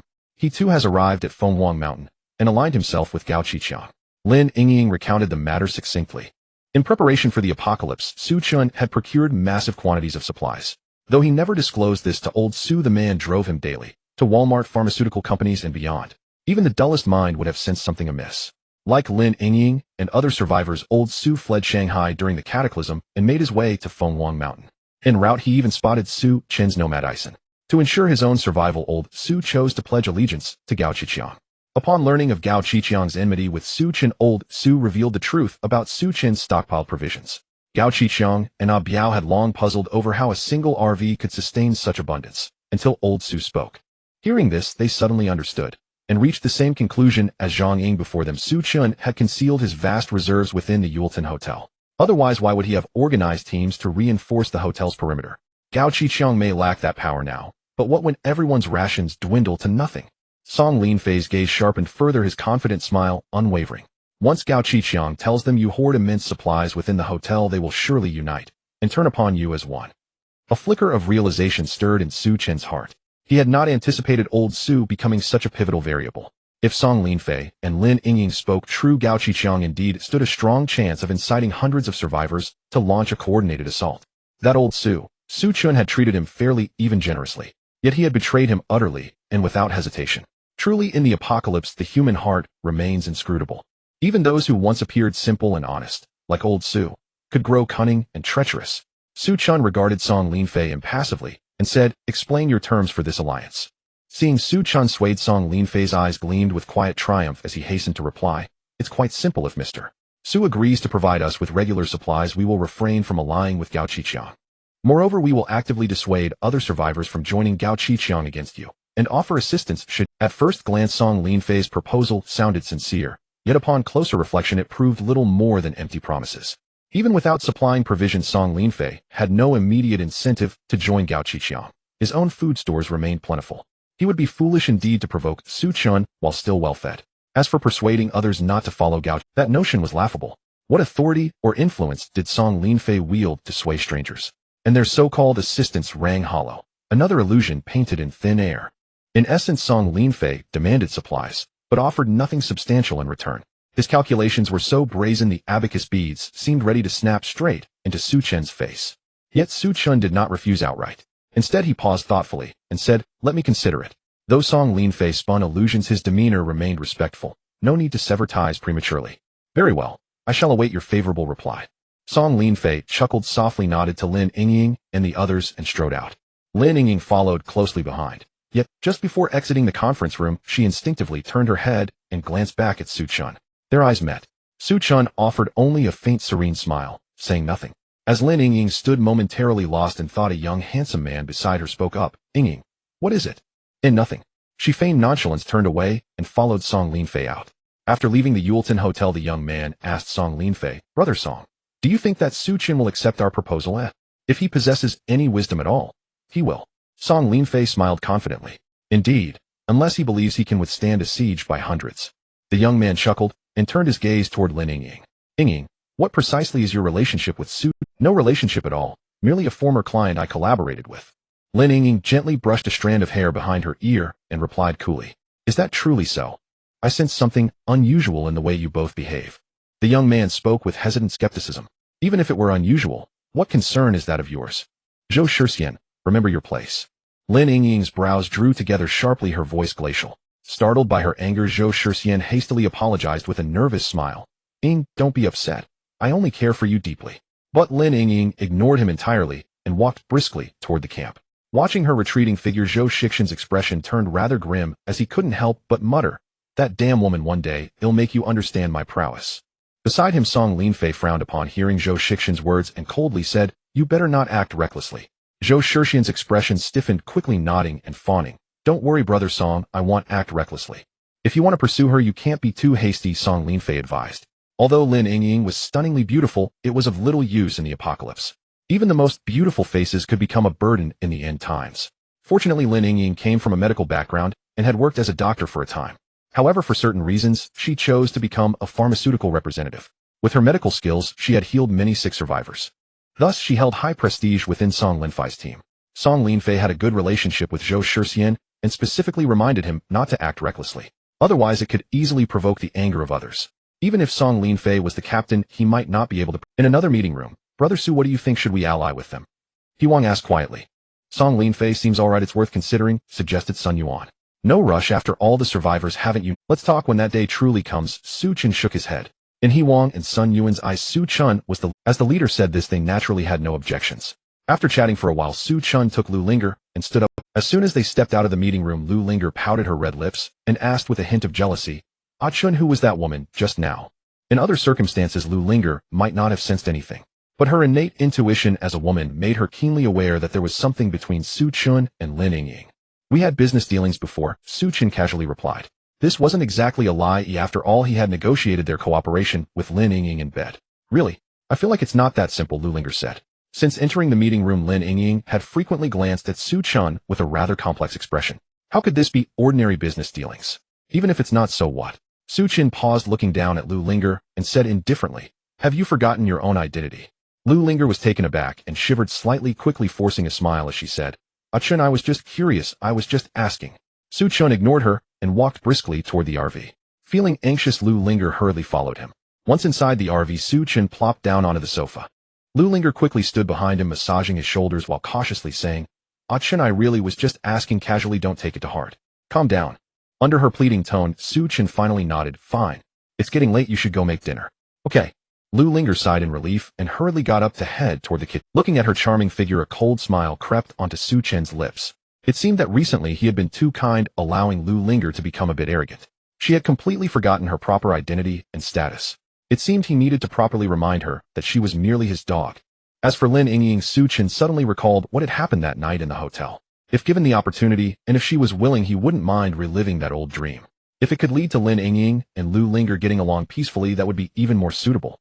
In the lobby of the Green Forest Hotel, Gao Qiqiang was sitting leisurely on the sofa, seemingly waiting for someone. At that moment, a Biao hurriedly walked in from outside and whispered, Boss Gao, the leaders of the other teams have all got it. Gao Qiqiang nodded slightly and stood up, walking towards the door.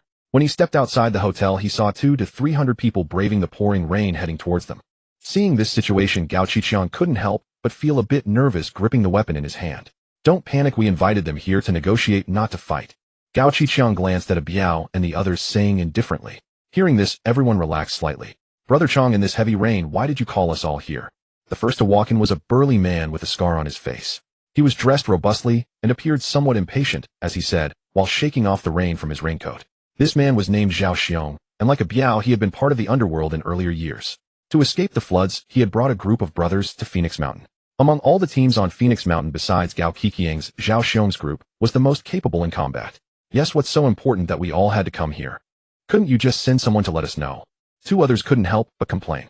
One was wearing gold-framed glasses, looking refined, but with a sly glint in his eyes. His name was Gao Xiangjuan, a financial professional with a particularly agile mind. When the apocalypse struck, Gao Xiangjuan successfully rallied a group of people with his intellect. The other was named Xia Bowen, who operated several chain supermarkets. Like Gao Xiangjuan, after the temperature rose drastically, he organized his company's security and survived with the supermarket supplies. Song Linfei stood at the back with Zhou Shixian remaining silent. Currently among the survivor teams on Phoenix Mountain, they were the most powerful. Besides them, some smaller teams were also invited to attend. Facing everyone's doubts, Gao Qiqiang smiled. Please remain calm, let's go inside and discuss. He gestured for everyone to follow him as he walked into the hotel. The leaders exchanged glances, ultimately following Gao Qiqiang into the hotel. However, their subordinates were stopped by Gao Qiqiang's men. Boss Gao, what do you mean? Zhao Xiong frowned, one hand already resting on the short knife at his waist. Those who had survived to this point in the apocalypse were not naive. Although Gao Qiqiang had been very polite when inviting them, they couldn't rule out any sinister motives. Without bringing their subordinates, they wouldn't dare enter the hotel. The meeting room inside is limited and cannot accommodate so many people. If you leaders are worried, you can each bring 10 people with you. The meeting room is on the first floor, please rest assured. Gao Qiqiang reassured. After a moment of deliberation, the leaders each selected 10 subordinates and followed Gao Qiqiang into the hotel. The spacious conference room instantly felt cramped as so many people poured in. Gao Qiqiang took the seat of honor without hesitation. Only after everyone else had settled did he smile warmly and begin, actually, I've gathered you all here today to discuss some good news. What good news? Song Linfei asked coolly. Rather than answering directly, Gao Qiqiang countered, you all fled here to Fenghuang Mountain from elsewhere. Surely your supplies are quite limited, aren't they? No one responded. The quantity of supplies each team possessed was their most closely guarded secret. No one wished to reveal it to outsiders. After all, an ordinary man bears no guilt, but possessing treasure invites calamity. Come on, brother Gao, just spit it out. Stop beating around the bush. Zhao Xiong slammed his palm on the table, growing increasingly impatient. What if I told you there's a warehouse atop Fenghuang Mountain, stocked with an enormous cache of supplies? His words struck like a stone cast into still water, immediately unleashing a storm of shock and disbelief. An enormous cache? Surely you're joking. Impossible. If such a warehouse truly existed, why would you share this with us? Where exactly is this warehouse? Voices erupted from all sides. Everyone, please, be quiet. Gao Qiqiang raised both hands, gently pressing downward for silence, then continued, this warehouse lies not far from us, just north at the Yulton Hotel. At the mention of the Yulton Hotel, Gao Xiangjuan let out a cold, derisive laugh. Brother Gao, do you really take us for fools? Isn't the man who holds a grudge against you named Su Chen? He and his team currently occupy the Yulton Hotel. You claim there's a supply warehouse there, but that's just a ruse, isn't it? You're really trying to trick us into helping you settle scores. Though Gao Qiqiang's feud with Su Chen had begun before Zhao Xiong, Gao Xiangjuan and the other survivors arrived at Fenghuang Mountain. Secrets have no walls. After several visits and conversations, the newcomers quickly learned of the enmity from Gao Qiqiang's own subordinates. Hearing Gao Xiangjuan's words, the others' gazes toward Gao Qiqiang instantly shifted, yet he seemed entirely unsurprised, showing no trace of alarm. He chuckled softly. Yes, I do bear a grudge against Su Chen, but I speak these words not for vengeance. Lao Su. At Gao Qiqiang's call, a plain-looking middle-aged man stepped forward, the very driver who once chauffeured Su Chen. Tell them everything you know, Gao Qiqiang said casually. Yes, brother Gao. Bowing deferentially, Lao Su recounted, under the puzzled stares of Gao Xiangjuan, Xia Bowen, and the others, every detail he'd witnessed while serving as Su Chen's driver. As they listened, thoughtful expressions settled upon their faces. So, if what you say is true, Su Chen has stockpiled all his supplies inside the Yulton Hotel. Gao Xiangjuan stroked his chin deep in thought. It's highly plausible. Where else could he possibly store them? Gao Qiqiang countered. Within the RV community, NOMADISM was already a behemoth. Yet even filled to capacity, how long could its supplies possibly last? Biao himself had watched Su Chen live inside that RV since the onset of the scorching apocalypse.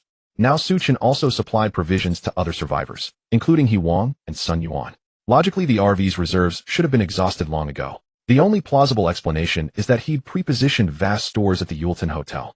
Are you absolutely certain he amassed such enormous supplies? Speak plainly, or you'll regret it. Zhao Xiong clenched his fist and growled. Lao Su flinched, hastily waving his hands. I swear it's all true. I personally overheard him telling the Walmart store manager he'd ordered tens of millions worth of goods. Oh, and Captain Song's team member Lin Yingying knows too. Su Chen approached her earlier to order a massive shipment of medical supplies. All eyes turned sharply towards Song Linfei. He gave a slight nod. That's correct. And earlier that young man even asked me for help purchasing 4,000 or 5,000 barrels of gasoline, never mentioning where he intended to sell or store them. Most likely those two are hidden at the Yulton Hotel. Gao Qiqiang added calmly. At the word gasoline, every leader's eyes lit up with sudden intensity. In this apocalypse, food was paramount. But second only to food was gasoline. Without it, vehicles remained inert, trapping survivors within reach of dwindling resources.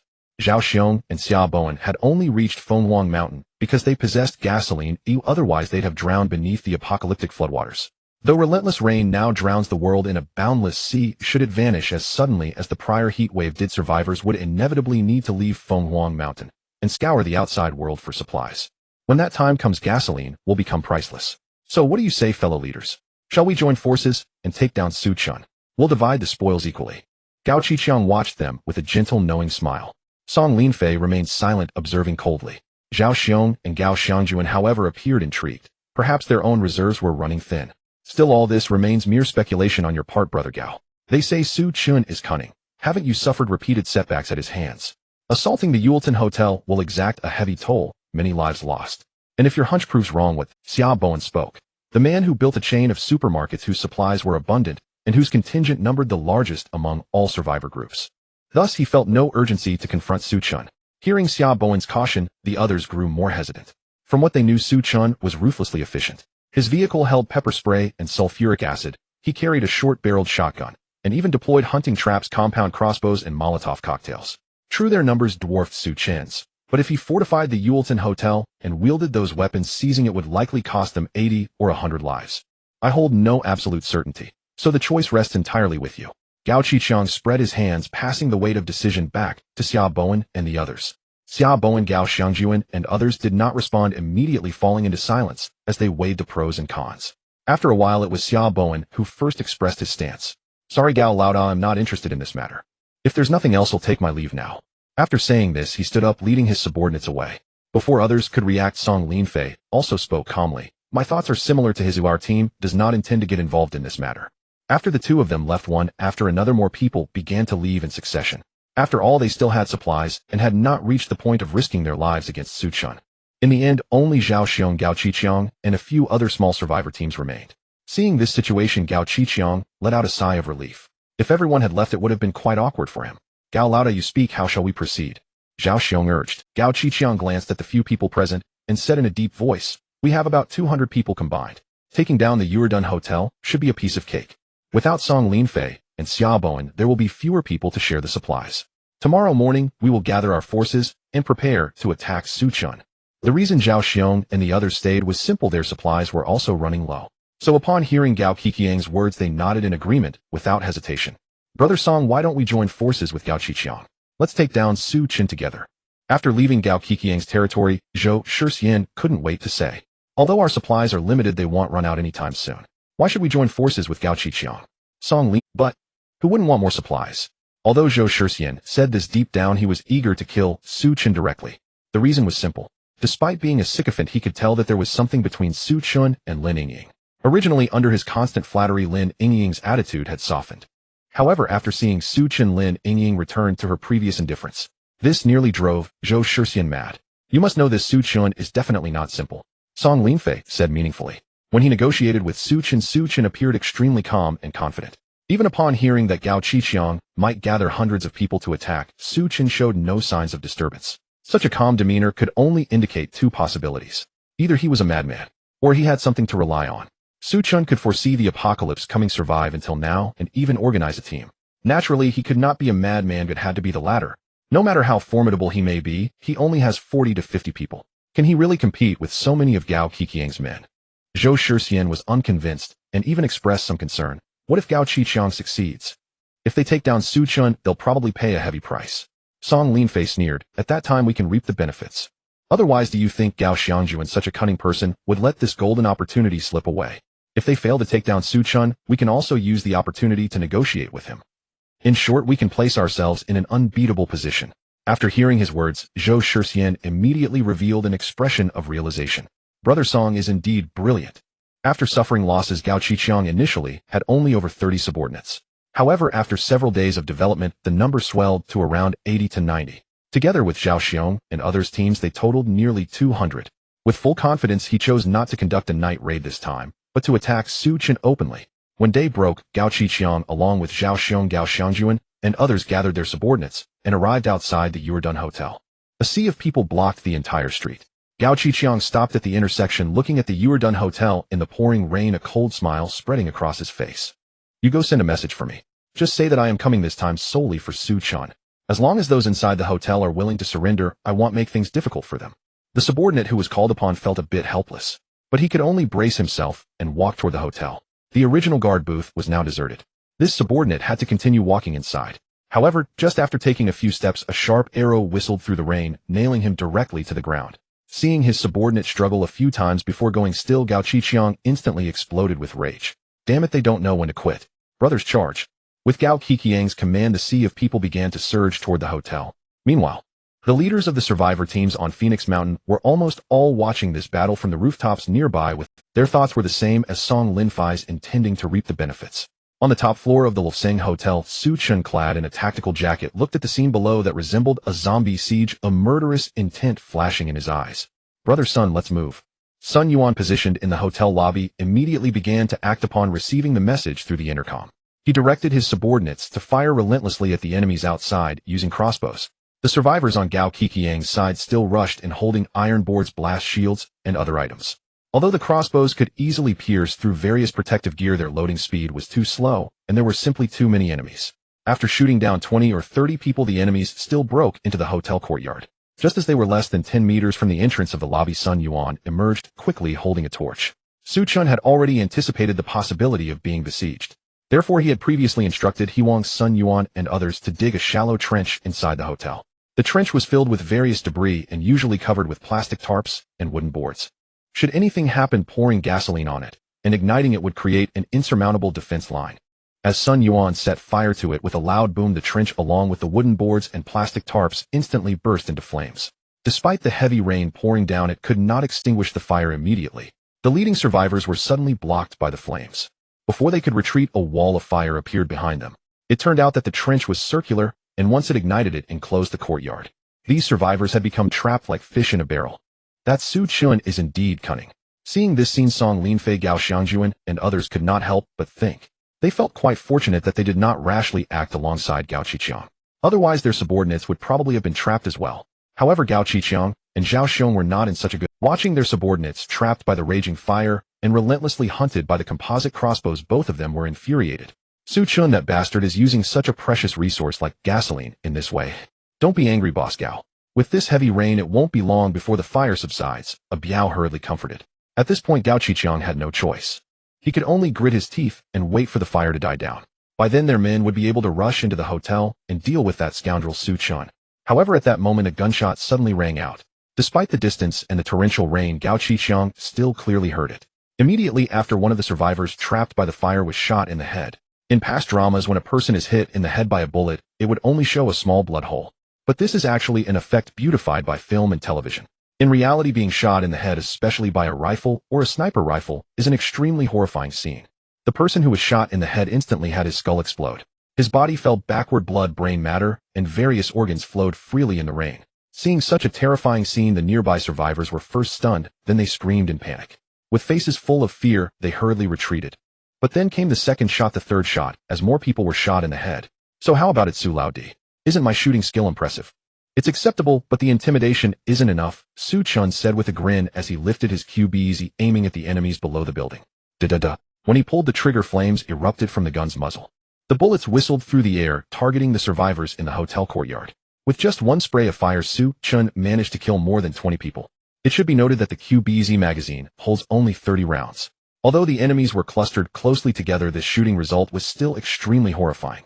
And all of this was thanks to Su Chen's shooting talent. Hiss! Gao Qiqiang, a Biao Zhaoxiong, and others all gasped in shock, their eyes filled with disbelief. They all knew that Su Chen had a short shotgun in hand. However, they never expected that in addition to the shotgun, he also had a rifle and a sniper rifle. It must be noted that weapon control in Huaxia is extremely strict. Even after mixing in the underworld for so many years, the well-connected Gao Qiqiang only had a homemade pistol. The best he could get for Su Chen was just a shotgun. Where on earth did this guy get a rifle and a sniper rifle? Not to mention, Gao Qiqiang was shocked. Even the other nearby survivors watching were dumbfounded. In their hands, they only had weapons like machetes and baseball bats. How could such crude weapons compete with Su Chen's rifle and sniper rifle? This Su Chen is too damn cunning. At this moment, Song Linfei and others were not only relieved, but also a bit fearful. Su Laodi, you are being too extravagant. Seeing Su Chen being so lavish, He Wang almost cried out in pain. To save bullets, he was aiming with a sniper rifle. He was picking out those strong enemies, taking them out one by one. Unlike Su Chen, who was so generous. Although the hit rate isn't low, it still results in waste. If we are going to fight, then let's go all out and scare them. Su Chen said nonchalantly with a smile, picking up. When in dire straits, one strikes precisely. When wealthy, one covers with firepower. The bullets he brought back from the camp were nearly 300 rounds. Even if he emptied 2 magazines, as long as it could frighten Gao Qiqiang and the others, it would be worth it. Da-da-da. Another series of gunshots rang out, and another group of survivors trapped below the building fell. Fortunately, at this time the fire had already burned down considerably. The remaining survivors, risking being burned by the fire, jumped out from the wall of flames. After escaping, they crawled and rolled away from the hotel courtyard, returning to Gao Qiqiang and Zhao Xiong's side. Looking at their disheveled subordinates, Gao Qiqiang and others felt as if their hearts were bleeding. After a count, their nearly 200-strong team was reduced to just over 100. Faced with such devastating losses, Gao Qiqiang, Zhao Xiong, and the other leaders felt as if they couldn't even cry. Let's go, we retreat. Gao Qiqiang glanced at the Yuritan Hotel, standing in the heavy rain, and said angrily, with their current manpower, even if they did manage to rush in and capture Su Chen, other survivor teams would not let them go. It would be better to return first and discuss slowly. The battle had occurred suddenly and ended very quickly. After Gao Qiqiang led the retreat, Song Linfei, Gao Xiangjuan, and others also dispersed. However, after witnessing the entire process, they all unconsciously had a thought. Unless absolutely necessary, they must never provoke Su Chen. After returning to the Green Forest Hotel, the leaders of the survivors sat dejectedly in the conference room. The atmosphere was quite oppressive.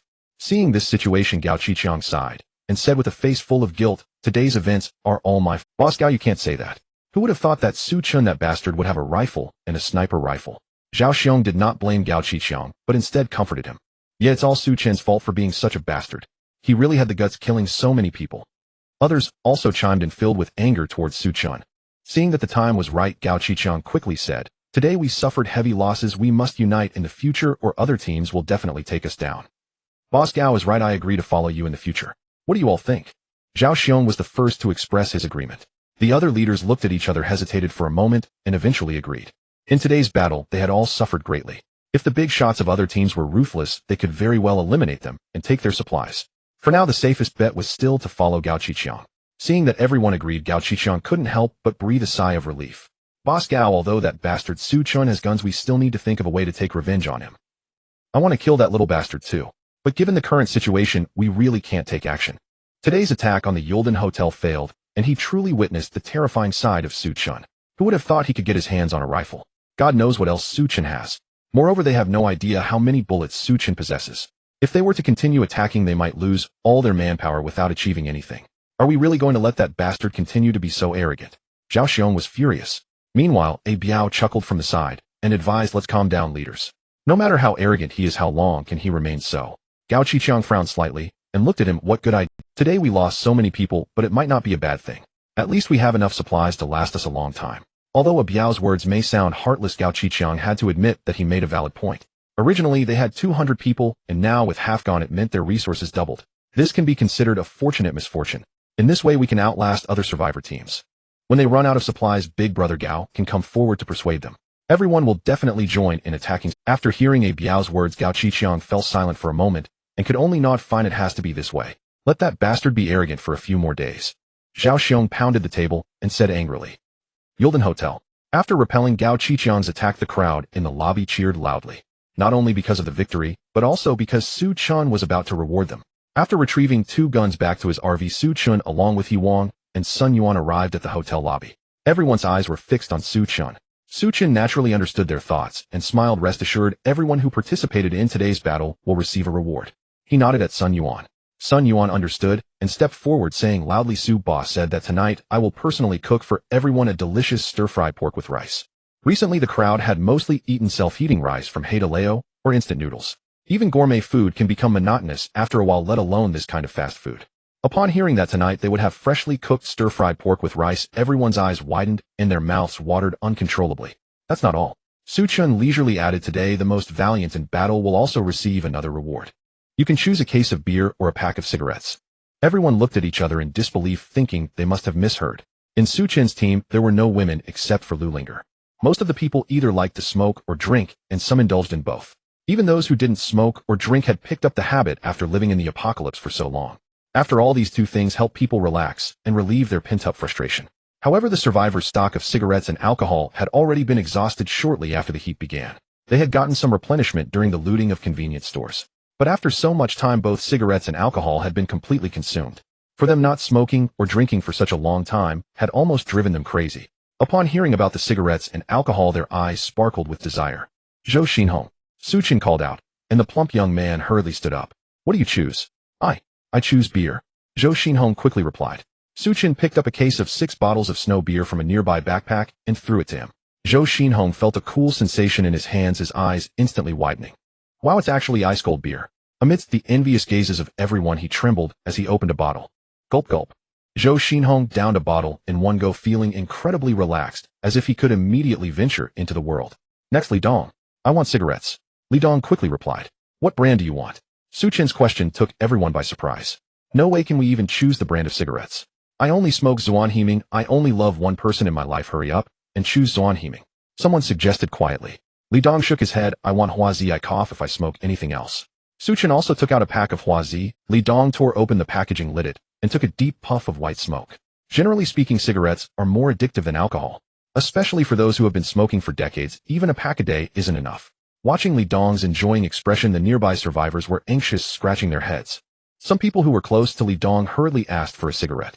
Others who weren't as close could only move closer to smell the secondhand smoke. The scene became a bit chaotic. After Su Chun rewarded a few more people, he finally closed the backpack. Today's rewards come to an end. If you want to eat well or smoke and drink in the future, you need to work hard like Zhou Xinhong and Li Dong fighting valiant. Do you understand? Everyone responded in unison, we understand. With Su Chen's persistent leadership, the survivors and the team have completely regarded him as their leader. Their current thought was to perform well and rely on the reward mechanism to obtain better resources. Su Chen was very pleased with this. Song Linfei, Zhou Shixin, Lin Yingying, and others lived in a hotel not far from Lu's and Yulden. Like Su Chen's team, they had also renovated and upgraded the hotel. At this moment, 7 or 8 elderly people were lying on the ground in the original hotel lobby. Lin Yingying kept moving among them, checking their conditions from time to time. Her beautiful face showed a hint of fatigue. At that moment, Song Linfei walked in with a group of people from outside. Yingying, Song brother. After a brief greeting, Song Linfei asked, how's the situation? Not very optimistic. Lin Yingying sighed, if we can't find medicines soon, I'm afraid. She didn't finish her sentence, but Song Linfei already understood her meaning. These elderly people were family members of other survivors in the team, most suffering from chronic diseases and needing long-term medication. But with the apocalypse upon them, high temperatures and floods wreaking havoc, people couldn't even find food, let alone. When they escaped to Phoenix Mountain, there were hardly any medicines left in Song Linfei's team. After so many days, everything had been completely consumed. Without medication over the past few days, the chronic illnesses of these elderly individuals, such as high blood pressure and diabetes, were gradually spiraling out of control. Although Lin Yingying had decent medical skills, it was indeed difficult to make a meal without rice. Faced with the elderly whose conditions were flaring up, she was at a loss. Understood. Song Linfei nodded, his brow furrowed. He had already sent people to search on Phoenix Mountain, hoping to find some medicine. However, in the apocalypse, the importance of medicine was second only to food and water. Those survivors had occupied most of the buildings. Even if they found medicine, they would keep it for themselves and absolutely refused to hand it over. Song Linfei and the others searched for several days, but found not a single hair. In desperation, he could only take his people and try to search outside of Phoenix Mountain. However, when he and his group reached the foot of the mountain, they were dumbfounded. The world had turned into a vast ocean, and the road to the outside world had long been submerged by water. Brother Song, you need to think of a solution quickly, otherwise a few of the elderly won't last a few more days. I truly can't think of a way. Song Linfei said with a bitter smile. Seeing his worried expression, Lin Yingying hesitated, seemingly wanting to say something. Her expression caught Song Linfei's attention, and he tentatively said, "Yingying, do you know where there is medicine?" After a moment of hesitation, Lin Yingying nodded and said, "Yes, Brother Song, have you forgotten about Su Chen?" "Of course I haven't forgotten her. I know he has medicines, but..." Song Linfei's face was filled with helplessness. He had heard Lin Yingying mention before that Su Chen had purchased a large stock of medicines and medical equipment from her. On the entire Phoenix Mountain, Su Chen probably had the most diverse medicines. Song Linfei had sent people to visit, but they were all directly barred by Su Chen. Having witnessed the massacre that Su Chen had carried out a few days ago, Song Linfei dared not to linger too long. Seeing Song Linfei's troubled expression, Lin Yingying understood his meaning. She bit her red lips and sighed softly. "If it really doesn't work, then I'll go myself." "That would be fantastic." Song Linfei felt a sense of relief.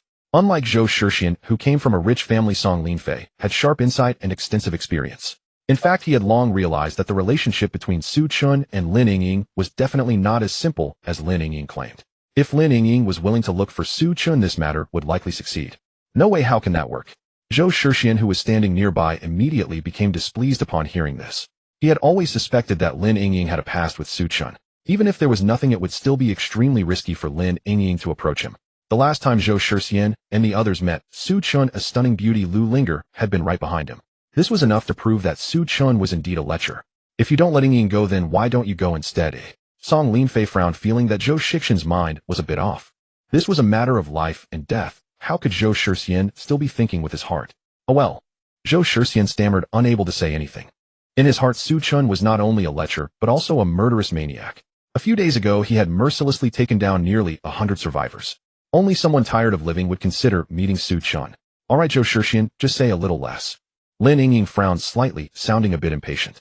After being consecutively criticized by Song Linfei and Lin Yingying, Zhou Shixian could only shut his mouth, tucking his tail between his legs and retreating to the corner. He dared not anger Song Linfei and Lin Yingying, so he could only harbor resentment towards Su Chen.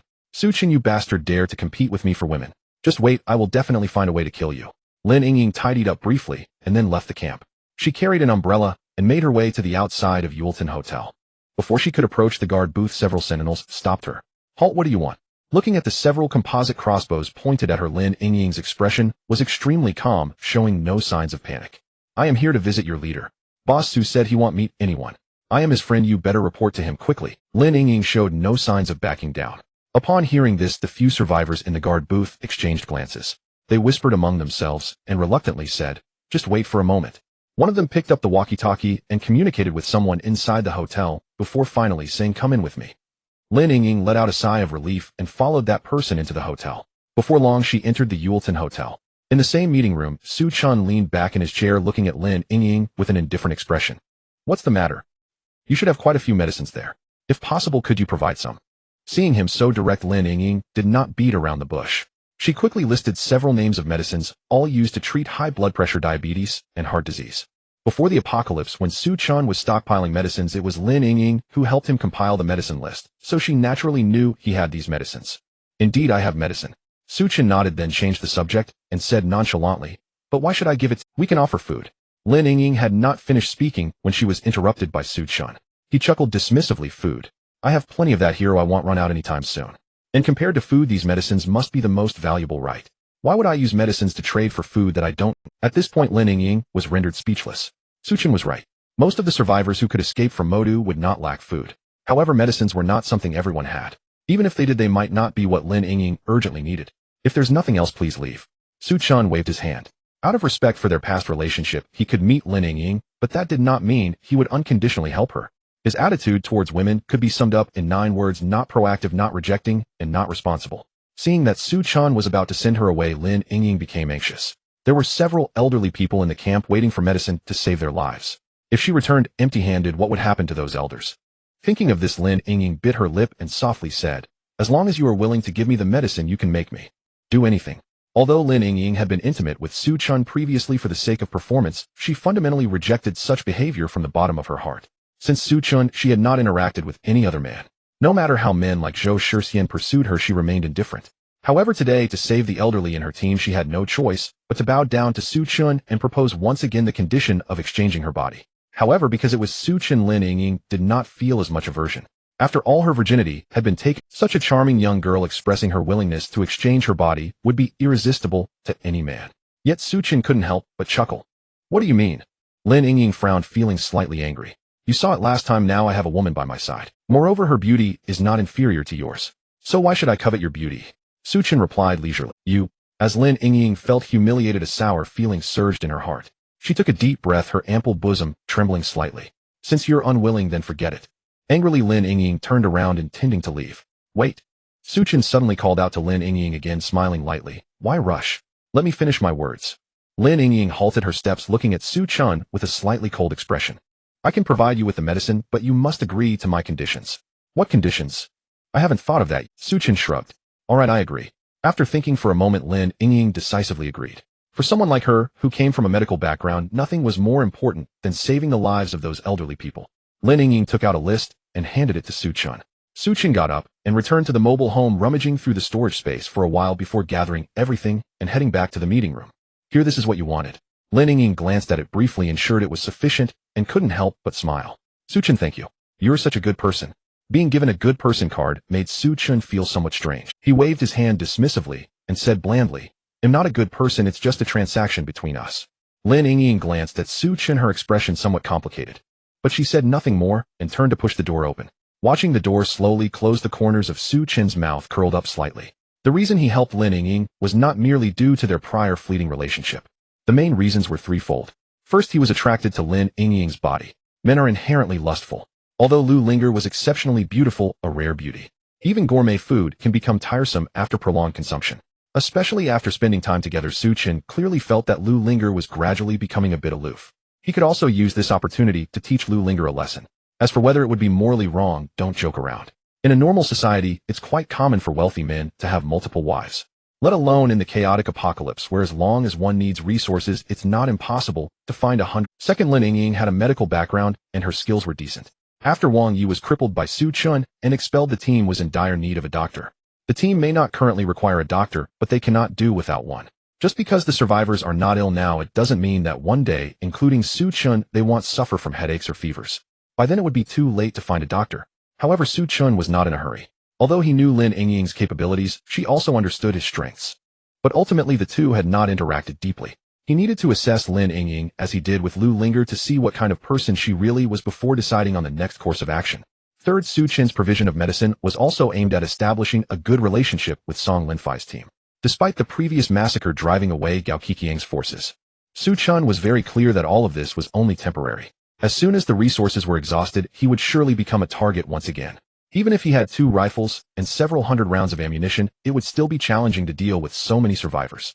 Last time Gao Qiqiang attacked Song Linfei did not participate, also showing a friendly attitude. For safety, Sake, it would be wise to maintain a good relationship with him to avoid being surrounded by enemies. When Lin Yingying returned to the hotel holding the bag of medicine, Song Linfei and Zhou Shixian were all they had escaped from the city and understood very well how precious these medicines were. A person can survive a week without food. But for some illnesses, if there is no medicine to control the condition, in 1 or 2 days a person could die. Yingying, how did you get so much from Su Chen?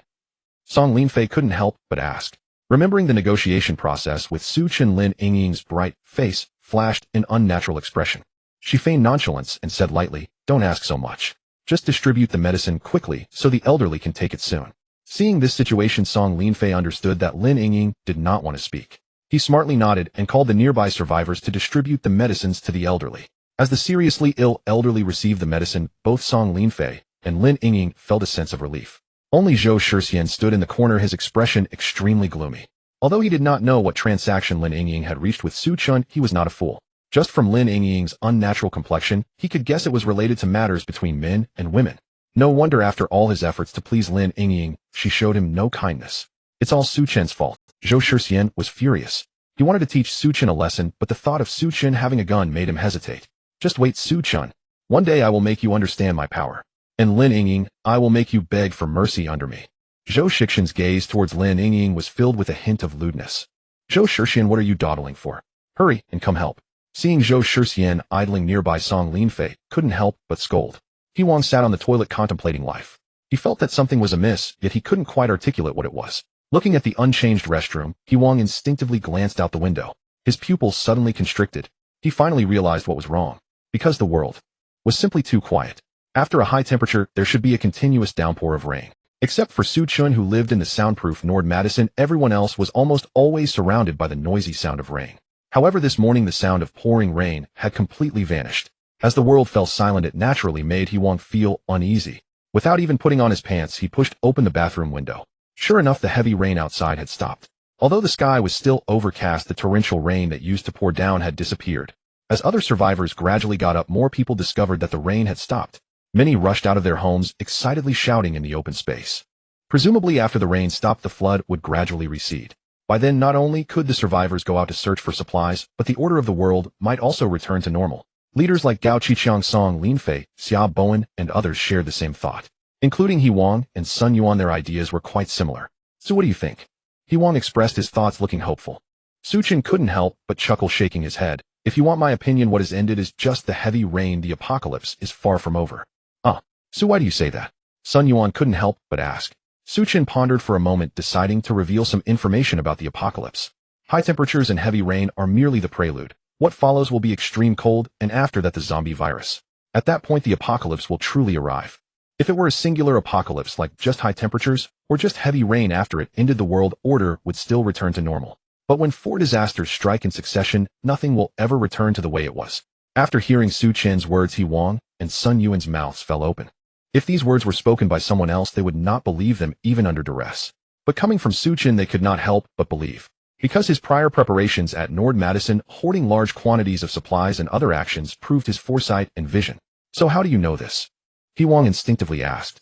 Before Su Chen could respond, He Wang hurriedly waved his hand. It's nothing, I was just asking casually, you don't have to say anything. After so much time together, He Wang understood Su Chen's character very well. If Su Chen wanted to speak, he would have already told them the truth. But since he didn't admit, he didn't want to share, and there was no need to press further. Su Chen rather liked He Wang's character. He was incredibly righteous, knew the limits, and understood when to advance and retreat. He smiled slightly. One day I will tell you the truth. Su Chen knew that both He Wang and Sun Yuan were very curious about how he managed to produce supplies every day. They had just held back from asking.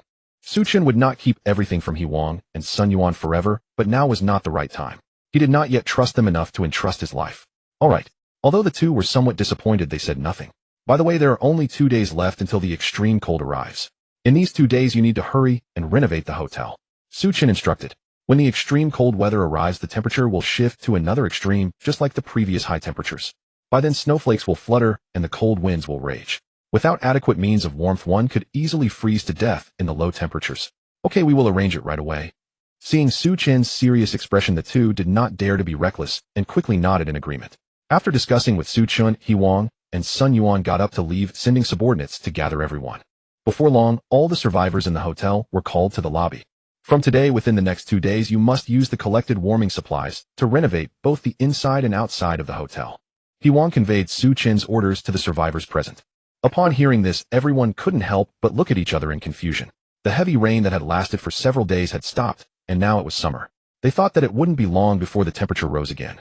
Why did Su Chen want everyone to use warming supplies to renovate the hotel? Seeing the puzzled expressions of the crowd, He Wang and Sun Yuan did not explain too much, only instructing them to carry out the orders. After so long under Su Chen's guidance, the survivors had long since become obedient. Although they were bewildered, they still began to act diligently. They used wooden boards to securely nail most of the windows shut. Then they laid down a layer of bedding and nailed another layer of wooden boards on top. In this way, a simple insulation layer was completed. In addition, He Wang and Sun Yuan also sent people to the forest outside the hotel to cut down trees. They planned to build a fireplace in the room to cope with the extreme cold. On the entire Phoenix Mountain, the Yuerdun Hotel, where Su Chen was located, was undoubtedly a key target for other teams to investigate. When they learned that Su Chen's subordinates had left the hotel to go to the back mountain to chop wood, all the leaders were baffled. What is Su Chen up to now? Gao Qiqiang stroked his chin, muttering to himself. Brother Chang, Su Chen's people have left the hotel. If this is a once-in-a-lifetime opportunity, shouldn't we? Zhao Xiong made a slicing gesture. Gao Lauda, Zhao Lauda, let's not act rashly. A Biao hurriedly advised, what if this is a trap set by him? What a Biao said is correct, we cannot act recklessly. After 2 previous failures, Gao Qiqiang was now extremely wary of Su Chen. Even if Su Chen were tied up and brought before him, he would still have to doubt whether Su Chen was up to some trick. On the other side, Gao Xiangju and Xia Bowen and others were just as perplexed. Ying, what do you think? In the conference, Song Linfei looked towards Lin Ying, who was sitting nearby. He had just received news about Su Chen and others, and called his subordinates for a meeting. Among all the people present, only Lin Ying knew Su Chen best, so Song Linfei could only ask her. Lin Ying pondered for a moment, and said softly, if you ask me, everything Su Chen does is definitely purposeful. Initially, when Su Chen hoarded various supplies and medicines, many thought he was being foolish. But now looking back, how prescient Su Chen truly was. Ying, aren't you overly flattering that guy? Zhou Shixian said somewhat sourly. If it weren't for him, I would have starved to death in the Demon City. Lin Ying glanced at Zhou Shixian and said lightly. Zhou Shixian wanted to say something, but was stopped by Song Linfei. I think Ying makes a valid point. Ying, what do you think we should do? Lin Ying rested her chin on her hand and mused to herself, didn't Su Chen send someone to search for winter clothing and bedding before? It seems that was indeed the case. Song Linfei was trying to recall. Initially, Wang Yu was kicked out of the team. The news about him sending people to search for warm supplies also spread. First he had people collect warm clothing, and then he cut wood. Could it be that extreme cold is approaching? In an instant, Lin Ying came to a bold conclusion. Could this be possible? Song Linfei found it hard to believe. Why wouldn't it be possible? Lin Ying said with a serious expression, previously there were high temperatures and heavy rain. It's not impossible for extreme cold to come next. The more she thought about it, the more plausible it seemed, and she hurriedly said, Brother Song, we should make preparations in advance. Whatever Su Chen does, we should do the same. Even if it turns out to be in vain, it will only be a bit of trouble. Song Linfei thought for a moment and finally made a decisive decision, issuing the order. In the following days, Song Linfei's team began to work hard on logging, just like Su Chen's group. A large amount of wood was carried back to the hotel by both teams. In addition, Song Linfei also sent people to collect warm supplies. The warm supplies on Phoenix Mountain were not abundant. After Su Chen's team scavenged, there was hardly anything left. Therefore, Song Linfei didn't make a big fuss about it, but proceeded quietly. This Song Linfei is quite clever. After hearing this news, Su Chen couldn't help but smile. His action of sending people to log in the mountains certainly couldn't be hidden from other survivors. But the fact that only Song Linfei followed suit indicated he was a bit more astute. On the morning of the 3rd day after the heavy rain stopped, when the survivors on Phoenix Mountain woke from their slumber, they immediately sensed something was amiss. It was currently late August, usually considered the hottest time of the year. Although it had been pouring rain before, sleeping indoors without a blanket wouldn't feel cold. However, that morning many people were even awakened by the cold. When they stepped outside, they were astonished to find snowflakes drifting down from the sky. Indeed, you were right, Su Laudi. He Wang exclaimed in astonishment, while trembling, quickly putting on the down jacket Su Chen had given him. Having experienced the apocalypse, Su Chen was naturally well prepared for the extreme cold. He and He Wang, Sun Yuan, and others were all wearing top-quality down jackets. With thermal underwear underneath, along with hats, gloves, and various gear, they were equipped to withstand temperatures. After putting on a series of gear, He Wang and Sun Yuan instantly felt much warmer, and their voices were no longer trembling. When did I miss this? Su Chen smiled slightly, and instructed, from now on we need to stay vigilant. Other people don't have warm clothing, and in order to survive they will definitely come to snatch our supplies. He Wang and Sun Yuan felt a chill run down their spines, and quickly nodded in agreement. After giving the two a few more reminders, Su Chen left the conference room, and headed towards the RV in the backyard. It was nearly noon by now, and the small snowflakes falling from the sky had turned into heavy snowfall. When Su Chen opened the door and entered the vehicle, he immediately felt a wave of warmth.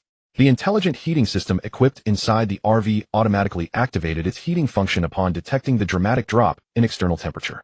Compared to the sub-zero temperatures outside, the interior of the vehicle felt incredibly comfortable.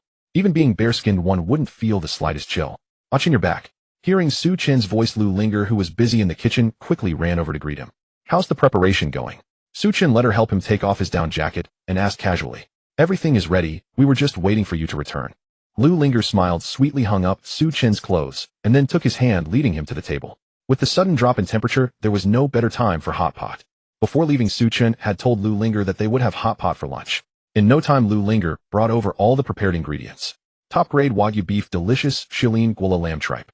All sorts of essential hot pot ingredients were available. When the water in the pot boiled, Su Chen placed the ingredients inside.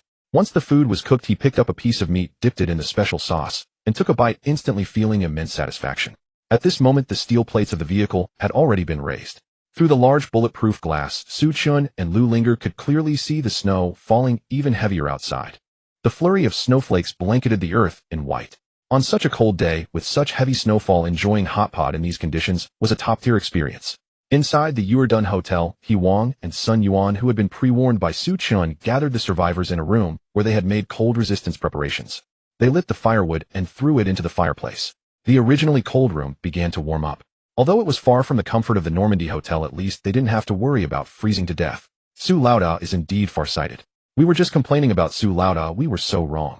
If he hadn't had us prepare supplies, we probably wouldn't have lasted a few days.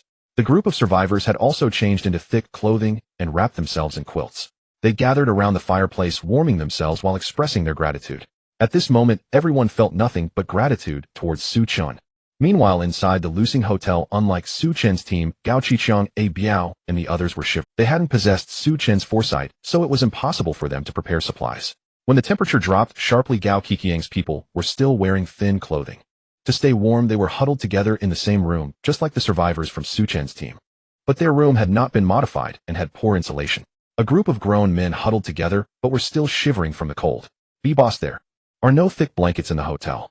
Driver Lao Su approached, holding a few thin blankets. "How is this possible?" Gao Qiqiang snatched the quilt and demanded, "How can a hotel have no thick blankets? Fenghuangshan is a year-round tourist destination. Lucin Hotel is 5-star. How could it possibly lack heavy quilts?" "I do not know, we simply could not find any," Lao Su stammered as he hurriedly wrapped himself in a thin blanket, his face crestfallen. "Gao boss, is it possible that Su Chen and his people scavenged them?" A Biao held Xiao Mei in his arms, and the two of them huddled tightly beneath the thin cover, their shared warmth offering some small comfort. Did not Wang Yi say before that Su Chen had ordered his men to collect warming supplies? Gao Qiqiang frowned. Only now did he recall Wang Yi's words. How long ago was that? Could Su Chen truly have foreseen this bitter cold in advance? If he truly possessed such foresight, he would be a god, A Biao scoffed. "Gao boss, if you ask me, that brat Su Chen must know some inside information. Otherwise, why would he have prepared so many supplies ahead of time?" Once reminded, Gao Qiqiang found the idea more. Before the end came, Su Chen had stockpiled all manner of supplies and come to Fenghuangshan to ride out the calamity. Even before the storm ceased, he had ordered his men to scour the mountain for any warming provisions. Now it seemed likely that Su Chen had men cutting wood to make fires. As a Biao suggested, Su Chen's every action pointed to knowledge of the end time's true nature. Gao Qiqiang and a Biao were not wrong to think this. They simply could never have imagined that Su Chen had actually transmigrated and been reborn. "If that were the case, Gao boss, then we certainly cannot let him go," A Biao said in a low voice. "You are right, but the pressing matter is to find warmth first." Gao Qiqiang trembled as he spoke. The snow fell harder and the temperature plunged. He felt as if his limbs were going numb and his mind growing sluggish. "Even if we intend to deal with Su Chen later, we must first save our lives." "Gao boss, we could light a fire to keep warm," Lao Su stammered. That was true. Gao Qiqiang's eyes brightened. Although he had not prepared timber like Su Chen, the hotel still contained much wooden furniture that could be used as firewood. They set to work hauling wooden furniture and splitting it into fuel. In addition, they fashioned a makeshift fireplace. When the kindling caught, the room warmed, and everyone felt a measure of relief. Meanwhile, at Song Linfei's camp, compared with Gao Qiqiang's group, Song Linfei's situation was decidedly better. Though not as thoroughly prepared as Su Chen, their readiness was still considerable. A group gathered around a hearth eating while they discussed their plans. "Ying, thank goodness we followed your suggestion, otherwise we would be in trouble." Song Linfei felt a quiet relief. When he earlier ordered the group to emulate Su Chen's methods, many had voiced objections. Thankfully, he had held firm. Had the temperature fallen, without those precautions, the elders in the group might not have survived. Lin Ying smiled, without comment, her expression thoughtful. "What are you thinking, Ying?" Zhou Shixian asked ingratiatingly. "I am wondering how Su Chen could have known the extreme cold was coming." Lin Ying replied slowly, and her words left Song Linfei and the others stunned. "Must be luck." Lin Ying frowned slightly and said coldly, "One time might be luck, 2 times might be luck, but surely it cannot be luck every single time." Silenced by her retort, Zhou Shixian had no answer. Song Linfei hurried to smooth matters over Ying. "Then how do you think he knew?" "If you ask me," she said after a moment of thought, "he must know the truth behind all this." Lin Ying reached the same conclusion that Gao Qiqiang had. "If that is the case, we might as well seek refuge with Su Chen," Song Linfei said, and the others were taken aback by this. "Brother Song, why would we turn to that bastard?" Zhou Shixian blurted. Survival in this apocalypse is brutal. Who knows what horrors may follow the cold? Song Linfei sighed with a bitter smile. If Su Chun truly knows the truth, then joining him would greatly increase our chances of survival. This is only conjecture. What if he knows nothing at all? Zhou Shixian sensed that Lin Yingying's relationship with Su Chun was not ordinary. Moreover, after meeting Su Chun, Lin Yingying had grown colder toward him. If Song Linfei marched the group to Su Chen's camp, Lin Yingying might fall into his hands. Thus Zhou Shixian pressed his objections. Even if he does not know he has supplies, Song Linfei replied with some skilled in social maneuvering. Song Linfei guessed Zhou Shixian's resistance stemmed from Lin Yingying. But as leader he had to consider how to ensure the group's survival. Song, those words are easy to say, though I doubt Su Chun would so readily accept us. Lin Yingying shook her head. Before the end, Su Chun had been aloof and distant toward others. All the more in this chaotic apocalypse. Without absolute certainty, bringing outsiders into his fold would only place his own people in peril. I know, but Yingying, since you have a rapport with him, why not be our emissary? Song Linfei asked with a hopeful tone. Lin Yingying could only laugh bitterly. She had taken a large batch of medicine from Su Chun and still owed him unfinished terms. Now she was being asked to persuade him to accept so many people. Her mood was like the reluctant messenger in Journey to the West ordered by the nine-headed demon to eliminate Tang Sanzang and his disciples. I know this will be difficult, but there is no one but you who can do it.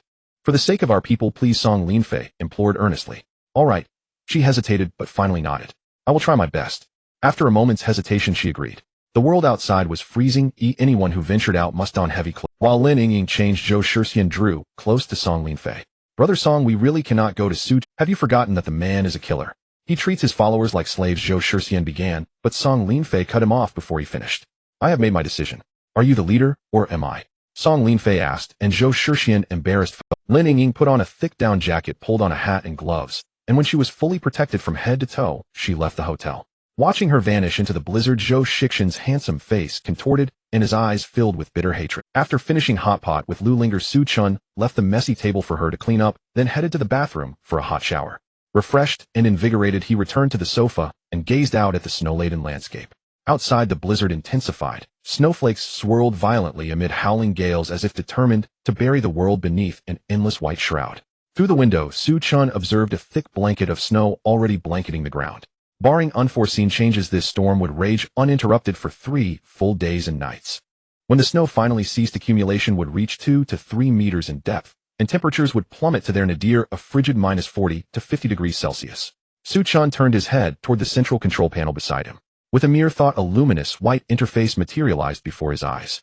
It displayed NOMADISM's current status. Just 2 days earlier, Su Chun had unexpectedly discovered that, even without standing near the control zone, he could summon the system interface solely through mental command.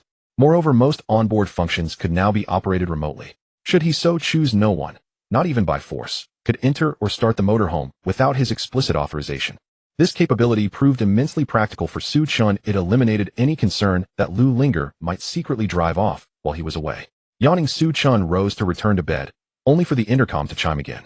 Brother Su, that woman from Song Linfei's team has arrived once more. Well, not even a moment's peace. Su Chun shrugged, stood up, and reached for his down jacket. Lu Linger, having just finished tidying the kitchenware, hurried over, helping him don his coat, while gently chiding. Ah Chun, what does that woman want? Why does she keep disturbing you every day? What is it meant for you to ask? Don't ask. Understood. Su Chun replied coolly. Understood. She's waiting for you inside the vehicle. Lu Linger nodded eagerly and planted a soft kiss on Su Chun's cheek. He pushed open the motorhome door and stepped once more into the world cloaked in pristine silvery snow. By now the snow had risen nearly to his calves, making each step laborious. Within minutes, Su Chun arrived at the conference room and encountered Lin Yingying once again. Mr. Su. Lin Yingying greeted him warmly upon seeing him. Su Chun ignored her greeting, instead tending to the nearby fireplace, adding fresh logs until flames roared high and warmth filled the chamber. Before speaking with palpable impatience, though we've maintained cordial relations thus far, I'm exceedingly busy. If you have no urgent matter, please refrain from disturbing me henceforth. Seeing his aloof, impenetrable demeanor, Lin Yingying felt a quiet pang, but quickly composed herself and said earnestly, I'm here today representing Brother Song, to negotiate with you. Speak plainly, what do you wish to discuss? Brother Song proposes that our team join yours, fully under your Lin Yingying spoke slowly, then added, but we do have conditions. Before she could articulate them, Su Chun laughed, a laugh laced with biting irony. Tell me, why do you assume I'd accept you at all? This is the apocalypse. You number fewer than 50 souls. Let's set aside other concerns. If Gao Qiqiang were to unite all surviving factions, could you truly withstand him? Yet combined our forces would stand a genuine chance against his. Lin Yingying laid out the strategic calculus, convinced her logic was unassailable, and that Su Chen would surely heed it. Instead, he shook his head. I repelled Gao Qiqiang's assault without your aid. Moreover, I suspect your integration into my team would serve only. The word burden struck her like a physical blow. Her expression flickered with wounded pride. She'd prepared to bargain, never imagining he'd dismiss them outright. It was humiliating, yet she bore Brother Song's mandate and refused to retreat empty-handed. Clenching her jaw, she declared resolutely, grant us entry, and anything else is negotiable.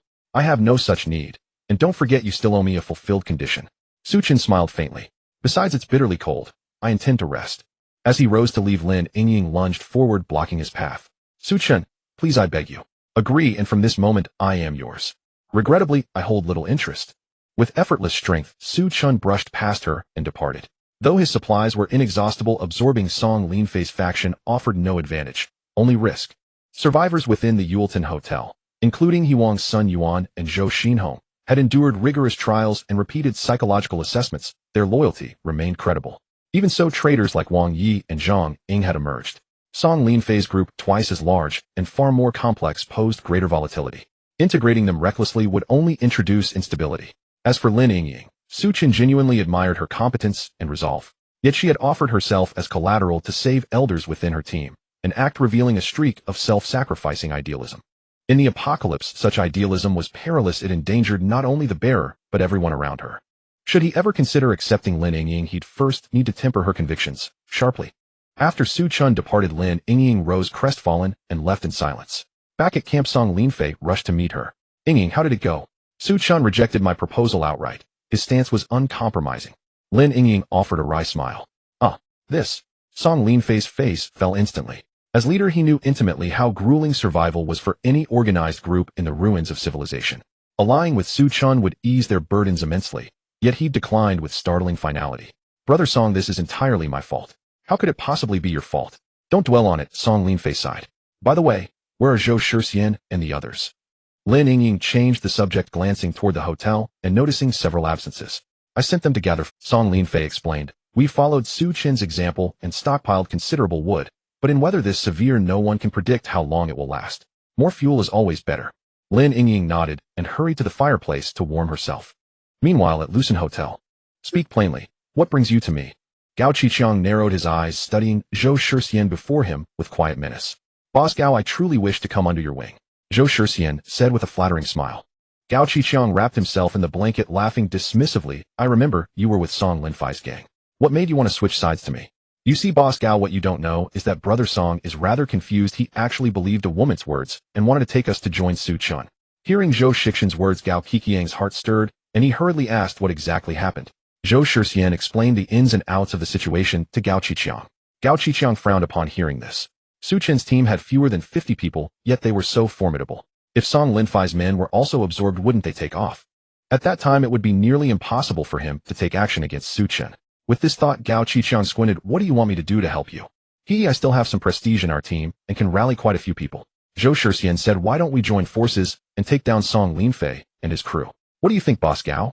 Zhou Shixian revealed a cunning smile and laid out his plan. Do you have any conditions? As a leader in the underground world, Gao Qiqiang understood very well that there's no such thing as a free lunch in this world. As long as you are willing to take us in and hand over that woman Lin Yingying to me, that'll do. The conditions offered by Zhou Shixian weren't too excessive. To Gao Qiqiang, a woman was nothing significant. If he could destroy Song Linfei's team, not only would he gain a substantial amount of resources, but more importantly, he would prevent Song Linfei's people from joining Su Chen. Alright, I agree. Shall we make our move? Zhou Shixian lowered his voice with a cold smile. Tonight is perfect. I'll be on watch, so Boss Gao can just come over. Good, then it's settled. After discussing some details, Zhou Shixian left with satisfaction. Boss Gao, is there any chance this kid could be tricking us? Old Su couldn't help but speak up.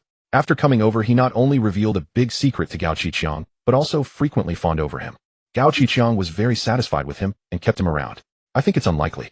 Abi shook his head and said in a deep voice, this kid looks like a brainless fool. He would never have the guts to deceive us. I think so too.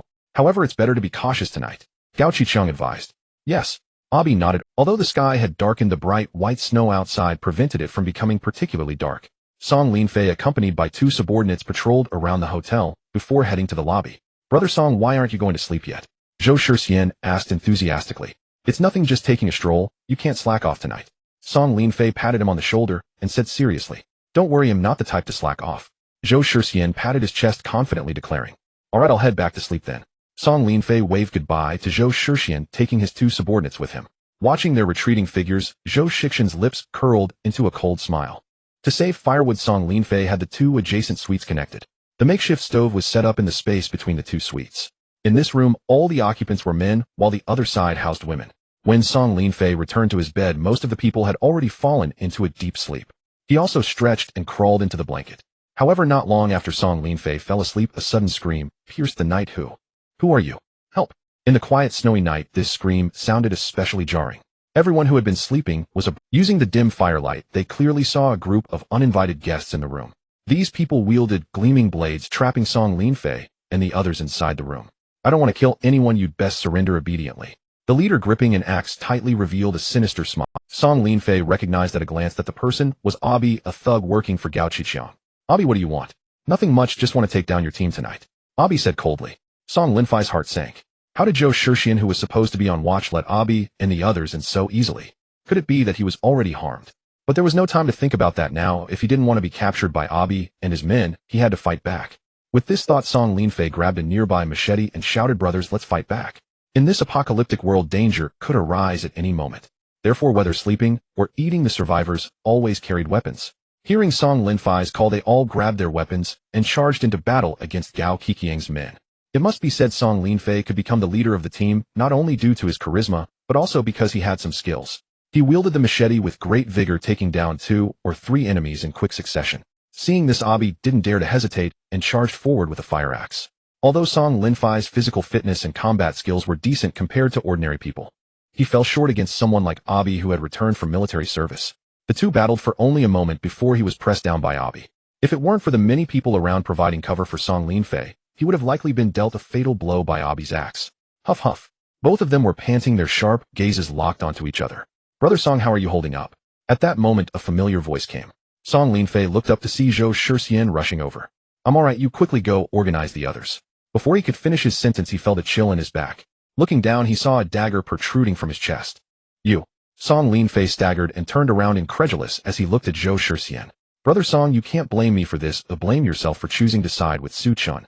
Zhou Shixian took a few steps back, speaking ominously. Just as Song Linfei was about to say something, Abi charged forward. He kicked Song Linfei down to the ground, raising his axe high before bringing it down heavily. With a crack, blood splattered everywhere. Abi seized Song Linfei's head and growled fiercely, Your leader is already dead. Do you still wish to resist? Looking at Song Linfei, whose eyes remained open in death, everyone was in an uproar. I'll fight you to the end. A few of Song Linfei's loyal followers still wanted to rush up for revenge. But before they could get close to Abi, they were cut down by Gao Qiqiang's men.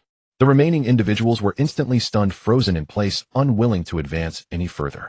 Zhou Shixian seized the opportunity and shouted, Rest assured, as long as you obey and lay down your weapons, Brother Gao will not harm you. Seeing the most formidable leader, Song Linfei, already fallen to the ground, the others dared not resist any longer. They exchanged glances and ultimately chose to drop their weapons. Zhou Shixian was overjoyed and exclaimed to his trusted allies, Let's go bring that foul woman Lin. He immediately dashed towards the adjacent room. However, the earlier commotion had awakened the women in the neighboring suite. Although they did not dare to resist, they did not stay in the room, but instead scattered throughout the hotel. Zhou Shixian and his men searched the entire hotel top to bottom, but could not find Lin Ying. Fuming, he returned to the previous suite. By this time, Song Linfei's former subordinates had all been captured. The corpses and blood on the ground had also been cleaned up. Gao Qiqiang, along with Lao Su and others, appeared in the room. Zhao Xiong and a Biao were reporting the earlier battle to Gao Qiqiang. Boss Gao, we didn't find that wretched woman Lin Ying. Zhou Shixian said somewhat reluctantly. Can you help me by sending someone out to look for her? In this cold weather, if she truly escaped, she'd probably perish. What's just one woman? There are so many women in the room. Oh, just pick one. Gao Qiqiang replied with a grin.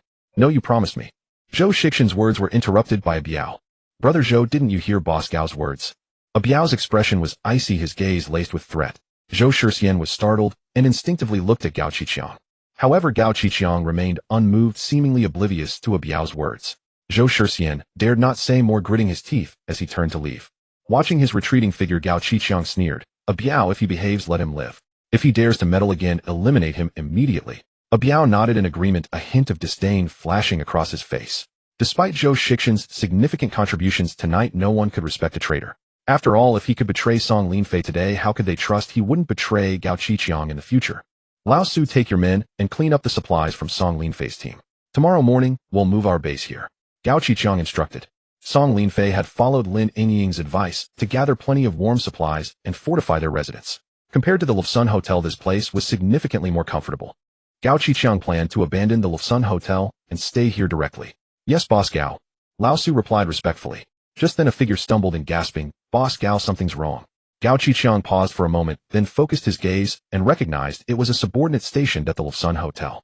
A sense of foreboding washed over him as he quietly inquired, what happened? Our hotel has been attacked. What a... Gao Qiqiang exclaimed in shock, quickly moving to the window. Though he couldn't see the situation at the Lufsun Hotel, he could faintly see flames shooting up into the night sky. His vision blurred, nearly causing him to faint. He didn't care about the destruction of the Lufsun Hotel. His concern was for the supplies hoarded inside. From the moment Gao Qiqiang's men burst into the room, Lin Yingying had been startled awake from her sleep. Sensing something was amiss, she immediately gathered the women beside her and fled outside. After all, these women would only be a burden to Song Linfei and the others if they stayed. Before coming here, Zhou Shixian had discussed with Gao Qiqiang the hope of controlling all these women. Thus, as soon as Lin Yingying and the others exited the suite, they saw 3 or 4 burly men approaching them. Stop! Lin Yingying would have to be crazy to listen to them. Everyone run! With screams echoing, the women scattered within the hotel. Fortunately, the enemies did not know which one was Lin Yingying, allowing her to escape successfully. Huff, huff, huff. Lin Yingying leaned against the door, panting heavily. Yingying, what do we do now? A woman named Sun Li asked, her voice trembling with fear. Lin Yingying's mind raced. No matter the reason tonight, Gao Qiqiang's decision to strike must have been meticulously. It seemed unlikely that Song Linfei and the others would escape unharmed. If she returned now, she would surely be walking into a trap. It would be better to find Su Chen. Even if they stayed there for a night, they could assess the situation tomorrow. With this in mind, Lin Yingying said to her companions, let's leave the hotel first. The other women, like headless flies, followed her without any direction. Upon hearing her words, they immediately agreed. Lin Yingying and her group ran towards the back of the hotel, where there was a back door. After ensuring there were no ambushes, they hurriedly pushed open the back door and escaped. Lin Yingying did not dare to delay, wading through the deep snow towards the Yuerdun Hotel. Before they could reach the guard booth, the person inside shouted, Stop! I am Lin Yingying, a friend of your boss Su. I have urgent matters to discuss with him. Lin Yingying quickly called out. The guard inside grabbed a flashlight and aimed it at Lin Yingying and the others. After confirming there were only 6 women, he said, Wait.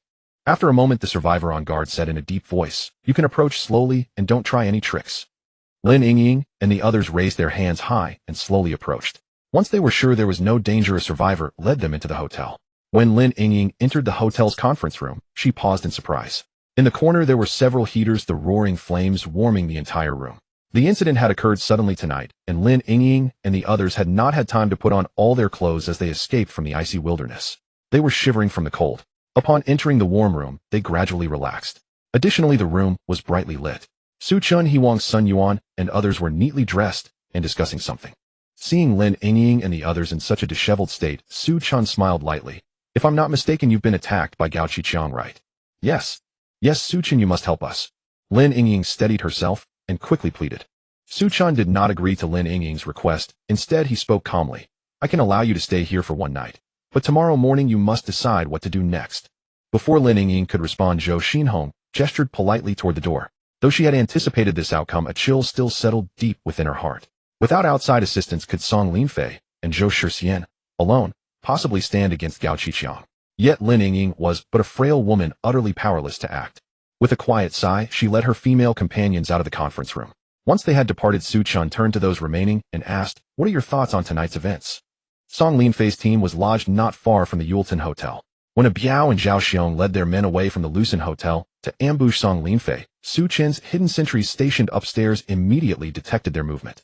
And given how deafening their violent clash would be in the dead of night, Su Chen had already roused everyone to deliberate urgently on the matter. In my opinion, we ought to aid Song Linfei. He strikes me as a decent fellow, declared Huang, whose sense of justice burned fiercely. He may indeed be honorable, but risking our lives in a reckless confrontation with Gao Qiqiang serves no purpose, Su Chen replied, shaking his head to dismiss Huang's suggestion.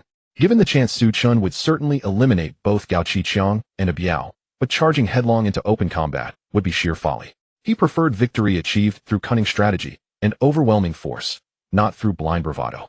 Moreover, he owed Song Linfei nothing. There was no reason to endanger himself unnecessarily. Since Brother Su opposes it, let us drop the matter. We'll return to rest and tighten security tonight. As Su Chun held leadership over the group, He Wang offered no further resistance once his decision was voiced. Why must we return to rest? Su Chun suddenly murmured, his tone measured and deliberate. He Wang and Sun Yuan exchanged faintly puzzled glances, uncertain of his intent. To subdue Song Linfei, Gao Qiqiang must surely deploy the bulk of his elite forces. Do we not now have the perfect opportunity to strike directly at the Lucin Hotel? A sly smile flickered across Su Chen's lips. His words ignited a spark of realization in everyone's eyes. Indeed, though Gao Qiqiang had acted dishonorably by ambushing Song Linfei, the number of survivors remaining in each faction was roughly equal. To truly annihilate Song Linfei's group, Gao Qiqiang would need to commit his entire force. Brother He, you remain here to guard the hotel. Brother Sun and I will scout the Lucin Hotel. If it is lightly guarded, we seize it outright. Su Chen spoke with quiet authority. Agreed, Brother Su leads the way. He Wang assented without hesitation. Time was critical. No one knew when the battle between Gao Qiqiang and Song Linfei might conclude. Su Chen's Sun Yuan and Zhou Xinhong swiftly mobilized. During their earlier raid on the military camp, Su Chun had secured 2 rifles, several magazines of ammunition, and also recovered several steel helmets and bulletproof vests.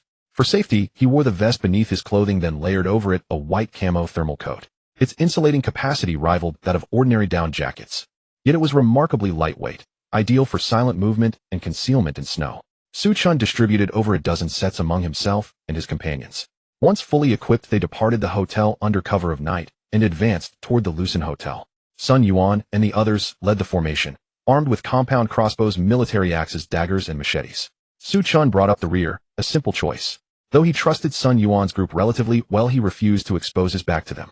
After all, a single crossbow bolt would end him instantly. Before long, the group approached the Lucin Hotel, just as Gao Qiqiang received word that Song Linfei's team had been subdued. Overjoyed, Gao Qiqiang immediately withdrew his forces from the hotel. Watching them vanish into the darkness, Su Chen's lips curled into a cold, knowing smile, and he nodded once to Sun Yuan. Sun Yuan wasted no time. He signaled his men forward. Though each survivor group occupied different buildings, their defensive adaptations followed identical logic.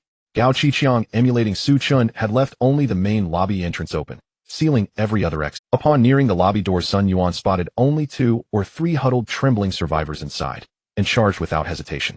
With a sharp crash, he kicked the glass door inward. Gao Qiqiang's guards recoiled in shock. Before they could react, Sun Yuan's team raised their crossbows. Thwip, thwip, thwip. The guards fell instantly. Sun Yuan shoved aside debris blocking the doorway from the outside, and the team surged inside to begin searching the premises.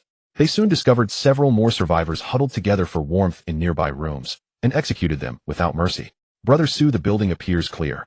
Sun Yuan returned to the lobby to report. Their supplies are stacked in the rooms. I've just checked. They're plentiful. Take everything portable. What cannot be carried, burn it. It was unfortunate that NOMADISM was absent, otherwise Su Chun would have loaded all of Gao Qiqiang's spoils into the RV. After all, no one ever possessed too many supplies. After loading sufficient provisions, Sun Yuan, per Su Chen's instruction, poured gasoline liberally across the floor, especially onto wooden furniture that had been split and repurposed as firewood.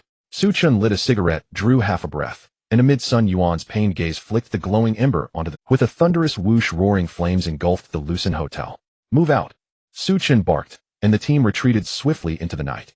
The hotel, already filled with combustible materials, erupted in a chain reaction, its entire structure soon ablaze, blazing fiercely against the black sky.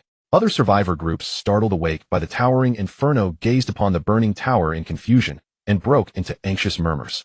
As Su Chen's team entered, one survivor happened to rise for a midnight urination. Sensing danger, he instantly concealed himself. Only after Su Chen's group had withdrawn did he flee the building, escaping moments before the fire consumed everything, and rushed to inform Gao Qiqiang. Su Chun, you treacherous snake! Damn you to hell! Gao Qiqiang exploded in fury, shouting, stomping, cursing wildly. He had never imagined that while his own ambush on Song Linfei succeeded, Su Chun would simultaneously strike at his very stronghold. Su Chun set Lucin Hotel ablaze. Gao Qiqiang paid it no mind. He had just seized the hotel belonging to Song Linfei's crew. If need be, he could simply move elsewhere. The problem was that Gao Qiqiang had a large cache of supplies stored at Lucin Hotel. Whether Su Chun had taken them, or the fire consumed them, it would be a tremendous loss for Gao. Boss Gao, calm down. Song Linfei still had quite a lot of supplies. Zhao Xiong hurriedly offered reassurance. At those words, Gao's expression visibly improved. Fortunately, they had absorbed Song Linfei's team and acquired a great deal of material goods. Had their hometown been ransacked and supplies lost entirely, none of them could have survived the imminent extreme cold.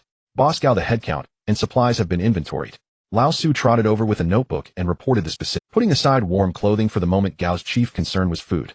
Song Linfei's team numbered over 90 and their stockpile would have lasted nearly 2 months.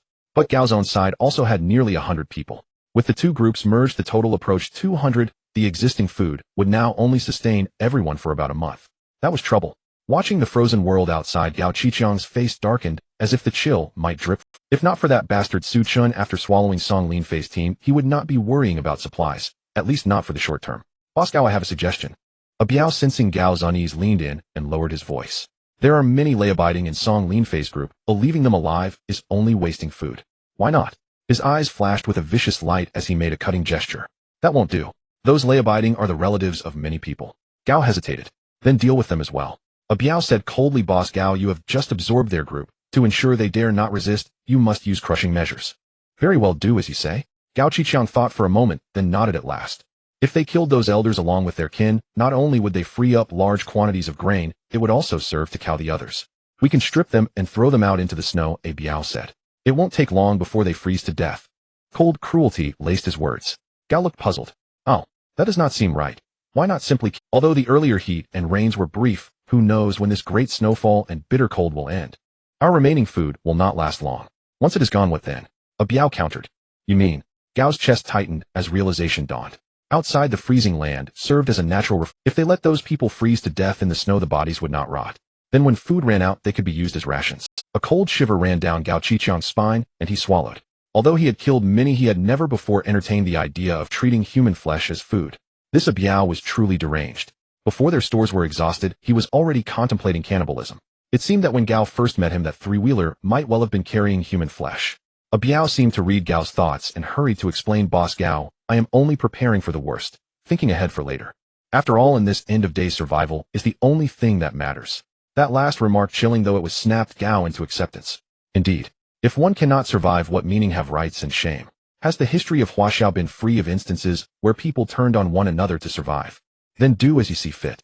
Gao Qiqiang finally nodded. No words were spoken that night. Early the next morning, Zhou Shixian was summoned before him. Though Zhou Shixian's spirits were low from failing to find Lin Yingying before Gao, he remained obsequious. His life was wholly at Gao Qiqiang's mercy. Boss Gao? While slurping his instant noodles, Gao said casually, those lay-abiding in your group are only wasting our grain. I intend to strip them of their clothes and throw them into the snow. The smile on Zhou Shixian's face froze instantly. No, boss, what do you mean? We promised to treat the people in our group well. Gao set down his noodles and stared impatiently. That was then, and this is now. If you have grievances, blame that bastard Su Chen for burning Lucen Hotel. Zhou Shixian tried to speak, but a Biao pressed a hand to his shoulder and said lightly, brother, Zhou, don't bring trouble. Zhou immediately cowered, bitter inside. Fine, I will follow Boss Gao's orders. That's the right attitude, Gao softened his tone and smiled. The able-bodied men left in your team. If they want to live, let them do the. Zhou understood that Gao's true intent was to force them to submit by making them prove their loyalty. He could not refuse and so obeyed. When Gao's decision became known, the survivors of Song Linfei's team erupted in astonished outrage. They had never imagined that surrender would bring such consequences. Had they known, they would have died fighting alongside Song Linfei. But regret came too late. Unarmed and bound by Gao's men, they were powerless to resist. Faced with the threat of death, many finally bowed their heads. From the original group of over 90, aside from the 20-odd elders designated to be disposed of, half of the remainder chose to die rather than submit. Zhou Shixian, with the surrendering survivors, stripped the elders and their family members of their clothes and shoved them out into the snow. Zhou Shixian, you bastard. You'll get what's coming to you. Captain Song treated you well, and you betrayed him. I'll haunt you even in death. Naked in the tens below cold of the snowfield, their shouts weakened after only in less than 20 minutes, they had all frozen to death. The scene of Zhou Shixian executing his companions was fully witnessed by Su Chen and He Wang, who were on the top floor of Yuerdun. He Wang wrapped his down jacket tightly around himself and couldn't help but curse loudly. Su Chen called to He Wang, forget it, there's nothing more to see. Let's go down. The two of them packed away their binoculars and walked towards the bottom of the building. He Wang suddenly spoke up, looking a bit shy. Brother Su, I have an unreasonable request. Brother He, if I'm not mistaken, you've taken a liking to Wu Li, haven't you? Huh? He Wang was taken aback, his old face turning crimson in an instant. No, Brother Su, how do you know? Isn't it obvious? You might as well have written your thoughts on your face. Su Chen couldn't help but chuckle. The Wu Li he referred to was one of the 5 women who escaped with Lin Yingying. Last night, after Lin Yingying and Wu Li entered the conference room, He Wang's eyes had been fixed on Wu Li with. Today, He Wang was acting shy again, which was more than likely related to Wu Li. So, Brother Su, what do you think? He Wang looked at Su Chen expectantly. It is said that excess comfort leads to lust. Previously, when food was scarce and survival uncertain, He Wang naturally had no mood to think about women. But now with Su Chen's assistance he could live without worry in this apocalyptic world, inevitably starting to indulge in fantasies. He Wang had come to Phoenix Mountain on a trip with his wife and children. Unfortunately his wife and children had perished shortly after the heat wave struck. Although Wu Li was not as beautiful as Lu Linger or Lin Yingying, she had a very appealing figure. With curves in all the right places, mature and charming, it was only natural for He Wang to be attracted to her. However, he was also aware that everything in the team was decided by Su Chen. To keep Wu Li around, he must get Su Chen's approval. I think it's feasible. Su Chen thought for a moment, and he had previously opposed the inclusion of Song Linfei, Lin Yingying, and others, because he felt that Song Linfei's team had too many members.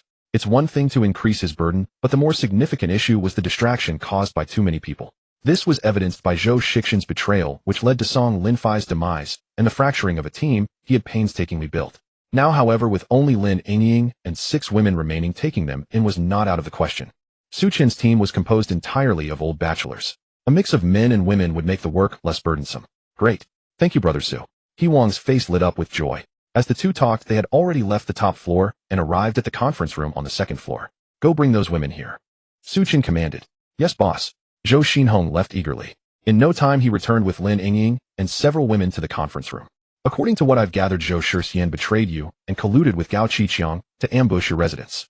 As soon as he saw them, Su Chen revealed the information he had. What? That bastard Zhou Shixian.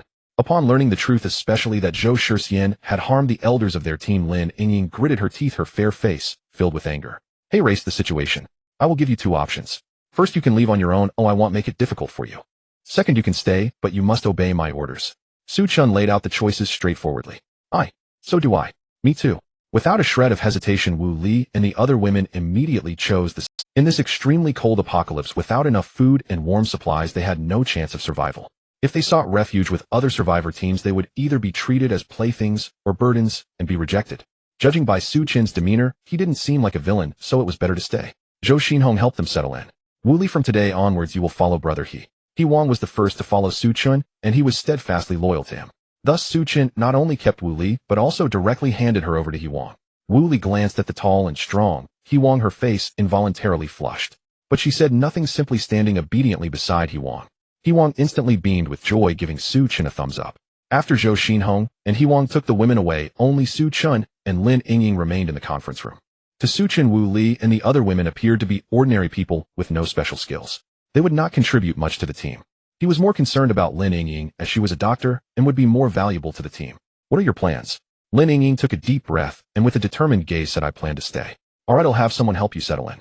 No, I want to stay by your side. Su Chen was slightly taken aback and then laughed. Why should I keep you by my side? Because I am useful to you, I am skilled in medicine, and I can meet all your needs. Lin Yingying spoke slowly. Having lived through the apocalypse for so long, she had grown significantly and understood how treacherous human nature could be. Previously she stayed in Song Linfei's team largely because he treated her with great courtesy. But now that Song Linfei was dead, in order to survive and live comfortably and worry-free, the wisest choice was to cling to Su Chen's side. Alright, I agree, but it's still the same rule, you must obey me. Anyone who dares to defy my orders will be expelled. Su Chen was not a paragon of virtue. Since Lin Yingying was useful to him and willing to stay, why not take advantage of the situation? Great, but I have one request. Go ahead. I hope you can help me get revenge and kill Zhou Shixian. At the mention of Zhou Shixin's name, Lin Yingying's beautiful eyes seemed to blaze with fury. She had deep feelings for Song Linfei and the elders in the team. However, Zhou Shixian betrayed the team and caused their deaths. Lin Yingying wished nothing more than to obliterate Zhou Shixian. I cannot guarantee that. Su Chen shrugged and said lightly, but I have enmity with Gao Qiqiang, so I can only say that I will do my best. After Gao Qiqiang swallowed Song Linfei's team, his power had grown even stronger. Su Chen had no intention of taking that risk for Lin Yingying. That's good. Lin Yingying nodded in agreement. She understood that given Su Chen's personality, it was already quite remarkable for him to agree. Alright, it's about time. Come back with me. Su Chen glanced at his watch, and then stood up. Without hesitation, Lin Yingying obediently followed behind her. The two walked through the long corridor of the hotel and arrived at the backyard. At this moment, heavy snow was still falling, and the thick layer of snow had completely covered the original flower bed. Even the astonishing tires of the RV were covered by snow for most part. After entering his fingerprint beside the car door, it slowly opened, and the electric footstep was lowered. Su Chen stepped inside first. Hearing the sound of the door opening, Lu Linger, who was lying on the sofa watching a drama, hurriedly jumped down. Watching your back. Before she could finish her sentence, she saw Lin Yingying following Su Chen, and her smile suddenly. Chen, she. What is she doing here? She will be living with us from now on. You go to the second floor and help her tidy up the bedding. Su Chen said this matter-of-factly as he walked past her and sat down on the sofa. Watching Lu Linger still standing there at a loss, Su Chen frowned slightly. What's wrong? Can't you understand what I'm saying? No, I'm going right now. Lu Linger came to her senses and hurriedly walked towards the second floor. As she helped Lin Yingying tidy up the bedding, she felt quite wronged. Although she usually obeyed Su Chen after living together for so long, Lu Linger had clearly assumed the role of the hostess. Even in a post-apocalyptic world, she had imagined that Su Chen would find other women. But when that day truly came, Lu Linger still found it hard to accept. Yet she also knew very well that if she showed any discontent given Su Chen's current personality, he would definitely throw her out. Lu Linger sighed softly, choosing to silently accept the situation. Meanwhile, Lin Yingying downstairs was also quite shocked by the situation inside the RV. Although she had previously been intimate with Su Chen and knew he owned a NOMADISM, she had never entered it before. Inside the RV, it was warm and bright, a stark contrast to the icy world. On the television, Empresses in the Palace was playing, which was Lu Linger's favorite drama that she had watched many times. Soft music echoed within the RV. In the corner, a humidifier was placed, making the air inside less dry. Everything felt so peaceful and serene. Lin Yingying almost thought that everything she had experienced before was just a nightmare. Why are you still standing there? Su Chen pointed towards the bathroom, not far away, and said, go take a shower there. There are some clothes here, change into them. Lin Yingying finally came back to her senses and picked up the clothes handed to her by Su Chen. Unsurprisingly, these clothes were similar to those Su Chen had given to Lu Linger, emphasizing sexiness and exposure. Lin Yingying's face turned red, but she said nothing and obediently went to the bathroom. After she finished her shower and came out, Lu Linger had also tidied up the bedding. Su Chen was playing a game, instructing Lu Linger to take Lin Yingying up to see her living quarters. You are Lu Linger? My name is Lin Yingying. Ooh, I've heard about you from Su Chen. Lin Yingying smiled slightly, extending her hand friendly towards Lu Linger. After the apocalypse, Lu Linger had only stayed at Phoenix Mountain. Although she had encountered bad people like Biao, her experience was still limited. Lin Yingying, on the other hand, had spent some time in the Demon City during the apocalypse and was accustomed to all kinds of people. In order to survive, she had sold her body. Serving the same person as other women had become extremely common. Some even dragged their own family members into it.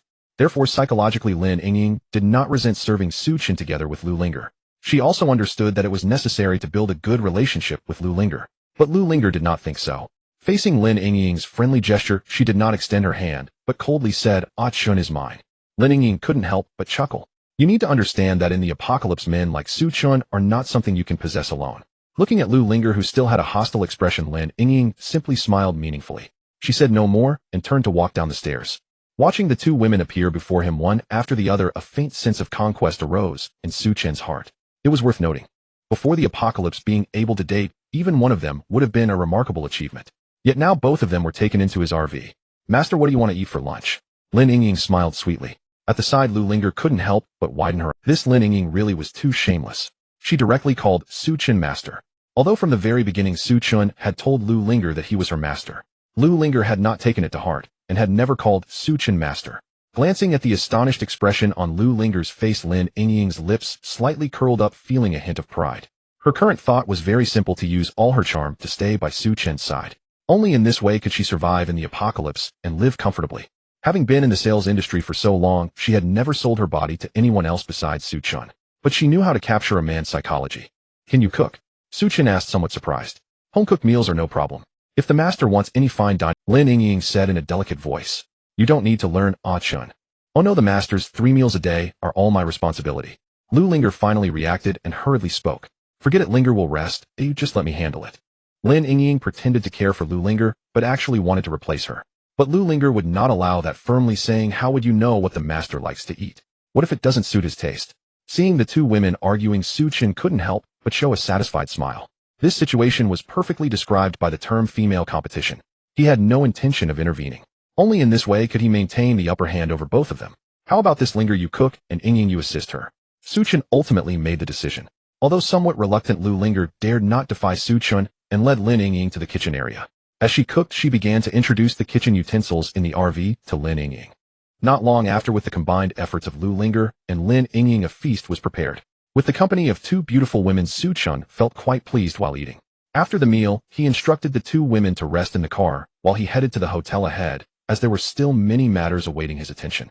After successfully raiding a house last night, Su Chen and his group returned with quite a few spoils. Although he didn't lack resources, he still took half of them. The remaining items were rewarded to Sun Yuan and his group. Upon receiving the resources, they were all in high spirits. The other survivors could only watch enviously.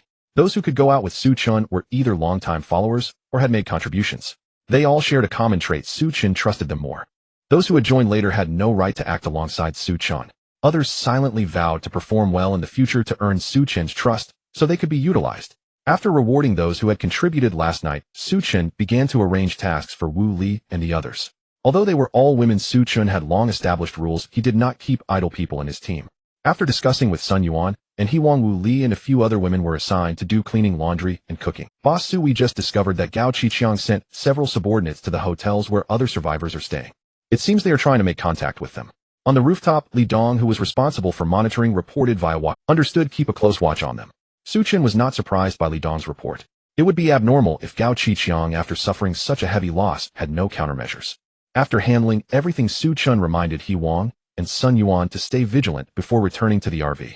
Inside, Lu Linger and Lin Yingying sat on the sofa across a table. One seemed to be watching Empresses in the Palace while the other was playing on an iPad. However, both of them were actually listening to the sounds outside the vehicle. When Su Chen's door opened, they immediately stood up and rushed to the door. Master, you are back. Master, are you tired? They competed to take off Su Chen's coat. Su Chen comfortably enjoyed their service and casually asked, Of course it's ready. Today I made some of your favorite dishes, Lu Linger eagerly replied. I even specially learned a new dish for you, Master. I won't be outdone either, Lin Yingying chimed in. The two of them, one on each side, linked arms with Su Chen and led him to the table. Sure enough, the table was filled with delicious and fragrant food.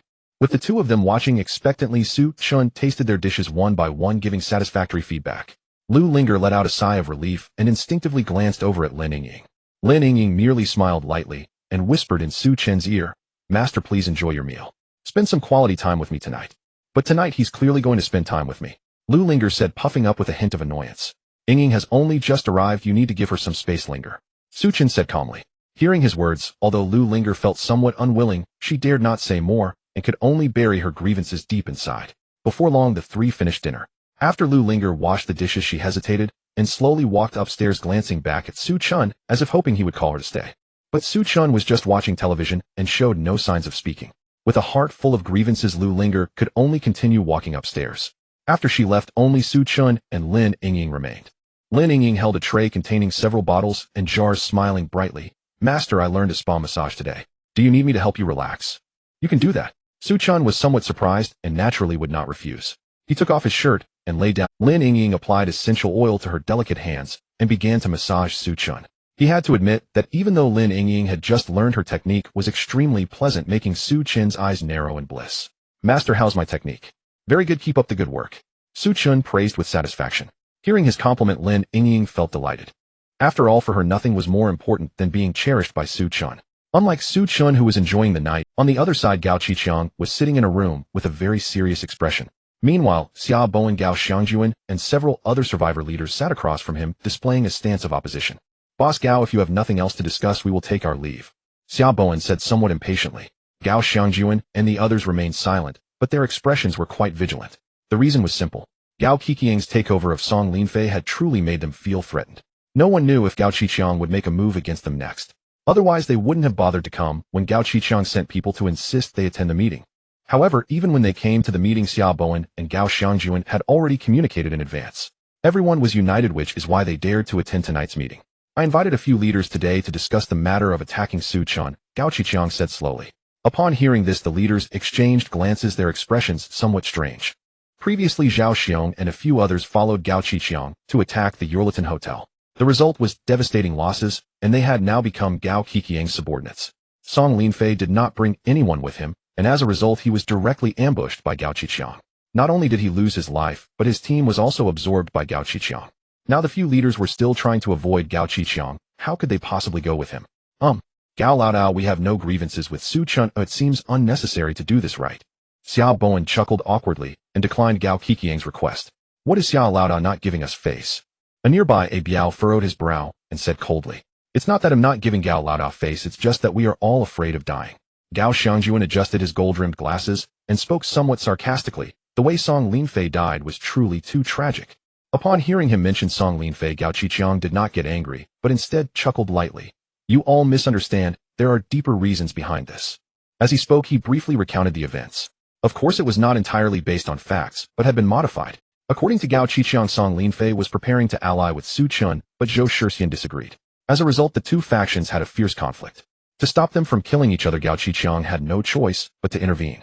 But instead he was misunderstood by Song Linfei, who attacked Gao Qiqiang's men. In a desperate situation, Gao Qiqiang had to kill Song Linfei. His explanation seemed flawless on the surface. However, everyone knew that the outside temperature was extremely low and heavy snow was falling. Gao Qiqiang was not a kind-hearted person. How could he possibly intervene without reason? We have survived with great difficulty and should help each other. How can we kill one another? Xiao Bowen shook his head, his attitude still firm. What Xiao Laodao said is correct, but Su Chun is truly, not only does he not think of mutual assistance, but he also often kills people. Gao Qiqiang poured dirt on Su Chun furiously. Seeing that everyone remained unmoved, he decided to play his trump card. Actually, it would be fine if it were just that, but the key point is, this kid knows the truth about the apocalypse. As soon as he said this, everyone was immediately stirred. Gao Laodao, you wouldn't be lying to us, would you? Isn't the apocalypse a natural disaster? How could Su Chun possibly? Facing the crowd's doubtful expressions, Gao Qiqiang smiled and calmly said, "Don't rush, let me explain slowly. You should all know that long before the apocalypse I had already met that scoundrel Su Chun, right?" Everyone nodded. They had heard of Gao Qiqiang lending money at high interest rates, and Su Chun borrowing a large sum. A month before the apocalypse, Su Chun bought a NOMADISM RV. He spent a fortune to modify this RV. Basically, no matter how harsh the environment, as long as you stay inside the RV you'll be fine. Gao Qiqiang said slowly. But that doesn't prove anything, does it? Gao Xiangjuan frowned and said, "Don't rush, let me finish." Gao Qiqiang paused and continued, "Old Su the driver also told you that Su Chun purchased tens of millions worth of supplies at Walmart. If that isn't enough proof, then what follows will completely demonstrate that I am correct. A Biao can prove that when the heavy rain just began, Su Chun sent his men to gather warming supplies. And everyone remembers that shortly after the rain stopped, Su Chun sent people to the back mountain to chop wood, right?" After Gao Qiqiang's reminder, everyone recalled that indeed this had happened. All these things combined can only prove this kid Su Chun definitely knows something. Gao Qiqiang enunciated clearly, "Therefore I suggest we attack him together. Not only to obtain the vast supplies he hoarded, but also to extract the truth from him." Upon hearing this, everyone couldn't help but feel a little tempted. All the survivors present wished for the restoration of social order. No matter how they had lived before, at least they wouldn't. But now in the apocalypse, one could easily die from heat, cold, or starvation. They had long had enough of such days. Moreover, even if the world couldn't return to normal, knowing some insider information from Su Chun could help them respond in the coming days. Not to mention, he has vast resources that could alleviate everyone's worries about food and drink. I think Gao Laodao's words make quite a bit of sense. Xiao Bowen pondered for a moment and nodded in agreement. I think so too. Gao Xiangjuan quickly expressed his support. His supplies were running low and wouldn't last even a month. If it weren't for Gao Qiqiang's extreme methods, he would have agreed long ago. The two major leaders expressed their agreement, and the remaining leaders hesitated for a moment before also agreeing. Seeing this situation, Gao Qiqiang couldn't help but feel overjoyed. But Gao Laodao, we should make things clear. If you dare to scheme against us, don't blame us for turning against you. Xiao Bowen said in a deep voice, his eyes full of vigilance towards Gao Qiqiang. You can rest assured I only target Su Chun. Gao Qiqiang patted his chest and said. His words were indeed sincere. This time he did not intend to scheme against the other survivor teams. His primary goal was to eliminate Su Chun for revenge. Gao Laodao, I still have a suggestion. Gao Xiangjuan said slowly. Why don't we send someone to negotiate with Su Chun first? As long as he is willing to tell us the truth about the apocalypse and provide us with supplies on time, we don't need to resort to violence. What do you think? Hearing this, the others nodded in agreement. Yes, that would be the best. We are all surviving in the apocalypse. Staying alive is the ultimate goal. Gao Qiqiang frowned slightly, but soon relaxed. Given Su Chun's character, he would definitely not agree to such a request. It was better to agree for now. Once Su Chun refused, everyone would naturally give up. All right, tomorrow morning, he'll send someone to meet with Su Chun and have a good talk with him. As Lin Yingying slept soundly, her delicate brows furrowed slightly, indicating some discomfort. Su Chun cautiously withdrew his arm and got out of bed, pushing the door open to step outside. Lu Linger, dressed in a maid outfit, was busy in the kitchen area. A delicious aroma wafted through the RV. Hearing the noise, Lu Linger turned her head to look. Upon seeing Su Chun, her face immediately lit up with joy. Master, you're awake. She quickly ran over, hugging Su Chun's arm and shaking it. I followed you for so long, and suddenly, you send me upstairs to sleep alone. Master, you're too heartless, sob. Living with Su Chun during this time, Lu Linger had already regarded him as her own. Suddenly, Lin Yingying appeared, taking Su Chun away from her. Lu Linger naturally felt uncomfortable. Therefore, upon seeing Su Chun, she immediately began to act spoiled. It must be said that when a woman acts spoiled, especially a beauty like Lu Linger, it truly makes it hard for one to resist. Su Chun steadied himself, gently stroking Lu Linger's hair, and chuckled. If you're not used to sleeping alone, why not come down tonight? Upon hearing this, Lu Linger couldn't help but show a look of joy. She thought Su Chen was going to send Lin Yingying upstairs so that she could sleep down. However, Su Chen's next sentence made her smile vanish. We can sleep together so you won't be scared. Never mind then. Although Lu Linger was reluctant to let Lin Yingying monopolize Su Chen, she ultimately backed down. Seeing this, Su Chen had no intention of forcing her. After all, a forcibly bent fruit is not sweet. Such matters are best when everyone is willing. At that moment, the intercom nearby suddenly emitted a series of beeping sounds. Su Lauda, there's a situation. Gao Qiqiang sent someone to see you. The voice of Zhou Xinhong rang out. Su Chen frowned, a hint of displeasure flashing in his eyes. Why does this Gao Qiqiang act like a stubborn adhesive coming around every few days? I'll go meet Gao Qiqiang. You two stay in the car and don't move. Yes, master. Lu Linger responded, picking up a warm coat and helping Su Chen put it on. Once Su Chen was dressed properly, she pushed open the door and walked out. Compared to yesterday, the snowfall today had noticeably lessened. However, the snow on the ground was even thicker. At this rate, the snow would completely stop tomorrow. Only the body of the nomadic vehicle was already covered quite a bit. It seemed he would have to find someone to clear the snow, otherwise he wouldn't be able to start the vehicle later. While Su Chen was thinking, he arrived at the meeting room. The person sent by Gao Qiqiang was a young man who hurriedly said upon seeing Su Chen, "Hello, Su Lauda. Speak. What did Gao Qiqiang send you for?" Su Chen asked directly. Well, my boss has formed an alliance with the leaders of other teams. He specifically asked me to come tell you. If you're willing to share what you know about the truth of the apocalypse and provide supplies regularly, we can coexist peacefully. The young man's words made Su Chen pause slightly. He was not surprised that Gao Qiqiang had united with others. After all, with the cold weather, there would come a day when food would run out. With ample food on his side, it was only a matter of time before everyone turned their eyes toward him. But what surprised Su Chen was that Gao Qiqiang actually thought he knew the truth about the apocalypse. Stroking his chin, he quickly figured out the reason behind it.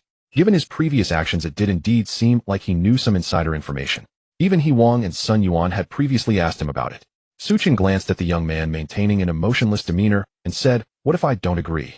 My boss said that if you don't agree, we will have to meet with swords. Are you threatening me?"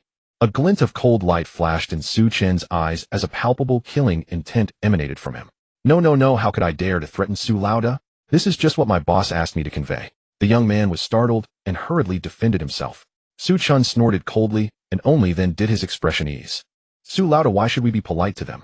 He Wang said coldly, if they want war, we will fight them. Sun Yuan said nothing, but his hand was already resting on the dagger at his waist. At Su Chen's command, he would immediately eliminate this messenger sent by Gao Qiqiang. However, contrary to their expectations, Su Chen suddenly smiled and said, I think Gao Laoda's proposal is rather good. Not only He Wang and Sun Yuan, but even the young man was taken aback. It was known that since the apocalypse began, Su Chen had been notorious for being selfish. Whether it was a Biao Zhangming Yuan or others, whenever they sought help from Su Chen, he had mercilessly rejected them. Today he actually agreed. Of course I have conditions too. What conditions? The young man asked instinctively. He must first hand over Zhou Shixian before I am willing to negotiate with him, Su Chen said slowly. I can't make that decision. I need to report back to my boss. Alright, then you can go back for now. Su Chen waved his hand, dismissing the young man. After the other party left, He Wang asked in confusion, Su Lao Di, when Gao Qiqiang attacked us before, we weren't afraid, so why today? Brother, I have my own measures. Su Chen did not elaborate, and He Wang no longer pressed the issue. Did Su Chen really say that? After hearing his younger brother's reply, Gao Qiqiang found it hard to believe his ears. He had originally planned to launch an attack along with Xia Bowen and Gao Xiangjuan immediately after Su Chen refused. Yet unexpectedly, Su Chen actually agreed. If that is the case, then we need not act. That would be perfect. Both Xia Bowen and Gao Xiangjuan let out a sigh of relief. Su Chen had a rifle in hand, and if a real fight broke out, they would suffer considerable casualties. But the problem is, Su Chen wants us to hand over Zhou Shixian before he is willing to negotiate. What should we do? Suddenly, a Biao interjected. All eyes turned toward Gao Qiqiang. After all, Zhou Shixian was current. Gao Qiqiang hesitated for a moment and finally nodded. All right, bring him here. He had managed to climb to the level of a big name in the underworld, and naturally he was ruthless. A little brother like Zhou Shixian, who was eating inside and digging outside, could be sacrificed. A Biao left to carry out the order, and shortly after he brought Zhou Shixian back. Seeing all the bosses and leaders in the room focus their attention on him, Zhou Shixian had no idea what was happening. Brother Shixian, how have you been these past 2 days? Gao Qiqiang greeted Zhou Shixian with a warm smile, his demeanor unusually cordial. Since pledging allegiance, Gao Qiqiang had neither tormented nor obstructed Zhou Shixian, but neither had he shown him the slightest warmth. Today's sudden effusiveness left Zhou Shixian thoroughly bewildered. I have a matter that requires your assistance. Please, senior brother Gao, give your instructions. I will not hesitate, so long as it lies within my power. Zhou Shixian, imagining he was about to be entrusted with greater responsibility, felt a surge of delight, and immediately thumped his chest in solemn pledge. Excellent. Gao Qiqiang nodded approvingly and exchanged a subtle glance with Biao. Without hesitation, Biao stepped forward alongside two underlings and forced Zhou Shixian to the ground. Zhou Shixian barely had time to react before he was overpowered and pinned. Senior brother Gao, what is the meaning of this? Brother Shixian, did you not just vow you would never refuse? Gao Qiqiang replied with a placid, smiling countenance. I've just spoken with Su Chen. He has agreed to enter negotiations with us provided we hand you over. So for the sake of our collective prosperity, your sacrifice is unavoidable. Zhou Shixian stood frozen, stunned speechless. He had never imagined that assistance from Gao Qiqiang would mean this. Senior brother Gao, I've served you with unwavering loyalty. I even eliminated Song Linfei for you. You cannot do this to me. I'd rather not, but there's truly no other way. Please bear with it just this once. Gao Qiqiang shrugged, feigning helplessness. Biao gestured to several underlings who swiftly bound Zhou Shixian tightly with ropes. Gao Qiqiang, you despicable wretch. You're no human at all. After all I've done for you. Powerless and enraged, Zhou Shixian erupted into furious curses. Ever since Lin Yingying's escape, Zhou Shixian had devoted considerable effort to tracking her down, yet found no trace. Nor had any of the nearby survivor groups reported sighting her. He thus concluded she had most likely fled to the Yelton Hotel. And now that Su Chen demanded his presence, it was almost certain Lin Yingying sought vengeance against him. Gao Qiqiang frowned. Before he could utter a word, Biao lunged forward and struck Zhou Shixian hard in the abdomen. Doubling over in agony, Zhou Shixian collapsed into silence, unable to curse further. Take him to Su Chen. Gao Qiqiang commanded with a decisive wave of his hand. Biao summoned several underlings who hoisted Zhou Shixian and carried him out of the hotel. They trudged across the deep snow toward the Yelton Hotel. Inside the conference room, Lin Yingying sat beside Su Chen, inwardly puzzled. She did not know why Su Chen had summoned her, but she understood well enough questions unasked were safest left unspoken. So she remained silent. At that moment, the conference room door swung open. A gust of icy wind swept in, and Zhou Shixian was dragged inside by several men. Their eyes met. Both froze in stunned silence. Yingying, it's been so long. Zhou Shixian, you scoundrel. A flicker of fury ignited in Lin Yingying's luminous eyes. Gao Qiqiang truly was ruthless. Zhou Shixian had rendered him immense service, yet was discarded without. Su Chen let out a faint cold laugh and said to Lin Yingying, you wished for revenge. Here he stands before you. Do with him as you will. With that he picked up a fruit knife and placed it gently into her palm. Lin Yingying's slender fair fingers closed firmly around the hilt as she rose and walked slowly toward Zhou Shixian. Watching her advance, resolute, radiant like an avenging goddess, Zhou Shixian's courage shattered. Yingying, I love you so deeply that I lost all reason. Spare me. For the sake of all I once did for you. I'll change. I swear I'll change. Lin Yingying paused, momentarily softened, as if recalling how tenderly Zhou Shixian had cared for her when she first joined Song Linfei's team. But then Su Chen spoke calm and deliberate. Yingying, do not forget Song Linfei and those elderly souls who perished so horribly. At those words, Zhou Shixian's face drained of all color, while Lin Yingying's gaze hardened into steel. The sharp blade pierced fabric and flesh alike, sinking straight into Zhou Shixian's heart. His eyes widened in shock, as if striving to utter one last word. None came forth. His head lolled sideways, and he died instantly. Su Chen stepped forward and gently pried Lin Yingying's fingers from the knife. He nodded to He Wang and the others, signaling them to remove the body. With quiet efficiency, they lifted Zhou Shixian's corpse and departed, leaving Su Chen and Lin Yingying alone. Master, I thank you. You granted me the chance to avenge myself. Lin Yingying lifted her gaze, her eyes shimmering with quiet gratitude. No thanks are needed. That was our agreement. Su Chen smiled faintly and stroked her silken hair. Remember, henceforth you obey me in all things. Yes, master. Lin Yingying bowed her head obediently and nestled against his chest. Now go rest. I still have matters. Yes, master. Watching her recede into the distance, Su Chen allowed himself a satisfied smile. Having Lin Yingying execute Zhou Shixian was a test, a deliberate trial of her resolve. He sought to determine whether mercy would cloud her judgment, whether she might spare Zhou Shixian. If so, her naivete would prove incurable, and she would hold no place beside him. As it stood, she had passed. Once Lin Yingying had gone, Su Chen rested his chin upon his hand and tapped thoughtfully upon the tabletop. After a pause, he lifted his walkie-talkie. Hey, Gao Qiqiang. Here, I'm listening, brother Su. Gao Qiqiang responded without offense, laughing heartily instead, as if their prior enmity had never existed. Since you've now demonstrated sincerity, we may begin negotiation. Su Chen spoke coolly. Truth be told, I know no more about this apocalypse than you do. On the other end, Gao Qiqiang, Xiaobo, and Gao Xiangju and Zhao Xiong and Biao held their breath, ears straining intently. Back in university, I had a classmate whose father held high office. He hinted discreetly that the apocalypse was imminent and urged me to stockpile supplies. First came extreme heat, then torrential rains, then unbearable cold. It was his warning that led me to purchase NOMADISM and amass such vast reserves. Su Chen had no intention of revealing the truth. He offered only half-truths carefully woven. Gao Qiqiang and his circle possessed no means to verify them anyway. So that's how it was. Gao Qiqiang and the others on the other end of the line gasped in genuine astonishment. Even if the other party is a child of officials, do you really believe his words so easily? Gao Xiangjuan, the smartest among them, immediately began to question. At first I didn't believe it either, but later he sent me a video and I saw with my own eyes that he was in the official nuclear. As for why there was no movement, please use your brain. Upon reflection, everyone found that it made sense. If it were announced in advance, there would have been chaos in society and people would rush to the shelter. At that point, even the safety of those big shots would not be guaranteed. Not to mention, just like Su Chen, an ordinary person preparing so many supplies for the apocalypse attracted others' attention. Everyone instantly believed him to a large extent. Then what disaster comes after the extreme cold? Gao Qiqiang, I don't know about that either. My friend said the country can only predict this much. But one thing is certain, it's impossible to return to the state before the apocalypse. Su Chen's words immediately plunged the conference room, where Gao Qiqiang and others were, into a deathly silence. In fact, everyone secretly harbored a glimmer of hope, wanting to return to a normal society. However, Su Chen's words extinguished their flickering hope. Gao Qiqiang took a deep breath and said solemnly, "All right, let's talk about how you will provide us with supplies. Very simple, we have nearly 600 people here. You just need to provide us with enough food." Su Chen couldn't help but laugh at these words. "Are you out of your mind? Do you think I can provide food for 600 people?" Gao Qiqiang coldly sneered. "Old Su said you purchased nearly tens of millions worth of supplies at Walmart. Don't say 600 people, these supplies are enough for 1,000 people to eat for a lifetime." Old Su is really a scoundrel. I must find a way to kill him.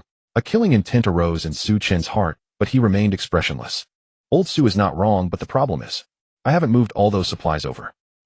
What do you mean by that? Gao Qiqiang was momentarily stunned. Think about it yourself, how could tens of millions worth of supplies be transported from Modu in a short time? Su Chen countered. Gao Qiqiang and the others exchanged glances. They suddenly remembered that according to Old Zu's words, Su Chen had purchased all the supplies about half a month before. Transporting tens of millions worth of supplies to Phoenix Mountain in half a month is actually not difficult. But the challenge lies in how to do it without a sound. Earlier manager party of Lu's Hotel and others on Phoenix Mountain hadn't noticed anything amiss. My old classmate didn't tell me the exact time, so I could only manage to transport a part of the supplies. If it were only a few people, I could still consider it. But for 600 people, I'm sorry, I'm really unable to help. Gao Qiqiang did not take Su Chen's words seriously, but sneered, "I can't care about that much. If you don't give it, then we'll have to go get it ourselves." "Fine, then come. At worst we'll both suffer. Even if I die, I will definitely set those supplies ablaze." Su Chen retorted without backing down. Seeing his firm attitude, Gao Qiqiang and the others also showed hesitant expressions. Could it be that this bastard is telling the truth? "Su Laudi, don't be impulsive. We're all peace-loving. Oh, let's sit down and talk slowly." Gao Xiangjuan hurriedly interjected, acting as a mediator. "How much food can you provide at most?" "At most food for 100 people. That's not enough, at least 500 people." Gao Qiqiang immediately rejected. 200, 400, 300. Deal. Gao Qiqiang finally made the final decision. "All right, I will provide enough food for 300 people for 3 days each time. Every 3 days you come to the hotel gate to transport it. But I can't hold out for long, so after the snow melts you still have to fend for yourselves." Su Chen said slowly. "Good, then it's settled." After ending the conversation with Su Chen, Gao Qiqiang looked at the other leaders present. "Do you think Su Chen is lying?" Gao Xiangjuan rubbed his chin and pondered. "I think he definitely hasn't told the whole truth, but it should be mostly accurate." That feels good. Press harder." Gao Xiangjuan reclined on a sofa, two rather comely women standing behind him vigorously kneading his shoulders. When their team arrived at Fenghuang Mountain, the larger hotels had largely been claimed by other survivor groups. With no better option, Gao Xiangjuan was forced to choose a modest guest house. Compared with those grand hotels, the guest house was undeniably plainer in its decor. Still, Gao Xiangjuan had ordered his men to reinforce the insulation both inside and out, and a stove burned in the room. Yet it was still much colder than the hotel where Gao Qiqiang and his people stayed. Most of his men were squeezed under blankets, shivering. Gao Xiangjuan turned his head and glanced at the two women behind him, irritation welling up. If it weren't for the bitter cold, he almost wished he could execute them on the spot. If only they could seize the hotel Gao Qiqiang occupied. Before winter set in at Lin Yingying's prompting, Song Linfei had put great effort into strengthening the hotel's insulation and defenses. But it was a thought he only dared to entertain. Gao Qiqiang's team not only outnumbered his, they also had ruthless fighters like a Biao and Zhao Xiong who would not hesitate to kill. Not to mention Gao Qiqiang even possessed a firearm. At that moment, a trembling sentry rushed in and stammered, "Boss, outside, someone says they want to see you." "See me?" Gao Xiangjuan froze for a moment, then asked, "Is it someone from Gao Qiqiang?" "No. I don't know which faction they belong to." The man replied. Let him in, Gao Xiangjuan murmured after a moment's thought. Soon a man in a white cold-weather parka walked in at a leisurely pace. He brushed the snow from his clothes and greeted Gao with a casual nod. Leader Gao. Gao asked, who are you? Gao Xiangjuan sized him up from head to toe, confirming he did not recognize him. Introduce myself. I'm one of Leader Su's men. Call me He Wang. You are He Wang. Gao Xiangjuan exclaimed, startled, and reflexively grabbed a weapon at his side. Although he had never met He Wang before, Gao had heard of the feud between He Wang and a Biao and knew that He Wang was Su Chen's most trusted lieutenant. He Wang's sudden arrival put Gao on edge. He Wang chuckled, relax, Leader Gao, I bear no ill intent. I come at Leader Su's order to negotiate with you. Negotiate? Gao Xiangjuan grew more puzzled. Hadn't they already reached an understanding with Su Chen that very morning? Why would Su want to negotiate again? Did he have other designs? Gao concealed his thoughts behind a calm facade and asked, what kind of negotiation do you mean? He Wang replied slowly, 300 portions of supplies are still a burden for Leader Su. He wishes to reduce that number. That cannot be reduced, Gao Xiangjuan retorted at once. That term had been agreed upon by the chiefs. He had no authority to cut it. Besides, 300 rations were scarcely enough for 600 people. If they were reduced, the others would be left unable to move. What if we reduce the number of people who eat? He Wang asked in a leisurely tone. A sharp glint passed through Gao. You must have heard of Leader Su's grudge with Gao Qiqiang and a Biao, He Wang continued. Even if Leader Su must produce 300 rations, he would not hand them to Gao Qiqiang for nothing. So he has a proposal: we join forces and eliminate Gao Qiqiang. He Wang's words made Gao Xiangjuan's heart seize with alarm. Eliminate Gao Qiqiang. Su Chen was audacious indeed. But when Gao calmed, he realized it might not be impossible. He commanded a little over 100 men, Su had 40 or 50, and Su possessed rifles, a sniper, and various strategic supplies. Together they might have a chance. How exactly do you propose we act? Gao asked. That is for you to devise, Leader Gao. Leader Su will only provide support, He Wang shrugged. Gao scoffed, half angry and half amused. So you expect us to lead the charge while you sit back? If we succeed, Leader Su gets his revenge. If we fail, it is none of his concern, right? He Wang smiled faintly. High risk yields high reward. He tossed a small bag across the table. There's a walkie-talkie inside, so you can maintain contact with Leader Su. Leader Su also sent you some supplies as a token of sincerity. Gao Xiangjuan opened the bag, and his eyes widened. Besides the radio lay a pack of Huazi cigarettes and a bottle of Matai. After so long into the apocalypse, Gao's tobacco and liquor had been exhausted. As an old smoker and drinker, he had long craved them. Su's gifts were like water in a desert. He did not hesitate. He opened a cigarette, lit one, and drew a deep, luxurious drag. With a cigarette between his lips, he uncorked the Matai and took a swig. The mellow, rich spirit burned pleasantly as it warmed him through. To hold a cigarette in one hand and a bottle of liquor in the other amid the end of the world, what a rare indulgence. The scent of smoke and alcohol wafted to his men, who glanced over instinctively. Seeing their leader smoking and drinking, their eyes turned green with envy. Boss, let me have a sip. Boss, just one puff, please. Just one. They begged. Gao Xiangjuan felt a twinge of regret. He had forgotten how many of his men were fellow addicts. Had he known, he would have hidden it and savored it alone. After a moment's thought, he couldn't be cruel. He tore off half a pack of cigarettes and poured out 2/3 of the liquor, handing them around. Hey, take it slow. Sip, don't gulp. He warned as he watched them scramble. It felt as if his heart bled, yet he dared not withhold the share. If his men rose up, his position as leader would be unstable. Leader Gao, He Wang said with a smile. Leader Su says that if you agree to cooperate, every future supply drop will include a pack of cigarettes and a bottle of wine. Gao found himself tempted. They'll be off for now. Think it over, Leader Gao. If you agree, get in touch with Leader Su. He Wang left after dropping. He departed, leaving Gao Xiangjuan wearing a heavy expression and lost in thought. You are done, hotel. After leaving, He Wang returned to find Su Chen and recounted the events to him. Brother Su, I have a feeling Gao Xiangjuan won't fall for it, Sun Yuan said, stroking his chin as he pondered. No, I must say he will definitely fall for it. Su Chen, however, remained unconcerned, revealing a meaningful smile. He had a long-standing grudge against Gao Qiqiang. This time, Gao Qiqiang gathered several hundred people to threaten him. His repeated attempts to trouble Su Chen had already stirred a murderous intent within him. The reason Su Chen agreed to the conditions set by Gao Qiqiang was actually to first numb them. Then he could take this opportunity to divide the survivor team and eliminate Gao Qiqiang. After Lin Yingying finished introducing the situation of the various survivor leaders to Su Chen, he ultimately chose Gao Xiangjuan. Gao Xiangjuan was cunning and scheming, a typical selfish character. But it is precisely such a person who is likely to be tempted by benefits.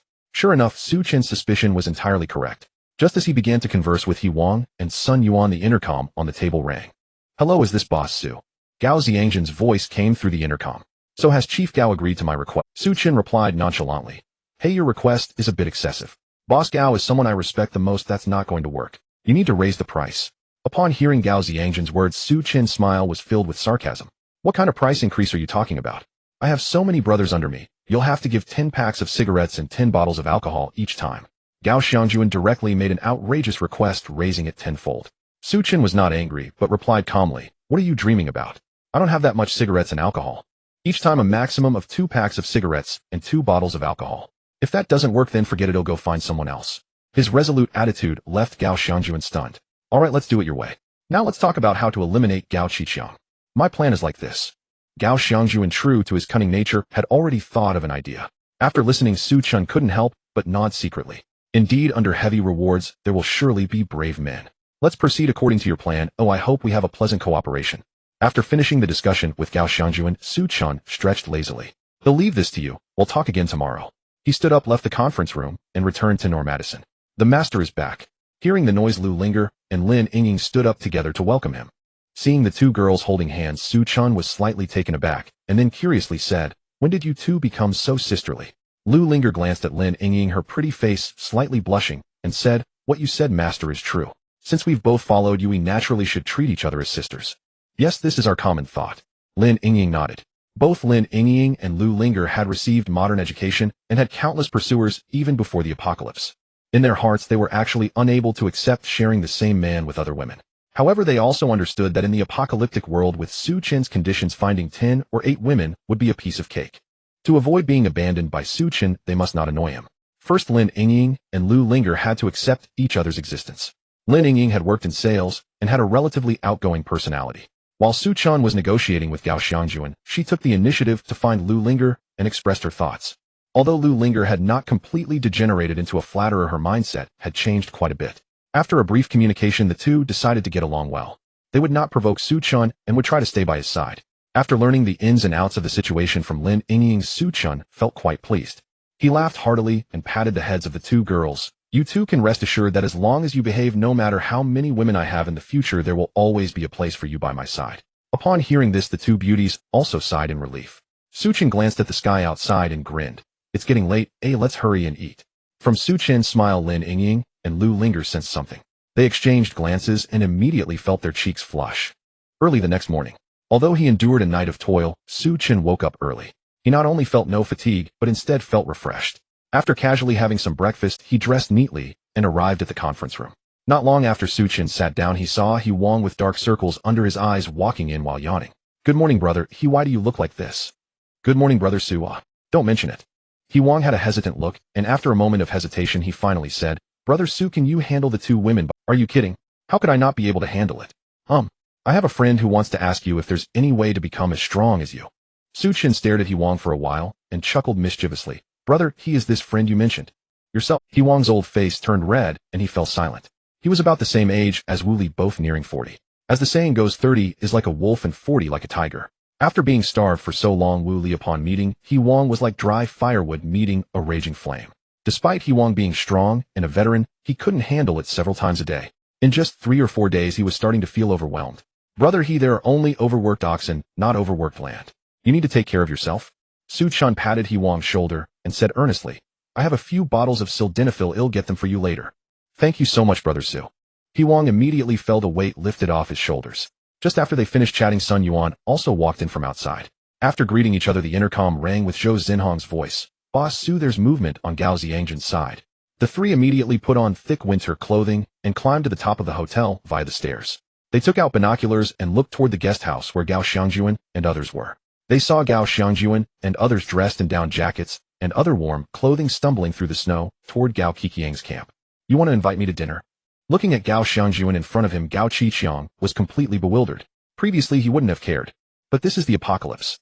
Would Gao Xiangjuan really be kind enough to invite him to dinner? What a joke. "Absolutely true. I've prepared hot pot, a bottle of Matai, and a few packs of Huazi, just waiting for you to come over, boss Gao." Gao Xiangjuan chuckled and lowered his voice. "Actually, I also want to talk with you about how to distribute the supply." Hearing these words, Gao Qiqiang immediately understood Gao Xiangjuan's intentions. Although everyone's power was roughly equal, his subordinates were capable fighters. Among the leaders, Gao Qiqiang subtly took the top position. Moreover, it was he who successfully negotiated with Su Chen this time. The distribution of resources relied on Gao Qiqiang's mood. Thus, in Gao Qiqiang's view, Gao Xiangjuan wanted to curry favor with him. "Hey, brother Xiangjuan, you are being too polite." Gao Qiqiang pretended to shake his head and continued, "Shall we set off now? Let's go, big brother Gao, please." Gao Xiangjuan quickly stood up and gestured for him to proceed. Although he didn't doubt Gao Xiangju and Gao Qiqiang dared not be too careless. He contemplated for a moment and left Zhao Xiong behind to guard the home. He then took Zhao Xiong, Lao Su, and several dozen younger brothers to Gao Ziyangjin's camp. In no time, Gao Qiqiang and his group arrived at the inn where Gao Xiangjuan was located. In the center of the room, there was a table. On the table stood a copper pot for hot pot surrounded by various dishes. Although primarily fast food, it was clear that Gao Xiangjuan had put in some effort. Besides that, the most eye-catching items were several packs of cigarettes and a bottle of Maotai on the table. In this year of calamity, this is too extravagant, brother Xiangjuan. Gao Qiqiang pretended to shake his head with a sigh. While sitting down at the table, he discreetly tucked the packs of cigarettes into his pocket. Seeing this situation, Gao Xiangjuan couldn't help but feel a pang of regret. It's fine, I'll get them back later. He reassured himself and quickly sat down next to Gao Qiqiang, pouring Maotai for both of them. Gao Qiqiang raised his glass and drank it all in one go, his face immediately showing satisfaction. Nothing beats Maotai. Before the apocalypse, Gao Qiqiang was a prominent figure. It was no exaggeration to describe him as rinsing his mouth with Maotai. After such a long time, being able to drink it again nearly brought him to tears. Well, brother Xiangjuan, I didn't expect you to have such good stuff hidden away. Gao Qiqiang put down his glass and spoke with a hint of reproach. Big brother Gao, forgive me. I only have half a bottle left. Gao Xiangjuan hurriedly refilled it, feigning a sense of grievance. I understand your intentions. We both share the surname Gao, and we were family brothers hundreds of years ago.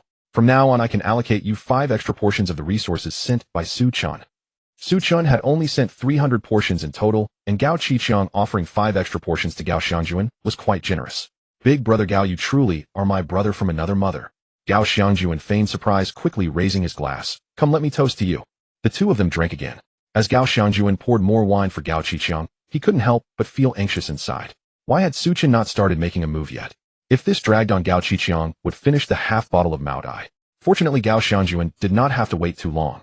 Just as Gao Qiqiang picked up his chopsticks and had a couple of bites of food, a person rushed in urgently. Big brother Gao, it's bad. Our camp has been attacked by Su Chen. Biao Go asked me to inform you, hurry back for support. Hearing this, Gao Qiqiang could no longer sit still. He had just stepped out for a short while, and this bastard Su Chen had the audacity to raid his home. Are you addicted to stealing homes?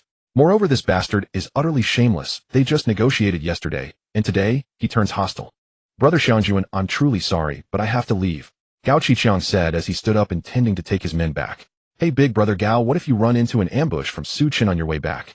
What then? Gao Xiangjuan hurriedly pressed him down, advising. Besides, let the younger brothers handle the fighting and killing. Song Shuai, take your men and assist big brother Gao. Gao Qiqiang pondered for a moment and realized that this made sense. If he returned now, he might run into Su Chen. If he wasn't careful, it could lead to disaster. Thinking this, he turned to Zhao Xiong and said, Brother Zhao, take your men back to support Biao. Just drive Su Chen's people away, don't pursue them. Understood, big brother Gao. Zhao Xiong nodded seriously, and along with Song Shuai and several dozen others left the inn. At this time, Biao, who was engaged in combat with Su Chen's men, noticed something was off. Previously, Su Chen had come to launch a surprise attack, but that was in the dead of night. Moreover, Su Chen only chose to act after Gao Qiqiang's people had fully mobilized. But today was different. In broad daylight, Su Chen's men swaggered over. As a result, they were immediately spotted by the lookout, who notified Biao. The two sides did not engage in close-range combat, but instead hurled projectiles from a distance. Although it was lively, Biao's side suffered minimal losses. Only 2 unlucky younger brothers were caught off guard and had their clothes ignited by Molotov cocktails that landed nearby. Besides that, there were almost no losses. However, Biao did not dare to be careless. He remained vigilant and sent someone to inform Gao Qiqiang, who was visiting Gao Xiangjuan. Just then, there was a sudden commotion on the opposite side. Following that, Biao saw Su Chen's men quickly retreating. In no time, they disappeared from view. What was going on? Biao couldn't help but be stunned. Biaozi, don't attack, it's our people. A deep voice. Biao focused his eyes and saw Zhao Xiong and Song Shuai along with their men walking over from a distance. It turned out that they had launched a surprise attack from the side, forcing Su Chen's men to retreat. Biaozi, how were our losses? Zhao Xiong asked with concern. There were hardly any losses. Biao, that's good. That bastard Su Chen truly has no sense of trust. Fortunately, we reacted in time today and did not let him succeed. Zhao Xiong snorted coldly, and seeing Biao's serious expression, asked in confusion, what's wrong? Is there anything else unusual? I don't know.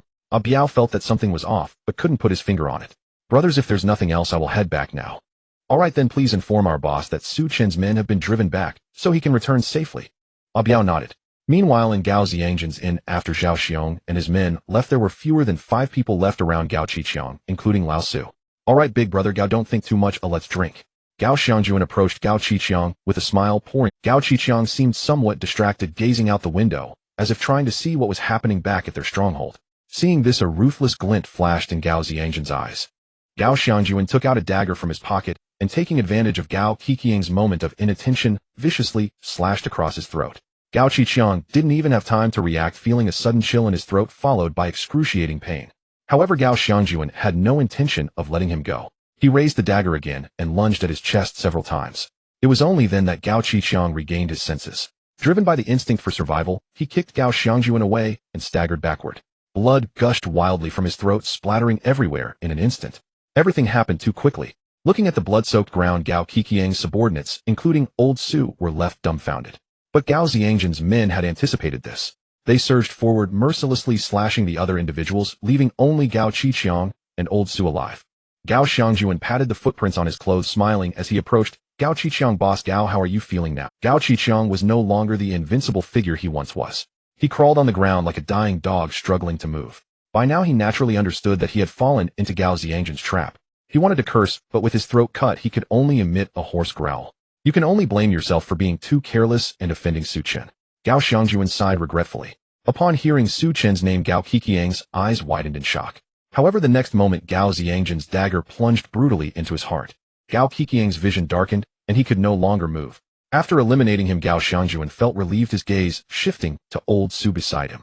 Old Su shivered in fear, and quickly said, Boss Gao. Oh no, I mean Big Brother Gao, I am willing to pledge my loyalty to you, please don't kill me. Don't worry, I won't kill you. Gao Xiangjuan smiled, and reached out to wipe the blood on Old Su. Just as Old Su sighed in relief, Gao Xiangjuan leisurely added, I will send you to Su Chen for him to deal with you. Old Zu's legs went weak, nearly collapsing to the ground. Meanwhile, A Biao and Zhao Xiong waited anxiously, but never saw Gao Qiqiang return. Could something have happened to Boss Gao? A Biao's heart sank. Not necessarily, maybe Boss Gao is just having a good time with Gao Xiangjuan. Are you out of your mind? After such a big incident, how could Boss Gao sit still? A Biao wished he could pry open Zhao Xiong's head to see if it was filled with nonsense. Hearing Zhao Xiong's words, A Biao also sensed something was off. What? What should we do? A Biao's face shifted between expressions as he called over a younger brother, instructing you immediately take people to Gao Xiangjuan and say you want to bring the boss back. See how he reacts. Understood. The younger brother quickly left. Biao bro, I suspect something has happened to Gao Qiqiang. A nearby Xiao Mei leaned in and whispered, if that's true, then it's your golden opportunity. Although Xiao Mei was a bit flirtatious, she was not promiscuous. After following a Biao to ally with Gao Qiqiang, she maintained a low profile, fearing the men from other teams would take notice. Upon hearing Xiao Mei's words, A Biao remained silent, but his eyes grew fervent.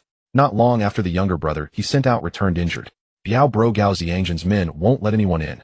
As soon as I got close, they tried to kill me. Zhao Xiong's expression darkened as he demanded, what about Boss Gao? They said Boss Gao has already been killed by him. At this revelation, everyone present was in an uproar. That despicable Gao Xiangjuan, I will kill him and avenge Boss Gao. Zhao Xiong, being quite loyal, immediately wanted to rush out to avenge Gao Qiqiang upon hearing he had been harmed. Hold on. A Biao stopped Zhao Xiong, speaking sternly, this is a big deal, we need to discuss it. Discuss what? Boss Gao treated you well, are you even human? Watch your words, Zhao Xiong. A Biao said coldly. I'm cursing you, what can you do about it? Zhao Xiong raised a long knife, his face fierce. Fine, if you want to avenge Gao Qiqiang, I won't stop you. A Biao narrowed his eyes, crossing his arms, seemingly not intending to hinder Zhao Xiong. Zhao Xiong looked at him suspiciously and shouted to the surrounding younger brothers, let's go, follow me to avenge Boss Gao. However, to his surprise, aside from a dozen loyal followers who had come with him, none of Gao Qiqiang's younger brothers responded. The scene suddenly fell silent. You want to avenge Gao Qiqiang, but that doesn't mean everyone else does. A Biao revealed a cold smile. After the death of his younger brother Gao Qiqiang had lost interest in managing the team. A Biao, being clever and skilled, was entrusted with most of the matters. With his solid tactics, A Biao quickly rose to become the second-in-command of the team, promoting his original subordinates to small leaders. Now that Gao Qiqiang was dead, others naturally regarded him as their leader. What do you really want? Zhao Xiong glared at A Biao, his face looking quite unpleasant. It's not what I want, but what you want. A Biao said with a smile, from now on, if you listen to me, I can keep you in the team. If you don't want to listen to me, you can leave right now, and I won't make it hard for you. Although Zhao Xiong was somewhat simple-minded, he was strong and capable.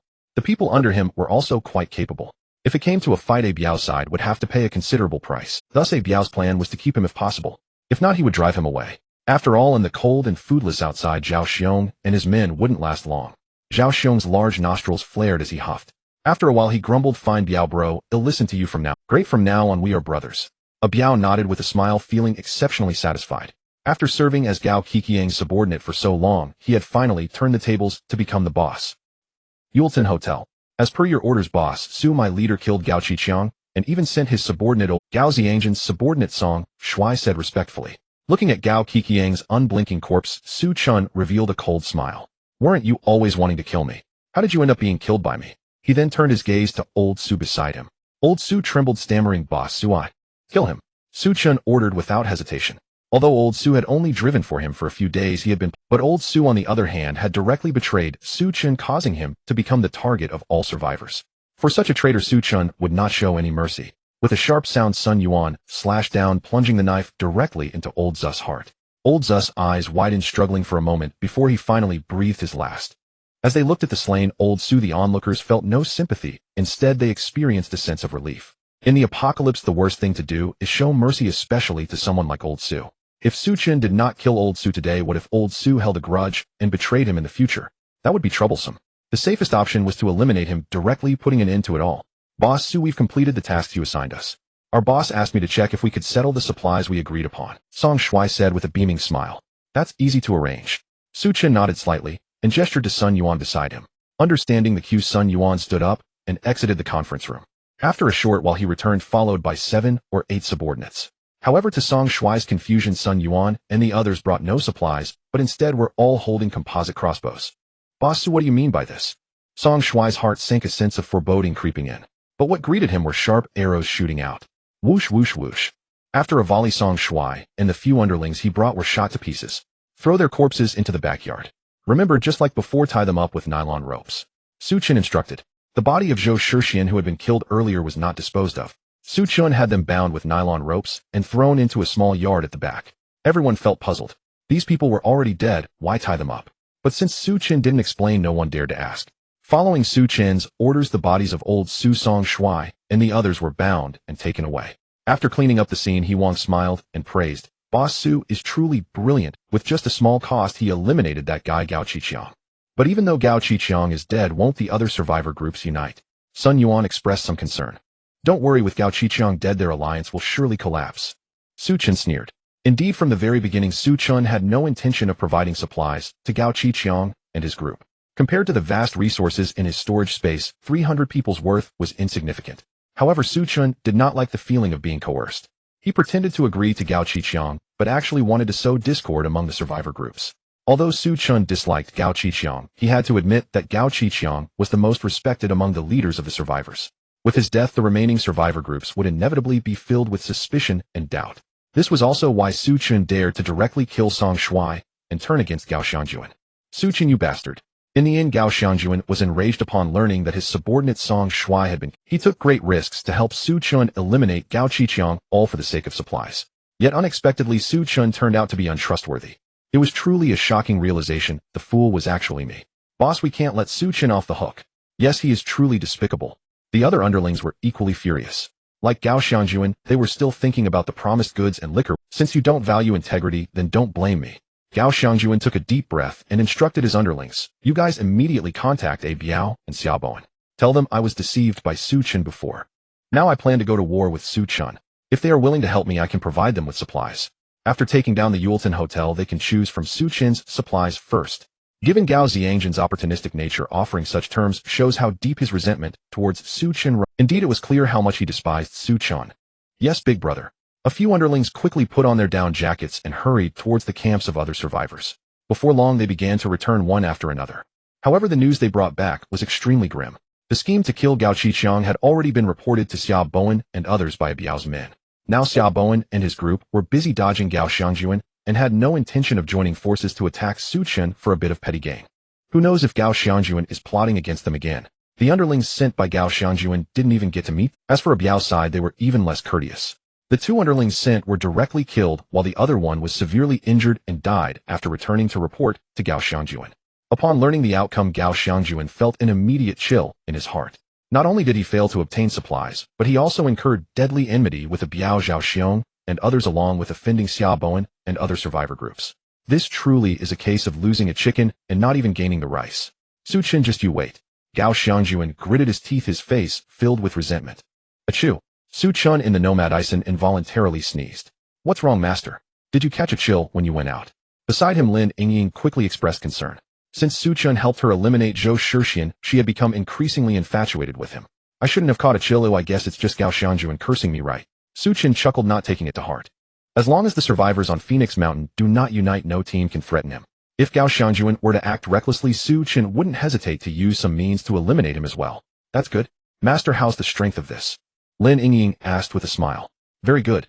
Su Chen lay on the sofa, squinting his eyes, enjoying her massage. Master, it's time for fruit.